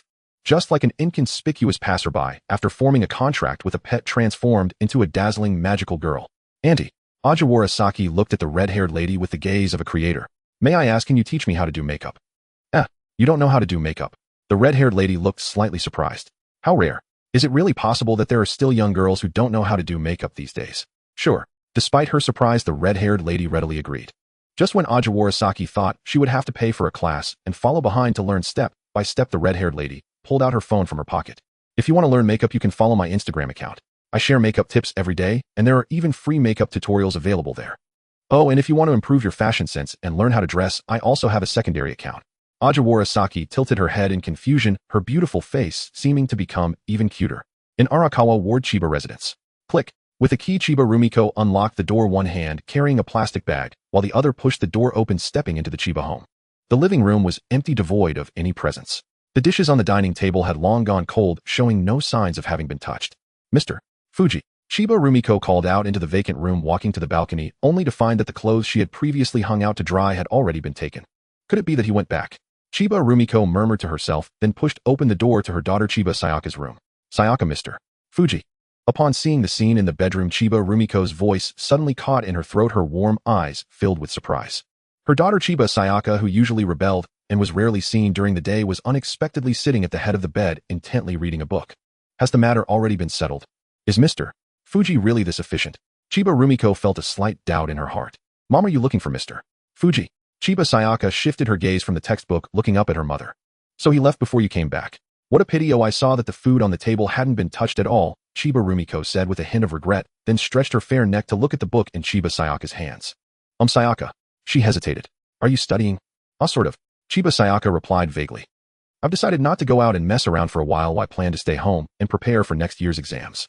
After saying this, a surge of unnamed anger flared up in Chiba Sayaka's heart, causing her to frown her delicate brows. It's all that damned bastard's fault. Shamelessly expecting me to get into some school with a deviation score of 60. Damn it. Chiba Sayaka's teeth ground together with a creaking sound. What is this? Is this someone's task? This is humiliating. Chiba Sayaka was unaware of the million-yen deal struck between Fuji and Chiba Rumiko, nor did she understand her mother's good intentions, not realizing that the gentle and beautiful mother before her was the mastermind behind this event. She mistakenly and stubbornly believed that this was merely Fuji's malicious amusement. However, the truth was that the so-called task from someone was simply a great mother earnestly wishing for her daughter not to succumb to despair and to bravely step out of the low points in her life. In other words, it was just like the expectations of most ordinary families for their children to do well in exams. Correct and normal. A task from mother. Sayaka, I didn't mishear, did I? Although she had anticipated this in her heart, hearing these words come from her rebellious daughter made Chiba Rumiko's eyes light up, immediately admiring Fuji's ability. As expected of Mr. Fuji, once he got involved, he effortlessly accomplished it in such a short time. It's as if Sayaka is destined to be his nemesis. Sayaka, are you not going to the dojo or the bar anymore? Not going. It's too crowded and noisy. It would only interfere with my studies. Chiba Sayaka shook her head, flipping a page of the textbook in her hands. If she went to those chaotic places again, what would happen when Fuji came to check her study progress and found her slacking off? Who knows what might happen then? Chiba Sayaka bit her lip, her pretty face involuntarily flushing with a hint of crimson. She spat in her heart at someone. Mom, I'm hungry. Oh, I haven't eaten anything since this morning. Recalling her vague and flirtatious thoughts, Chiba Sayaka raised her head, looking at her mother Chiba Rumiko at the doorway. Okay, I'll go heat up the food for you. Chiba Rumiko's beautiful face revealed a gentle smile. Just as she was about to gently close the bedroom door and turn to the kitchen, Chiba Sayaka suddenly called out to her. Wait a moment, Mom. What's wrong? Mom, could you go to the library and help me buy some textbooks if you have time? Sure, but it's better for Sayaka to go buy textbooks and materials herself. Ooh, I don't know exactly what you need. A hint of awkwardness flashed in Chiba Sayaka's eyes. I'm not feeling well, Mom. Ooh, please try to buy me a few more books. It's all that bastard's fault. Okay, I understand.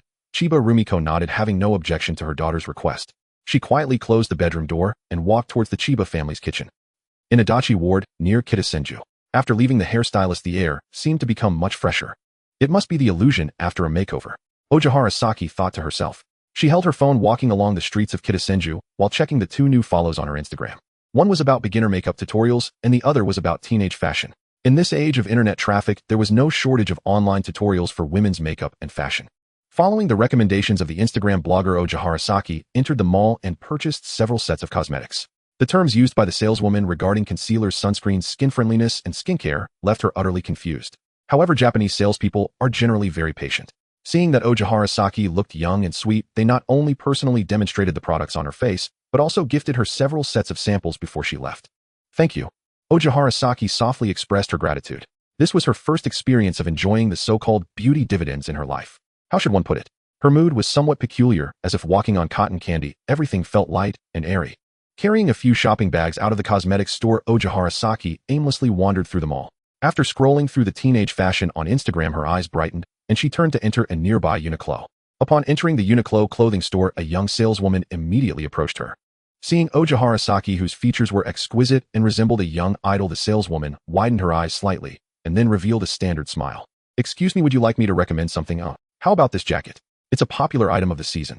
The dress is nice too. With your figure, it would certainly fit you perfectly. The saleswoman enthusiastically introduced the products to Ojihara Saki. High beauty often attracts both genders, and not only the opposite sex, but also the same sex would instinctively feel a sense of fondness upon first meeting. Unable to resist the enthusiasm of the salesgirl, Ojihara Saki chose a white dress and headed to the fitting room. The air seemed to come to a standstill, and one could faintly hear the accelerated breathing of others in the Uniqlo store. In an instant, various curious gazes were directed towards Ojihara Saki. The salesgirl who was passionately explaining couples picking out clothes hand in hand, and several giggling schoolgirls gathered together. Gazes mixed with admiration, praise, astonishment, or curiosity. So beautiful. Isn't that girl really a debuting idol? Should keep your voice down. Maybe she's pretending to be a regular person while shooting a variety show. Feeling the scrutinizing gazes from those around her, some blatant and some discreet, Ojihara Saki nervously tugged at the hem of her dress, feeling a bit overwhelmed. Usually, even when standing next to strangers, she wouldn't attract attention. In class, she was an unnoticed presence. Now standing still doing nothing, she seemed to become the focal point of everyone's attention in the store. The world suddenly felt lighter and brighter. Mako. Ojihara Saki suddenly spotted a familiar face among the group of schoolgirls. Mizuhara, Mako, her classmate. Just as she opened her mouth to greet her, Mako, as if she didn't recognize Saki at all, brushed past her while holding onto her friend's arm. Let's pick a dress to try on too. So pretty. If only I could look half as good as her when I wear it.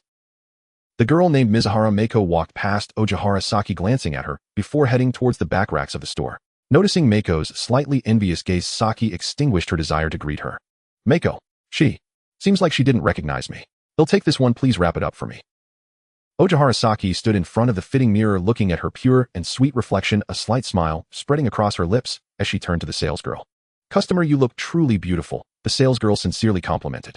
After paying and leaving the Uniqlo store, there was an additional white dress among the several shopping bags. Ojihara Saki touched her increasingly empty wallet, and the burning desire to shop gradually faded. Walking home, she felt a strange sensation, noticing the gazes of passers-by. Do those who are beautiful in this world effortlessly feel the attention of others every day? Her mind involuntarily recalled Shimizu Rin, whom she met at Fuji's house, followed by the faces of Shimizu Ai and Chibashino. The last person that appeared in her thoughts was Fuji Shu. In Ojihara Saki's perception, Fuji's notion of handsomeness was entirely different from the previous three. In her heart, it was one of a kind. Carrying her shopping bags and slowly walking down the street, she happened to encounter several neighbors living nearby, and without exception, none of them recognized her, just like Mizuhara Mako. Ojihara Saki smiled joyfully, harboring a newfound feeling as she took out her keys and opened the door to the Ojihara residence.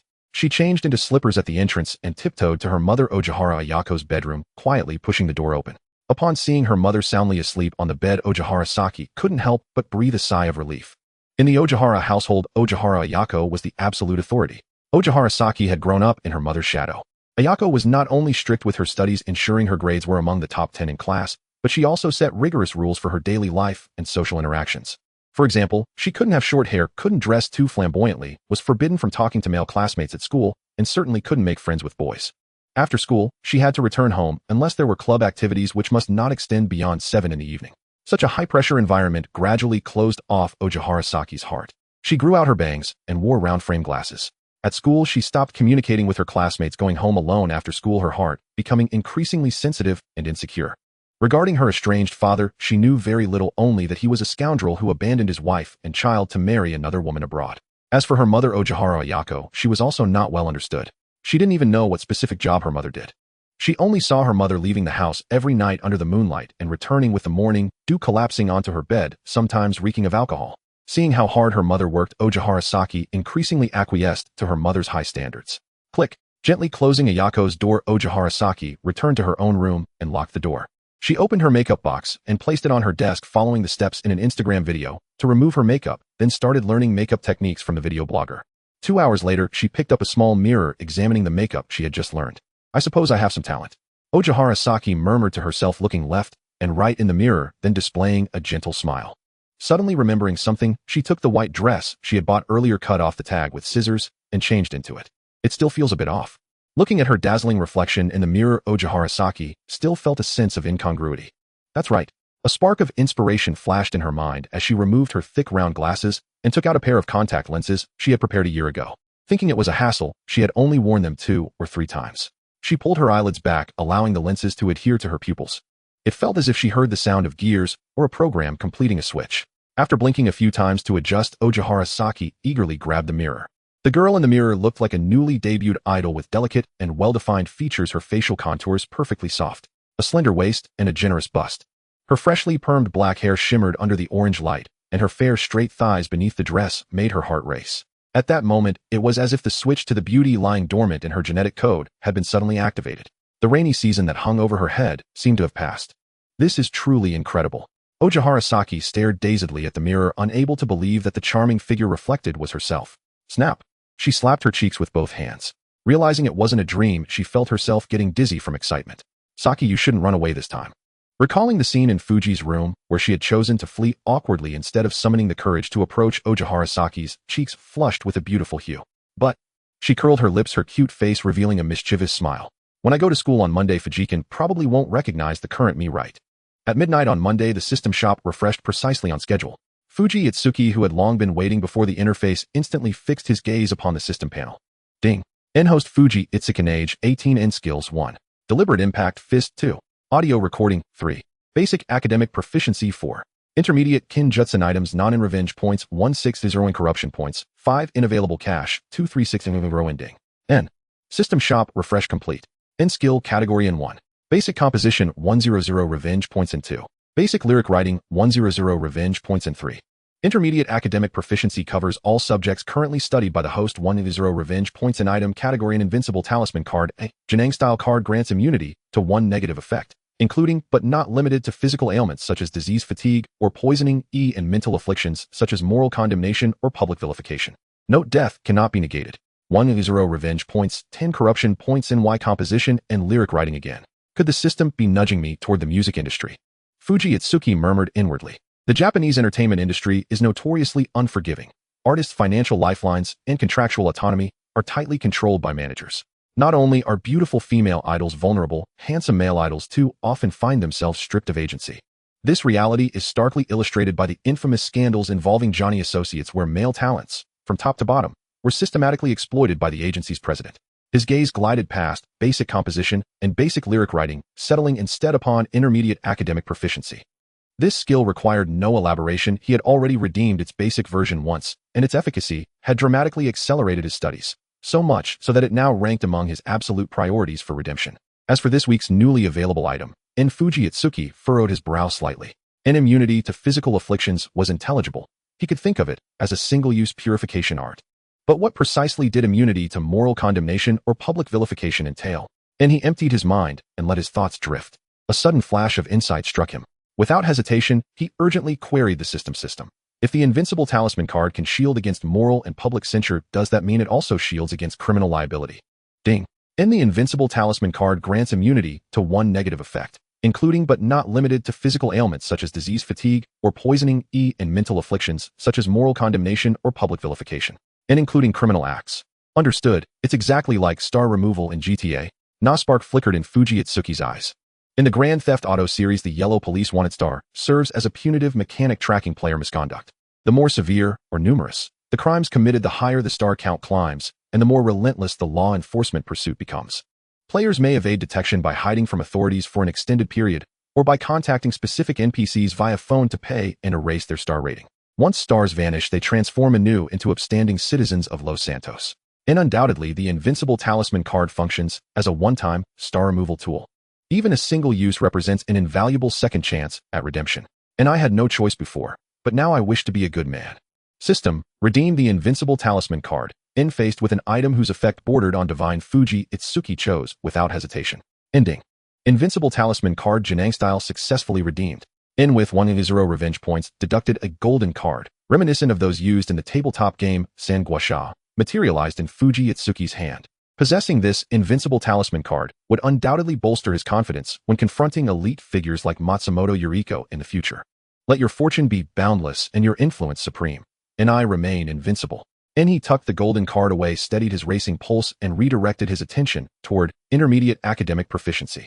This intermediate tier skill carried the same price, 100 revenge points. Yet Fuji Itsuki's current balance stood at a mere 600, insufficient for redemption.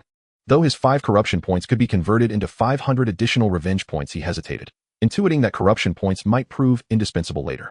Forget it, and next time, for sure. It's the dead of night. Where on earth would I even grind revenge points now? And surely not by sneaking into Shimizu AI's room to corrupt her. That bratty girl, though insufferable, hardly deserved such treatment. And besides, the week had only just begun. Plenty of opportunities to earn revenge points still lay ahead. Having reached this conclusion, Fuji Itsuki dismissed the system interface and closed his eyes, drifting into slumber. Non-Monday morning, he awoke at 8 o'clock, finding the house cold and silent, occupied only by himself. On the dining table sat a neatly packed bento box, a peeled boiled egg, and a vegetarian sandwich. And unsurprisingly, these were prepared by Shimizu AI, the brat he'd recruited as an informant. Since becoming his undercover operative, she appeared to have fallen into what might be called convert zeal, obeying him with increasing docility. At the very least, her outward compliance was impeccable, though her true thoughts remained entirely opaque to Fujitsuki. And after finishing breakfast, he slipped the bento into his school bag, changed shoes at the Ginkan, and stepped out of the Fuji residence. Yet unlike every other morning, no girl waited at the gate, perched on her bicycle as if summoned by routine. For a moment, Fujitsuki felt oddly unmoored. Oh, Hagaheim, and truly, and she could easily have refused his advance, yet instead fled flustered, fabricating some trivial excuse. A wry smile touched Fujitsuki's lips. And I'll tease her mercilessly once we're back at school. And, meanwhile, at the Ohagi residence. Unlike Fujitsuki, who slept until 8, Ohagi Saki rose at first light. And the kitchen hummed with the whir of the exhaust fan. Ohagi Saki switched off the stove and transferred a dish of stir-fried chicken with carrots into her bento box. Her mother Ohagi Ayako worked demanding hours, often overnight, so Saki had learned self-reliance at an early age. Click! A soft turn of the doorknob echoed from the entrance. Carrying a fried egg and miso soup, Saki stepped into the hallway and saw her mother standing at the Gunkan, slipping off her shoes. Ohagi Ayako, her mother, wore stylish, voluminous black waves, eyes like shimmering spring water, a high, elegant nose, and lips lightly pursed. Her makeup was immaculate, strikingly beautiful, so sharply contrasted with Saki's own appearance, braided hair and round-framed glasses, that they seemed to inhabit separate visual layers. In slender waist, full hips, and long, shapely legs, she bore no visible trace of motherhood. Standing tall before Saki, she resembled less a parent than a sister. Mother, breakfast is ready. Would you like some? Yukihara Saki placed the miso soup on the dining table with the quiet deference of a low-ranking maidservant in the retinue of an ancient daimyo. No, please eat on your own. Yukihara Ayako hooked one slender calf over the other, bracing one hand against the entryway wall while slipping off her high heels with the other. She massaged her aching calves, then slid her black stocking feet into a pair of soft cotton slippers. Saki, why are you up so early today? I woke up to use the restroom and couldn't fall back asleep. Then I'll rest now. Finish your meal and head to school promptly. A visible weariness softened Yukihara Ayako's delicate features as she ambled toward the bedroom, stifling a yawn. Yes, mother. Saki nervously clenched the cuff of her sleeve. Only after watching her mother disappear behind the bedroom door and hearing it click shut did her taut shoulders ease ever so slightly. Distractedly, she sipped the miso soup in small, measured gulps. After finishing breakfast, she rinsed the dishes and stacked them neatly in the sink. Once done, Saki pushed open her mother's bedroom door with cautious, almost reverent care. Steady, rhythmic breathing rose softly from the bedside. Seeing her mother deeply asleep, Saki retreated to her own room with the hushed, urgent resolve of someone who must not be discovered. Click. She opened her makeup case and applied an even layer of foundation across her face. After 2 days of diligent practice over the weekend, the motions had become second nature. With meticulous care, she applied a subtle, natural-looking makeup, then undid her braided hair, removed her thick, round-framed glasses, and slipped into a newly purchased pure white dress. Mission accomplished. She twirled once before the mirror, her lovely face blooming into a fresh, innocent smile. Slipping a canvas bag over her shoulder, she stepped out of the Yukihara residence. Arakawa High School. Have you seen that girl before? Which class is she in? She's absolutely adorable. Could she be a transfer student? Or perhaps an exchange student? As she walked toward campus, her delicate, sweet beauty inevitably drew lingering glances from passers-by. The closer she drew to the school, the more the murmurs swelled, unrelenting, unceasing. Especially when Saki gracefully entered Class B, the previously listless classroom erupted like a pot of boiling water suddenly overflowing. Energy surging, voices rising, atmosphere igniting. Hey, did she walk into the wrong class? I've never seen her before. A boy with a crew cut nudged his classmate with his elbow. No idea. Why don't you go ask? His friend blocked the doorway, eyes fixed unwaveringly on Saki. She's just too beautiful. I'd never dare disturb her. I'd instantly be mistaken for a stalker. The crew cut boy faltered, his courage crumbling. Inside the classroom, the girls huddled together, whispering animatedly. Who is this? Her presence is magnetic.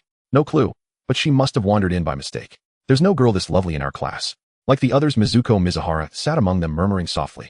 Her gaze lingered on Saki's refined, exquisite face, strangely familiar, as if she'd glimpsed it somewhere not long ago. Ah, right.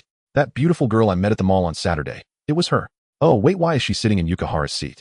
Someone in the crowd spoke up. Should we gently remind her? Sitting in someone else's seat isn't exactly polite. A well-meaning voice offered kindly. How utterly insincere. Go ahead, if you're so eager. Let's wait for Yukihara to arrive and watch her humiliate herself. Others, delighting in chaos, eagerly anticipated the spectacle. The two factions instantly erupted into heated argument. At the name Yukihara, Saki, Mizuko's heart gave a sudden sharp lurch. In an instant, memory flooded back that Saturday afternoon at Uniqlo.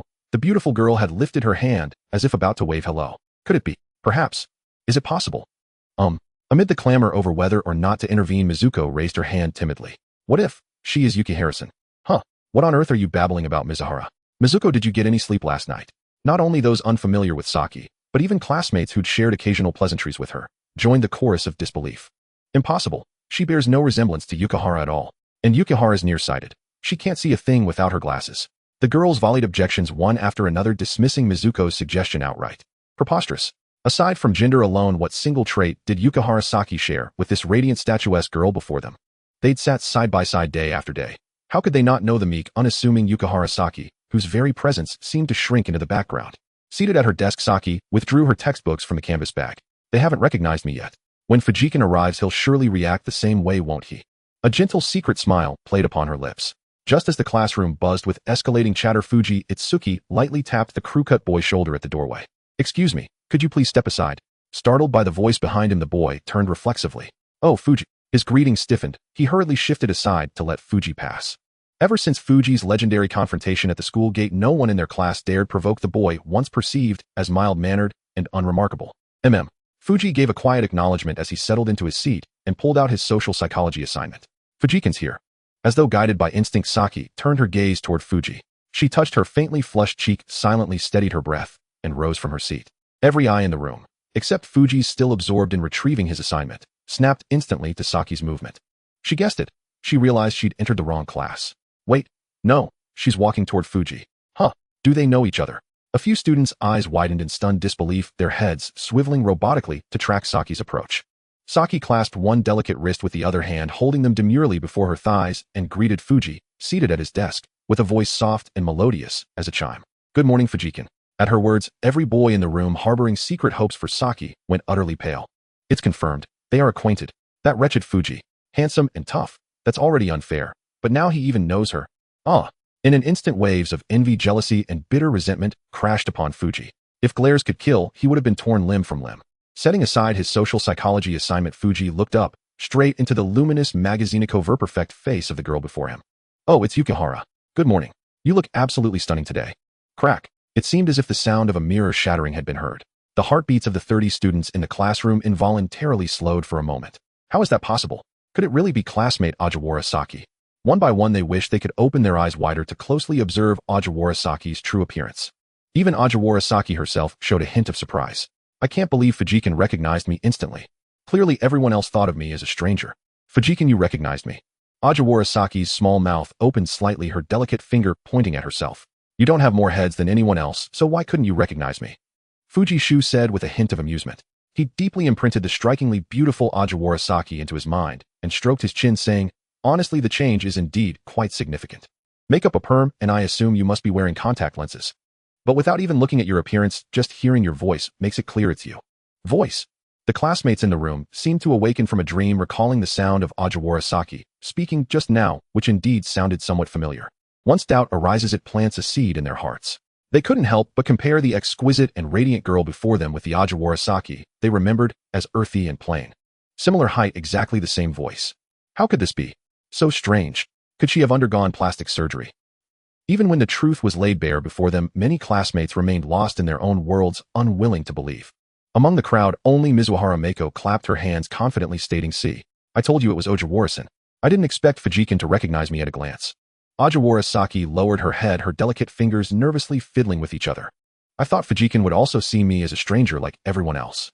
So you were actually hoping for this. Seeing Ajiwara Saki's slight gloom, Fuji Shu smiled gently. Then let me indulge you just this once. He pretended to be reluctant as he extended his hand toward Ajiwara Saki. Let's get to know each other again, Ojiwara-san. I am Fuji Shu. Huh. Ajiwara Saki's beautiful eyes quivered as she looked at the handsome boy before her, extending his right hand, and she also heard his gentle voice. Her heart couldn't help but thump faster, as if a playful little deer were rampaging in her chest. This can happen too. The classmates sitting nearby also seemed to be stirred, one by one turning to look. How infuriating. Are we part of your lovey-dovey moment too? Fujikin, just pamper her. Fujikin. Ajiwara Saki's pretty face had unknowingly flushed with a hint of pink, slowly raising her hand to gently grasp Fuji Shu's hand. My name is Ajiwara Saki. She smiled sweetly at Fuji Shu, her eyes like a painting. Fuji Shu and Ajiwara Saki held hands, resembling a romantic couple destined to be together, while the other classmates in the classroom were fed a hearty dose of dog food. Fortunately, class began shortly after, and Ajiwara Saki reluctantly returned to her seat in the front row. Ding ling ling. The afternoon class bell rang, and after the teacher left, Ajiwarasaki was immediately surrounded by a large group of enthusiastic girls. Ajiwara, where did you get your hair done? It's so beautiful. Sakichin, your skin is so fair. What skincare products do you use? Can you recommend some? When I do my makeup, it always cakes. Can you teach me how to do makeup, Sakichan? The girls bombarded Ajiwarasaki with questions, seeming like curious babies. It's at a hairstylist near Nishichu. Ajiwarasaki revealed a nervous, yet polite smile, tugging at her smooth long hair, draped over her chest, clearly overwhelmed by their enthusiasm. In her lifetime, it was the first time she had been so warmly welcomed by her classmates. Fortunately, Fujishu's voice came from the back of the classroom, providing Ajiwarasaki with an escape. Ajiwara, let's go home. Fujishu packed his bag and called out toward Ajiwarasaki. Coming. Without thinking, Ajiwarasaki stood up and responded. Looking at the girls around her, eagerly waiting for her to share answers, Ajiwarasaki revealed an apologetic smile, quickly coming up with an idea, and said, Fujikin is waiting for me. I have to go home. If anyone has questions to ask me, feel free to add my line first. As she spoke, she took her phone out of her pocket. Upon hearing this, even a few shy girls in the class couldn't help but come closer. Don't crowd, let me add her first. First come first, served, you know. Haha, I've added her. Seeing this situation, the boys in the classroom also seemed eager to join in, but due to Fujishu's previous fearsome reputation, no one dared to step forward to ask for Ajiwarasaki's line. I've been saved. Struggling to squeeze out of the crowd while holding her canvas bag, Ajiwarasaki tidied her slightly disheveled hair and smiled at Fujishu. Sorry for keeping you waiting, Fujikin. I didn't expect Ojiwara-san to be so popular. Fujishu teased with a smile as they left the classroom. I never thought everyone's attitude toward me would suddenly change like this. Ajiwarasaki explained while quickening her pace to catch up. The two walked side by side under the warm afternoon sun at the end of September, spaced less than 50 centimeters apart. Ajiwara, didn't you ride your bike today? Because I wore a new dress I just bought, I was afraid of getting it dirty, so I didn't ride. By the way, why did you dress up so nicely and put on makeup? Did you change your clothes? Because Ajiwarasaki's words got stuck at her lips. Because Fujikin said he likes beautiful and virtuous girls. But those words she only dared to say in her heart. She suddenly recalled the scene of fleeing from Fujishu's room, gritted her teeth, and stopped in her tracks. Fujikin. She softly called out to Fujishu ahead. What is it? Fujishu turned to look at her. Ajiwarasaki tightly hugged her canvas bag. Her pretty face, whether from shyness or excitement, showed an unusual blush. Fujikin. She gathered her courage to call out to Fujishu. Am I pretty? The current me is charming, right? The tall sycamore trees are planted on both sides of the campus path. The girl stands under the sycamore tree, her blushing face more dazzling than the sunlight behind her. After a few seconds of contemplation, Fujishu uttered a single word, yes. Then, do the words Fujikin said last time still count? Last time's words. What do you mean? Fujishu responded, slightly puzzled. In the next second, the girl stepped forward, answering with her actions. Ajiwarasaki tiptoed and lightly kissed his cheek like a dragonfly touching water. It was Fujikin who asked me to kiss you.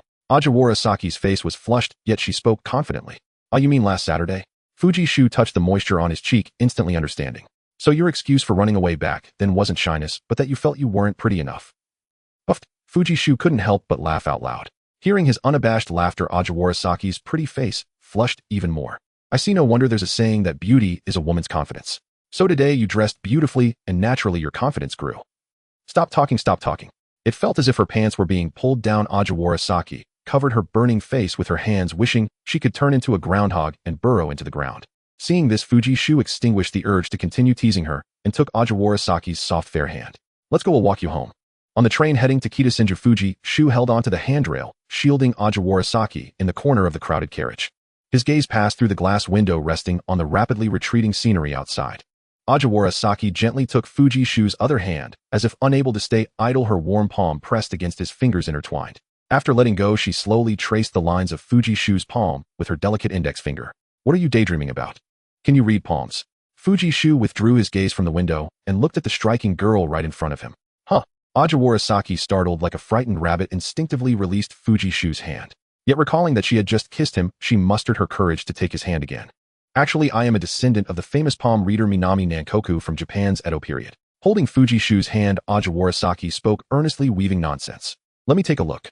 The palm says you have endured many hardships, but in the end you will smoothly fall in love. That's enough. Fujishu pulled back his hand and playfully pinched Ajiwarasaki's soft cheek. You really took the hint. Ajiwarasaki's eyes curved in a smile, revealing a shy expression. As Fujishu had said, after becoming more beautiful, she felt much more confident. But Ajiwara, why didn't you try to dress up before? Because. Ajiwarasaki paused. Because my mom wouldn't allow it. Is it because of family discipline? But you're already so grown up. I'm not quite sure why, but my mom raised me alone. My father left us when she was pregnant with me and went abroad to start a new family with another woman. Ajiwara Saki's tone gradually fell. Mom has always been very strict with me. She said I just need to do as she says and cannot question it. Ajiwara Saki stopped here, opened her arms, hugged Fujishu's waist, and buried her head in his chest. Feeling the trembling body of the girl in his embrace and smelling her fresh fragrance, Fujishu softly comforted her and held her back until they reached Kitasenju Station. Click. After getting off the train, the two walked hand in hand with the crowd passing through several bustling streets until they arrived at Ajiwara Saki's home. I won't go in. I still have to go to work later. After escorting Ajiwara Saki to her doorstep, Fujishu said his goodbyes. See you tomorrow, Fujikan. Ajiwara Saki smiled gently, one hand holding a canvas bag, the other waving.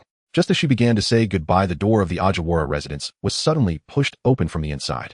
Seeing the woman who stepped out, Ajiwara Saki's face turned pale like a small animal encountering a predator. She trembled and called out, "Mom." "Mom." Hearing her words, Fujishu turned to look. Standing at the entrance of the Ajiwara residence was a woman in her 30s, possessing features somewhat similar to Ajiwara Saki's, with an exquisite appearance and a captivating demeanor. Wearing a fitted pencil skirt, her long legs were encased in black stockings. Tall and graceful, yet unlike the pampered and affluent Matsumoto Yuriko, she seemed to carry a hint of worldly experience. "Hello, ma'am. I'm Fujishu, Ajiwara's classmate." Fujishu politely greeted her. Since this was Ajiwara Saki's mother, he wanted to make a good first impression. However, the woman in front of him seemed not to have heard his words, her expression icy, as if she were about to frost the September air. "Saki, you go inside first." Ajiwara Ayako showed no intention of acknowledging Fujishu and said to her daughter Ajiwara Saki in a flat tone, "Mom, Fujikan he." Ajiwara Saki wanted to explain, but was shot down by a glare from Ajiwara Ayako. Under the long-standing intimidation from her mother Ajiwara Ayako, Ajiwara Saki could only give Fujishu a deep look before lowering her head and obediently walking into the Ajiwara residence. "So you're Fujishu, right?" Ajiwara Ayako crossed her arms, looking at the young man in front of her with an extremely cold gaze. "I don't care who you are or what your relationship with Saki is. From today on, you must cut off all contact with Saki, no more talking to her, and absolutely no coming to our home. Do you understand?" Ajiwara Ayako spoke like a volcano about to erupt, suppressing her anger. "If I find out you and Saki are still in contact, I'll report you for harassment." Bang. Having said this before Fujishu could respond, Ajiwara Ayako turned around and slammed the door of the Ajiwara residence shut. What a fierce ant. Fujishu frowned slowly, feeling inexplicably splashed with the outburst of Ajiwara Saki's mother, without even a chance to explain for himself. Inside the Ajiwara residence, just a door away, Ajiwara Saki knew her mother Ajiwara Ayako had reached the brink of explosion. "Mom, I'm sorry." Ajiwara Saki lowered her head, her delicate figure shivering slightly. "Saki, I've warned you many times not to dress too beautifully. Where did you hear that?" Looking at her pure and charming daughter, who was even more beautiful than she had been at that age, Ajiwara Ayako showed no sign of happiness. Instead, she furrowed her brow and erupted in anger. "Look at how you are now. Did you even listen to a single word I said?" "I'm sorry." Ajiwara Saki shrank her neck and muttered these few words. "And what about that boy from earlier? Didn't I strictly prohibit you from communicating with boys? Ajiwara Saki, do you even consider me your mother?" Slap. Anger surged within Ajiwara Ayako, and she raised her hand, delivering a slap to her daughter Ajiwara Saki's face. With the sharp sound of the slap, Ajiwara Saki covered her cheek in pain, tears almost spilling over. "Hand over your phone." Without the slightest softness, Ajiwara Ayako rummaged through Ajiwara Saki's pocket and pulled out her phone. "Starting today, you are not allowed to dress beautifully, and you must not contact that boy named Fujishu. Did you hear me?" "Yes." Ajiwara Saki sobbed, softly, feeling wronged as she wiped away the tears at the corners of her eyes. Noticing the glistening tears on her daughter's face, Ajiwara Ayako's heart was slightly touched, but she still maintained her stern expression and said in an unquestionable tone, "Saki, I'm doing this for your own good. All men are no good. Crying now is better than crying later. You will understand your mother's good intentions in the future. I'm going to work. You should reflect on yourself at home." With that, Ajiwara Ayako left the Ajiwara residence without looking back. In Arakawa Ward, Higashi Ajikubo. Inside the convenience store's manager's office, Fujishu glanced lazily at the pile of documents on the table. He casually picked up a few financial statements to check for a while, lost in thought. Fujishu was reflecting on the events that occurred at the entrance of the Ojihara residence. In Japanese society, the dating culture is quite liberal, and the concept of early romance simply does not exist. Moreover, he and Ojihara Saki had both just turned 18, so there would be no problem registering their marriage at the ward office even now. Yet Ojihara Ayako had a cold demeanor that seemed intent on breaking them apart. She not only spat in his face, but even threatened him, as if Fujishu were her lifelong enemy. He and Ojihara Saki had not even officially started dating, they had only introduced themselves as each other's classmates. Could it be that Ojihara Ayako could not even tolerate their classmate relationship? As for Aunt Ojihara, Fujishu was still at a loss, given that she was Ojihara Saki's mother. Should he really have to win her over with sincerity, accumulating goodwill over time? This is quite the headache. Fuji-shu couldn't help but frown. Now Ojihara Saki's words seemed to have come true. They had barely approached the river of love and were already facing obstacles. Just as he was troubled, a knock came from the office door. Knock knock. Come in, Fuji-shu said softly. Click. As the door opened, a pure and beautiful woman entered the room. Is there something you need? It was his former senior and now subordinate Sakura Yuko. Can I come to see you if there's nothing going on? Sakura Yuko wore a bright smile, closed the door, and walked gracefully towards Fuji-shu. Why do you look so glum? Did someone upset you? No comment, Fuji-shu replied flatly. Don't be so cold. Do you need me to help the esteemed manager with his troubles? Sakura Yuko blinked her beautiful eyes, sitting next to Fuji-shu on the office desk. Just say what you need, otherwise he'll throw you out. Fuji-shu slowly crossed his legs. Sakura Yuko pouted. I just want to ask you for a favor. I've got a lot of classes these weeks and I haven't finished my credits, so I'd like to switch shifts with Asada. You, a regular at nightclubs, have decided to buckle down and study. Fuji-shu replied, somewhat irritated. What can I say? If I want to catch a wealthy husband, I need to put in the effort myself. Given that she knew Fuji-shu well, Sakura Yuko wasn't afraid of his ridicule and laid everything bare. After all, I'm studying at a prestigious university, and I'm quite attractive, so finding a good job after graduation shouldn't be too difficult. So you're planning to turn over a new leaf? Fuji-shu smirked slightly. Call it what you want. Sakura Yuko blushed, silently cursing him in her heart. What turning over a new leaf? It sounded as if she were a woman of the night in a brothel looking to settle down with a good man after getting bored. Have you discussed it with Asada? Fuji-shu asked softly. Yes, she has already agreed. Alright, I'll swap your shifts later. Since the main party Asada Iku had agreed, Fuji-shu naturally had no objections. Wow, that was easy. Sakura Yuko tilted her head, her expression slightly surprised. You don't need me to. She winked at Fuji-shu, throwing him a knowing glance. Knock. Shut up. Fuji-shu lightly tapped Sakura Yuko on the head with his pen. If you were switching shifts to go have fun at a nightclub, I might have to put my foot down, but since it's for your credits, that's a different story. Who would have thought the esteemed manager actually has a bit of warmth? Sakura Yuko's eyes sparkled as she gazed deeply at Fuji-shu. Take the favor and leave quickly. I'm not in a good mood. Be careful, I don't backtrack later. Not in a good mood, huh? Sakura Yuko licked her pink lips. Fuji, I heard you got promoted to manager. Around 6 in the evening, Narita Taisher, who was responsible for delivering bento boxes, drove the delivery truck to the convenience store. You just got lucky. Fuji-shu said, humbly taking the list he handed over and signing it. Why the long face? You're a manager now, earning much more than I do driving this truck. Narita Taisher winked and bumped Fuji-shu's shoulder with his own. So how about after work, I take you out to celebrate in Shinjuku? Forget it, I'm not interested. Fuji-shu stuffed a ballpoint pen into Narita Taishi's uniform pocket. Don't be such a buzzkill. It's not a brothel, just a bar where we can sit together and chat with some girls. If Sakura finds out I took you to a brothel, she would definitely kill me. A bar? Fuji-shu raised an eyebrow, knowing that Narita Taisher mistakenly thought he and Sakura Yuko were a couple, but he was too lazy to explain. You can drink juice or soft drinks. The bar even invites bands to perform every week. Seeing that Fuji-shu remained silent, Narita Taisher eagerly helped him carry the bento into the convenience store. It's settled, then I'll finish my delivery and clock out. I'll come to pick you up then. Narita Taisher patted Fuji-shu on the arm and climbed back into the driver's seat, driving off into the distance. About an hour later, the two appeared again at a bar called Soul Bar in Shinjuku Nikkon. Though it was called a bar, in reality, it was a large nightclub. The interior was dimly lit, only illuminated by flashing neon lights. Two rap artists were invited to liven up the atmosphere, blasting energetic music while young men and women swayed in the dance floor's center. 1, 2, 3. Fuji-shu boredly counted the salt grains embedded in the rim of his salty cocktail glass, feeling completely out of place in the noisy bar. Not long ago, I mocked Sakura Yuko for being a regular at nightclubs. What goes around comes around, and now it's my turn. When Narita returned from the restroom, he would make an excuse to leave. Propping his chin up with one hand, Fuji-shu was lost in thought when he suddenly caught sight of a familiar figure walking towards the bar. Today we have an event at the store. All drinks are 10 off. Everyone, let's have a great time. The figure took the place of the rap artists and boldly addressed the crowd from the stage, then raised a cocktail glass and downed it in one go. Woo! Long live Ayako! The young men and women in the crowd erupted in excitement. Only Fuji-shu remained eyes wide open, staring at the woman's figure as if confirming something. So what do you think? Ayako is quite charming, right? Narita Taisher had somehow appeared behind Fuji-shu, sipping his Fukian white beer while patting his shoulder. What do you call her? Fuji-shu raised an eyebrow. Ayako, it says so on her name tag. Ojihara Ayako, the manager of this bar. This is getting interesting. Fuji-shu smirked and stood up from his seat. Senior sister Ayako, why the sudden promotion event? It's not even a holiday this week. A young man dressed as a bartender wiped a glass with a disposable cloth while addressing the woman seated before him at the bar.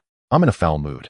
Ayako Hajiwara rested her delicate chin on one slender hand, while the other gently swirled the transparent liquor in her glass. Let's offer a discount. Let everyone enjoy themselves a little.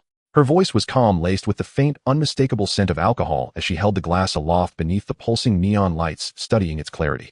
Discounts were a calculated marketing strategy. Though prices dipped slightly, sales surged. Tonight's revenue would inevitably rise not fall. As manager of the bar, Ayako Hajiwara received not only a fixed salary, but also a substantial monthly dividend from beverage sales. Lower prices pleased customers, higher volume meant greater profits, and greater personal gain. It was a mutually beneficial arrangement. Yet even the bartender behind the counter could sense something deeply amiss in Ayako Hajiwara's furrowed brow. Ayako Hajiwara was thinking of her daughter Saki Hajiwara, whom she had expressly forbidden from befriending boys, yet today brazenly allowed one to escort her home. Had she not intervened immediately and severed that connection without hesitation, who knew what might have followed? At the thought, even the boy, who claimed to be Saki's classmate, evoked a simmering resentment within her. She gave the cocktail in her glass a gentle swirl, and through its crystal-clear body caught sight of a familiar figure passing directly before her. Her beautiful eyes flickered as she hastily set down the glass and lowered her head. When she realized he was walking absently toward the restroom, unaware of her presence, her breath softened almost imperceptibly in quiet relief. "Nakamura, I'm feeling unwell. I'll step away to rest for now. Keep an eye on the bar. If anything comes up, find me in the manager's office." Offering a flimsy excuse, Ayako waved dismissively at the bartender, left her half-finished drink behind, and strode briskly toward her office. But as she hurried past the dance floor, where men and women swayed in rhythmic abandon, and turned toward the service corridor, her forehead collided squarely with the youth's chest. "Excuse me, I'll just pass through," she murmured softly, lifting her gaze, her pupils instinctively contracting. Before her stood a strikingly handsome face still touched with youthful innocence. The boy stood with arms crossed, his gaze sharp and unwavering. "Auntie, long time no see. Though technically we met just this afternoon." Yuki Fuji tilted his lips upward in a faint knowing smile. He'd deliberately strolled past Ayako Hajiwara moments earlier to gauge her reaction. Seeing her shrink away, head bowed in hasty retreat, he already knew the answer he sought. Ayako Hajiwara acted as if she hadn't heard him at all, silent, resolute, brushing past Yuki Fuji as though he were merely air. "If you truly intend to feign ignorance, to walk past me as if we've never met, that would be utterly childish, wouldn't it?" Without turning, Yuki listened to the crisp, rhythmic tap-tap-tap of thigh-high boots against the polished floor beneath the bar's thumping music, and slowly, deliberately called out, "Ayako. Annie." Ayako's lithe frame trembled, her footsteps halted mid-stride. "Let's sit down and talk properly." Yuki glanced briefly at her graceful retreating silhouette, then headed toward an empty, secluded booth tucked into the bar's far corner. Tap-tap-tap. After a pause of several seconds, the sound resumed, the smooth, deliberate click of heels on glossy flooring. Ayako Hajiwara advanced, her long legs sheathed in black stockings, her expression layered with quiet conflict. Settling onto the plush sofa of the booth, she crossed her right leg over her left. To conceal her inner tension and avoid betraying herself, she chose to strike first. "If my memory serves, your name is Fuji. Fuji Yuki, correct? Fujikan, aren't you still a student? What brings you here?" Ayako Hajiwara fixed him with a cool, detached gaze. As bar manager, she knew well the sort of men who frequented such places and their inclinations. "A friend dragged me here to celebrate his promotion. Honestly, it's my first time in a bar, and quite the coincidence running into you, Auntie Ayako." Gazing upon the poised, magnetic woman before him, Yuki couldn't help but steal two lingering glances, dismayed to imagine her as the biological mother of gentle, timid Saki Hajiwara. The contrast between mother and daughter was staggering. "Umph." Ayako let out a cold, brittle laugh. The classic line of every charlatan pretending to be pure, "It's my first time." She'd been right this afternoon. This man must be kept far, far away from her daughter. Unaware of her thoughts, Yuki asked softly, "And you, Auntie Ayako, why are you here?" "This bar belongs to a friend. Staffing's short these days, so she asked me to help out for a few days." A woman long accustomed to the nocturnal world, Ayako lied effortlessly, cheek unflushed, pulse unruffled, as though reciting plain fact. "Is that so?" Yuki teased, pointing with a smirk toward the engraved badge pinned to her chest. "Manager. That badge belongs to a friend too." Ayako glanced down at where his finger pointed, her expression unchanged. "Very well, I'll grant Auntie Ayako the benefit of the doubt, for now." Yuki adopted an agreeable demeanor, then shifted tone. "May I ask, Auntie Ayako, did I violate some unspoken rule, or did I somehow offend you earlier? We met for the very first time this afternoon, so why demand I sever ties with Saki Hajiwara, and why speak to me with such venom?" "The reason is simple."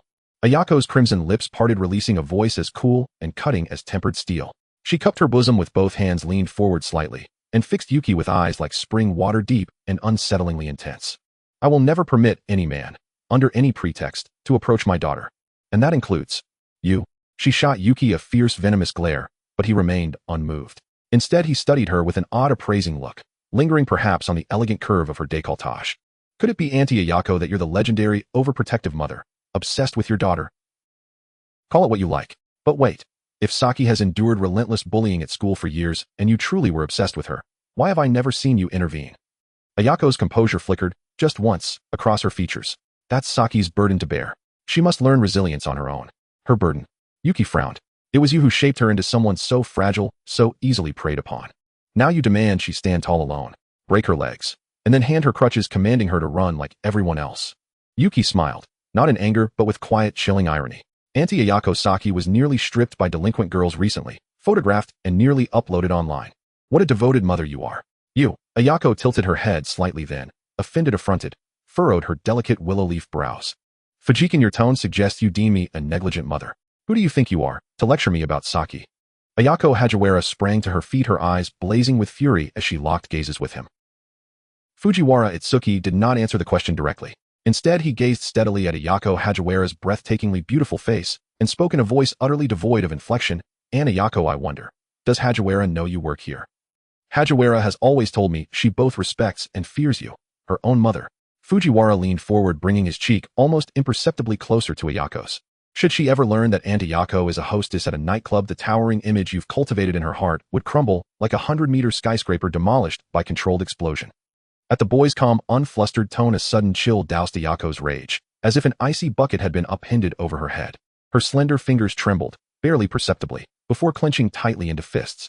I'm the manager, not a hostess, she declared, her expression frozen, like still water, teeth gritted. Ah, I see. The head hostess. Got it. Silence. Ayako let out a cold, disdainful snort. You have no proof, just empty words. Tell me, whom do you think Saki will believe? The outsider you, or her own mother who gave her life and raised her? A flicker of quiet confidence returned to Ayako's face. Who knows a daughter better than her mother? She knew Saki's nature all too well. Obedient to the letter, yielding without resistance. Even when doubt flickered within her, she would ultimately stand by her mother's side. You want proof?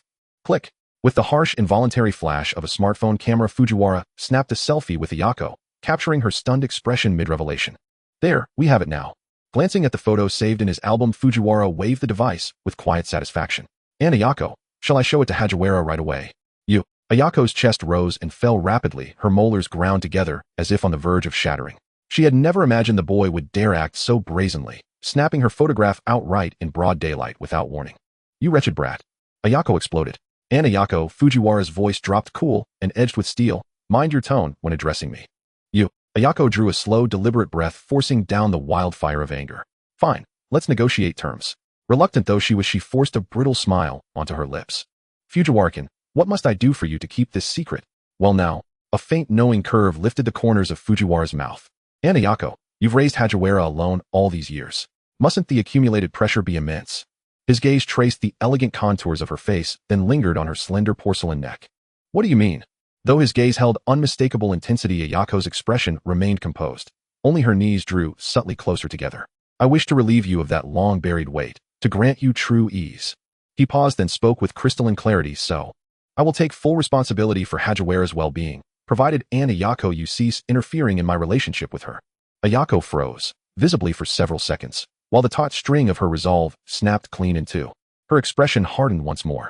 Forget it, absolutely forget it. Saki has me, her mother, and that is enough. No matter what, I will never permit you to date her. Then there's nothing left to discuss. Without hesitation, Fujiwara turned and strode toward the bar's entrance. Wait. Panicked Ayako lunged forward and seized his wrist. Fujiwara-kun, please don't rush off. Name any condition, so long as it doesn't involve Saki. Fujiwara glanced down at her hand, gripping his, then back up at her face. And Ayako, I truly cannot fathom what lies in your heart. Did your former husband's abandonment during pregnancy instill such deep-seated resentment toward men that you now projected onto your own daughter? That was never Saki's fault. Will you still obstruct us, rigidly, obsessively, when she turns 20, 30?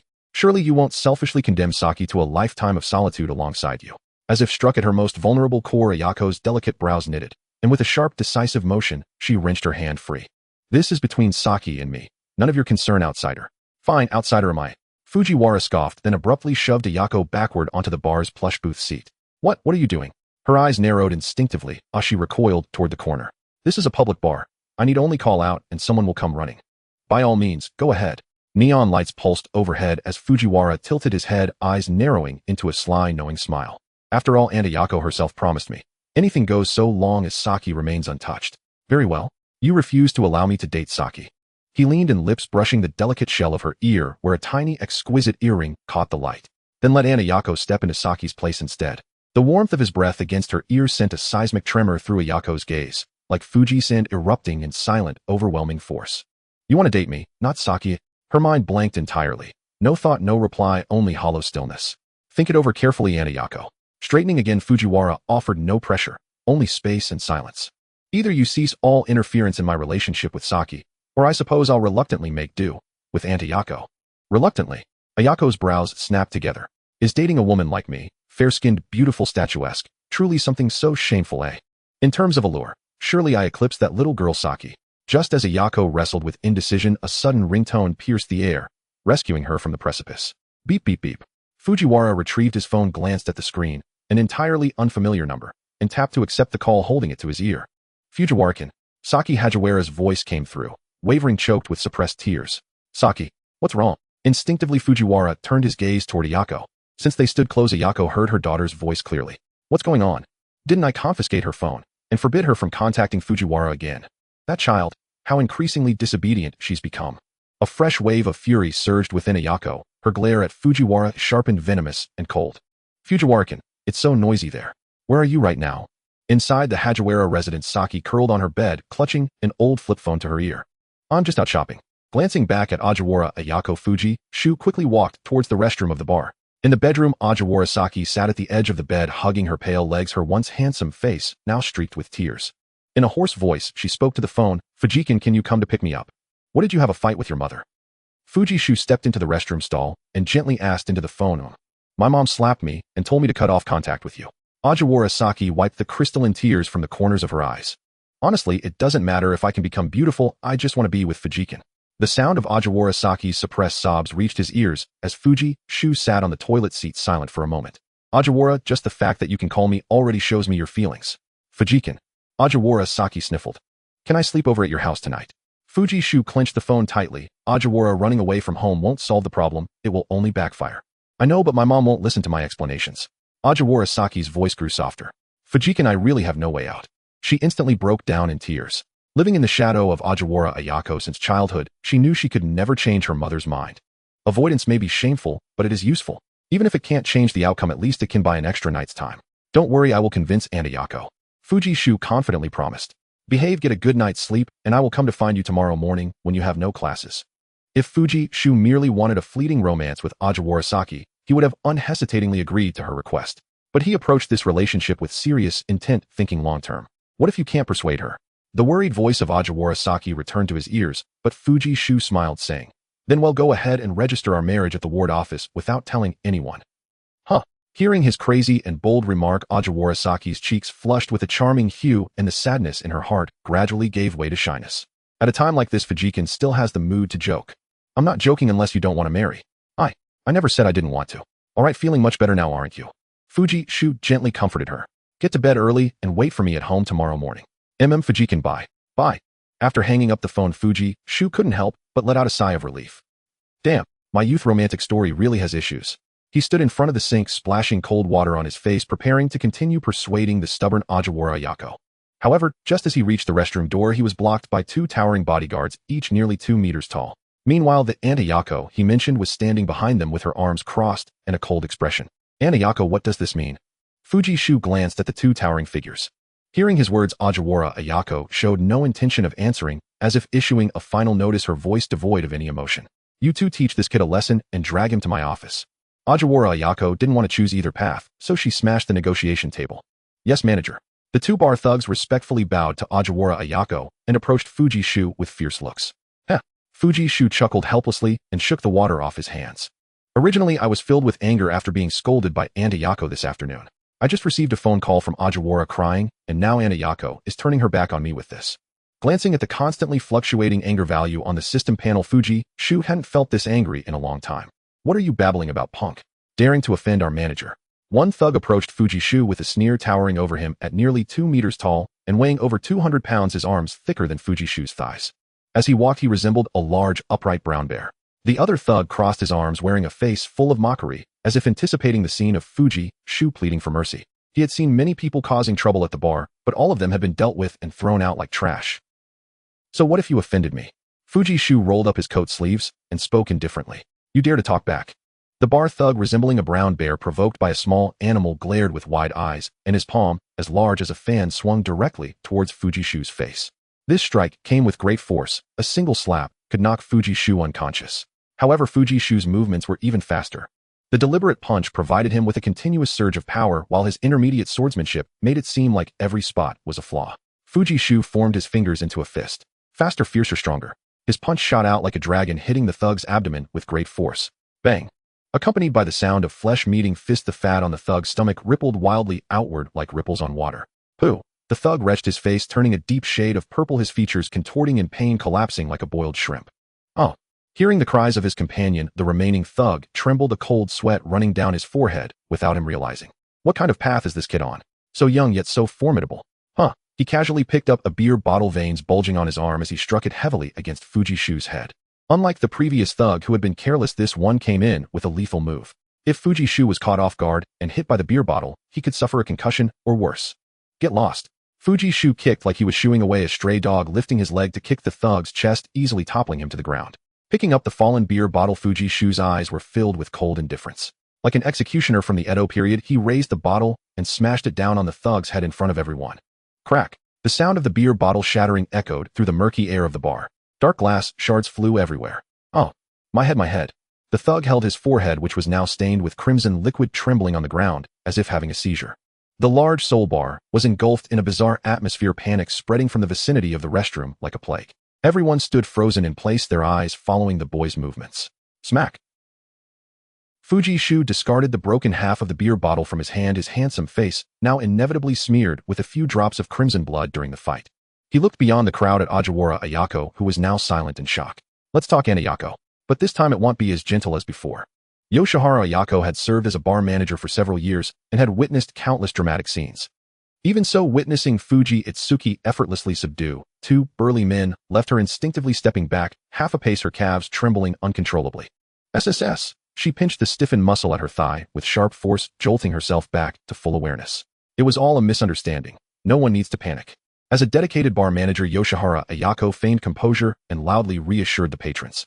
Nakamura, please call a taxi to take them to the hospital. She turned toward the bartenders frozen behind the counter, then signaled several waitresses to deliver 2 complimentary bottles of beer to every guest. Only after completing these tasks did her eyelids tremble as she gazed across several meters at the boy, handsome of feature, expression aloof, his pristine white collar stained with faint crimson droplets. Mr. Fuji, let's speak in my office. Her voice, no longer impassive, dropped into a near-pleading timbre, soft and deferential. Her long legs, clad in black stockings, stepped forward, her knee-high boots clicked softly against the floor. Yet this time the rhythm lacked its usual assertiveness, sounding instead faintly unsteady and weak. Bang! Fuji Itsuki followed Yoshihara Ayako into the manager's office and slammed the door shut with deliberate force. Mr. Fuji. Trembling, Yoshihara Ayako stood rigid before the desk, her hips pressed tightly against its sleek black pine edge, a fragile anchor of psychological safety. She cast an anxious glance toward the doorway where the handsome youth stood motionless as a pine tree, his countenance calm as the frozen surface of the Sumida River in midwinter. The longer their eyes held, the more acute her tension grew. He seemed less a student and more a ravenous predator. Gururu, unbidden, Yoshihara Ayako swallowed hard. Though the office's air conditioning held steadily at 26°C, delicate beads of sweat traced paths down her meticulously made-up cheeks. Just stepped away to take a call in the restroom, and Auntie Ayako prepared such a grand surprise for me. Fuji Itsuki's expression remained icy, that of a supreme apex predator locking eyes on a trembling lamb, as he advanced step by unhurried step. Thud, thud, thud. Each footfall echoed like a hammer, striking Yoshihara Ayako's heart. Her pulse surged toward her throat. She forced a brittle, strained smile. Mr. Fuji, it was all a misunderstanding. Slap. Before she could finish, her cheek burned with the sting of a brutal strike. Irk. Dazed, she felt sudden suffocating pressure clamp around her throat. Fuji Itsuki seized her slender, snow-pale neck as though gripping a helpless chick destined for slaughter. I address you as Auntie only out of courtesy, for Yoshihara's sake. Does Auntie Ayako truly believe I'm easy prey simply because I'm young? His gaze hardened instantly, and his grip tightened with lethal precision. Had I not happened to train in martial arts, I'd already be lying broken and bleeding on the floor. HRRK, Yoshihara Ayako gasped like a drowning woman on the verge of oblivion. Her exquisite face contorted in agony as her slender fingers clawed desperately at his unyielding hand. Fujizan, please, loosen your grip. I agree.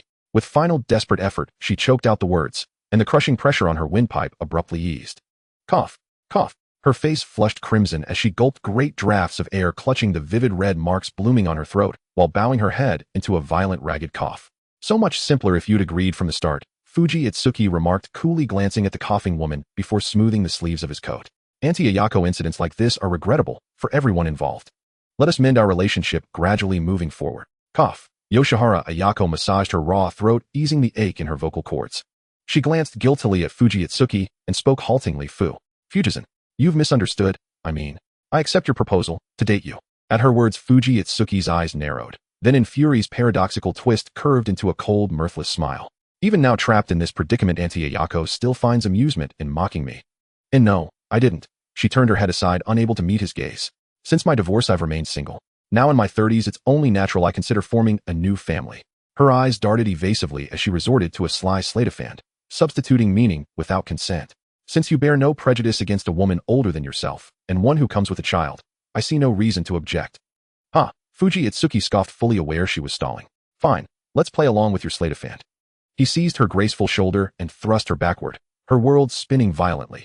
Until regaining her senses, she found herself pinned against the wall, Fuji Itsuki looming over her face inches away. What do you intend to do? She stared up at him wide-eyed with terror. Wasn't it Auntie who initiated this? His expression remained glacial, but his lips curled into a mocking razor-sharp smile as he uttered, voice resonant and final, I accept. Wait. Ding. A successful act of revenge against Ajiwara Ayako has been initiated. Reward, 200 revenge points. Reward, cash 200,000 yen. Character Ajiwara Ayako. Attribute controlling parent. Ever since being abandoned by her ex-husband during pregnancy, Ajiwara Ayako's thoughts have gradually twisted, harboring a deep-seated hatred for all men in the world. In order to prevent her daughter from following in her footsteps, Ajiwara Ayako even resorts to extreme measures to stop her daughter from dressing up, educating her from a young age not to communicate with men. Over time, she has even developed a paranoid notion of the two of them living out their lives in solitude together. A misandrist, having served as a bar manager for years, she knows the inherent flaws of men well. Once she labels you a scumbag, she calls upon the bar's bouncers to give you a harsh lesson. Revenge Progress 30. Strictly speaking, Ajiwara Ayako is not the traditional bad woman like Chiba Shino or Matsumoto Yuriko. She is a parent with extreme control issues. Her methods are extreme, and she imposes her twisted thoughts onto her daughter Ajiwara Saki without further concern. Having been hurt herself, she wraps her daughter in bandages, not allowing her to breathe. Such actions are too twisted for Fuji Itsuki to judge. After all, the world is not merely black and white. Ding. The system notification in his mind sounded again. Ding. A successful act of revenge against Ajiwara Ayako has been initiated. Reward, 600 revenge points. Reward, cash 600,000 yen. Ding. Character Ajiwara Ayako. Attribute controlling parent. Revenge progress 100. Has this reached 100 revenge progress already? Fuji Itsuki glanced toward the manager's office restroom, then called Ajiwara Saki.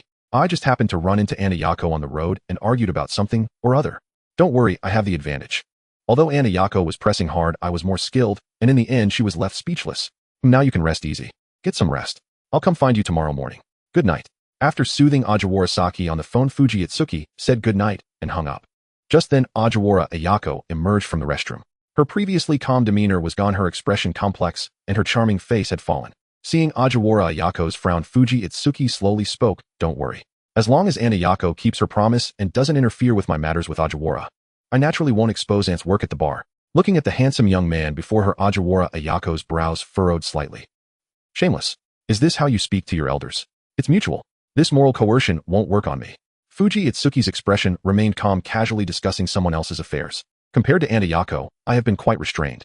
Anyone would lose their temper if suddenly confronted by two burly men after using the restroom. He glanced sideways at Ajiwara Ayako, and then slowly stood up from the sofa. What do you want to do? Pressured by Fuji Itsuki's previous intimidation, Ajiwara Ayako took a half step back. Don't push your luck. She gritted her silver teeth and shouted fiercely, Anayako doesn't need to pretend to be innocent and pure. Fuji Itsuki countered her, moralizing, starting to point fingers at Ajiwara Ayako's actions. You should know the one who first knocked the table over was you, Anayako. I had always intended to negotiate amicably. Ajiwara Ayako took a step back, retreating until she had nowhere else to go, her back gently hitting the wall. She avoided answering and turned her head to dodge Fuji Itsuki's gaze. After brewing for a few seconds, Fuji Itsuki leaned close to Ajiwara Ayako's ear, which was adorned with earrings, and slowly uttered, Be thankful you are Saki's mother. That's enough. She turned her charming face back and covered Fuji Itsuki's mouth. Fujikin, we only ran into each other on the road. With the tension in her body easing, Ajiwara Ayako softened her stance. Removing Ajiwara Ayako's delicate hand, Fuji Itsuki remained calm as water. I promised Ajiwara I would visit Aunt's house tomorrow morning. With a bright smile directed at Ajiwara Ayako, Fuji Itsuki turned toward the office door. Thank you for your warm hospitality, Anayako. Pulling the door open just a crack, he glanced back at Ajiwara Ayako. See you tomorrow. Bang. As soon as he finished speaking, the door slammed shut again. Hearing the mockery in the youth's words, Ojiwara Ayako clenched her fists, her nails nearly embedding into her flesh. Bastard. Walking through the logistics corridor and into the bustling bar, the brutal scene by the restroom seemed like a fleeting dream. The two thugs who had been lying down were sent to the hospital. The blood on the floor was wiped clean, and men and women in the dance floor swayed their bodies, continuing to indulge in the revelry. Hey Fuji, how's it going? Did Ayako-san give you a hard time? Narita Taisher, who was with him, kept an eye on the logistics corridor of the bar. Seeing Fuji Shu come out unscathed, he hurried over to inquire. It's nothing, just a misunderstanding. Fuji Shu shrugged on his coat. Damn, I originally wanted to celebrate with a few ladies who knew it would turn out like this. Ayako-san is usually very generous, greeting everyone with a smile, but today she actually bullies the customers. Narita Taisher spat out in frustration. It's fine, Ayako-san and I are acquaintances. The previous incident was just a misunderstanding. Fuji Shu patted Narita Taisher on the shoulder. Moreover, Ayako-san has already sincerely apologized to me. Huh, Ayako-san apologized to you? Hearing Fuji Shu's words, Narita Taisher was immediately stunned. After all, Ojihara Ayako is the manager of the Soul Bar. Just a little delay and a phone call could easily summon quite a few people over. Shouldn't the script have been that Ojihara Ayako called Fuji Shu to the back of the bar for a beating and then threw him out? How did it turn into Ojihara Ayako deigning to apologize to a young man like Fuji Shu? Narita Taisher was momentarily at a loss. Is it that strange? Fuji Shu glanced at him and walked towards the bar's exit. Could it be that Ayako-san is softening towards you because you're young? Narita Taisher immediately chased after him. Something like that. Fuji Shu replied dismissively. The hands and mouth are pretty soft too. But speaking of which, damn Fuji, you were really cool just now. You took down those two thugs with just a few punches and kicks. Narita Taishi's eyes sparkled as he animatedly mimicked the moves in the air. I didn't expect you to be so tough outside of the convenience store. You usually seem so quiet. It's not that I'm particularly tough, just a bit stronger than average. Fuji Shu hailed a taxi by the roadside. He was now financially well off and could afford to take a cab home anytime. Narita, are you going to hang out a bit longer, or are you coming back to Arakawa with me? You go on ahead, Fuji, don't worry about me. I have a date with a girl. After that incident, Narita Taisher knew Fuji Shu had no intention of staying at the bar, so after Fuji Shu got into the taxi, he nodded to say goodbye. Nishi Senchito Fuji residence. By the time he got home, it was already 11 p.m., and it was the first time Fuji Shu had returned home so late. Glancing at the white Honda parked in the garage, Fuji Shu took out his keys to unlock the door and walked inside. The living room was pitch dark, and there was not a sound. The surroundings were silent. Turning on the flashlight on his phone, Fuji Shu carefully walked up the stairs to the second floor in the dark. Click. Back in his bedroom, he first stripped off his clothes to take a shower, then sat at his desk using a hairdryer to dry his hair. Who? Hearing the sound of the high-powered hairdryer, a petite figure pushed open the door and tiptoed in. Feeling a pair of cool, soft hands on his shoulders, Fuji Shu didn't need to turn around to know who it was. Onaikan, you're back. Shimizu AI, while skillfully kneading Fuji Shu's shoulders to relieve his fatigue, chirped. Why are you home so late today? Was the convenience store busy? Oh, I forgot that Onaikan got promoted not long ago. With a promotion, it's inevitable to be a bit busy at first.